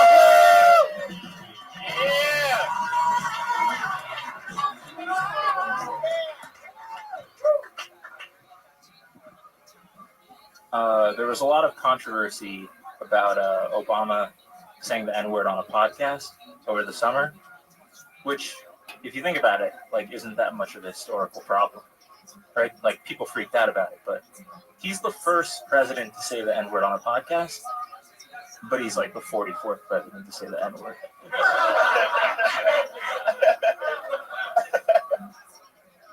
Do you realize, it's not all bad either. Because, do you realize how many times someone had to say the N-word to, get the Emancipation Proclamation passed?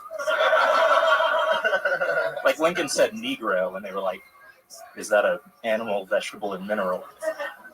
And he said, well, it's pre-Civil War South, so all three.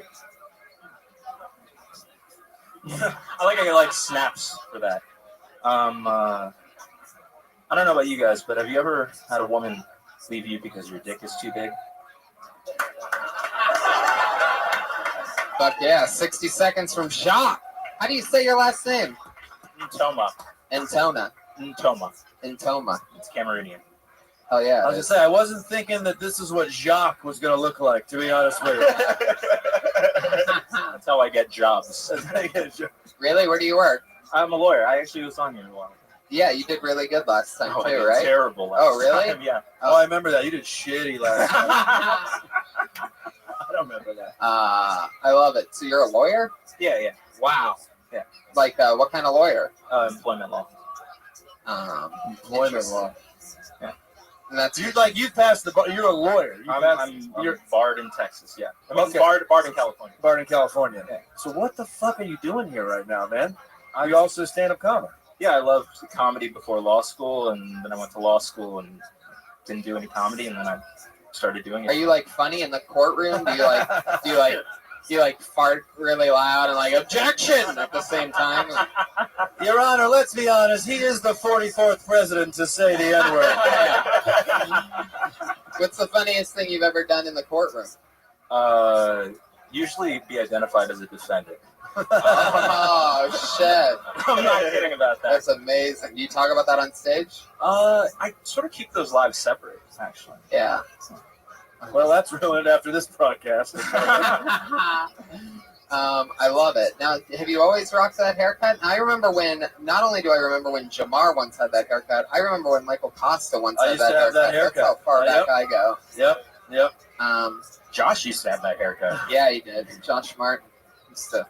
They're up there. He's periscoping right now. Look at him up there. Were you born? You were born in the United States. Yeah, I'm from the DC area. From the DC area. Were your parents in like some form of diplomacy or for the U.S. government, or what happened with that? My dad worked for the World Bank. Okay. The IMF. Yeah, I know what the IMF is. Oh, It's a World Bank. Yeah. IMF. My parents are both immigrants. Cool. All right. You talk about that at all? Yeah. Oh, I thought you were really funny, man. That Obama joke was great. I thought it was fantastic. I'd love to hear the end of "Does the girl ever leave because your dick is too big?" Although it was pretty funny just asking the question, and that's it. Because obviously this is something that you've experienced many times. Have you ever had that as a big problem? People have not wanted to have sex with me again. You have a huge mostly Asians or all girls? All girls. All girls. Now, I'm not. It occurred to me because of that. He looks like the black guy in every diversity program. Smart guy, afro, glasses. Yeah. Pilot. Yeah. That's a compliment. Thank you. It's your big ass dick. Now that's interesting. Do you talk more about that, or do you just have that one line where you do that? Is there more to that, or did you get cut off? Oh yeah. Actually, the rest of that is saying me neither. But I have had a lot of strong women hobble out of my life. Okay. Not because you're dick, but because you break their legs. Is that why? Yeah. Yes, that's what it is. It's a misery sort of thing. Why would they hobble? Oh well, I think Jamar can explain that to you. Hobble is a funny comedic word. But I'm saying if you're saying that me neither, I can't. But I made a few hobble, then how do you do it? What do you? You just by your thrusting or something? Well, no. Well, like you really just inflict like physical he got some pain. long ass it's more. Holy shit! Those are some ridiculous fingers. Let me bite your finger, man. Come here, let me. They look like some ketchup on cantaloupe slices. No. I mean, I guess I thought it was more funny as like a misdirection thing of like, oh no, okay, I'm saying she leaves, and then it turns out, oh no, she actually doesn't leave for that, but she does hobble out. So it's sort of like my dick is too big. Oh, it's not actually that big. Oh, it is. I see what you did there. You broke it down like a weatherman, and I appreciate that. That's what I do in court. What do you do for fun? I like to go hiking and listen to jazz. Wow, is this your? Yeah, there you go. You just found your date. Huge jazz fans here tonight. No, yeah, he's gonna make. You really like listening to jazz? Yeah. There's like a great the piano bar on Wednesdays. Yeah, it's really, really great. It's real jazz. It's like improvised jazz. Yeah. I try it, and whenever I go listen to jazz, I realize I like blues. Does that ever happen to anybody? I hate jazz. I need a hook. I'm not that smart. Miles Davis, Bitches Brew Miles Davis. Try that out. Okay. The jazz prescriptionist over here in Red Band. Smoke a joint, listen to that. It's cool to like jazz. I'm admitting that I'm uncool, but I keep trying to like it, and I just keep leaving going, I need someone to go, down. That's what I need. Yeah. That's what I need. Yeah. Why did I make this about me? You play jazz? Do you play instruments? No, I wish. You just look like a jazz musician. That's actually another subject of a joke. Yeah. That's another subject of a joke that you do. So Well, yeah, because I go to jazz. Everyone assumes I'm a musician. Sure. In LA. Especially. Yeah. But then you're like, nope, I'm a lawyer. What's the craziest company that you've defended employment law? Like, what's the way you ever worked for, like Target or like Best Buy or anything like that? No, in one interview, the law firm was interviewing for to work at a law firm, and they said, this is the only way I can like jazz when there's someone else talking over the jazz. Have you ever thought about doing your comedy with jazz behind it, combining your two worlds? Oh, definitely. Here, keep going. Tell me more.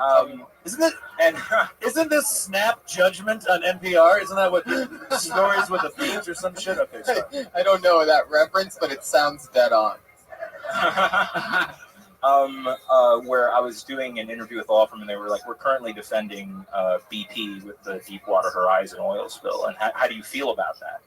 And I came up with like a really bullshit answer because I still wanted the job.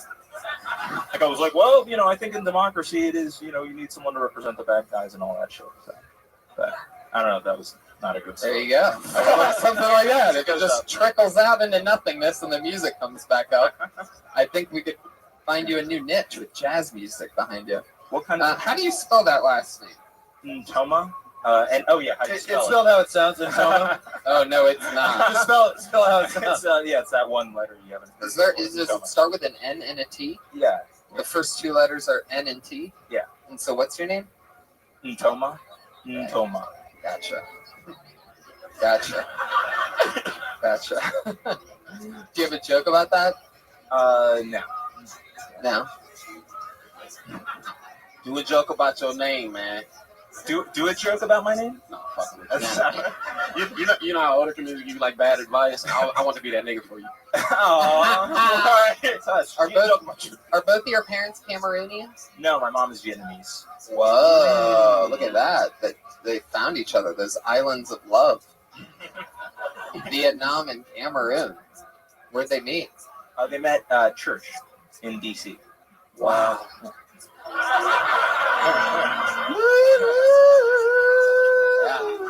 You see what I'm talking about? All right. Jacques, I had so much fun with you tonight. It was nice to meet you. Jacques, good job, buddy. Yeah, fun times. Nice to meet you. There he goes, Jacques Antonet. He's on Twitter at TNTONME.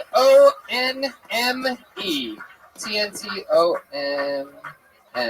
I know you were joking, but I kind of like names. I kind of like jokes about people's names.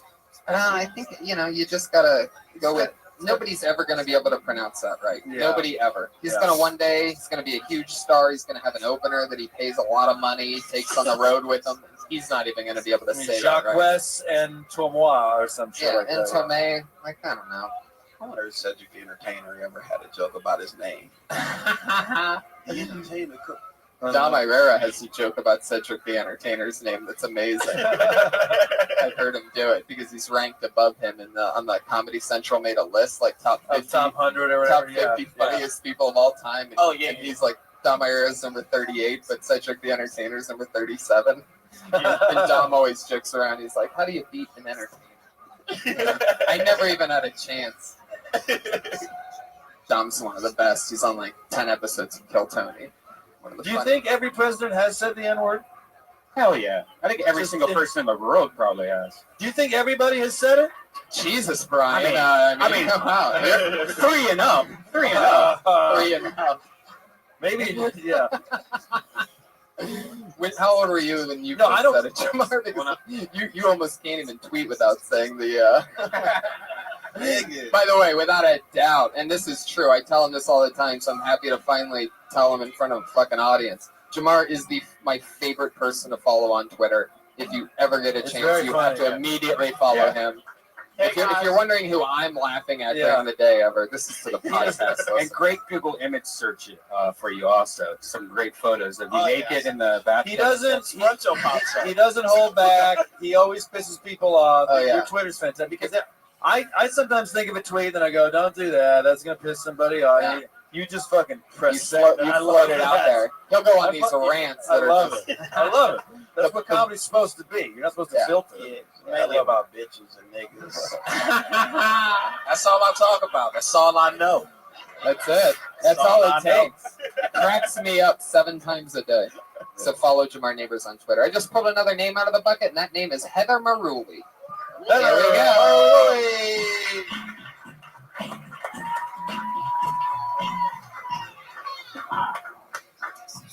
My favorite television show is Dateline.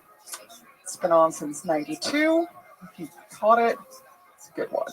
I'm a little mad at Dateline right now. They're running some ads with the tagline, "Don't watch alone." There's a little problem. Dateline airs at 10 p.m. on Friday nights. So if you're watching Dateline, you're watching alone. Okay? So I watch alone every Friday. And every time I'm watching, I get more lonely. These stories of murder and deceit, you know, I think, wow, why has no one ever been obsessed with me before? When am I going to have a stalker? When is someone going to take out an insurance policy on me? I'm worth it. I'm alone. Help. Do you ever Google the name of your high school with the word obituary on the end? Wow. Heather Maruli, ladies and gentlemen. Boom. We got another one. Heather, you've done this show before. Yeah, one time. And you just murdered, right? It was okay. Yeah, no, you're a humble one. Oh, I like your style. You're so funny. That you. Dateline joke is like hilarious. Thank you. That's so fun. Obituary joke. Yeah. Jesus Christ. Well, no, the Dateline joke is like, you know, lonely woman, and I was like, okay, that's a really funny joke. But then the next joke completely reiterates and adds to the persona of this is who I was. That was great. Fun, dark, loneliness. And not enough jokes use the word obituary. You very rarely hear the word obituary, which is a great word. It's true. Oh, thank you. Is there more to that obituary joke, or is that just a hard-hitting one-liner? That's one I mean, I just wrote that last week, so I usually at the end I'll be like, sometimes I Google the name of my high school for funsies. You know, I say with obituary for funsies, and then just to catch up on what people are doing. Right. And because I actually did find out somebody I knew died. Yeah. I was looking for somebody else, but it was a different person. See, that's so funny. So some alive person had a dead person's obituary in their bio? Oh, no, I was Googling, like, for newspaper obituary. Well, I was looking for someone specific. I hope this person is dead? Because you were stalking your own, you were becoming the other end of the Dateline episode, it sounds like. No, that's what's funny. I don't know. And by the way, that You've could be never a done great that? could be a great way to take that Dateline thing. Is I Yeah. realize that I'm never going to be that victim that's obsessed over, so I'm just going to be the obsessor. You know, I want my No, yeah, exactly. 'Cause, well, that one sometimes it's a little longer. I talk about how I'm an obsessor. That's great. What's the most obsessive thing you've done with a guy that you like? Oh boy. Oh wow, you looked out like he might be in the room right now. Like when I was in high school. Okay, a couple of things. I used to drive by crushes' houses. But I think a lot of people do that. Where's the high school? Where are you? I grew up in Colorado Springs, Colorado. Okay. Good. So I would drive by guys' houses. One time I had my sister. What's so creepy about that? Were you like in a tractor or something? Like No, I don't know. Like, here's another thing. I had my sister call this guy that I liked to invite him to a play I was doing, and as my assistant. Like, I don't know. That's weird, right? Oh yeah, I know. Well, in 10th grade, you have an assistant. We used to play this game where my sister was my personal assistant. Right, younger sister. Yeah. Yeah. What play was it? It was Picnic by William Inge. Oh yeah, Picnic. Huh. Were you a lead? Yeah. Oh, that's what's up. Yeah. I know comics that have called the Laugh Factory and the Comedy Store as their own agents, trying to. Well, didn't I think Jamie Foxx used to do that all the time. I don't. Right? I'm not that familiar One of with those guys. the career of Jamie Foxx. I like to call it a comedy store and act like I'm Tommy Davis. Why you give me spots, man? How many pranks does this place get? Like, this place gets nonstop pranks every day, right? Who Like, gets the good one? Somebody that. because comedians have to be pranking this place nonstop. You know, That's a good question. Fuck, I can't remember the one. I mean, I would hate to prank this Oh, place because every time I perform here, I get $15. So I would hate to lose that amount of income. I mean, yeah. So that's only if you get caught. gas money. Yeah. Heather, what do you do for work? Well, I write mediation briefs and demands for attorneys. Holy shit. Do you know Jacques Ntomba? Yeah. No, I don't know. Oh, yeah. I bet he'll sit down and watch Dateline with you. That's okay. He'll fucking play the clarinet while she watches. Oh, yeah. I love it. So you do that. How long have you been on stand-up? 2 years. Right. You do a lot of spots? Yeah, I go up probably 6 days a week. Oh, that's Wow. great. Yeah.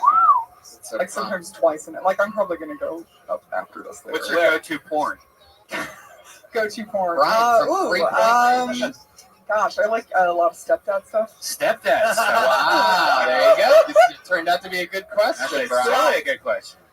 That's why you asked. Now, what's the? You just like the whole storyline of a stepdad? I don't know. Well, do you have a stepdad? No, my parents are still married. Of course, that's what people are always into on the porn is stuff that they don't have any connection with. Like it feels like so. Nothing feels dirtier if you don't have a stepdad than stepdad porn. It's like, oh, I can't even fathom that. Oh, you fatherless piece of shit. No. Oh, what a dumb fatherless whore you are. No, my stepdad's a huge tease, so I get it. Oh yeah.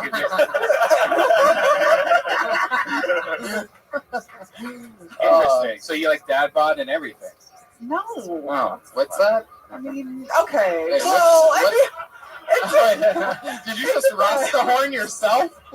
Did you just say something and then hit the horn for your own thing? Is that what's going on now? He's mad I don't like Yeah, there's not. You can't hide, Brian. You can't hide behind it. No tickling, Brian. Heather, what do you like to do for fun? What else are you into? Oh gosh, I go see a lot of movies. I don't know. I work a lot. Stepdad movies? No.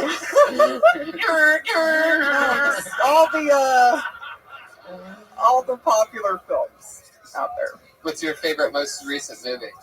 Oh God, The Hunger Games. No, it wasn't that great. You like the last one? The one that just came out? It was alright. Are you gonna go see Creed? No. Are you gonna see it? No, I feel like the whole movie was shown in the trailer. Are you gonna see it? No, I'm a hater. That should have been me. You know what? I was like, I watched the trailer the other day, and I was sort of interested until I heard like Sylvester Stallone is so beat to death right now. Oh my God. It's unbelievable. Like everything was fine. Like I'm like, oh, this looks like a good movie, and then he's like, you're gonna get everything you got.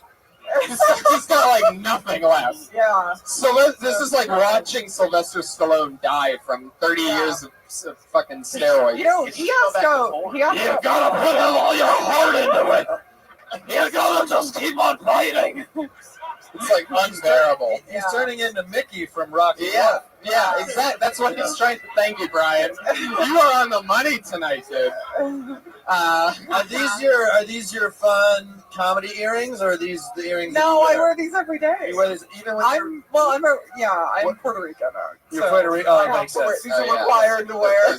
Those come with me. When you write mediation copyright, you're wearing those, whatever it is you do. You're wearing. Yeah, those I wore these to work today. That's cool. All right. Cool. Fair enough. Why not? You were doing law stuff. Well, I've been working in law firms for a while now. Yeah. You like the earrings? It pays well. I prefer the earrings over the necklace. You know, I think big hoop earrings are pretty cool. What's your nationality? I'm Puerto Rican, Cuban, Italian, and Czech. Okay, wow, we hit our 4 nationalities. Four so bad you know what that bitches in means. one. You know, I love Oh yeah, you must have like a temper. You must be violent. Isn't You that what I asked said last me this time? last Yeah, I time. think I said that Yeah, a last little bit. I feel like you just wouldn't be able to. You wouldn't be able to be satisfied. You know what I mean? Like you would just be yelling during it. Like, you gotta get everything. You gotta put more into it.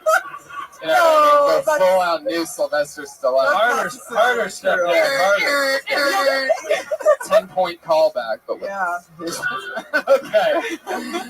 okay. Well, Heather, you had a great set. Anything else for Heather, guys? Fucking. Thought she was great. Keep it up. I know we're meeting great people tonight. Heather Maruli, another great 60 seconds. She's on Twitter at Fixed Air Heather. Fixed Air Heather. Air. Puerto all Rican, one word. Cuban, Italian. That is some. That's a bad mix right there. Yeah, that's dangerous. That's some dangerous shit. She'll kill you 4 different ways. Yeah, totally. She'll wrap a hoop earring around your neck and spray cologne in your face. Is there one race that you guys you're like, I'm not dating that ever again for Mexican. sure? Mexican. Wow. That was fast. You said that like you're getting points for your answer. If this was at midnight, you would have just won. You ever tweet at midnight just bullshit? No, I don't do it. They've ruined Twitter. They've ruined Twitter for the last 3 hours of. Yeah, they've ruined Twitter. I agree. Yeah. You do? You yell at them on Twitter? I just tweet what I would normally tweet, but at midnight. So I'm like, pink pussy is so pretty. Right at midnight. That's You know you're gonna win a hashtag war sometime, like accidentally. That's what I hope. You're gonna tweet at pink pussy's delicious, and then that night it's gonna be like hashtag what color pussy is the most delicious. It is getting. They are running out of. They're running out of ideas on that show. It's pretty funny. Oh, you know what? That's crazy. Sometimes he signs up, and sometimes he gets pulled out of the bucket. He's the runaround producer of the show. Everybody, blood, sweat, and tears in the game. It's Josh Martin. Everybody.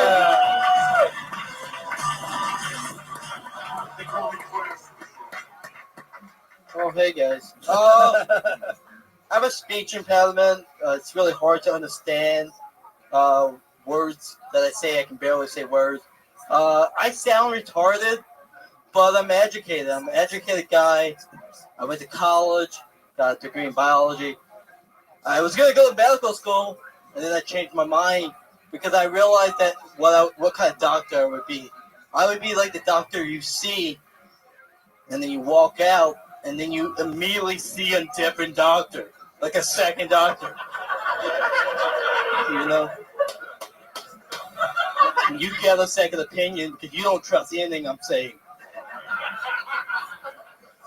Like, I would be the doctor you would see if with, like, Obamacare. Like, I'm your Obamacare kind of doctor. You know? You get the fuck out of my office. Because you have cancer. I just told you you have diarrhea, and you have cancer. You got that shit checked. Yeah, that's all I want to hear. Yeah. Josh Martin, everybody. There he is. Firing it up. That was awesome, Josh. Yeah, a great new minute. Josh has been ripping it up upstairs and downstairs. He's on a hot streak right now. I didn't know he had a speech, but this whole time I thought he was retarded. I didn't know. Almost the same. Almost exactly the same. That is really, really funny, and I love that you own it. I love that you communicate it to the audience, and once you do that, then you don't have to fucking bring it up again. I think it's awesome. I thought it was hilarious. Yeah, great. I'm trying to. I felt like I needed to get a good, like, voice joke just to get it the fuck out. And these guys they may disagree with me, but I like that personally. If it's like, just say it, make it funny, and then get the fuck out of it, and then do whatever you want. That's I agree. I'm the same way. I have to talk about how everybody thinks I'm gay, right from the top, or else people just think I'm gay. It used to be, if I didn't have that joke, it used to be when I would do sets on the road, people would come, or even here, people would come up to me after my dumb audience members, and they go, "I just have one question for you." I was like, "No, I'm not gay." just happen all the time. It was So weird. you have to acknowledge it. It was weird because when you said the doctor thing, I didn't think you were going to go that way. I thought you were going to say that you're like, when you're you're waiting for the doctor, and that one doctor just comes and goes, "Hey, how's it going? Nice to see you. All right, I'll be right back." And then you never see that guy again. Like I thought you were going to like totally take the joke somewhere else, but. Man, that was great, man. I love seeing you, Josh. I've been hearing lately that you've been killing it downstairs. So. People lie a lot. You shouldn't trust people at all. Oh, look at that. A little self-deprecating. Just the first time we've ever seen humble Josh Martin. Humble look at Josh. Look at that little glimmer. Usually I just tell people they can suck my dick. Yeah, and that never works out. If It they never works try out. something else because, It's never funny. worked out. He did things a little bit backwards. He was a cocky little dick before he was good. And then he got good, and he was becoming humble at the same time. You said you were educated. What's the level of education that you're packing these days? I have a bachelor's degree in biology. Wow. From where? University of Louisiana at Lafayette. Okay. Lafayette? Lafayette. So used to be the Raging Cajuns. It's still the It Raging still is the Cajuns. Raging Cajuns? I love that I know that. That's really, I mean, I would almost... It's one of the best research colleges. I would almost, as an audience member, I would love to know that you have a degree in biology. You said you're educated. That means something different to everybody. The fact you're like, that's really fucking hard. Even though Not to that me, it's difficult. not that hard for At you. the University of Louisiana, Lafayette, I'd imagine that it's like a 1-week course. So. You know what I like about Josh is that he does talk like that, but when you're talking to him, he does not spit on you at all. Right. Oh, that's a lie. That's a lie. That's and a lie. also, especially on stage, I can see myself spitting. And I'm always terrified of someone sitting right in the box there. Oh, I'm my like, bad. oh, fuck. Yeah, he's actually special. That's why I sometimes talk like down, because I'm scared I'm going to spit on someone. Yeah. They're going to have the Gallagher plastic and shit. Right. Everybody cover up. Rabbits are crazy. Good joke about that. That's funny too, man. That you're worried about spitting on the audience. That's kind of funny. It's funny. I think I used to have something like that. It was like one of my first year jokes. Yeah. Yeah. Oh yeah, the joke was I spit a lot of game with women. Oh, I think I know where this one's going. I spit a lot of game. It's just a game where I try to talk to someone without spitting on them. I like that. I like that. You should go back into that and like change it around, mix it up. Because that's a funny idea when you talk about having a speech impediment. Because that's the first thing you think of. That's the problem. Like the last year and a half, I got tired of talking about my voice because when I first started, that's all I talked about. But now you're actually and I'm writing. trying to write other jokes, so I kind of past year say fuck these voice jokes. Yeah. And now you're writing good voice. I'm trying to. You don't want to only do voice jokes, obviously. Yeah. And there's nothing worse than the comic that has some kind of I don't know what we call, what do we call this? Retardation. But Yeah. And he only you know, talks about his arm. they're on stage. Like the and girl with the half an arm, she's always like, oh, my arm. Or even Big worse. time, bite your arm. Shut up. Or even worse, it's like way worse on stage, and then they get off stage. It really isn't that bad, and you're like, you're just doing this for fucking comedy. Right. I don't like that. Like the girl with half an arm. I met her. I met her off stage. She shook my hand. I'm like, what the fuck?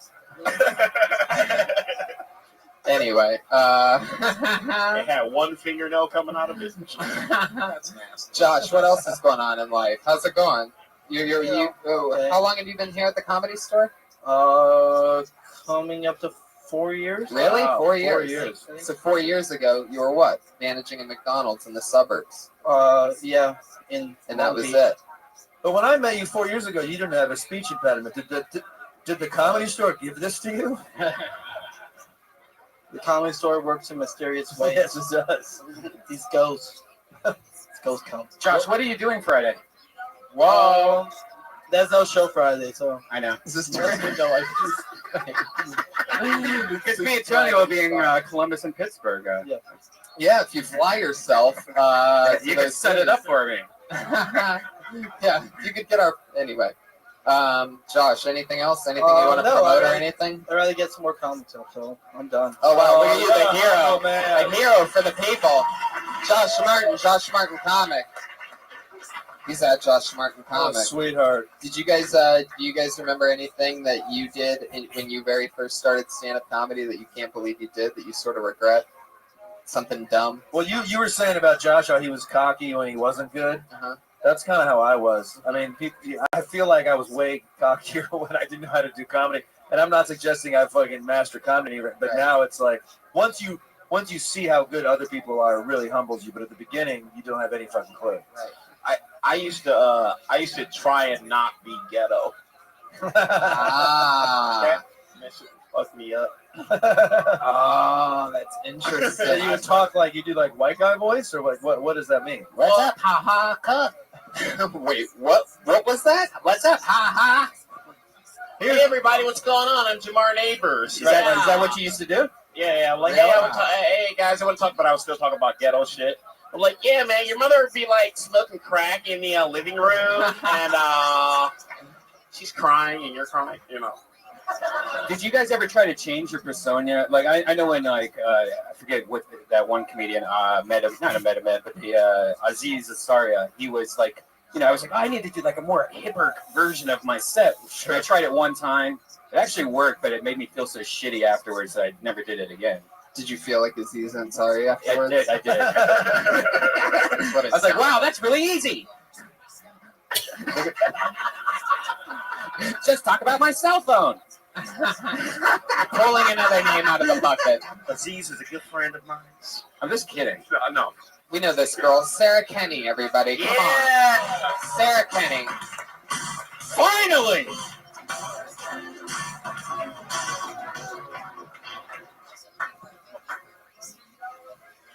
You know, a lot of women, they don't like to be called ma'am. They're a little bit age obsessed. It makes them feel old. That's why there's a new, more politically correct term for these women. You refer to them as cunt. Because it's ageless, so it doesn't offend anyone. That's the great thing about that. So tipping is sort of a messed up way to pay people, right? It's sort of like, how much do I owe you? Well, how much do you think you owe me? I was going to give you, like, what's on the bill here. Oh, you're just going to give me exactly what I asked for? No, that's fine. That's fine. Bitch.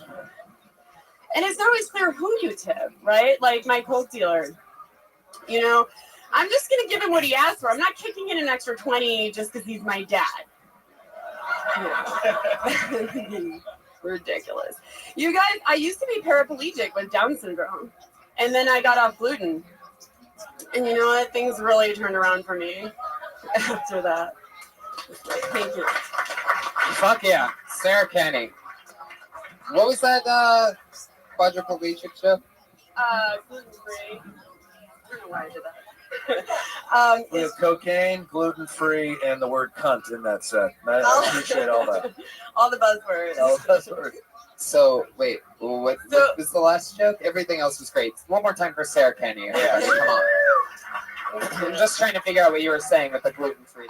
So I was like paraplegic with Down syndrome, and then I got off gluten, and so that would have such a dramatic effect. Right. That's not like how Tony talks about being a vegan. No, it's not. It's not. It's not.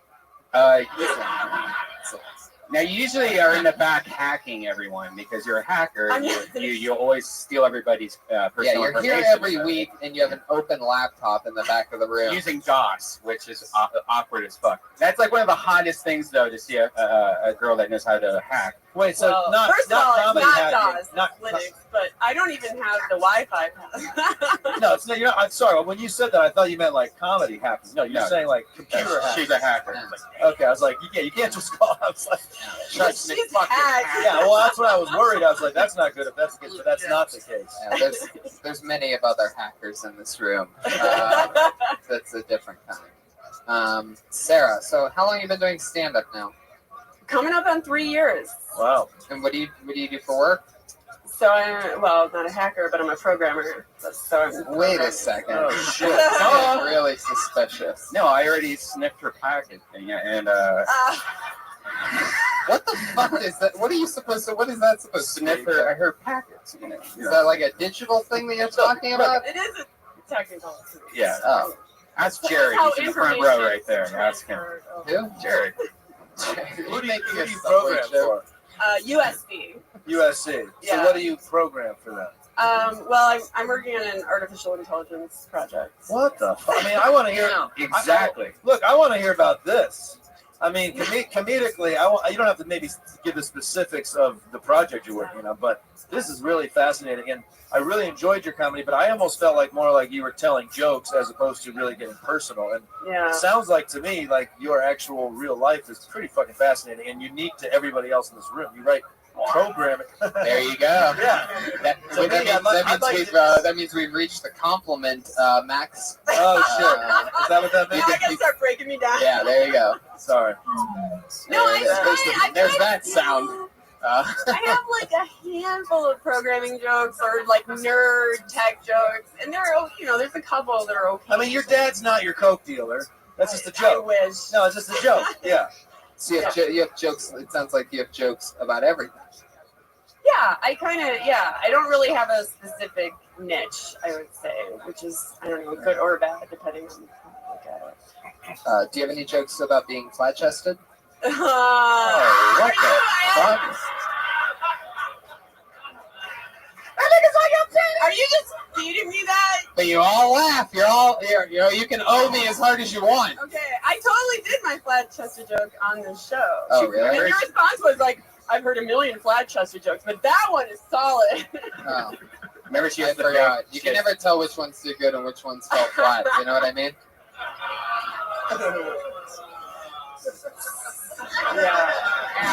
It's nothing. You keep it down just in case. That's what happens if I even try. You have a special what's your safety on that? What's your push? Who has a safety on their sound effect board? Did you see that, Jamie? What the fuck was that? It's because I turn it down. No, so if I know. I'm get a text kidding. message, I'm kidding. I'm kidding. It's so funny though. So I've never tried to touch it before. So yeah, it's a molesting joke, everybody. we gotta let Jamar talk. I cut him off 8 times. Jamar, hit So it. with that bomb ass job that you got, would you ever quit that and do stand up full time? I don't know that I could make as much money doing stand-up. You can't. I'll tell you right now, you cannot. So I don't know. I'm a little bit spoiled, which is maybe bad, but Are you doing a lot of spots? I don't know. I'm kind of plateaued. I do like several times a week. I get up. I do mics. I get booked on shows probably like twice a month. I do flappers a lot.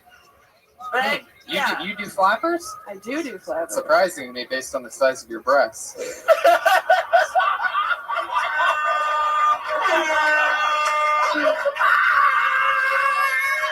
Yeah. In this PC world we live in, I've created an environment for me to get to do jokes like that.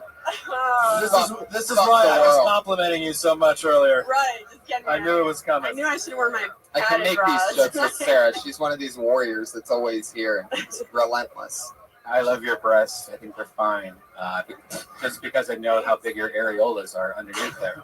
Is that true? Do you know? Do you know from sniffing her packet or whatever?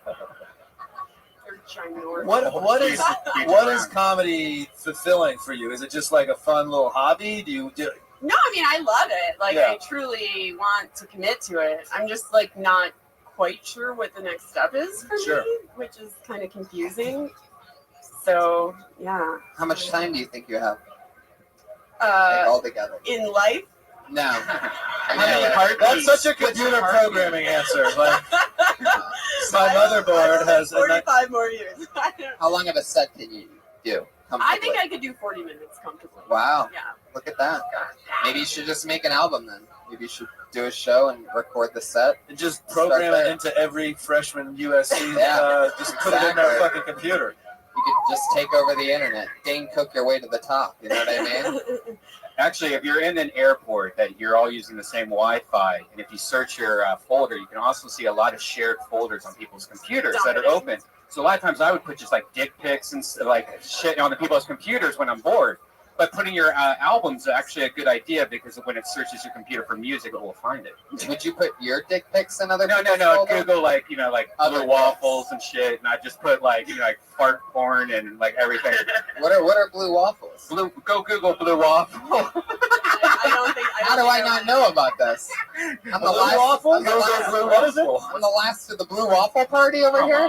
You want me to show you right now what a blue waffle I thought the blue waffles were the mascot for University of Louisiana Lafayette. They're not. Blue waffle. I type in blue waffle. Oh shit! I'll share it with you. It's a blue waffle. That's what came out. It's a diseased vagina. It's a disease. Oh, yeah, no. blue waffle disease. No. Oh, there Alright. we go. It's a diseased vagina. Guys, okay. Wow. That's what happens when I question words that Red Band says. All right. You could actually, if you want to learn more, go to limitparty.org. How do so many people know about these gross things that I don't even know about? We find out all about it on Meat Spin, right, guys? I also love. There's a picture of actually a blue waffle. Just like somebody made a blue waffle. Anyway, sorry we got into that. If Red Band says something you don't understand, don't Google it. Yeah. That's my rule. That's true. Right. Sarah, what's the craziest thing that you've done in the past year? Besides squirt. Crazy? Brian, stop it. Settle down. Jesus. Air horn yourself. Don't tell me you use C++ instead of Linux. C++. Yeah. I know. I don't know if I don't really do that much that's crazy. I don't know. Some people think I'm crazy for riding my bike in LA traffic. And Do you do drugs? Do you do drugs? I do drugs. You do some drugs. all Okay. very I'm open to all drugs of any kind. Okay. Well, that's, Wow. So I that's, guess that's crazy. that's crazier than riding your bike in LA, I think, personally. What happens on the bike? Is it dangerous? Do you get yelled at? Do you yell at people? Do you wear a I've helmet? gotten yelled at on occasion. No, some people just seem to think that it's too dangerous to ride a bike in LA in general. I have gotten a get off the road yelled at me out of a window once or twice. Nice. Yeah. Yeah. You know, I am allowed to use this road. And that was just because you were a woman. That wasn't even Yeah, because you were on a right. bicycle. Right. Take your bike to the kitchen. That makes so much sense. Oh my goodness. Well, Sarah, you've been on the show more than probably anybody. So fun to watch you grow over the last couple of years. And you've Next Ice House show, it's like in 2 weeks. I'd love to have you on Boom. because you're awesome. boom, That would be great. Thank you. took the gig out of it. Sarah Kenny, everybody, there she goes. She's on Twitter at SKenny Comedy, all one word. Whew, we're almost there, guys. Fuck yeah. We have to let the lead guitarist for the stroke. It's different than the strokes. It's just more based on the medical infliction than actual stroke. Put your hands together for your next comedian. It's Todd Malta, everybody. Todd Malta.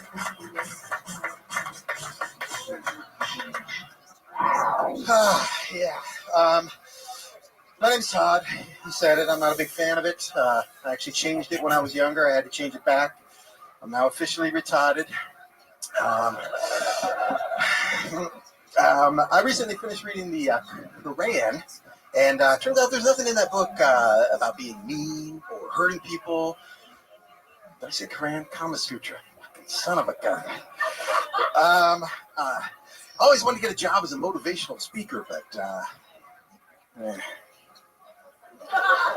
like that one. You can know this about me. I'm a bit of a freak. Sometimes I blow my nose with my left hand. Feels like somebody else is doing it. My favorite part of a woman's body are there's two little curves between her neck and belly. Went to a meeting of ninjas. Nobody showed up. Fuck yeah. Todd Malta. Nice to meet you, man. This is your first time on the show, huh? It is, yes. I like your style. So that's what you do? Short little one-liners? I'm trying to get out of that. Yeah. Actually, this is How my long have you first been on time. stand-up? This is probably my 12th time on stage. Wow, look at that, Todd Malta. Good job. Yeah, that's First time in 3 years.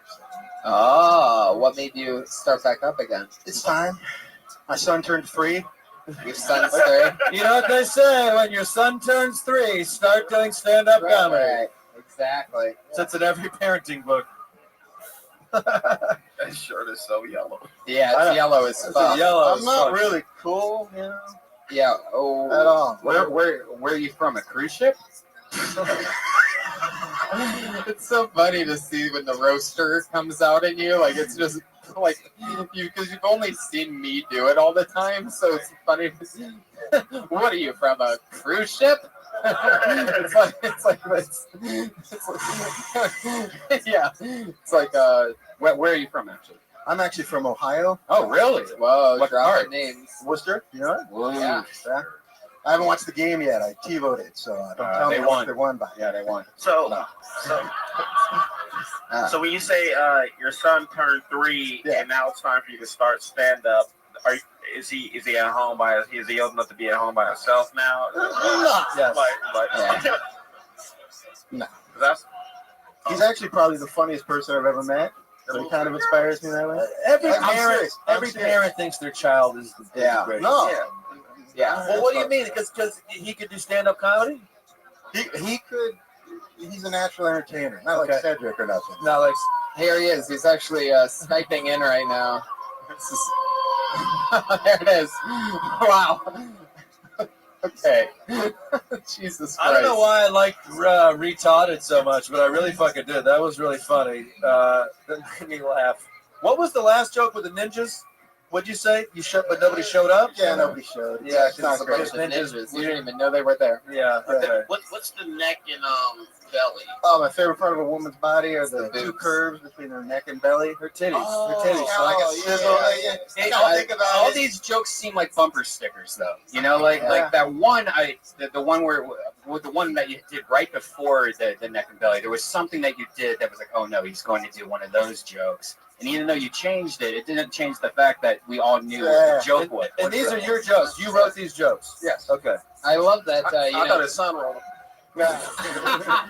He punched him up. It's the funniest. It's the funniest person he's ever seen. So. Right. What's the funniest thing you've ever seen your 3-year-old do? He's just like he's hilarious. Like Does he ever just piss all over you? Does he? Not anymore. Because you're It looks like it.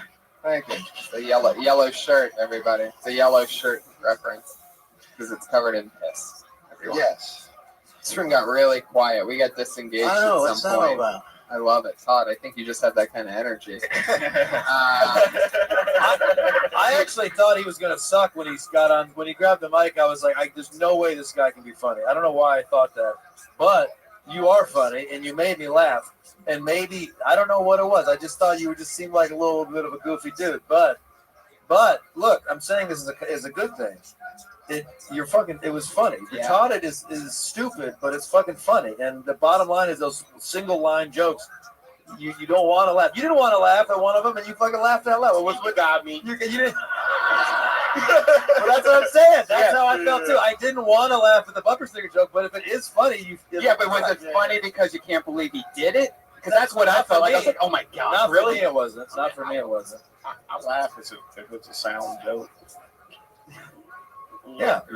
Let me ask you something, Todd. I can't help but to notice that tattoo on the left inside of your arm. It looks white power as fuck. What does that Now we mean? get into some What shit. does that 3 German lightning bolt over, I have to ask. Puerto Rico. Either it's some kind of Adidas sponsorship or what is that? I got it when a friend of mine died.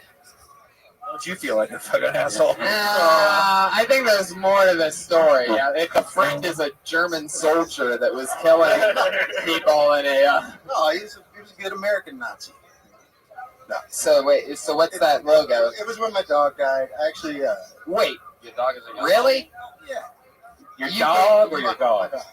I was in Like my your early nigga? 20s. What? Like your nigga? Yeah, like my No, he's saying not like. no, like An actual dog. Yeah. So what's that smoking on your arm? I don't remember getting it. Wait. I can't. The dog or the tattoo? The tattoo. You don't remember getting the tattoo? No. Wow. You were drinking? Yes. What else? San Diego. I'm feeling San Diego. No, actually, probably not more than 300 yards from here. Wow. I found when I got my credit card receipt. That's when I learned. Oh shit. A lady I worked with gave me a pill. Like I don't even know what it was. What, Like, he I wasn't think even it was that like tattoo probably. He got it at was a like Sky a- Bar. Yeah. it was Just like a guy with an ink suitcase. I fucked the dog till it died. Yeah, a suitcase. And I got a tattoo. Todd, tell Yes, us sir. more about this tattoo. You don't remember anything about it. Nothing. What did the receipts tell you? What else did you do that night? I love Blackouts. It's an amazing story. So it's like a Quentin Tarantino movie. You know the end first, and then you find out everything else that happened. I think that's called Memento, Tony. They're remaking that movie, by the way. Are they? Yeah, dumb idea. That is dumb. Todd. Yes, sir. More about the tattoo. Okay. That question I asked you. What else do you remember? Next to nothing. Do you know what that means? Well, I know I like Evel Knievel. So there's a little bit of that there. There's like Christmas trees. I had the idea of maybe doing red stars all the way down my arm at one point. That is a terrible tattoo. It's terrible. Yeah. Like I had to get my receipt and go back and have them clean it up because I thought about it. Wow, you mean it was worse? Yeah. Mine's worse. My tattoo's worse than that, and I barely remember it either. You have a tattoo? Yeah. So who gets tattoos when they're blackout? That seems like the one thing you. This was an 18-year-old employee of mine at a movie theater that just learned how to do it on melons and watermelons, so she gave me a free tattoo. So whoa, you got a melon above your ass? No. What's the tattoo have to do with your dog? Did you get his name covered up? No, this is a dog paw. This is like a dog paw drawn by. Oh, there is a dog paw. I thought those were. What? Oh, okay. Yeah, you should see everybody. Everybody, don't look too close. Yeah. Your eyes will turn to stone. Yeah. Todd, what's something exciting about you? What's different between having a 3-year-old and the kind of life you were living before? A lot. Like what? Like I have, no hobbies. I don't do anything. I don't go out. What did you do before? I probably drank too much. Yeah, I think that's safe to say. What else happened other than the tattoo? Any other blackouts? Was that a normal thing for a while? I once came to completely nude on a roof, which I thought was my friend's house. Okay. And I climbed down on a van, went to the front door, and an entire family greeted me. Whoa. Dad grabbed me and he threw me up against the wall and he's like, "What are you fucking doing? What are you fucking doing?" I had to throw his arms off me, take off down the street, figure out where I was staying, find my clothes. You were naked. Yes. Were you 300 yards from here? No. Considerably further. How do you end up on somebody's roof? Yeah, why'd you go on the roof? I don't know. You don't know. I might have been working on a Fiddler on the Roof joke or something. Oh, Jesus. Wow. Oh my God, we just reached an all-time My low. friend Took 130 episodes. My friend in college, he was 19, he was wasted walking home, and he was stumbling like crazy, and these cops were following him. And, they would give you an MIP or some shit, University of Illinois. So he walks into a house. It's like 3 a.m. He's in the house, not his house, okay? Cops knock on the door. He gets naked. Answers the door. The cops are like, "You're drunk. Is this your house?" And he says, "Officers, would I be naked in someone else's house?" And they let him go. There you go. That's the thing. Wow. That's what you were doing. Officers, would I be naked on top of someone else's roof? Now I get it. You're running around naked, and they're like, "Here, sir, take this piss yellow shirt that we'll never wear." All right, guys. I guess you guys like that shirt, huh? All right. Fuck this Don't audience. be scared of yellow, guys. Fuck yeah. You were funny. You made me laugh. Yeah, good Thank stuff. you. That one-liner path's really hard, and you have to chip away and really take all the time that you possibly can while still making sure your 3-year-old doesn't die. Bring him here and have him do some time. Yeah, have this funniest 3-year-old out here. He has a better chance at making it than you do, Todd. To be honest. Thank you, Donnie. I'm serious. 3-year-olds have star power, you fucking I would idiots. honestly, I would just take your jokes, find the joke out of it, get the meat out of it, make more story-based stuff, because right now it just sounds very, just kind of like Laffy Taffy is what I call that style. Like it just seems like joke, and it's all kind of familiar. Make it more about your life and just get the meat and throw it in there. I took stories out of it because it sounds like you're making like a recipe for food or something. I mean, there's definitely you take some of the Laffy Taffy, you chop it up and mix it up with some meat, and there you go. Put it at 375 for 7 years. Todd, fuck yeah, fun stuff. You good? Todd Malta, everybody. We're good. There Thank you you go. very much. I love it. Definitely the winner of most likely to be a school shooter, Todd Malta. No doubt about that. Let's get another name out of this bucket. You guys having fun or what? How you feel, live audience? We're right here. We're coming down the straightaway now. Who knows what can happen? Nobody's really sucked yet. You know what I mean? know. Yeah. I know. This could be the one, though. Put your hands together. I don't know. It looks like a new name. Put your hands together for Jeffrey Wari.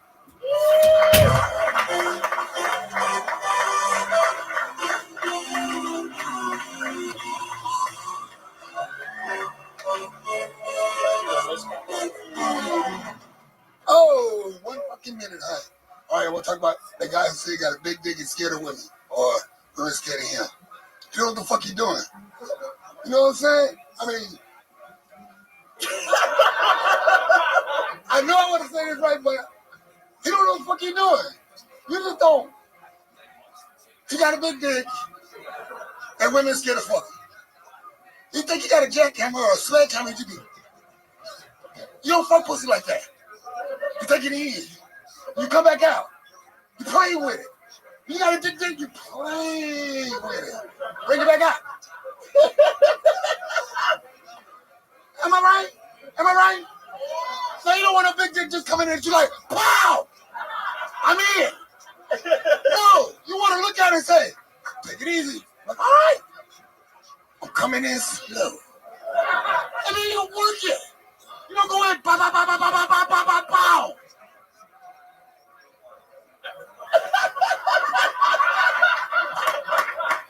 Am I right? Big motherfuckers know what I'm talking about, right? Right? Jeffrey Wari, everybody. Come on. Know what I'm talking about, right? Nigga, work the dick. Don't try to beat up There, the oh, there it is. There it is.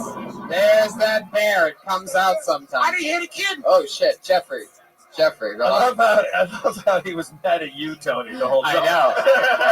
First time in this show's history where I've had a stare down with somebody during their set. I was wondering who was going to break first, and God, it wasn't me. I didn't know where that was going to go. I thought I was like, oh shit, there we go. But then it turned, wow, man. Yeah, Crazy. I mean, and it seems like you're just going off on a run on what some other comedian was talking about. A lot of comedians do material that they prepare. This was great. Yeah. Oh, fuck! Now I believe you. Everybody knows that the old passport of comedy is a jumbo rubed, 3-prong mini index. It was particularly funny I'm pretty sure I still see the tag on it from CBS. Wait, I guess you keep the tag. When he grabbed the microphone and used it as a dick, it was fun how he put it so close to this obvious mother-son combo right here. I appreciated that very much. Yeah, it was very aggressive.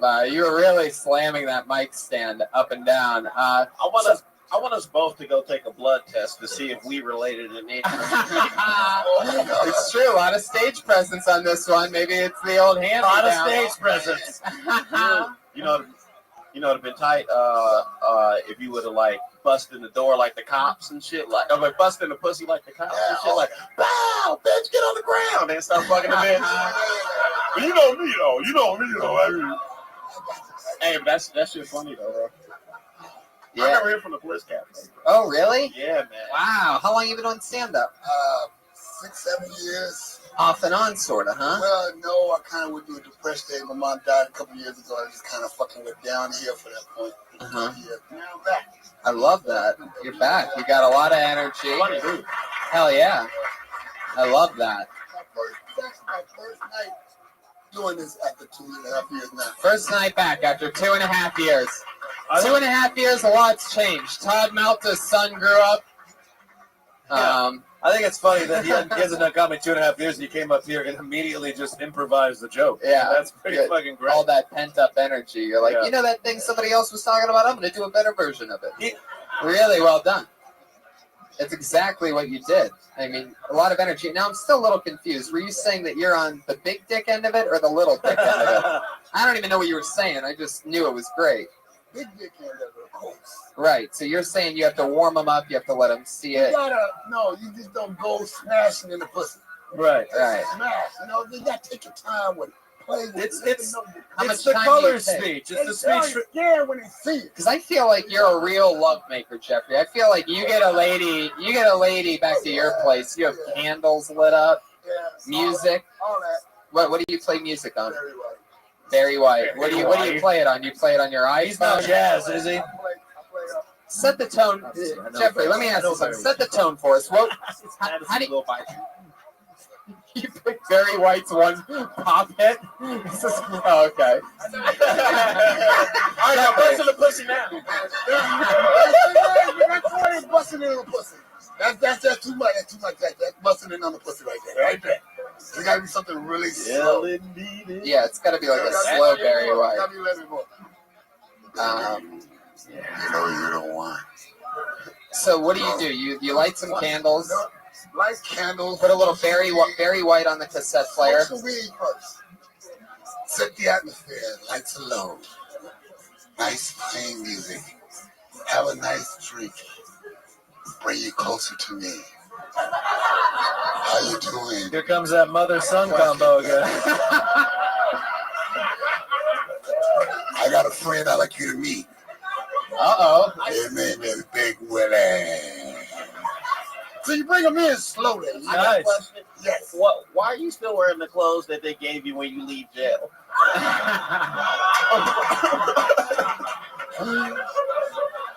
That shit got a Lucy cigarette in that motherfucker somewhere. Motherfucker, I told you I've been depressed. It's the first day I found, okay? Mom died 3 years ago, man. Oh, I'm sorry. Do you always call your dick Big Willie? Is that a thing? I just do that. You just improvise that. You don't have a name for your dick. Shoot. White It's boys like got a. a name for their dick.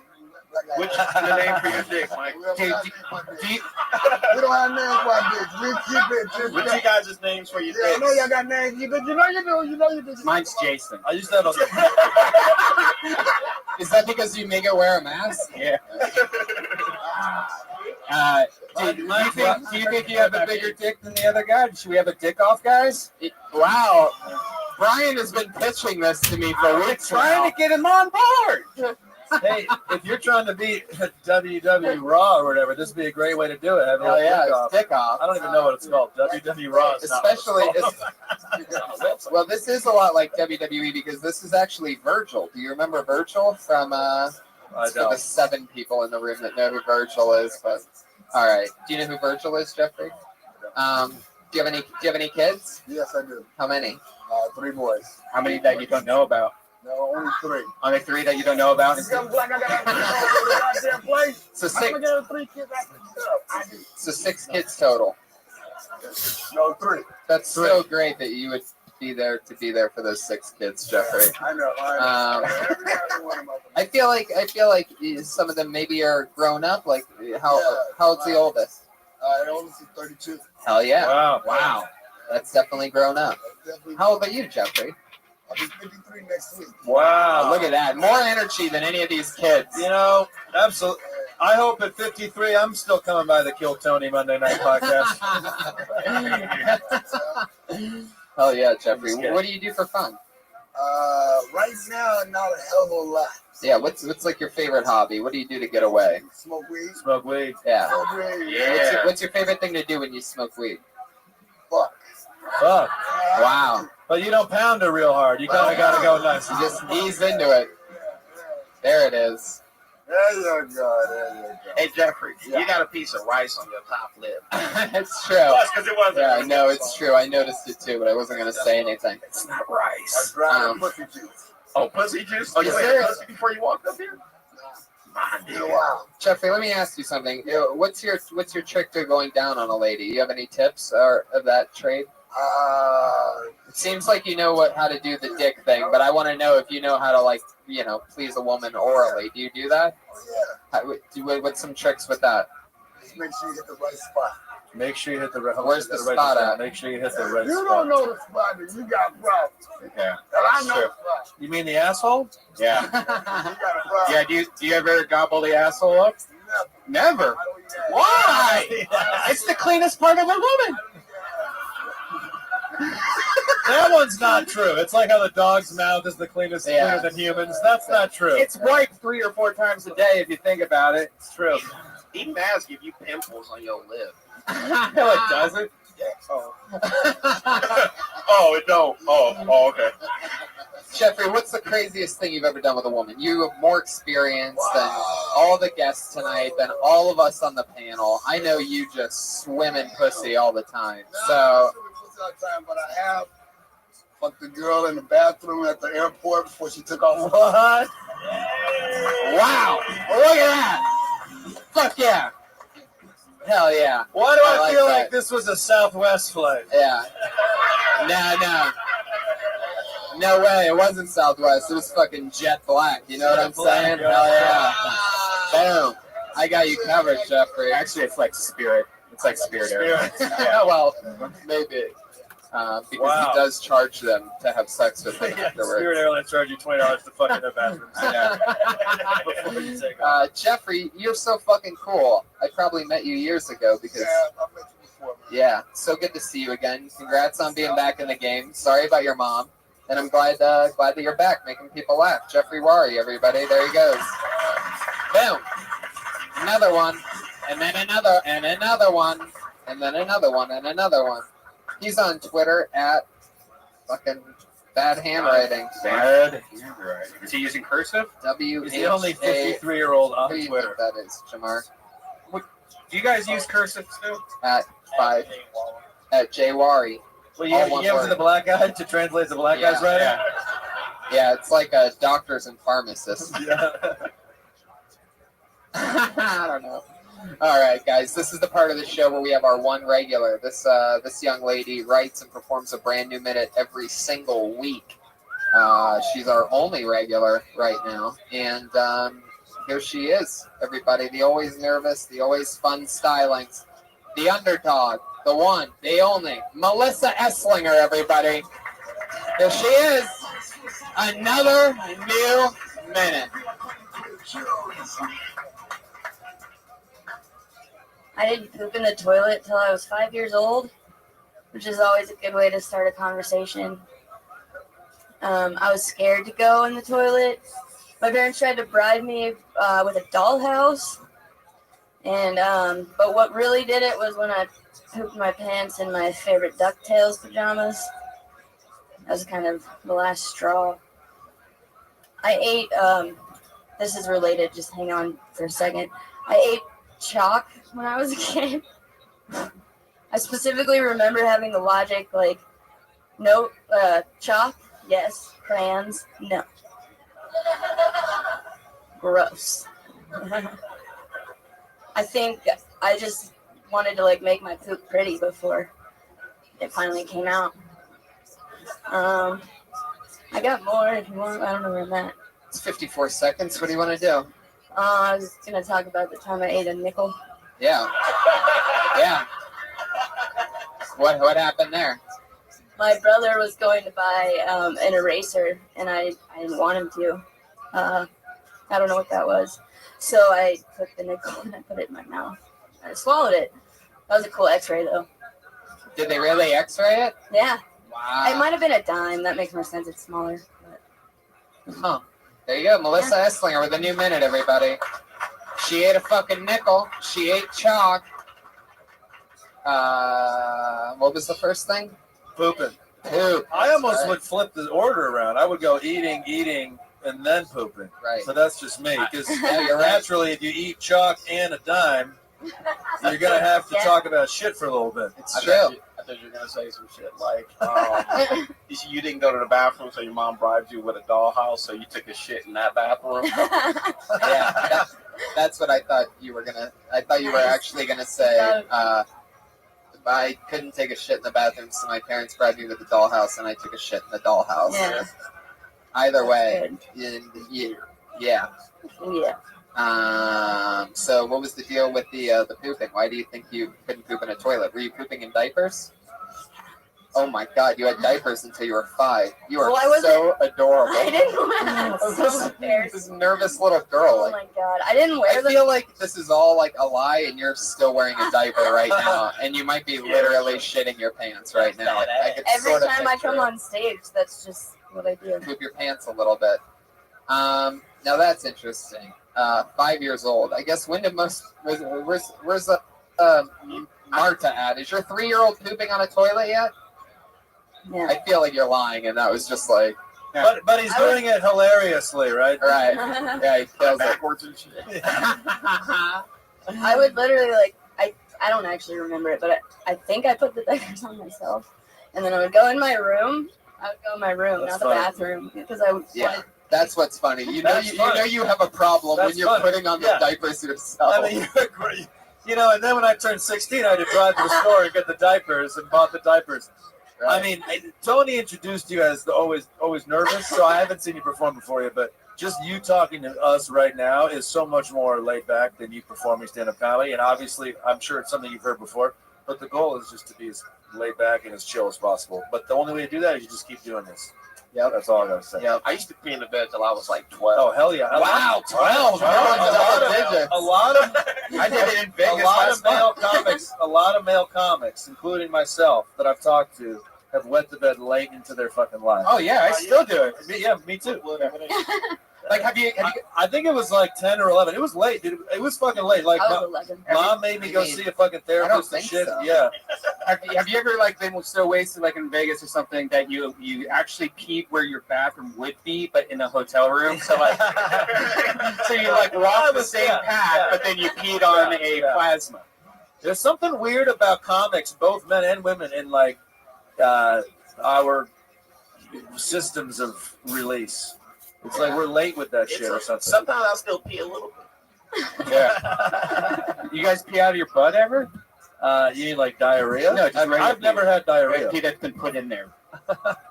One time I ate some chalk. I think I was just stubborn because when I was 2, I like didn't poop for like 2 weeks, and my 2 weeks. 2 weeks. Dead.